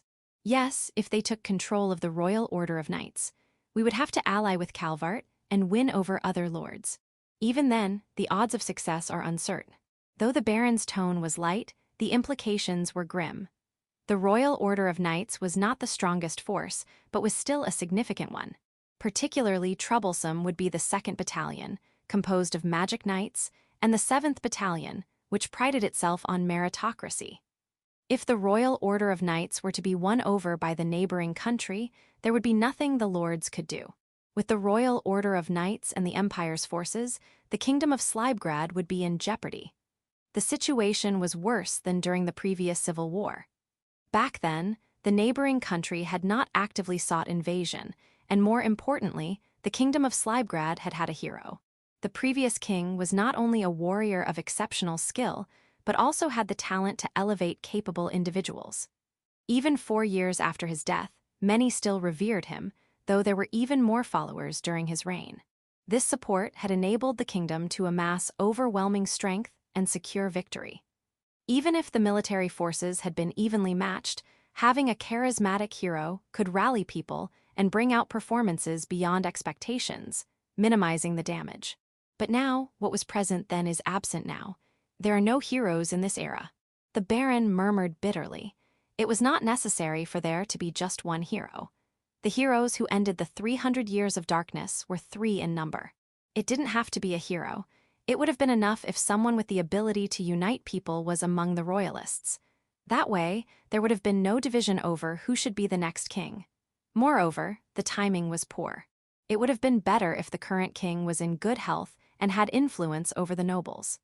At the very least, the current king should have supported the regime until the crown prince came of age. However, the king was bedridden and not holding council meetings.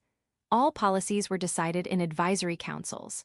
There was no time for the crown prince to solidify his position, and influential nobles could not assess his qualities before time passed. The baron had come this far without being able to decide whom to support as the next king.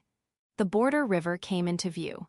The baron and Morris guided their horses to the side of the dense forest to conceal their presence. They proceeded slowly, their eyes fixed on the other side of the border. The castle gate, which had been open a year ago, was now closed, and the moat surrounding the old castle was filled with water. Just a few months prior, the baron's spies had confirmed and reported that the water in the moat was being drawn from the river. Do you think His Highness Riley is the most suitable candidate for the next king? His chances are the highest. Though he avoided stating it outright, the baron's decision was largely set after a year of observation. Above all, Duke Ealdred supported Riley. This had been confirmed by a letter from Duke Ealdred received that morning. The baron felt relieved that his judgment aligned with Duke Ealdred's. If Duke Ealdred decides on a course, Lord Plaisted will follow. Therefore, there will likely be a significant number of Alcatia faction members who will switch to support the royalists. The baron said, even among the nobles who had been taking a neutral stance, they had been divided among various factions. If several influential nobles from the Alcatia faction supported Riley as the next king, the situation could turn in their favor. However, this would have been effective only until recently.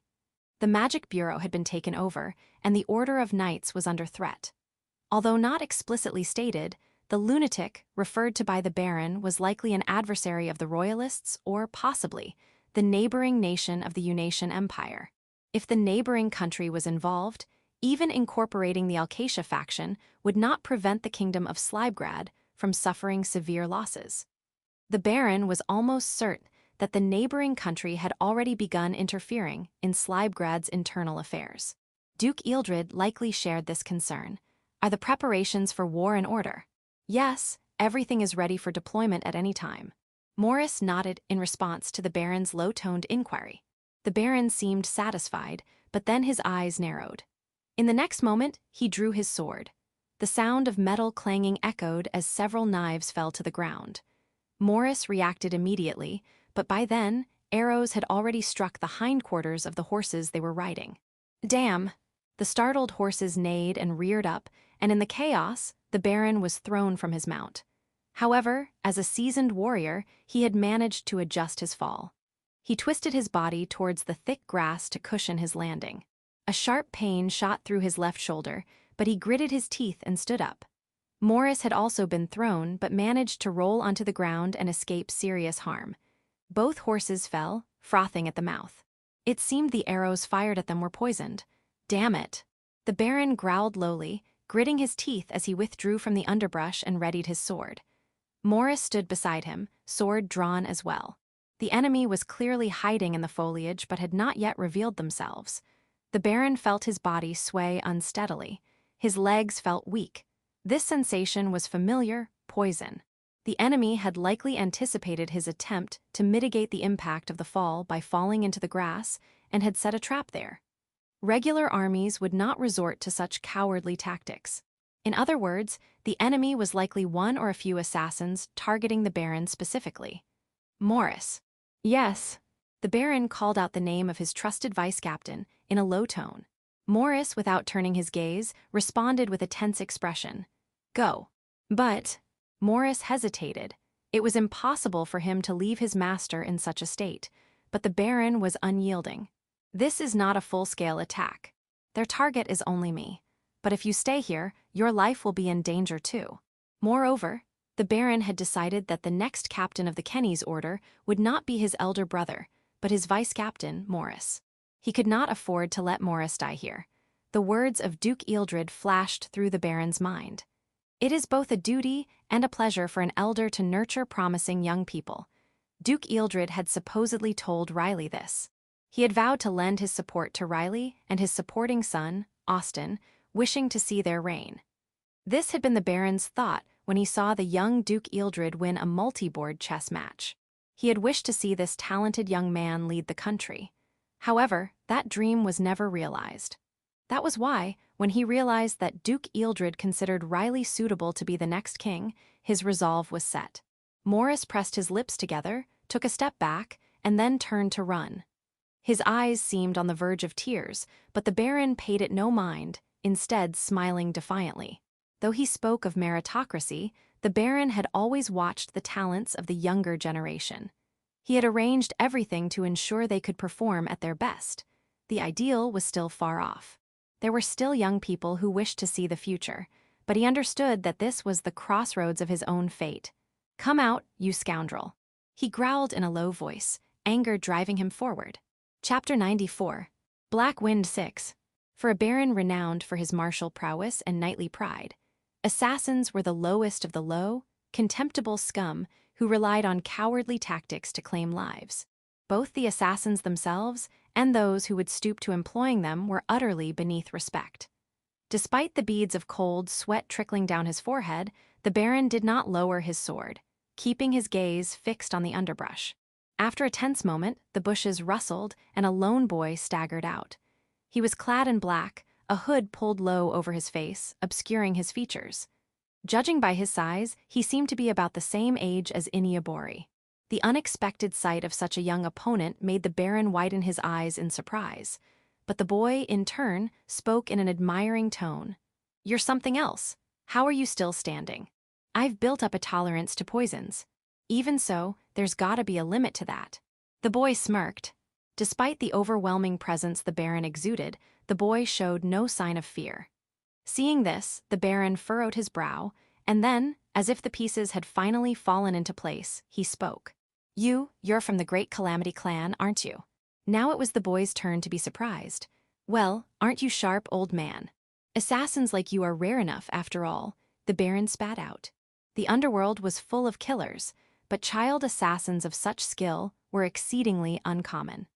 It took years of rigorous training from a very young age to produce an assassin of this caliber, which meant only an organized group could be behind it. And there was only one such group, the Clan of the Great Calamity, known for producing elite assassins. "Yeah, I guess that's true." The boy nodded in agreement, then grinned. "But it's too bad for you. Since I'm the one who was sent after you, you're not walking out of here alive. Don't worry, though, I'll make it quick. No hard feelings, all right, old man." His words carried a confidence that could only come from experience. There was no hesitation in his voice, and the Baron realized that the boy had the strength to back up his claims. "In that case, I have one last request before I go to the afterlife. Tell me your name, young assassin." "Seriously? You want to know my name? I hate what people call me." The boy's expression briefly showed the frustration of someone his age, but the Baron didn't react. He kept a stern, unwavering gaze on the boy, holding himself up through sheer force of will. The boy, seeing the Baron wasn't going to let it go, shrugged as if to say, "Well, whatever. I guess it doesn't matter since you're gonna die anyway. Fine, I'll tell you, they call me the deathworm." "Lame, right?" He raised his empty hand to shoulder height as if to emphasize his words, but the Baron wasn't fooled. The boy was undoubtedly concealing a weapon somewhere, ready to strike in a moment's notice, killing his target before they even realized what had happened. "Fitting name for an insect, lurking in the woods like this," the Baron said, forcing a smirk despite the pain that made even breathing difficult. The boy tilted his head slightly, as if puzzled by the Baron's insistence on standing his ground. It was as though he wanted to say, "Why don't you just give up and fall already?" But the Baron refused to fall. He was determined to burn the image of his would-be killer into his mind until the very end. "I've got other things to do, so let's wrap this up quickly." "Very well, then tell your master this." A grim smile spread across the Baron's face, that the target has escaped. In the next instant, the Baron's left arm began to glow. "What the?" The boy squinted against the sudden brightness, instinctively closing his eyes. When he opened them again, the Baron was gone. Section. Realizing that his target had vanished, the boy who called himself Deathworm scratched his head. "Man, I really screwed up. never thought he'd have a teleportation array. Wasn't he supposed to be your typical warrior? The boy tilted his head in confusion. In his experience, typical warriors avoided magic and curse like the plague. Even knights often balked at working alongside mages. On the other hand, mages tended to view knights and warriors as brutish and unrefined. Though mage knights, those who combined the skills of a knight and a mage, were generally more accepted by knights, they still leaned heavily on magic, making them less appealing to traditional warriors. And Baron Kennys was no mage knight, he was a straightforward knight. Well, whatever, no one surviving after being poisoned like that anyway. The boy knew that Baron Kennys was a renowned warrior, a veteran who had defended the borders for years. That was precisely why he had carefully chosen the time and place for the attack. Reports indicated that the lords on the side of the Unatian Empire had been making unsettling moves recently. Given that, it was almost certain that the Baron would visit the border fortress. And if he made the trip, he would likely want to assess the neighboring country's situation personally. Few in the Baron's order of knights could match his skill, so he would probably travel with only a small entourage when inspecting the border. Sure enough, the Baron had come with only his vice-captain, clad in simple armor. An archer wouldn't have been able to put a scratch on him, but for the boy, it had been an easy task. He had hidden multiple poisoned needles in the undergrowth, and one of them had found its mark, slipping through the gaps in the Baron's armor to pierce his skin. Even if the poisoned needles had failed, the Baron would have been vulnerable the moment he was thrown from his horse. In the end, the boy's plan had worked. The poisoned needle had struck the Baron's left shoulder, causing it to fester, and the poison now coursing through his veins would soon claim his life. The poison the boy used was beyond the reach of any ordinary physician. No antidote existed.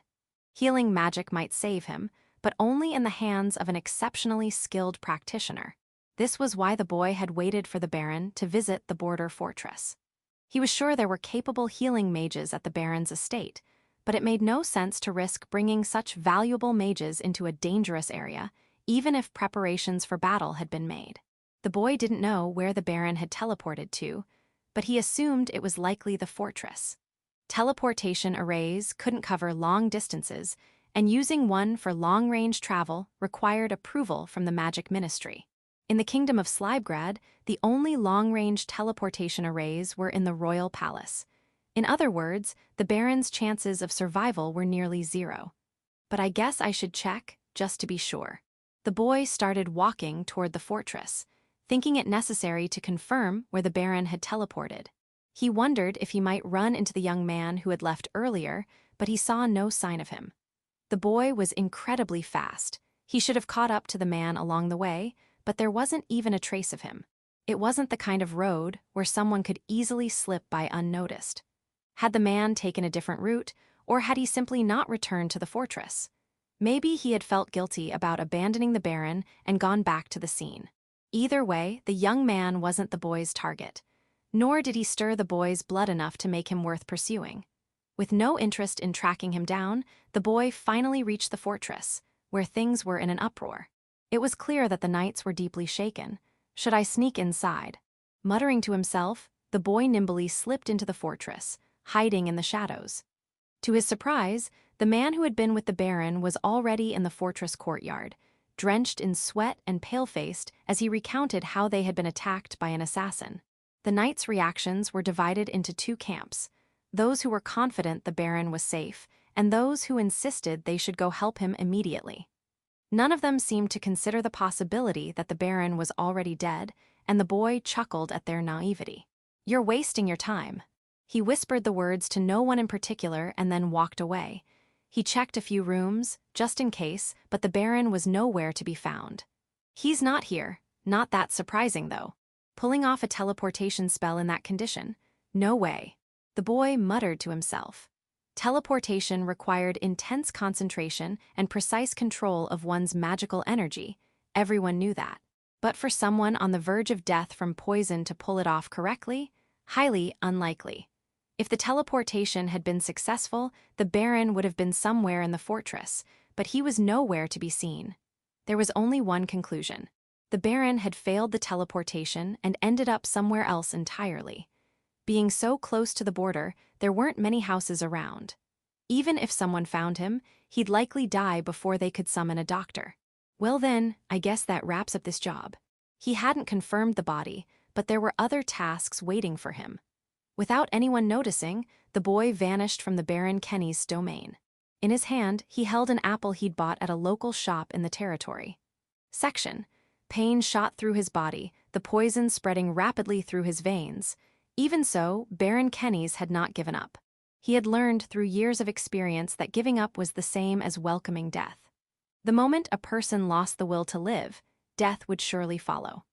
On the battlefield, he had seen countless comrades who, despite suffering the same injuries as others, survived simply because they refused to die, while those who doubted their survival perished. That was why, even to his last breath, the Baron glared defiantly at the assassin. Duke Ealdred, the young man in whom he had once placed his hopes, had finally decided to step into the spotlight. Kenny's knew he couldn't die before witnessing the future that the Duke was shaping, the future that Crown Prince Riley had entrusted to him. He was also aware that, at times, his own strength would be needed. And so, dying here was simply not an option. The bracelet on the Baron's left wrist was a magical artifact. It had been enclosed with a letter from Duke Ealdred, warning him of the impending danger. If infused with magic, it would allow him to teleport one person to safety. The destination was predetermined, and the Duke had assured him it was completely secure. The boy had left no openings. If he had noticed that the bracelet was an artifact imbued with teleportation magic, he would have taken it before the Baron could use it. That's why Kenny's knew that the only moment to escape would be when the boy's focus was entirely on delivering the finishing blow. When he first read the letter, Kenny's had been furious at the thought of fleeing in the face of the enemy, something no knight should ever do. But since it was Duke Ealdred's advice, he had reluctantly worn the bracelet. He never imagined it would prove so useful so soon. My lord. The Baron reappeared in the study of his estate. The butler, who had just brought in some documents, spun around at the sudden noise, his eyes widening in shock. What has happened to you, my lord? Your shoulder. The Baron, who was supposed to be at the border fortress, had suddenly returned without warning, clutching his left shoulder as he fell to his knees. His face was slick with cold sweat, and a guttural groan escaped through clenched teeth. The pain was evident in his ashen face. His body swayed, and he collapsed to the floor, consciousness slipping away as the warmth slowly drained from his body. Get a doctor now, the butler shouted, his expression grim. The entire estate was thrown into chaos. Though the butler had served the Baron for many years and was initially shaken, he quickly regained his composure, preparing to save his master. He swiftly removed the Baron's armor and clothes, exposing the wound. The left shoulder was festering, and he guessed it was poisoned. Normally, one would try to suck out the poison, but considering that the Baron, who was known to have a strong resistance to toxins, had lost consciousness, it was too risky to do so. The butler donned gloves and began pressing the wound with both hands, trying to drain the blood. He had no idea how much time had passed since the Baron was injured, and he knew this was likely a futile effort, but he couldn't just stand by and do nothing. The doctor arrived promptly, and the butler entrusted the Baron to him. Everyone in the household looked on in horror as the motionless body of their lord was tended to, their faces drained of color. Section. It was a bright, sunny day. Liliana was in the garden of her estate, enjoying some tea while reading a book when she suddenly looked up. Not too far away, Gild and Olga stood watch.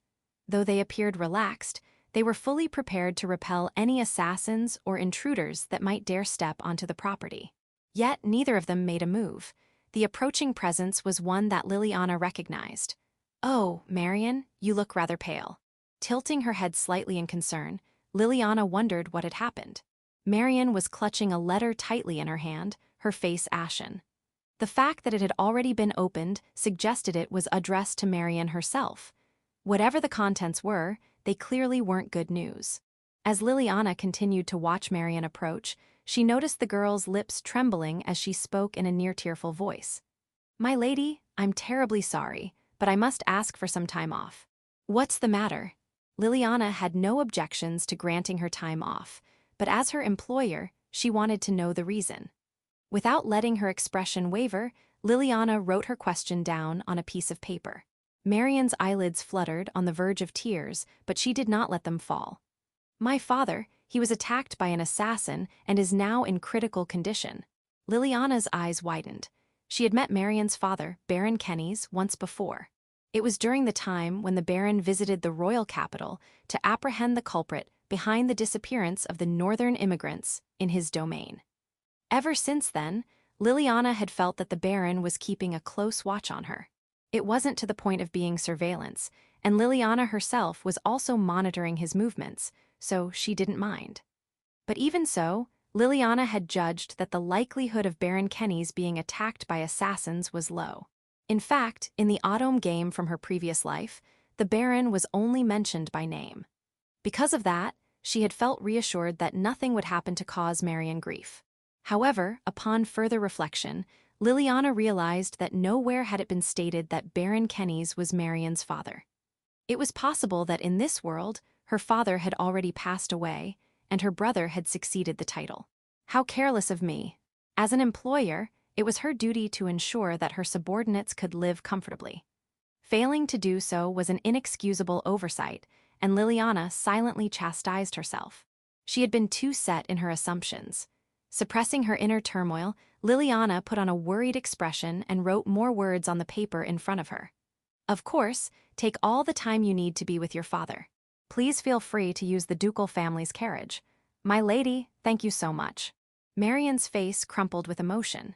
Liliana shook her head, indicating that it was no trouble at all. As a baron's daughter, even if she was serving as a maid, it wouldn't be appropriate for her to use a hired carriage. And summoning the baron's own carriage would take time. Lending her the Clark ducal family's carriage was the most efficient option. Liliana urged Marian to prepare for immediate departure, then stood up herself. She informed Gild and Olga that she was returning to her room and instructed another maid to clear away the tea set. Once back in her room, Liliana pulled out a piece of paper cut in the shape of a bird from her desk drawer. Tracking. As she cast the spell, the paper transformed into a transparent bird and flew through the wall, beginning to track Marian. Since the target of the assassination was the Baron, it was unlikely that his youngest daughter, Marian, would be targeted as well. However, Liliana couldn't completely rule out the possibility of danger. She needed to take every precaution she could. Although Marian wasn't mentioned in the game, I suspect she might have perished during the monster stampede that I was caught up in. Therefore, there was no guarantee that Marian would remain safe in the future. Liliana reached back into her desk drawer and pulled out a necklace-shaped magical tool. Ever since Petra had begun teaching her curse magic, she had been diligently crafting magical tools as part of her studies. The tool in her hand was one of those creations. Rather than merely replicating designs from the instruction manual, she had been experimenting with combining various effects and even devising new ones. Although she lacked Petra's innate talent for curse magic, or perhaps it was due to her lack of experience, she had only managed to create a few successful prototypes. However, some of them had indeed been imbued with new, functional properties. My lady. There was a knock on the door, and Marian entered the room. Liliana turned to face her, noticing the transparent bird floating just behind Marian. Thank you for your kindness. I'll be leaving immediately. Yes, please be careful. It's a long journey, so would you wear this pendant for me? Liliana handed the magical tool to Marian. Marian's eyes widened in surprise. She took the pendant and stared at it intently before her face softened slightly, a hint of warmth returning to her tired expression. Oh, what a lovely pendant. Thank you, my lady. Think nothing of it. It's meant to protect you, so I would be glad if you could keep it on at all times. At Liliana's words, Marian put on the pendant. The simple design of the pendant matched any outfit. After expressing her gratitude once more, Marian hurried out of the room. Liliana watched her leave, then closed the door and sat back down in her chair. Come out now, Agilite.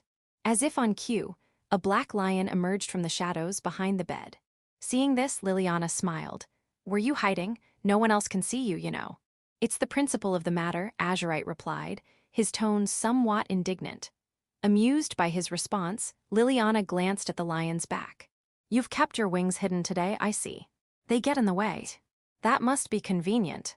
Retractable wings were quite rare. Liliana, genuinely impressed, looked at Agilite with interest. The lion then turned his gaze toward the door Marion had just exited. The thing you gave her is a magical tool, isn't it? It seems to have quite a few enchantments. Oh, you noticed. Liliana chuckled softly. Agilite gave her an exasperated look, as if to say, of course I did. You're correct. It's enchanted with 4 functions: location tracking, defense against both magical and physical attacks, healing, and a notification to me if it's unable to ensure her safety. That's a bit overprotective. Do you think so? Liliana tilted her head slightly, resting a hand on her cheek. Azurite looked up at her with a curious expression. You seem quite fond of that girl. Fond, yes, I suppose you could say that. But even as she admitted it, Liliana's tone was detached, as if discussing someone else entirely. Agilite blinked in surprise, but Liliana simply smiled, offering no further explanation. Indeed, Liliana was probably fond of Marion. She also cared deeply for Gild, Olga, Petra, and Ben. She genuinely felt that she would help them if they were ever in need. If someone other than Marion had requested time off to tend to an ailing parent, Liliana would have granted it. If she deemed it necessary, she would have given them the same magical tool she had given Marion. However, she didn't see much difference between helping them and rescuing a stray cat or dog. Of course, she knew she couldn't save every life. There would be times when she had to let go, and when that time came, Liliana could do so without hesitation. Still, she had learned that it was her duty as a leader to avoid creating such situations whenever possible. And because of this, Liliana knew that she could never be like Marion. If Liliana were informed that her parent was critically ill, she wouldn't panic or show any outward distress. Even if that parent passed away as a result, she wouldn't shed a single tear. She would simply accept the reality that another life had quietly faded away. Section: Audiobook by Masquerade at Masquerade Audiobooks. Chapter 95.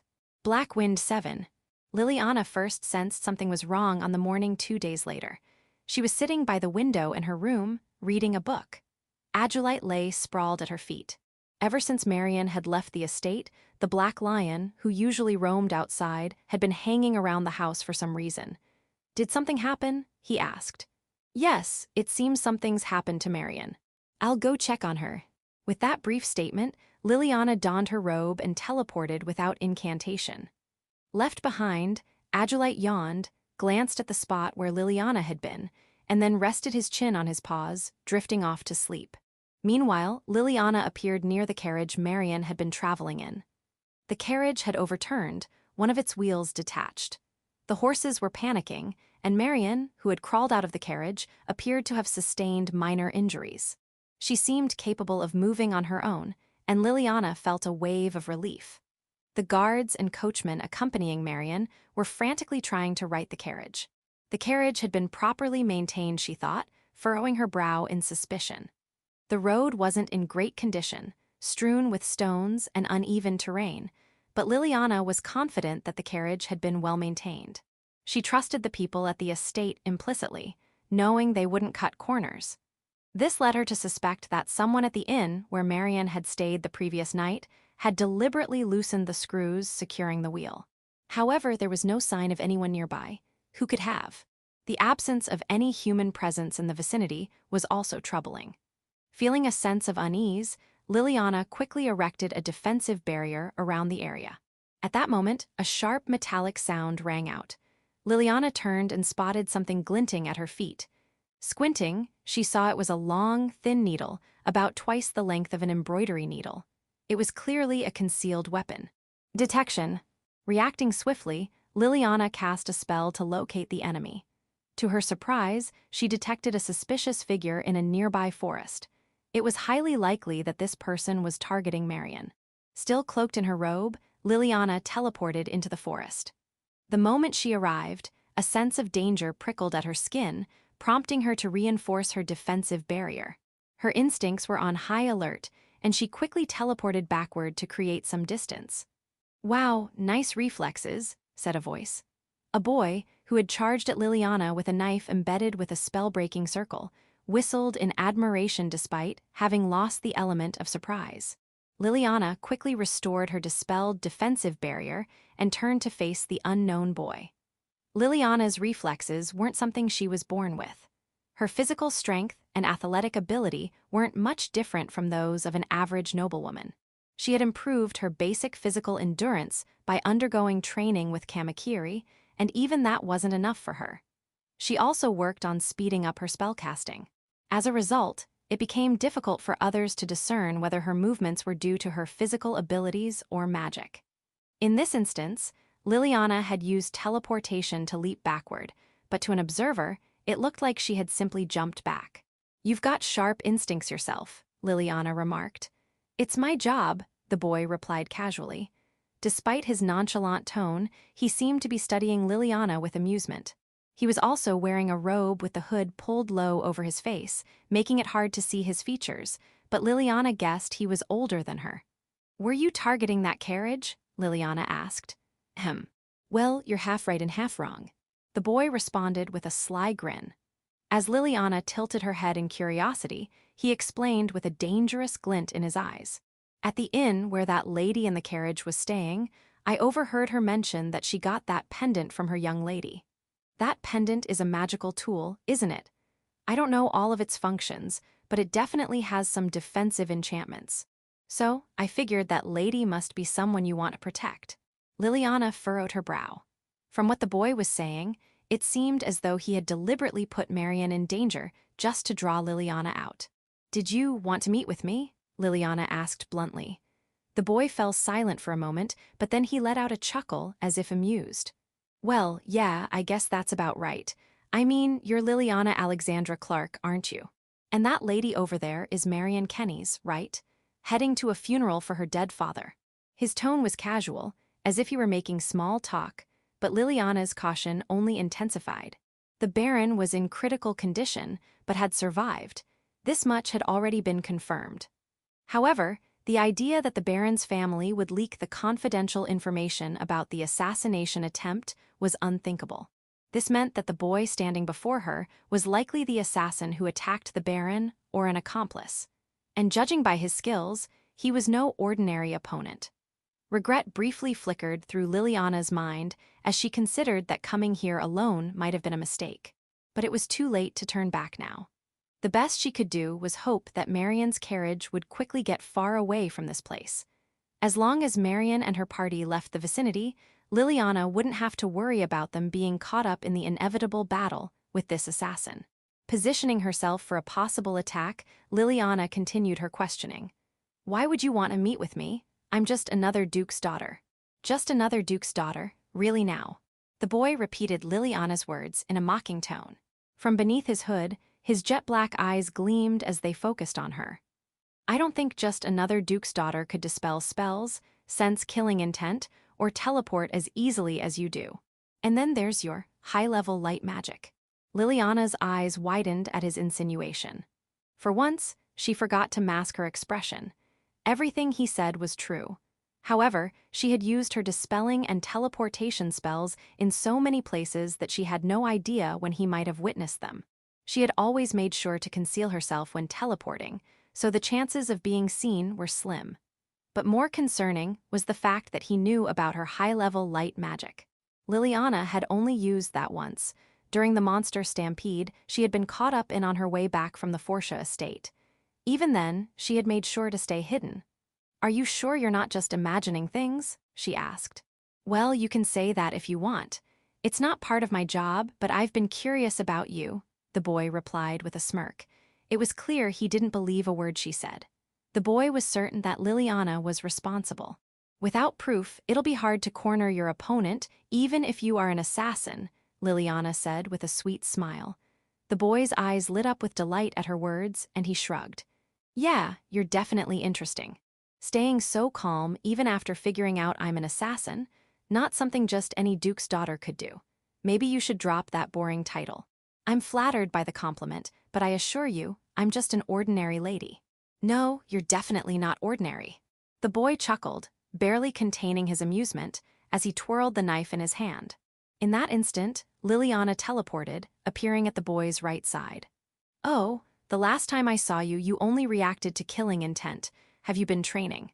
Liliana hadn't sensed any killing intent, but she could see a hint of aggression in the boy's eyes, prompting her to relocate. Sure enough, the knife he threw at the spot where she had just been, and another one that flew toward his own back, ended up embedded in a tree trunk. The boy had anticipated that Liliana would predict his attack and attempt to escape behind him. However, because Liliana moved to his right side instead, she avoided the attack. With the boy's level of skill, he could have easily thrown knives in all directions.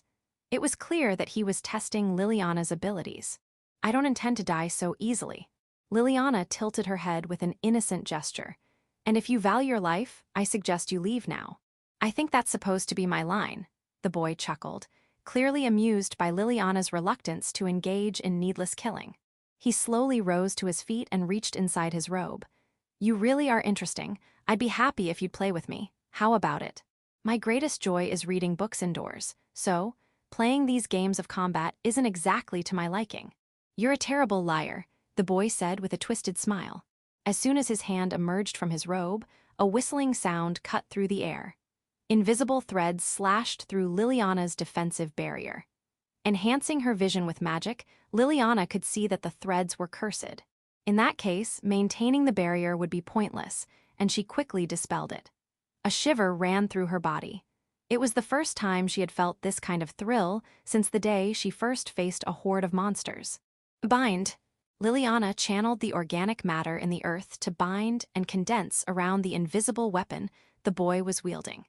It was clear that the weapon was no ordinary thread. Given the materials available in this world, the only thing it could be was ultrafine iron wire, a material that couldn't be made with regular smithing techniques, but was possible to create with magic. And if it was made of iron, then it would react with the organic matter in the ground. Oh, Liliana's strategy worked. The boy's weapon, which suddenly became visible, was indeed an incredibly long iron wire.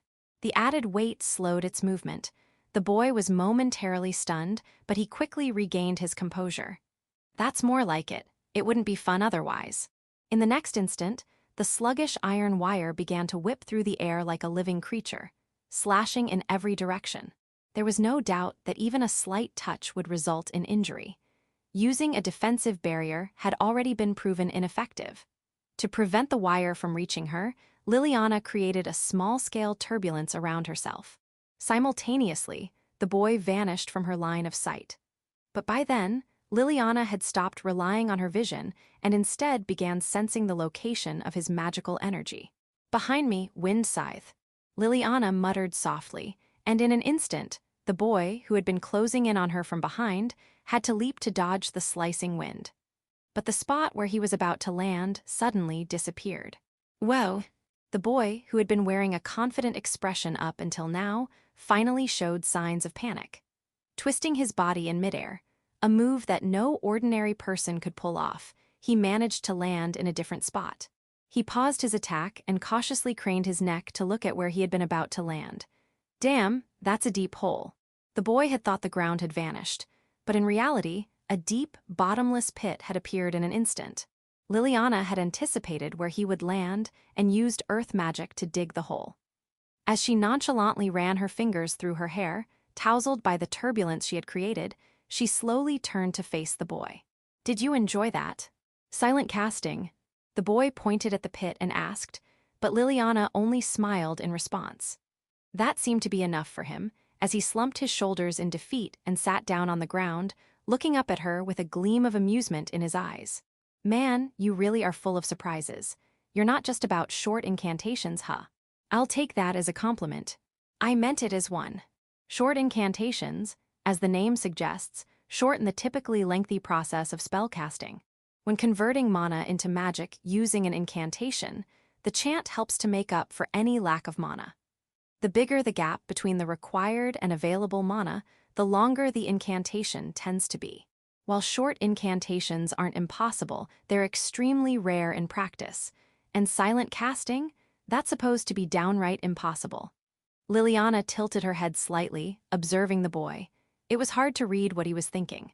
She watched him for a moment longer, but it seemed he had no intention of continuing his attack. "Are we done here?"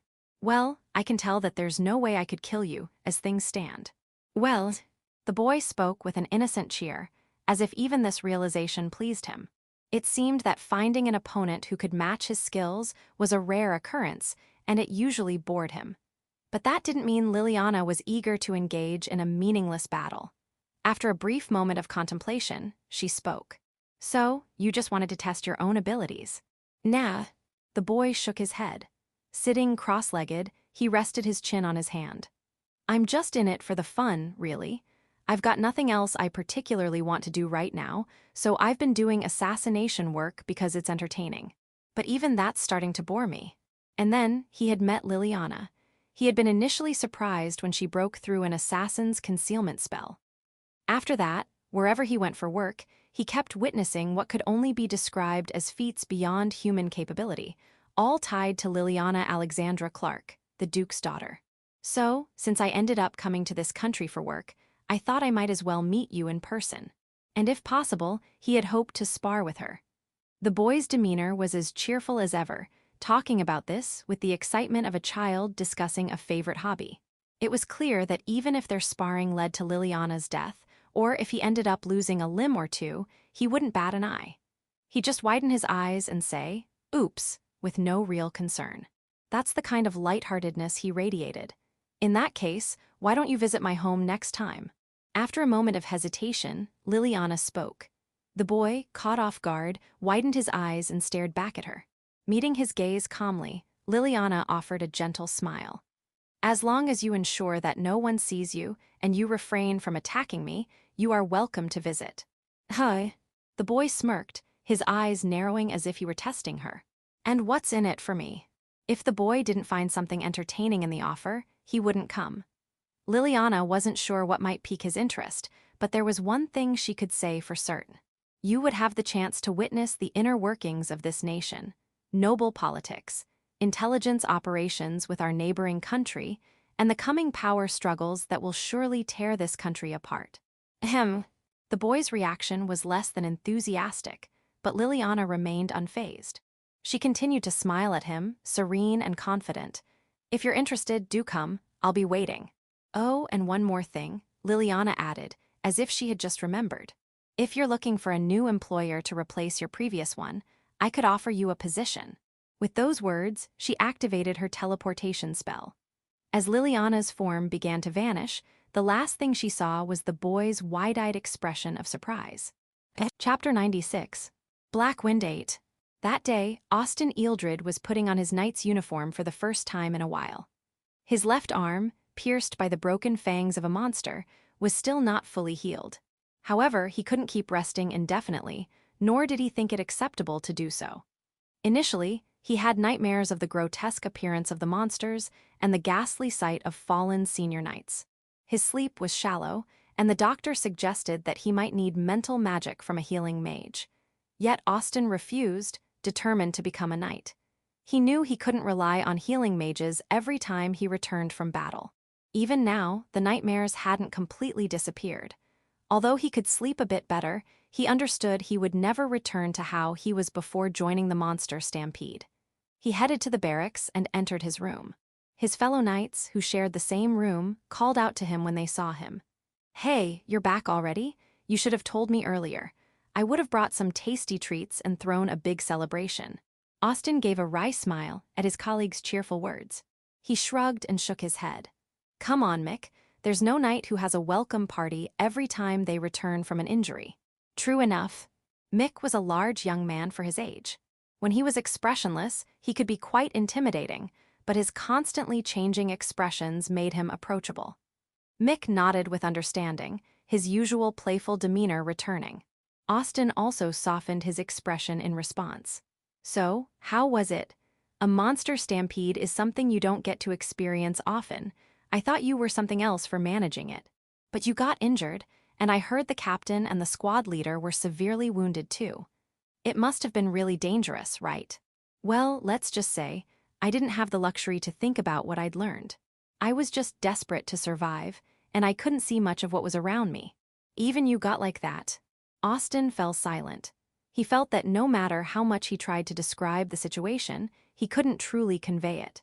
The imminent terror, the relentless attacks that never seemed to end, the monsters coming from all directions, and the draining of physical strength, mental stamina, and magical power. His comrades falling around him, and stronger individuals turning into mere corpses without a fight. Austin had touched on the reason why only holy magicians, or the second squad, were suited for dealing with monster stampedes. Although it was said that even a single monster could be a challenge, a monster stampede involved countless numbers of them. Austin thought he understood it in theory, but in reality, he hadn't grasped it at all. He felt ashamed to realize this only after being on the battlefield. Dealing with a monster stampede required not only bravery, but also extraordinary mental fortitude, martial skills, and magical talent. There was something beyond effort alone, something Austin didn't quite understand. He had been thinking about his last actions during the monster stampede and regretting them.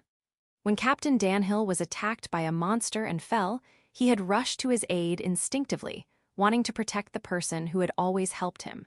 But this action left him vulnerable. As a result, Commander Hegarty had been severely injured. It was clear that Austin had exacerbated the damage to the Night Order. "Are you feeling down, by any chance?" Mick peered into Austin's face.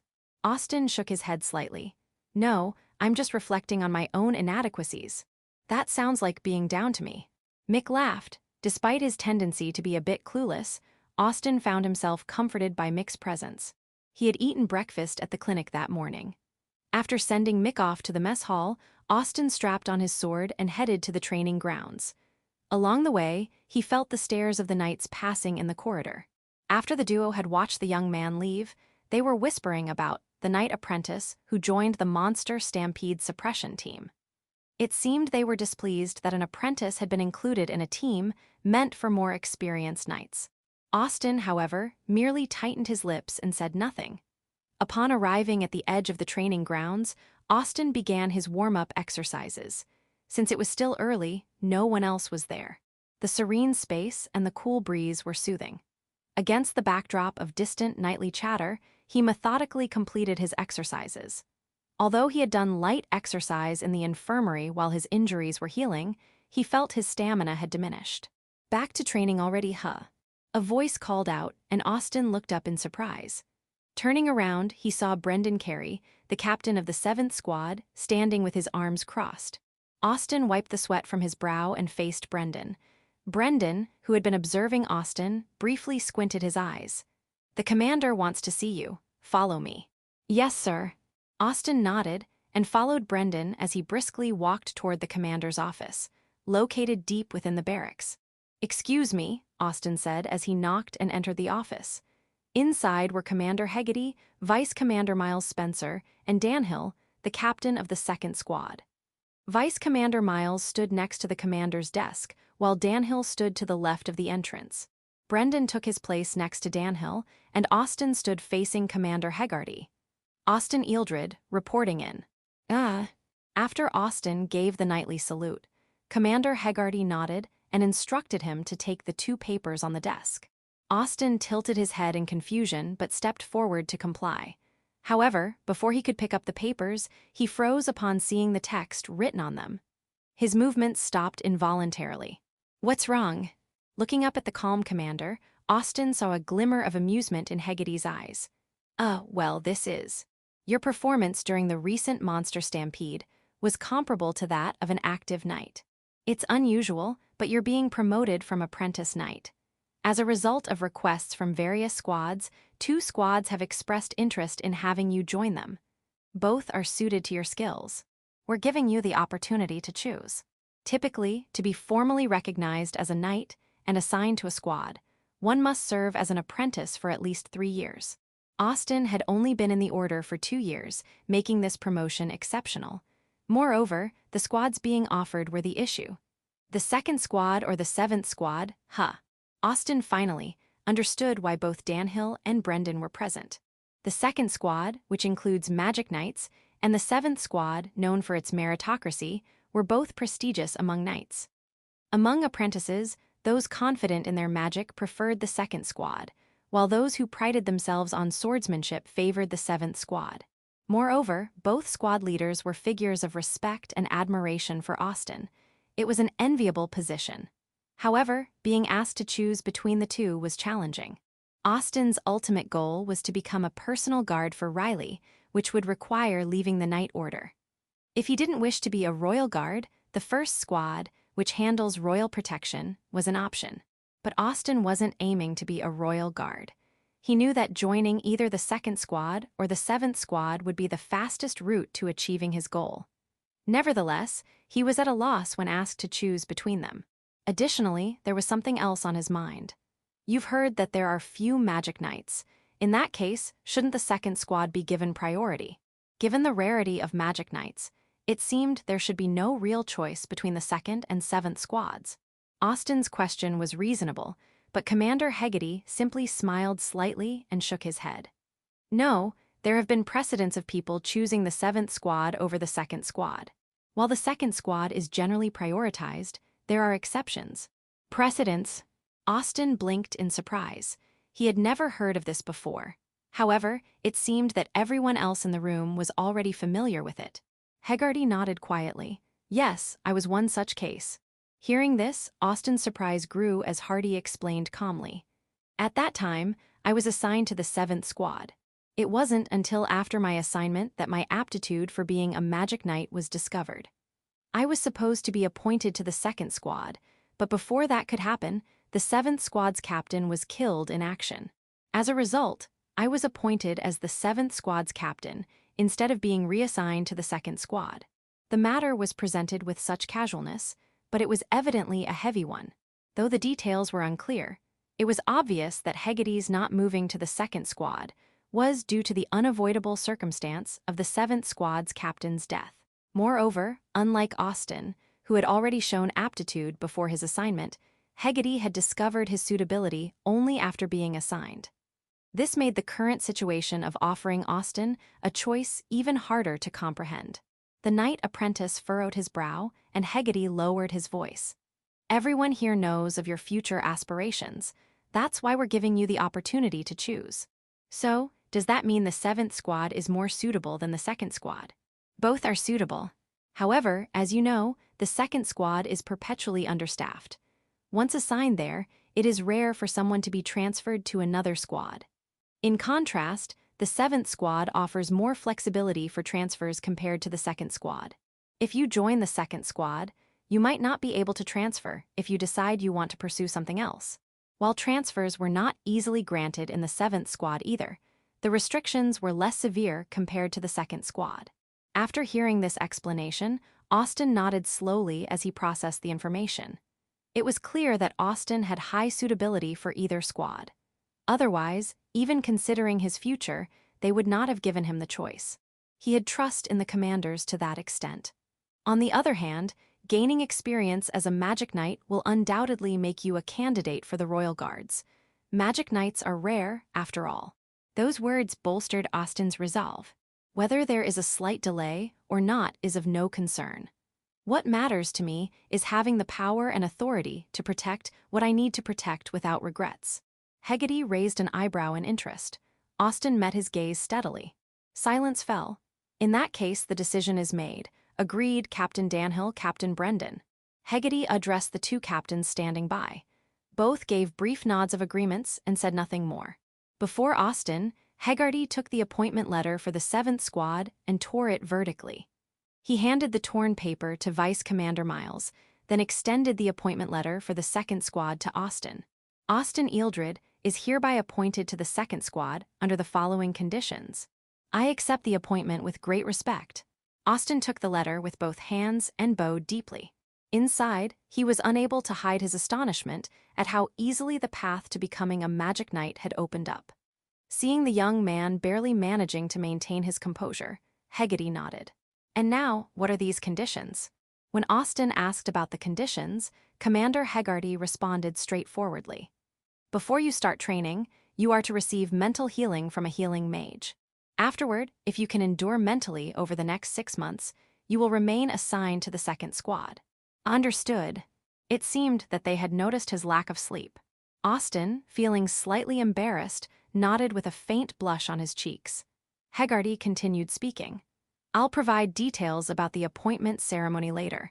It will likely be conducted along with those assigned this year. For other inquiries, please check with Captain Danhill. Yes. After leaving the room, Captain Danhill approached Austin. Smiling cheerfully, he said, "Looking forward to working with you." As Austin bowed his head, Danhill gave him a friendly pat on the shoulder. "You wanted to be assigned to the 7th squad at first, didn't you?" "I did want you in the 2nd squad, but I didn't expect you to actually join us." "Captain, are you fully recovered now?" "Oh, are you concerned about me?" "Wow, I'm so touched, I might start crying." This was Austin's first time seeing Danhill since he had left the magic beast attack stampede. He had heard that Danhill had been more seriously injured than he was, but he looked quite healthy from the outside. Danhill, smiling brightly, showed no signs of poor health. However, Brendan interjected from the side. "You're still not fully recovered. Your stamina hasn't returned, and your attacks lack their usual sharpness." "Hey, Brendan, keep quiet. That's not something you should say in front of the newcomers, and it's not even true. Hiding injuries or poor health doesn't benefit the squad. In fact, it's harmful. Don't believe him, Austin. I'll show you how well I'm doing later." Brendan dismissed Danhill's protest with a stern expression. Austin observed Danhill closely. Although Danhill insisted he was fine with a slightly pouty expression, his attempt to appear normal seemed completely normal. Still, considering Brendan's input, it was clear that Danhill hadn't fully regained his usual condition. Brendan then looked down at Austin, ignoring Danhill's light-hearted remarks. "Take what he says with a grain of salt. If you push yourself despite injuries or poor health and head into battle, it will inevitably affect the operation. When that happens, the impact will fall on the other knights. Even if you manage to cover up at first, the operation itself will eventually collapse." Yes. Brendan's observation was valid, and Austin nodded solemnly. Danhill seemed to understand, as he showed dissatisfaction on his face but did not argue. Austin then asked Brendan a question that had been on his mind. About the choice between the 2nd and 7th squads, why was the 7th squad also considered? Brendan, surprised by the question, widened his eyes slightly. Austin was confident that his intuition was correct. When Commander Hegarty had asked which squad he preferred, his response had been ambiguous. Although it was suggested that the 7th squad offered more flexibility for those aspiring to be close guards for Riley, Austin had insisted on wanting the power to protect his childhood friend. As a result, the offered position was in the 2nd squad. Thus, it was clear that unless Austin explicitly stated a preference for the 7th squad, assignment to the 2nd squad was a certainty. Even so, he had been presented with the second option that was not typically offered. Normally, a knight's personal preferences had little influence on assignments. They simply followed the orders given. Austin could not understand the commander's intentions. After a moment of silence, Brendan's face softened slightly, seemingly pleased with his perceptive junior. "You were recognized for your potential as a magic knight during the recent magical beast stampede. However, it is uncommon to launch into such a major operation without prior combat experience. The psychological impact is simply too great. Battles against magical beasts are often more mentally taxing than battles with humans. Knights who face magical beasts might develop a fear of forests, become anxious when they see the eyes of beasts in the darkness, and eventually become unable to wield their sword or use magic. Many knights have suffered from such psychological trauma. Thus, even if someone is deemed suitable for becoming a magic knight, they are removed from the 2nd squad if they are found lacking in psychological resilience. Some of those removed from the 2nd squad have been transferred to the 7th squad. There are individuals who can still demonstrate their abilities when not facing magical beasts. Austin nodded in understanding. He recognized the difference. When fighting humans, once someone is cut down, they rarely rise again. If they do, it's usually due to a mistake in the strike or insufficient depth of the cut. However, magical beasts are different. Even when it seems a fatal blow has been dealt, some beasts continue to attack without hesitation. This is a fearsome challenge for knights. There's also the reverse scenario.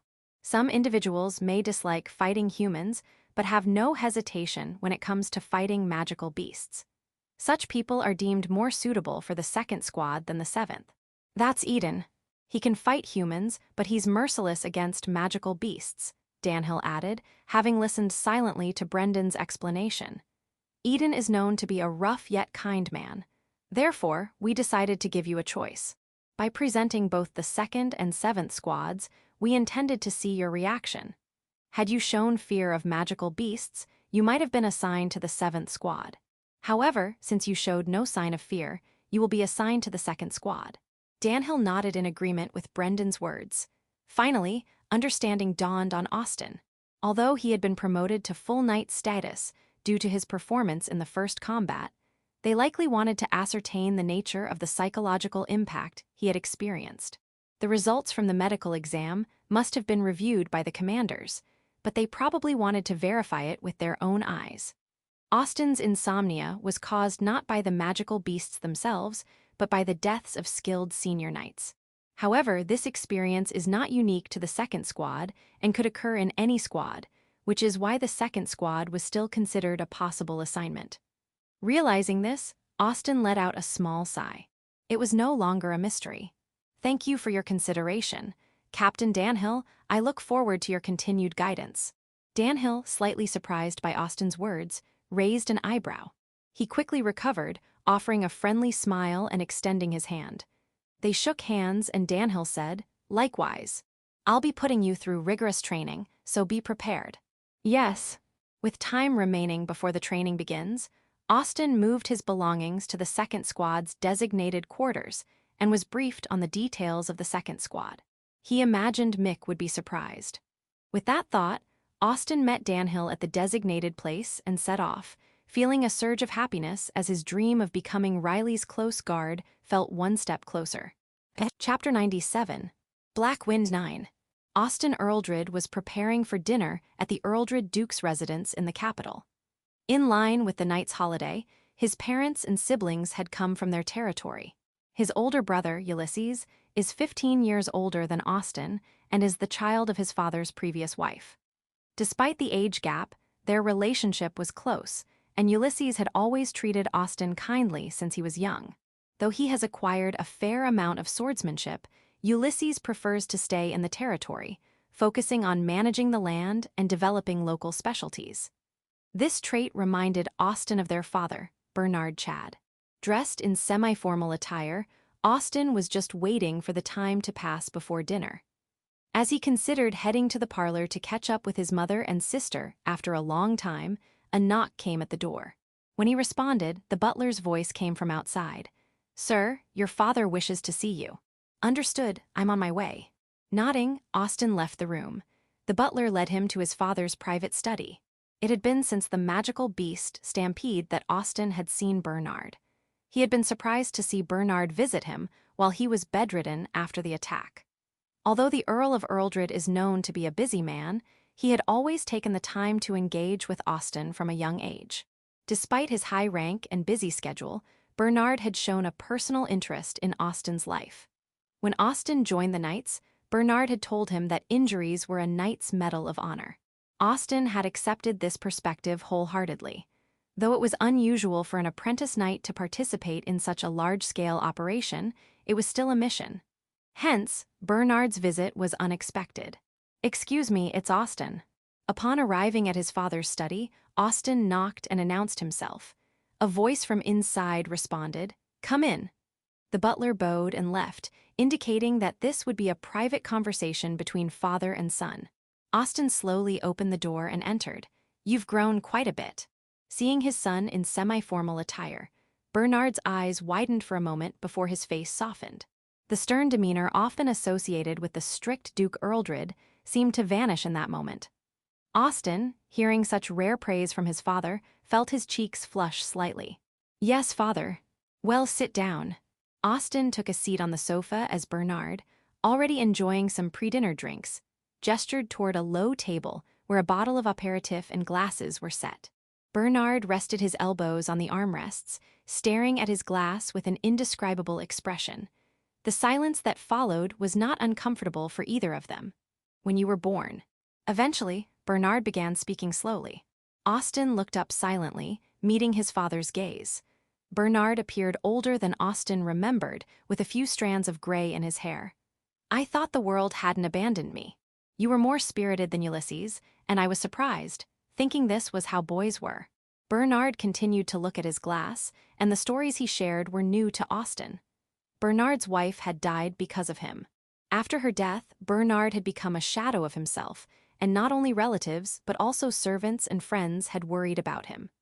Even when he met his current wife, he had no intention of marrying. He felt that he should not take someone's hand when he had caused misfortune to someone important. Yet, Bernard had taken the hand extended to him. The girl, 12 years younger than Bernard, had admired his late wife like an older sister. She had told him that even the late wife did not wish for his unhappiness. "I am grateful to my wife and to you all. I thought the world was not so bad after all. I was happy when you joined the knights. My father was a knight, too." Bernard's face softened as if recalling something. Austen had seen this expression before. When he first expressed his desire to become a knight, his father had similarly smiled and told him to do his best. "I have no talent for swordsmanship. My talent lies here," Bernard said, pointing to his head. Austen nodded quietly. He had heard stories of his father's past prowess, such as defeating 5 opponents simultaneously in a game of multiple moves, winning without looking at the board. Though he had not witnessed it himself, Bernard's advice had always been accurate and timely, often making it seem as if he had some form of foresight. "From a young age, I could always picture you becoming a knight as I watched you move about." Bernard had no prophetic abilities, but his keen intellect had led him to believe that Austen was well-suited to being a knight. This recognition made Austen feel both shy and elated.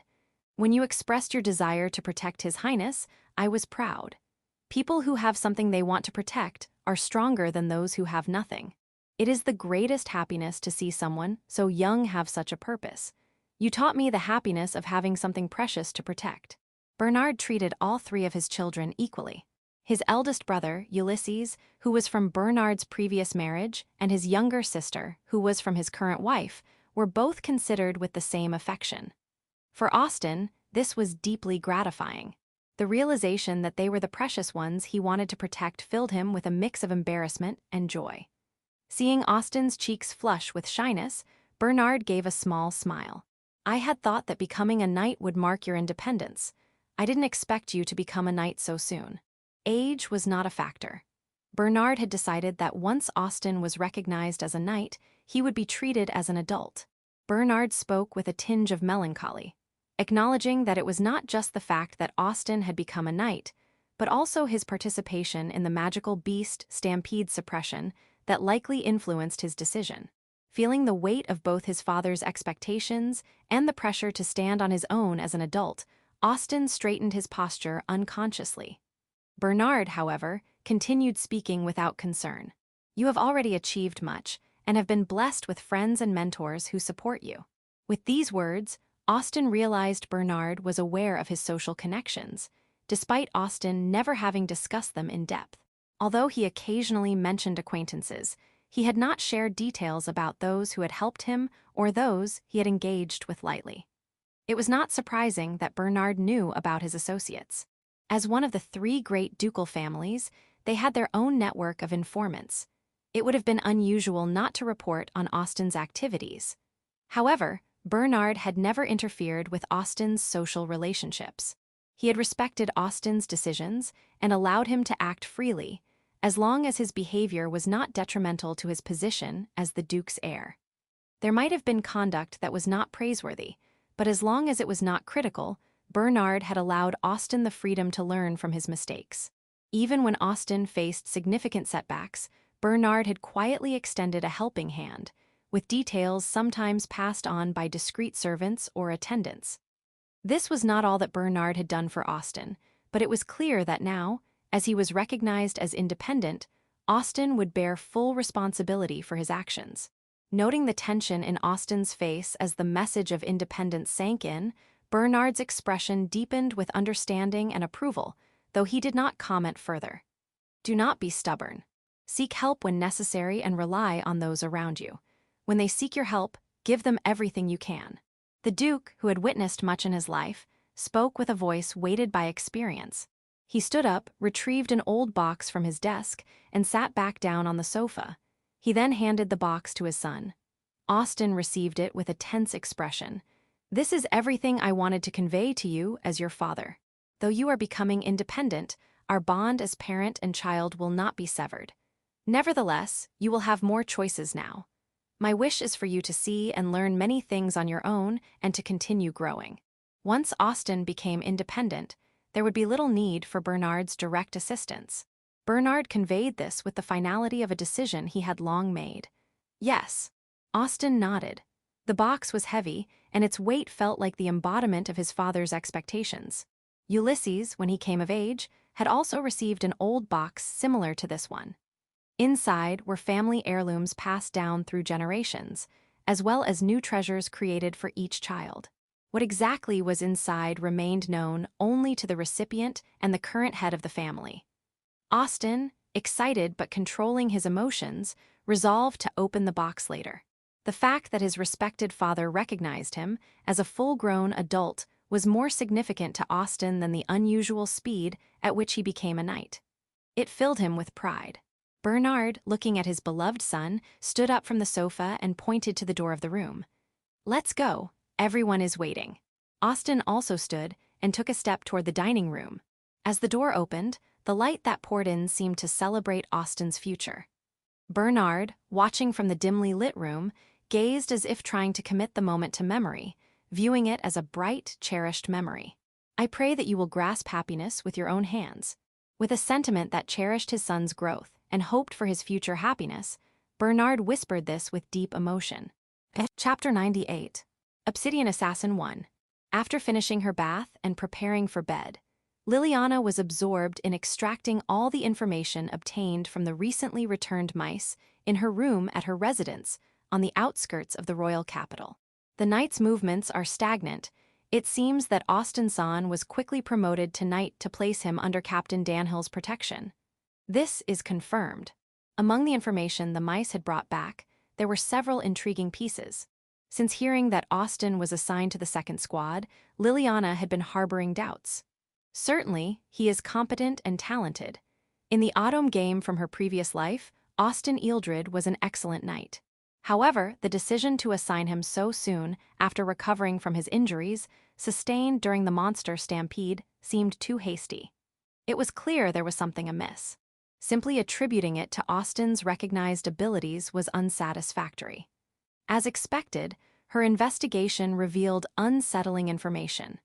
It appeared that, after the monster stampede, there were calls at the advisory meeting to hold the knight commander and the second squad leader accountable. Although Duke Ealdred's influence led to the matter being overlooked, it was clear that the blame should have been directed at the magic ministry or the person who issued orders to the knights, especially considering the magic ministry's refusal to dispatch magical knights and the situation where teleportation circles were unusable. The misdirection of responsibility was evident, and it was unlikely that this was merely an attempt by someone to evade responsibility. One should consider that there might be someone plotting to seize control of the knights under the guise of this incident. Given the situation, it was obvious that political motives were involved. Austin, a close friend of Crown Prince Riley, who is backed by the Ealdred family, was also known to openly declare his intention to become Riley's personal knight in the future. Furthermore, his abilities were exemplary. Though his contributions during the monster stampede were not prominent, they were favorably evaluated. From an external perspective, Austin's support would be a significant asset for Riley's ascension to the throne. For nobles not aligned with the king's faction, he would be an eyesore. If Austin were a mere knight apprentice, various excuses could be made to expel him from the knights or to deal with him under the pretense of an accident. However, once he was promoted to knight and assigned to a squad, any interference would be problematic. If he were in the second squad led by Captain Danhill, who had ties to the Calvert frontier baron family, Austin would be well protected both in terms of power and ability. It's surprising that the request came from Duke Ealdred to Captain Hegarty. Rumors about Duke Ealdred described him as a sharp and meticulous man who is strict but not active in politics.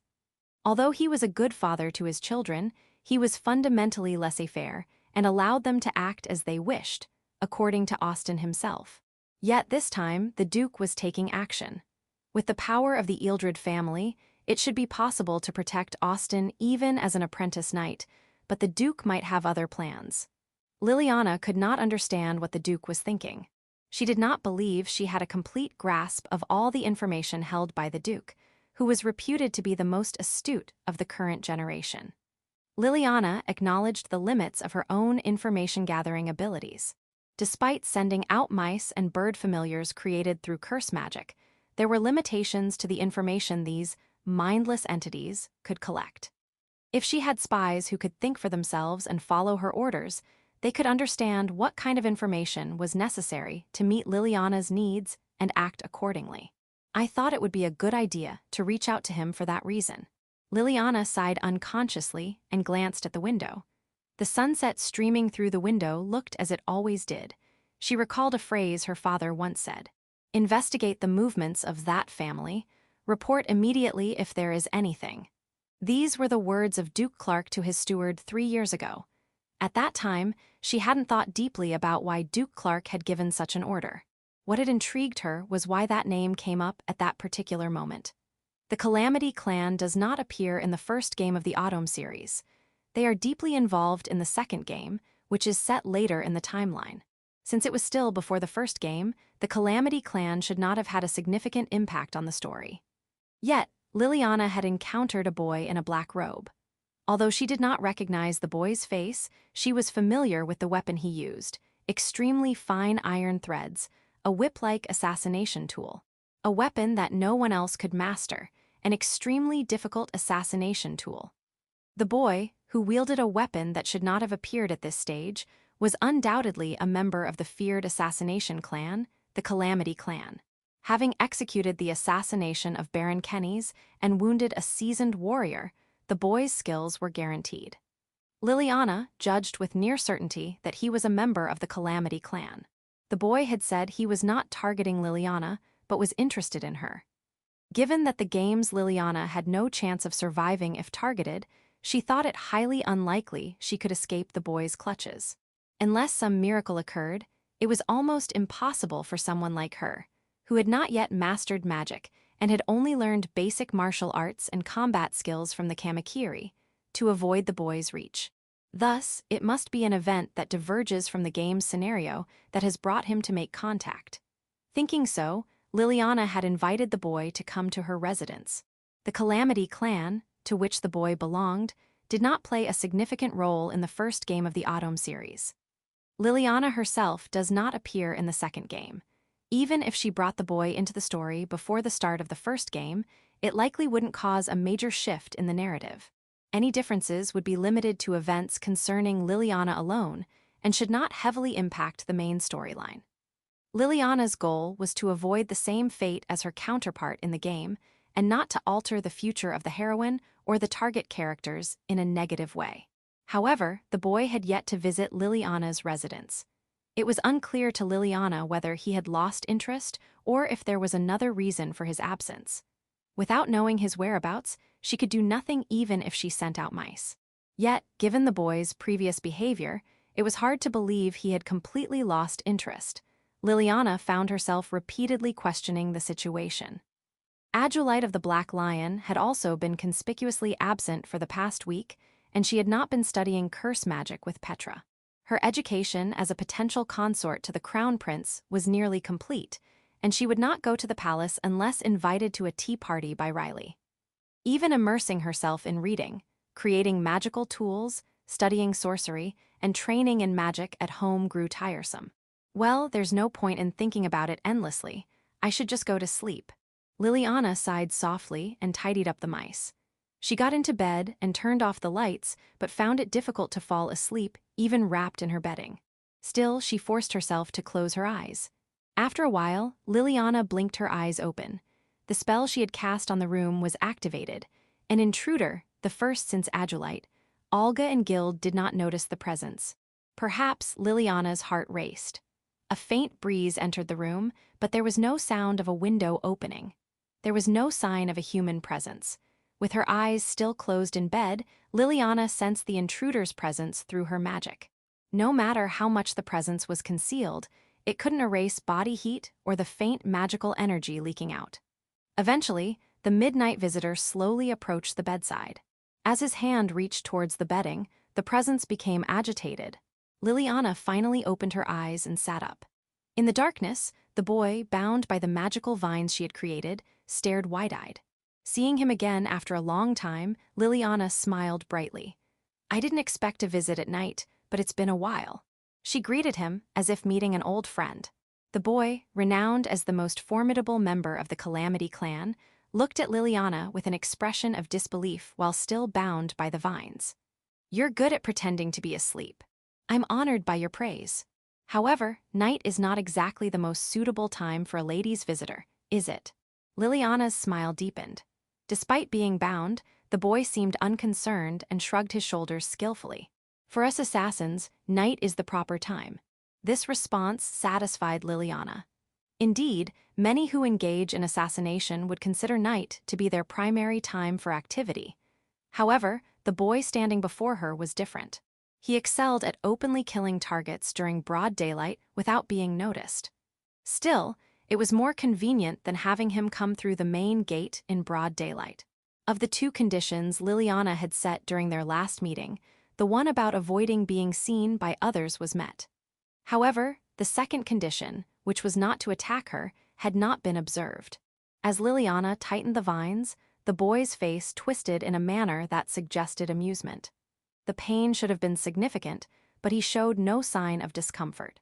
"It seems you've respected the condition about not showing yourself to others, but you didn't seem to intend to keep the condition of not attacking me." The boy laughed with apparent enjoyment. "I'm not about to work for someone who can be killed just by pretending to sleep." "Well then, it seems you'll be deciding whether to make me your master with your own eyes." Liliana responded calmly, saying it was a wonderful thing. She did not loosen the vines. Even though he was still a boy, his skills as an assassin were exceptional, surpassing even those of adults. A momentary lapse could be fatal. "So, am I satisfactory?" "Well, yeah." Tilting her head slightly, Liliana was met with a look of amusement from the boy. She stared at him, trying to discern his true intentions, but eventually she loosened the vines with a smooth motion. The boy let out a small sigh and rotated his shoulders. Then, in the next moment, "If you can dodge this attack, I might consider following you," he said with a daring smile. From his hand extended a whip, not the fine iron thread he had used before, but a regular whip. The main body of the whip coiled around Liliana's body, tightening its grip.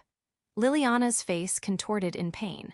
Despite her excellence in magic and intellect, she was still an ordinary duke's daughter physically. She had not trained her body and was thus vulnerable to physical attacks. Once captured, it was easy to handle her. Still, the boy remained on guard. The magic of the girl he had captured was superior to anyone he knew. "Too bad," he said. With that, the boy twisted his wrist, holding the whip, preparing to end Liliana's life. With that simple motion, he had the skill to tear her apart. Chapter 99. Obsidian Assassin 2. The deathly boy twisted his wrist to strike Liliana with the whip, and tore her body to shreds with that single motion. "Too bad," came the identical words from behind him. Startled, the boy turned around just as the girl who should have been torn apart on the bed vanished into mist. At that moment, a silvery cage fell directly above the boy. Trapped inside the cage, the boy looked at Liliana, who had somehow moved behind him, with an expression of exasperation. "You were using illusion magic from the beginning?" he asked. "No, only partway through," Liliana replied. While talking with the boy, Liliana had gradually replaced her own body with an illusion. The moment the vines that had restrained the boy were released, she had completely concealed her form and moved behind him. The boy had been restrained by an illusion of Liliana, not her real self. Despite being trapped in the cage, the boy sat down in defeat, cradling his head in his hands and sighing heavily. "The sensation was very real, though," he muttered. "It's reassuring to hear that," Liliana said calmly. This time, she had combined illusion magic with wind and earth magic to create a tangible illusion. Normally, illusion magic alone cannot create physical entities. Previously, when Liliana had used illusion magic to disguise herself as sleeping in the royal palace guest room during the monster stampede, she had only used a blanket as the physical medium. It was a complex technique requiring immense skill, and with the monster stampede being the largest ever, she couldn't afford to use extra energy on mere deception. While it is possible to create a tangible illusion by combining illusion magic with other spells, such complex magic is extremely difficult. In the entire kingdom of Slibegrad, only a handful of mages could perform such feats. The technique Liliana had used, which involved gradually replacing her real self with a tangible illusion, was beyond what even skilled mages could achieve. The boy, witnessing such a rare skill in the kingdom, was still stunned. Finding a mage capable of such an act anywhere on the continent would be nearly impossible. Liliana furrowed her brow in concern and looked at the deeply depressed boy. "Did I pass?" she asked. The boy, still reeling from the shock of not detecting Liliana's spell, could not recover. He slowly raised his head and looked around at the silvery cage surrounding him. "What is this? Is it curse magic?" "Yes, that's right," Liliana confirmed. "And the vines from earlier." "Yes, strictly speaking, it's a combination of magic and curse magic." With no intention of hiding it, Liliana openly affirmed his question. The boy sighed once again, this time dramatically shrugging his shoulders. "I didn't expect you to be so versed in curse magic too," he said. Though he was confident in his own magical skills, he did not have the same assurance in curse magic. Liliana accepted the boy's words at face value. "There are quite a few people who wish to take my life.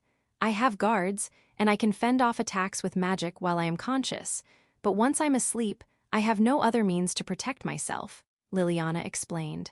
"Well, I guess that's true," the boy acknowledged. "A 9-year-old girl being targeted by assassins. Many would be surprised to learn that a duke's daughter, not even the heir, must constantly devise strategies to protect herself."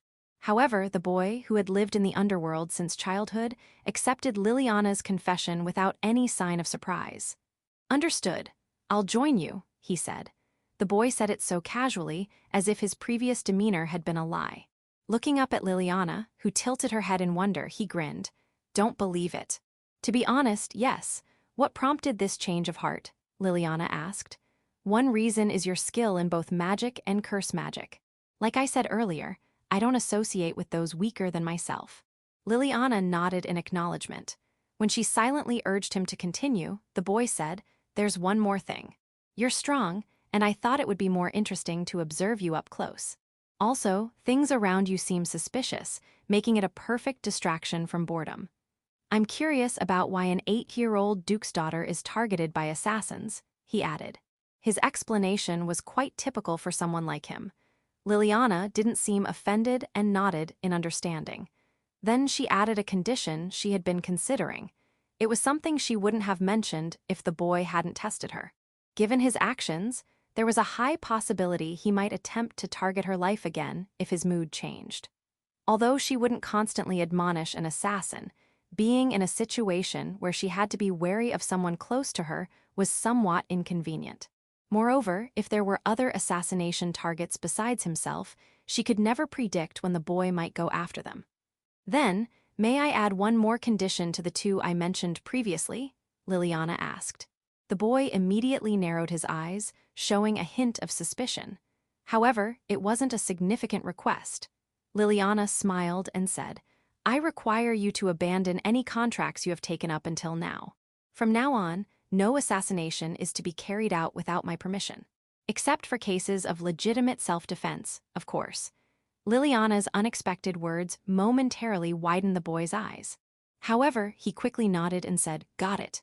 As long as it's self-defense, right? Provoking others is not allowed. Self-defense is acceptable only to the extent of equal retaliation. It's excessive to take a life in response to an attack that only caused injury," Liliana clarified. "Understood." After the precautionary note, the boy nodded after a lengthy silence. It was likely that, if Liliana hadn't mentioned this, the boy might have casually taken the lives of those he faced under the guise of self-defense. Liliana let out a quiet sigh, ensuring she wasn't noticed, and dispelled the cage surrounding the boy. She gestured to a chair, and the boy quietly sat down. Liliana took her seat across from him. "If you don't mind, could you show me your face?" she asked. "You're quite curious," the boy replied with a hint of mockery in his voice. He removed his hood, revealing an exceptionally handsome face. It was a beauty that would likely appeal to those with a taste for youthful charm, both women and probably men. For Liliana, however, it was just a face. She observed it without any particular sentiment, evaluating it objectively. At the same time, she recalled the image of him from her previous life's game, recognizing a faint resemblance to the character from the second installment.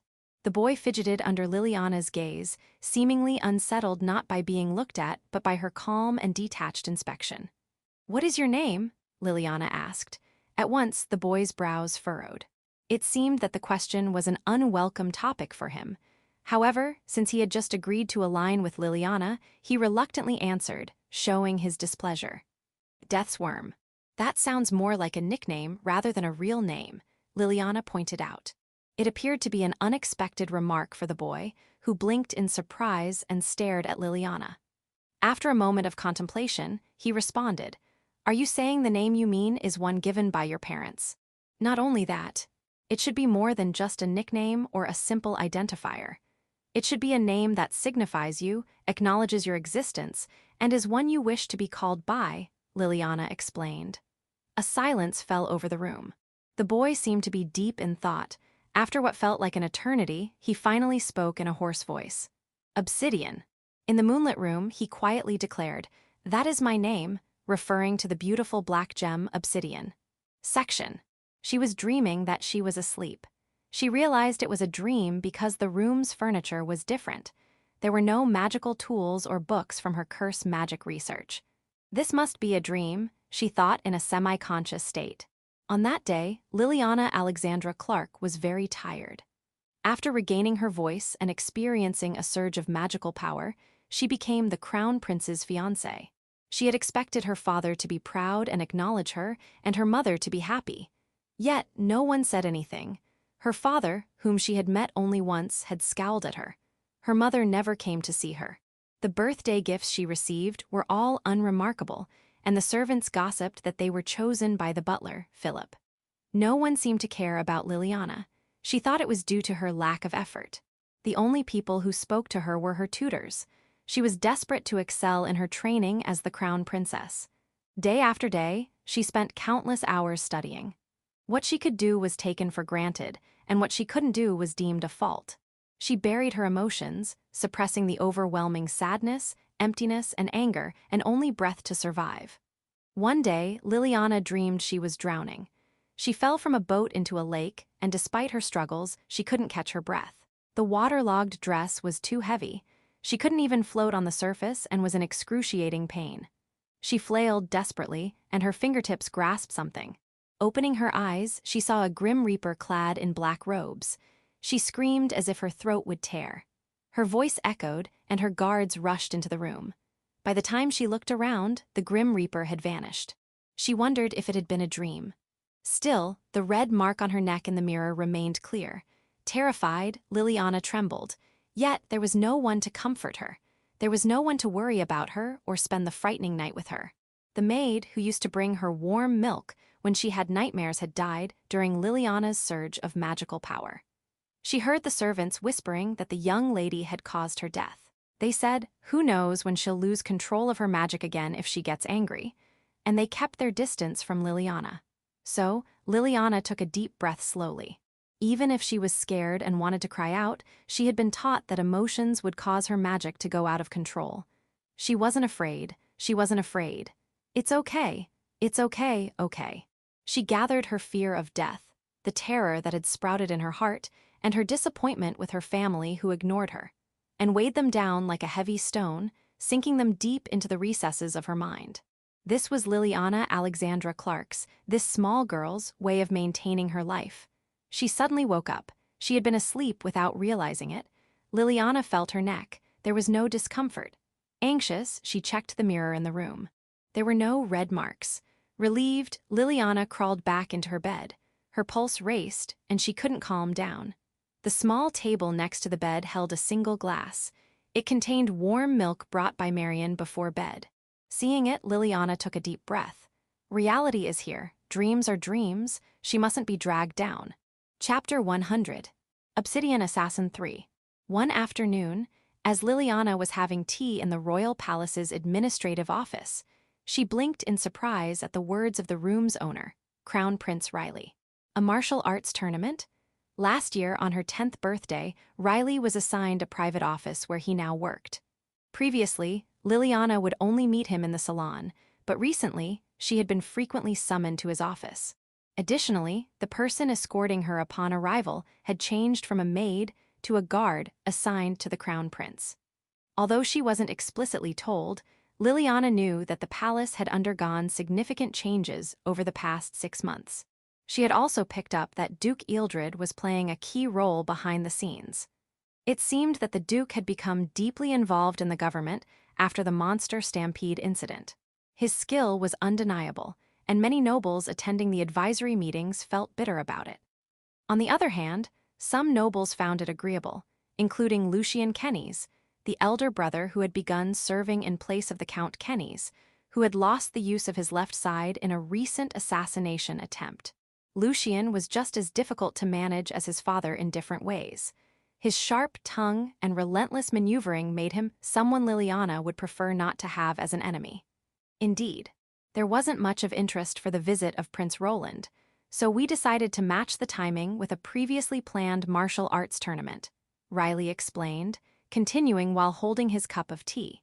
It seemed the idea originated from a proposal to make the selection trials for knightly assignments more public. Normally, trials were conducted privately to determine which unit a newly appointed knight would join. However, the suggestion was made to hold a grand public tournament, believing it would help expand and strengthen the royal knights. However, we cannot pit magic knights against general knights directly. While the 7th squad's level might be comparable, any other knight would quickly be defeated by a magic knight. So, we're considering dividing the tournament into 4 categories: general swordsmanship, magic, magic, and martial arts. In other words, you plan to allow participants who are not members of the knights? Liliana asked. That's right, Riley said with a smile. If the tournament were limited to the knights alone, only the swordsmanship and magic swordsmanship categories would suffice. The addition of magic and martial arts categories meant that non-knight magicians and martial artists could also participate. The general swordsmanship category will be open not just to the royal knights, but to knights from various territories who are confident in their skills. The magic category will be for magicians, and the martial arts category will also be open to mercenaries. Will mercenaries not be allowed in the general swordsmanship or magic swordsmanship categories? Liliana inquired.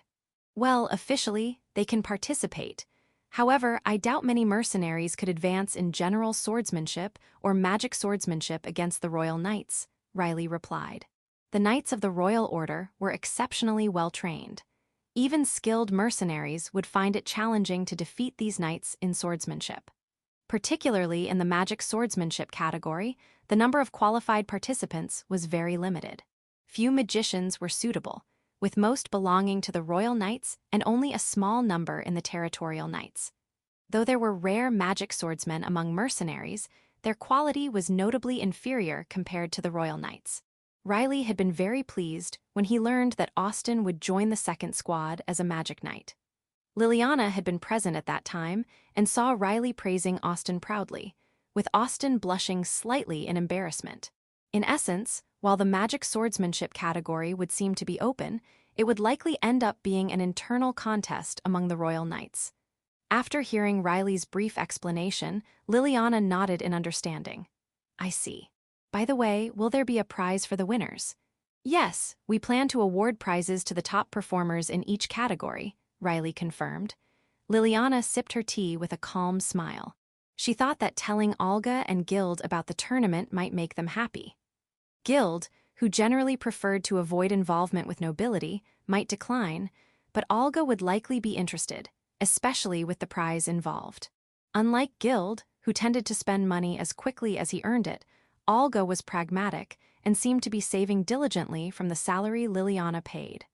I haven't yet seen Olga fight seriously.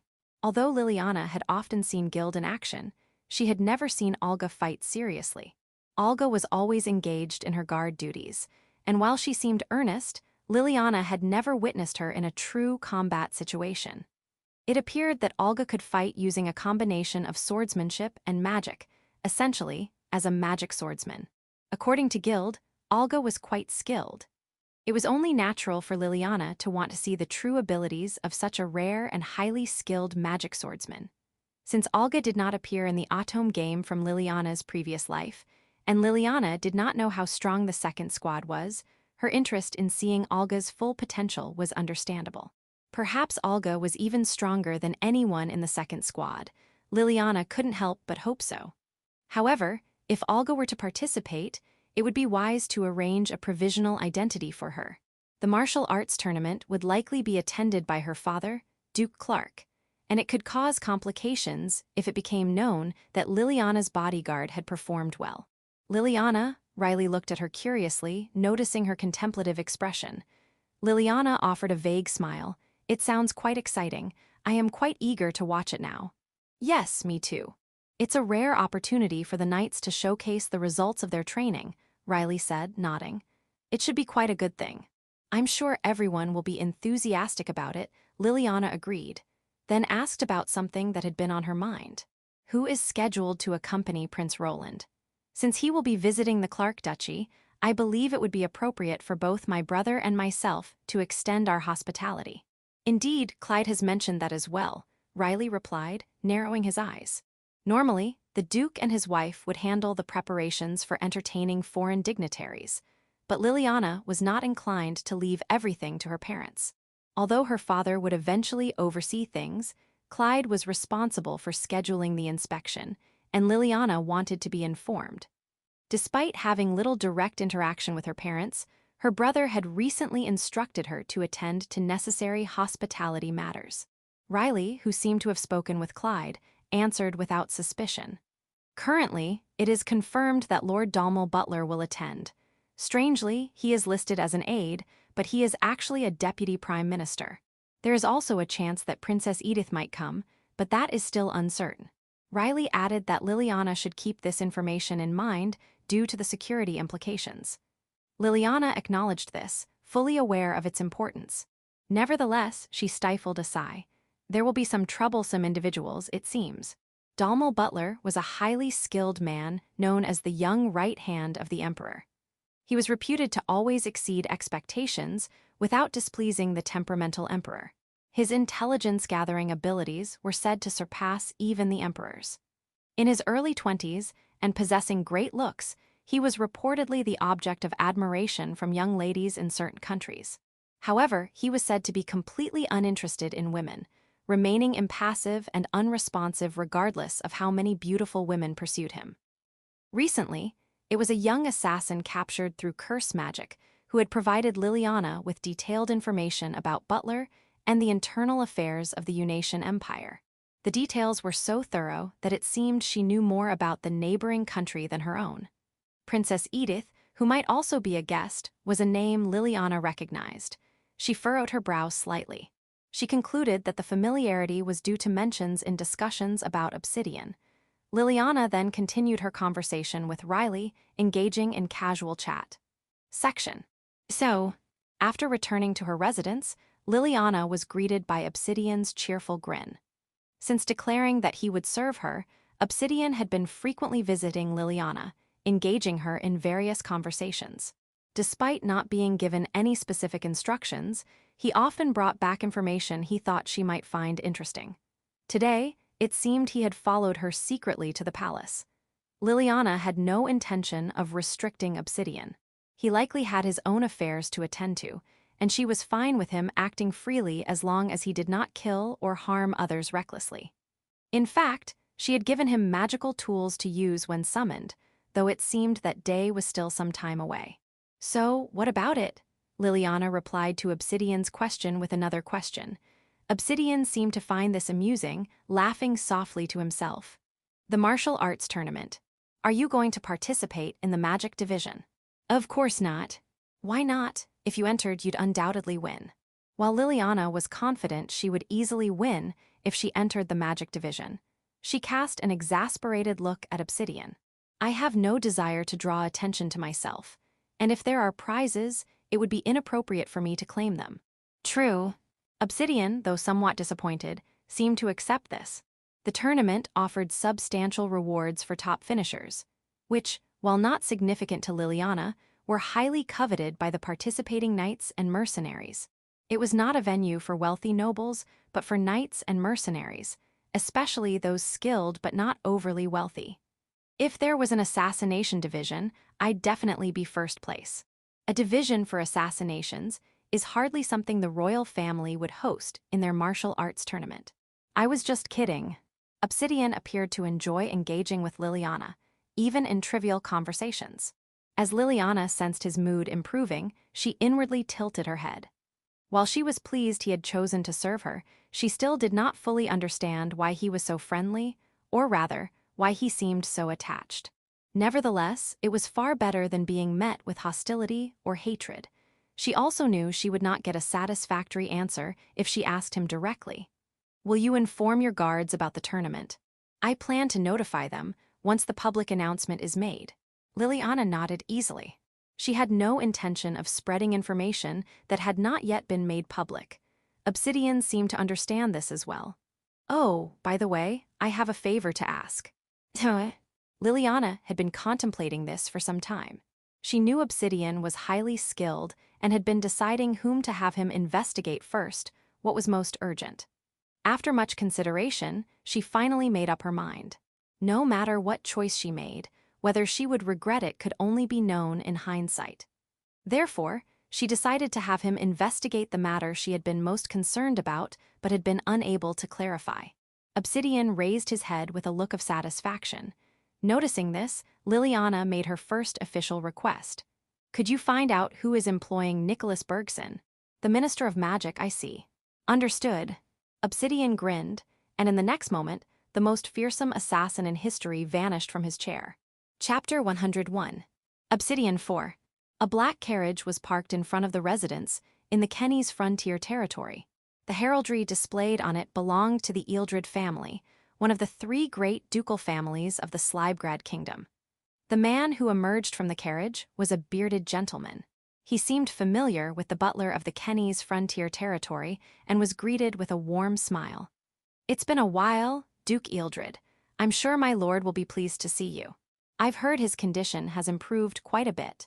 Is it all right if I visit today?" "Of course." The butler answered with a smile, taking the duke's hat and coat while the duke kept his cane. Duke Ealdred followed the butler. This was his first visit since Hamilton Kenny's, the frontier lord, had fallen victim to an assassin's blade. Since the lord's condition had stabilized, the duke felt it was an appropriate time for a visit. They were headed to the lord's private room. Normally, visitors would be shown to the reception room, but Duke Ealdred and the frontier lord had had previous interactions. It seemed both the duke and the staff understood that there was no issue with this. The duke was familiar with the other servants as well. This familiarity made it easy for him to engage in pleasant conversation. Although the lord wished to resume his duties, the paralysis from the poison he had received from the assassin still affected his left side, and his family and staff were united in preventing him from working. The duke had already heard about this through a letter from the lord himself, and he struggled to suppress his laughter while listening to the butler's complaints. When they arrived in front of the private room, the butler stopped and bowed deeply to the duke. "I've heard that my lord's safety was thanks to you, Duke. We are truly, deeply grateful." It seemed the butler wanted to express his gratitude. The duke gave a wry smile. In the end, he had not been able to stop the assassination attempt itself, and the lord's survival was entirely due to his own strength and the tireless care of those around him. "I didn't do much. All I did was provide a magical tool for instantaneous transportation to this residence, and a little bit of advice."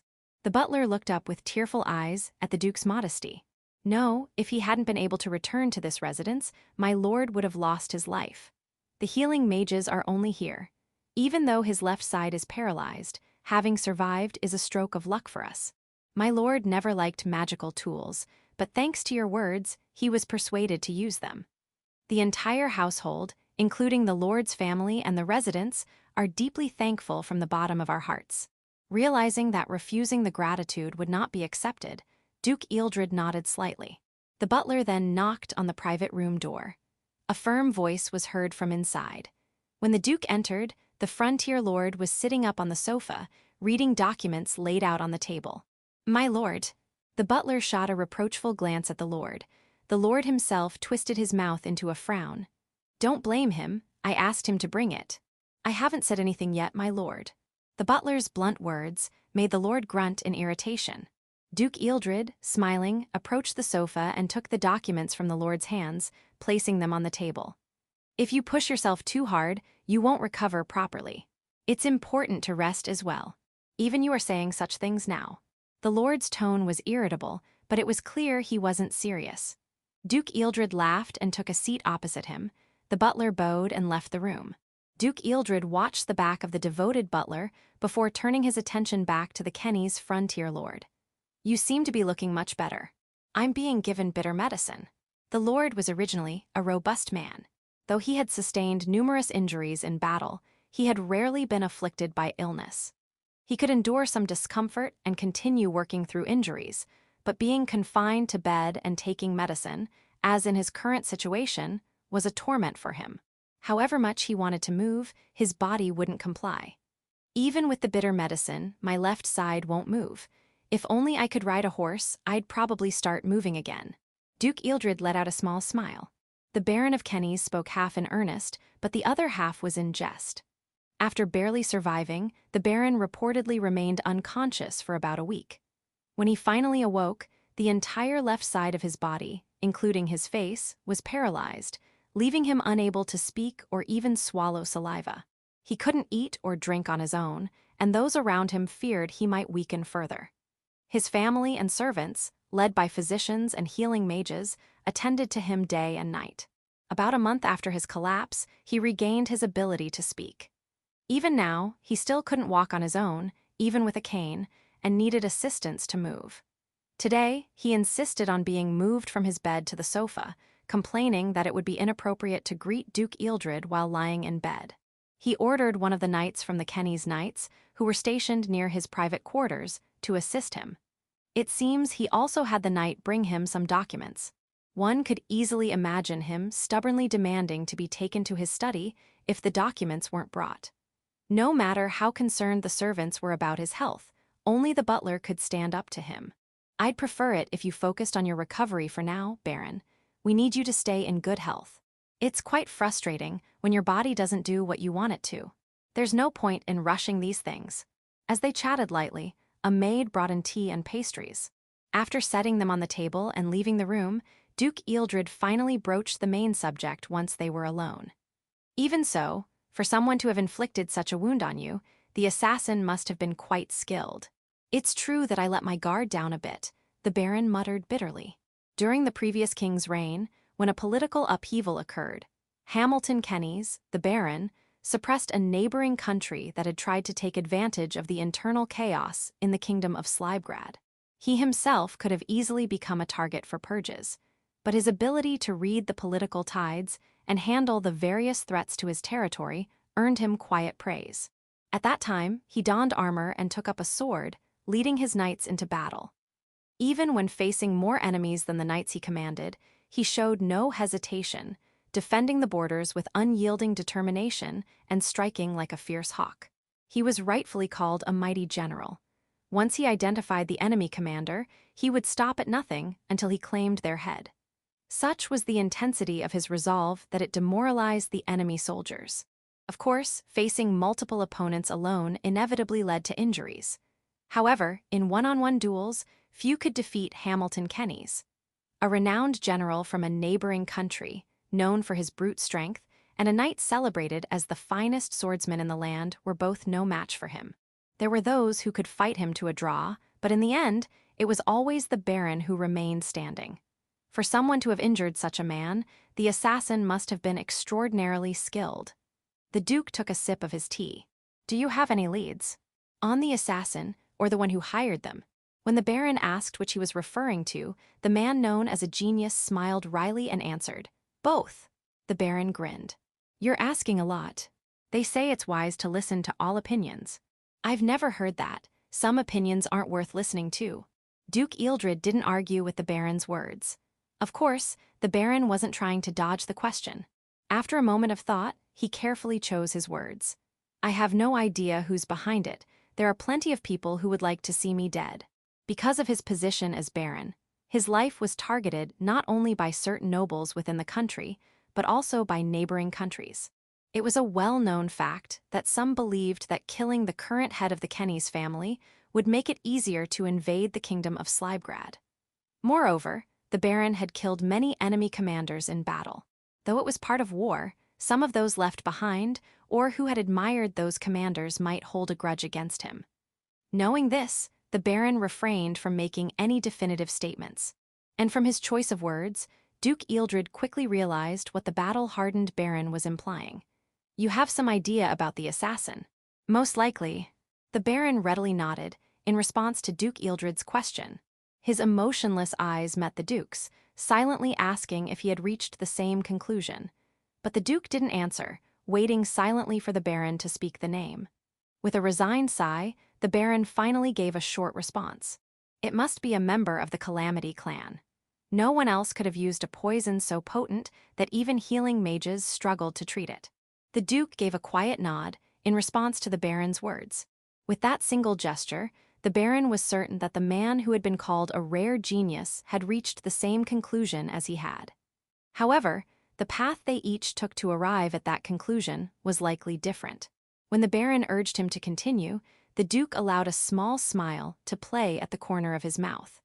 "There have been reports that the Calamity clan has become more active lately. Additionally, there's a rumor that a certain noble in our kingdom reached out to an information broker in the underworld to hire someone particularly skilled." The Baron furrowed his brow. As always, he couldn't fathom where Duke Ealdred was getting his information. The Baron also had his own network, and he prided himself on being among the best in the kingdom when it came to gathering intelligence. But the facts Duke Ealdred was aware of far surpassed his own. The ability to collect vast amounts of information and the ability to discern a single truth from multiple facts are separate skills. The world the Duke perceived was undoubtedly different from his own, the Baron mused. But more troubling words reached his ears. The Baron, momentarily tempted to lean forward, masked his irritation at his unresponsive left side as he asked, "Hiring a skilled assassin.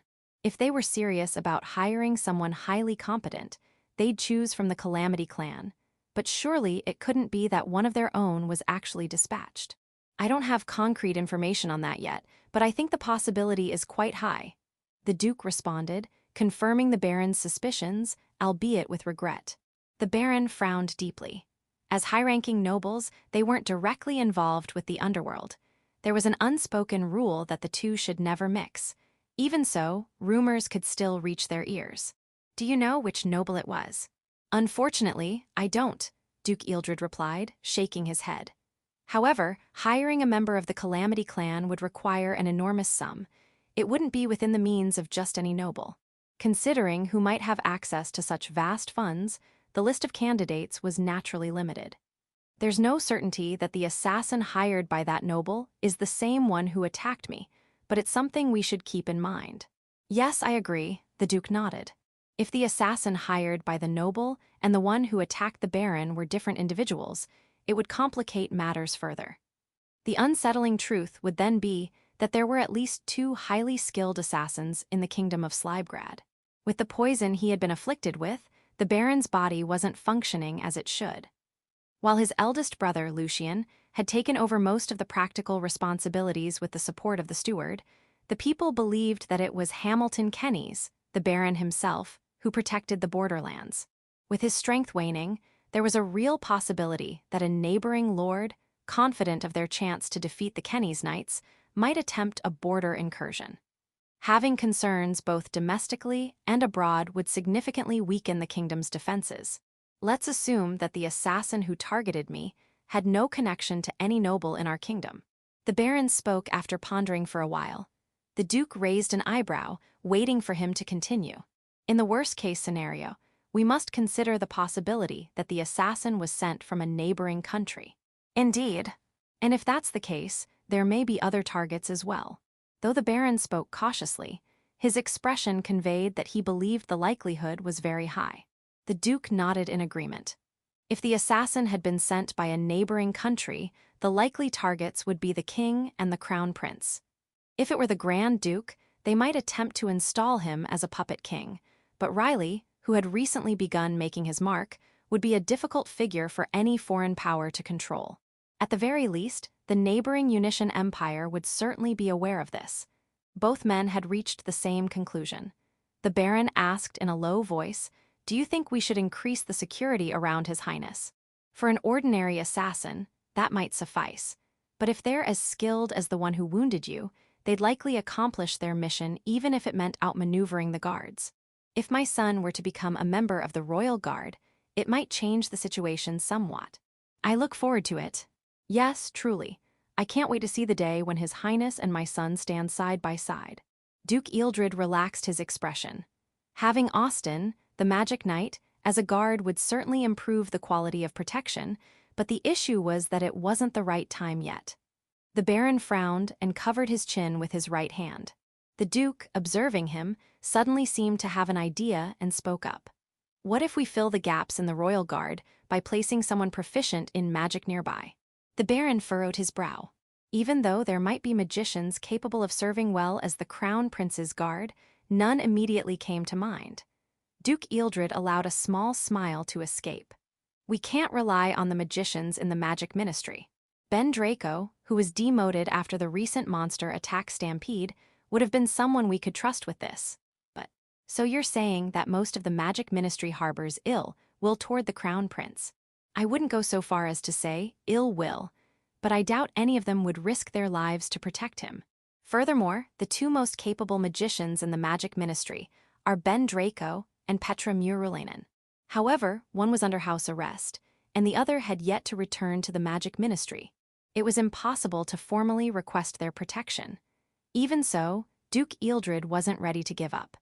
"Do you know of anyone with high magical ability who isn't affiliated with the magic ministry and who wouldn't seem out of place by the Crown Prince's side?" Ridiculous. Anyone that skilled would have joined the magic ministry by now. And even if such a person existed, a commoner couldn't possibly be. The Baron stopped himself mid-sentence. The disdain in his eyes was replaced by a thoughtful gleam. Duke Ealdred stared intently at the older man and continued. "Even my information network hasn't been able to identify the one who brought an end to the recent monster attack stampede. The Magic Ministry and the Knights both report that they don't know who used such a large-scale purification spell. But what's certain is that the spell was man-made.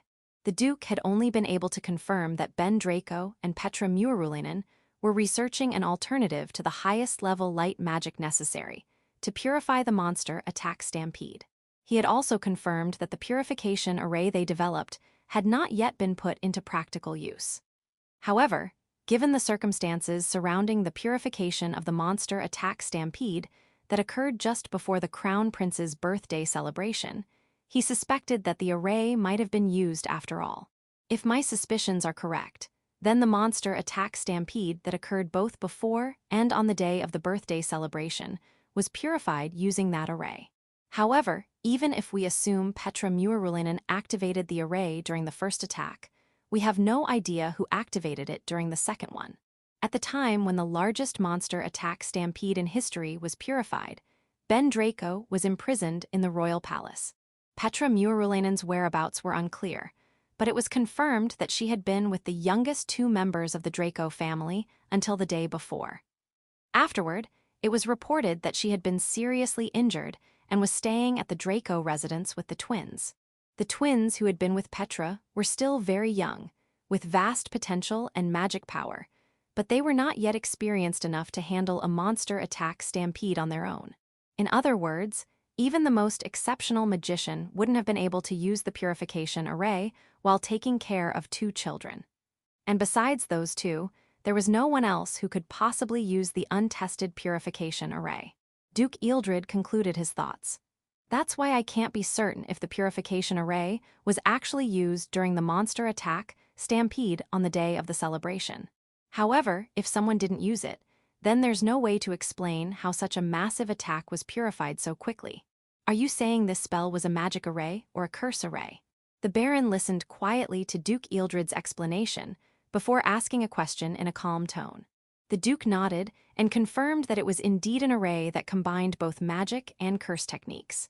The Baron, uncharacteristically, let out a small laugh. The possibility that had crossed his mind was so absurd that he couldn't help but laugh at it. Yet the idea lingered in his mind, refusing to disappear. He hesitated to speak, unsure if it would even be believed, and he himself wanted to dismiss it as ridiculous. However, his rational mind whispered that it couldn't be entirely dismissed.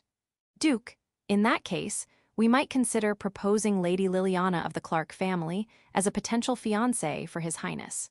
Lady Liliana. Duke Ealdred's reaction suggested that the idea had taken him by surprise.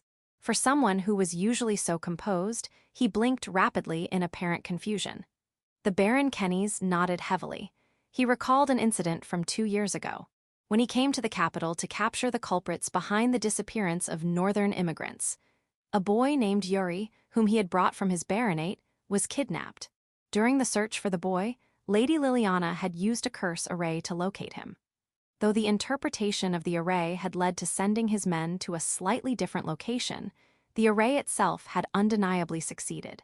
Afterward, the Baron had suspected that it was Lady Liliana who had wiped the memories of the kidnappers and freed Yuri along with the other children. This was why he had instructed his nephew, Sir Brendan Carey, the captain of the 7th Night Squad, to keep an eye on Liliana and, if possible, avoid making her an enemy. In other words, Liliana might have the ability to use the purification array that Duke Ealdred mentioned. Whether she had actually activated it wasn't the immediate concern. The important point was that if she were engaged to the Crown Prince, she could potentially serve as a guard by his side. The issues were twofold. First, that the Baron had never confirmed the extent of Liliana's magical abilities, and second, that he hesitated to entrust the Crown Prince's safety to such a young girl. However, the Baron was reluctant to share the series of events that led him to suggest Liliana with the Duke. If he did, he would have to reveal that Liliana could use magic. That, in turn, would mean admitting that she had regained her voice but was keeping it a secret. Liliana had asked the Baron not to disclose this to anyone, and he had no intention of breaking that promise, even to a child. Meanwhile, Duke Ealdred seemed to have reached a different conclusion. "I see." The Duke murmured thoughtfully.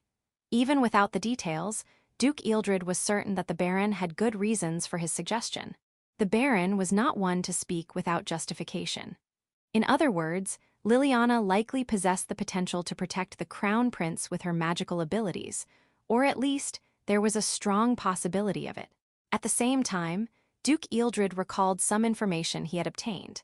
There were rumors that Liliana had been learning curse magic from Ben Draco and Petra Murulinen. Only the people involved should have known about this.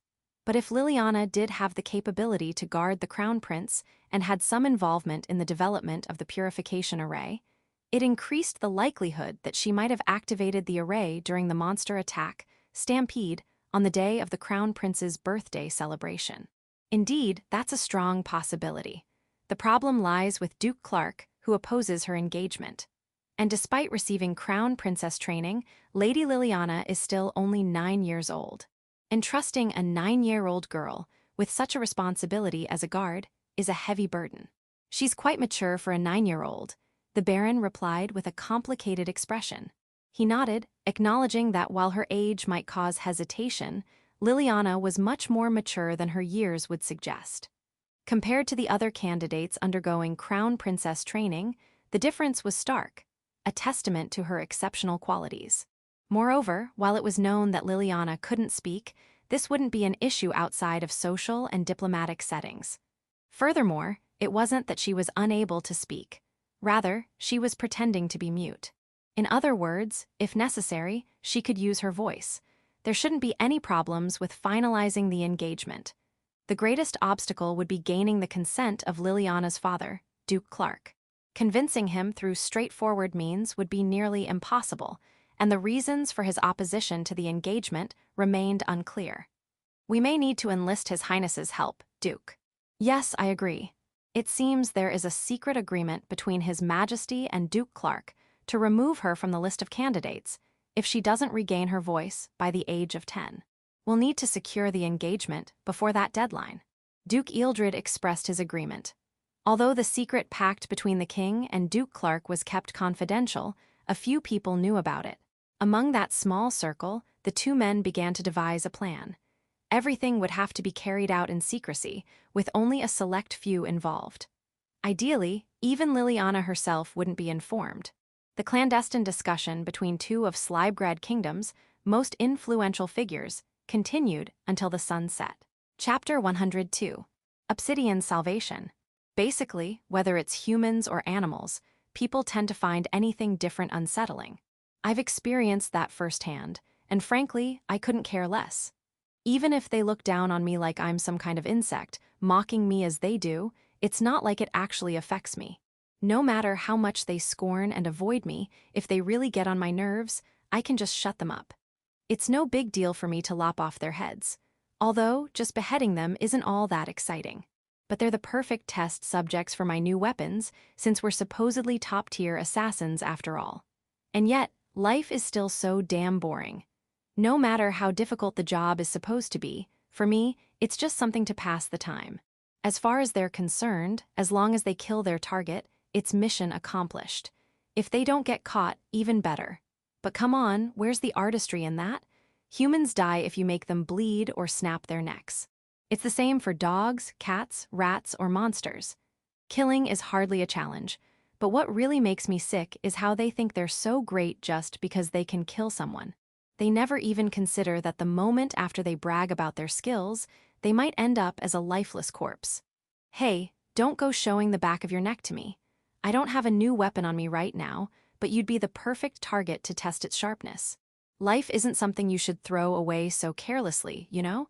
I bet none of them would ever guess that I'm thinking these kinds of things. They look down on me, call me a worm, and yet they're terrified enough to nickname me Deathworm. I've told them to quit calling me that. It's such a lame name. Seriously, stop it or I might slip up. To me, they're the insects, since all it takes is a flick of my wrist and they're foaming at the mouth, rolling their eyes back, dead in an instant. It's ridiculous how easy it is. Really makes you see that humans and animals aren't so different after all. In fact, animals might actually be better. At least they eat their prey after killing it, but humans don't exactly look appetizing. I don't know why, but I feel like eating one would make my blood rot. Then, for the first time, an interesting existence appeared before me. A girl who easily dispels others' magic. At first, I thought it was the work of a skilled sorcerer. But I was wrong. Liliana Alexandra Clark, All the evidence pointed to a single duchess's daughter. A girl who wielded high-level light magic during the monster stampede and who noticed my killing intent. And she's even smaller than me. I had to admit that little body of hers is quite something. And so, for the first time, I found myself intrigued. I took time out of my work to gather information, and I discovered something fascinating. It seems this young lady named Liliana lost her voice to a pandemic on her 6th birthday and hasn't spoken since, even as she's grown older. Despite that, she hasn't been removed from the list of candidates for the Crown Prince's fiancé. It reeks of politics. But even more interesting is the enormous magical power and potential possessed by this noble girl who supposedly can't even chant. This young lady is just like me, an abnormal being. As soon as I realized that, I couldn't help but grin. And what's more, she might be my equal or perhaps even stronger. It didn't take me long to reach that conclusion. I like it. It sends a shiver down my spine. She's my prey. I decided that. I won't let anyone else interfere. She's the prey I found, just for me. Even so, my clan doesn't give a damn about my plans. When the main family sent orders to join the client from the Unation Empire, I seriously considered wiping them out. But then I thought, if it's only for half a year, I could deal with it. What an idiot I was. It ended up being 2 years. Unbelievable. My patience is amazing. I really should get some credit for it. That's why, when I set foot in the kingdom of Slybgrad after 2 years, I planned to do my job, but I was even more excited about finally meeting her. I planned to eliminate the second name on the list, Baron Kenny's, with poison and then go greet the girl as soon as possible. I felt a thrill as I kicked off the ground. Honestly, it's exhausting, but even running on foot, I can move almost as fast as a galloping horse. Your greetings are always so deadly. I recalled the words of a boy who, unusually, wasn't afraid of me. Sure, in general, greetings might involve exchanging words and handshakes. But for me, a greeting of affection means taking someone's life. Because, you see, this world is so damn dull and filled with nothing but tedious nonsense. Especially for misfits like us, it's downright uncomfortable. That's why I think it'd be easier just to die quickly. Well, I'm too strong to die that easily, though. So, when I decide to take someone's life outside of work, it means I consider them worthy of my respect, not that anyone's ever understood that. And so, I greeted that girl, Liliana Alexandra Clark. The first time, she got away in a flash, so the second time, I paid her a more formal visit at her home. I even kept my promise to make sure no one else saw me. Not exactly a challenge for me. No matter how much effort they put into guarding the place, whether it's soldiers, mages, or whatever, I could see through it all. The others who tried were caught in no time. Seriously, it's pathetic how far the so-called greatest assassin clan has fallen. Honestly, I was confident. My techniques involve physical and martial arts, but I also use a few unconventional methods. They're not used in either the Kingdom of Slibegrad or the Unation Empire. Thanks to that, I've never been caught by mages or sorcerers. And yet, well, it's not just a title or something to identify you. It's a name that reflects your existence, a name you wish to be called, that recognizes who you are. After noticing my infiltration, outmaneuvering me, and then asking for my name, the girl said that to me with a completely sincere expression. Whoa, that's not fair. For some reason, my chest felt tight. I've been called a misfit, unable to find a place in the bright world or the underworld, just aimlessly wandering through life. And here she was, asking to call me by a name that signifies my existence and recognizes who I am. All this time, I've only been called Deathworm. But in the distant past, there was someone who'd called me by a different name, the one who'd been exasperated by my deadly greetings. Obsidian. Before I realized it, I had spoken the name I had long forgot. Section. Hey, miss, what exactly is that curse magic you're using? It's not something they use in this country or the neighboring one, is it? I asked the girl after a few days when I dropped by the mansion again. Calling her Liliana was a bit much, and if someone overheard, it could be bad. So, after considering what no one else calls her, I settled on Miss. She seemed a little surprised at first, but she didn't complain and accepted it. That's one thing about her that's not very aristocratic. It's a formation I devised by combining magic and curse magic. The base. Curse magic, of course. I'd love to take a peek inside this girl's head. Oh, and it turns out that the story about her being unable to speak was false. I heard she actually recovered quite a while ago, and I felt a bit let down. But the fact that she can use magic without incantations is still true. She's still a monster, I thought as my gaze drifted into the distance. In this country, using magic without incantations should be practically impossible. Honestly, the techniques I use might be considered heretical here, but at least they don't stray too far from the basics. And yet, this girl casually claims she invented a new formation by combining curse and magic, not just using them without incantations. If you alter something too much, to the point where it loses its original form, can you really still call it conventional curse magic?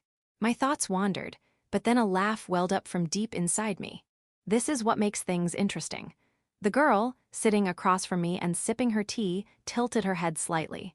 So, do you have any interesting stories for me? Ah, right, that's what I was getting at. I'd almost forgotten. I wanted to complain a bit. I always thought my work was flawless, but for the first time, I'd messed up. I realized it while gathering information in the capital. That Baron Kenny's, is he some kind of monster? He's still alive. Well, yes. But I heard that thanks to your poison, his left side is paralyzed. The girl knows that I'm the one who attempted to assassinate Baron Kenny's.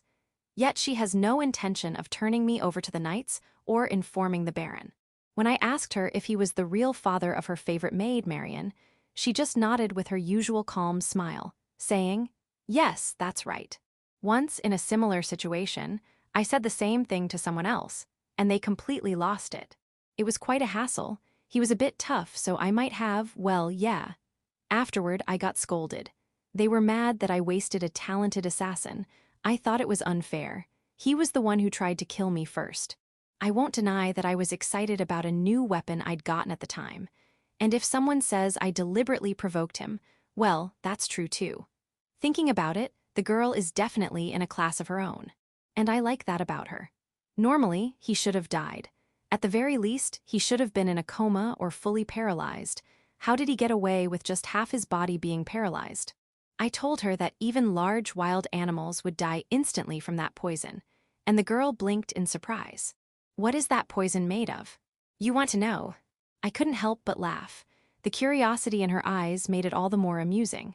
Sorry, but that poison is a closely guarded secret within my clan. Even for you, I can't reveal it. I see, that's a shame.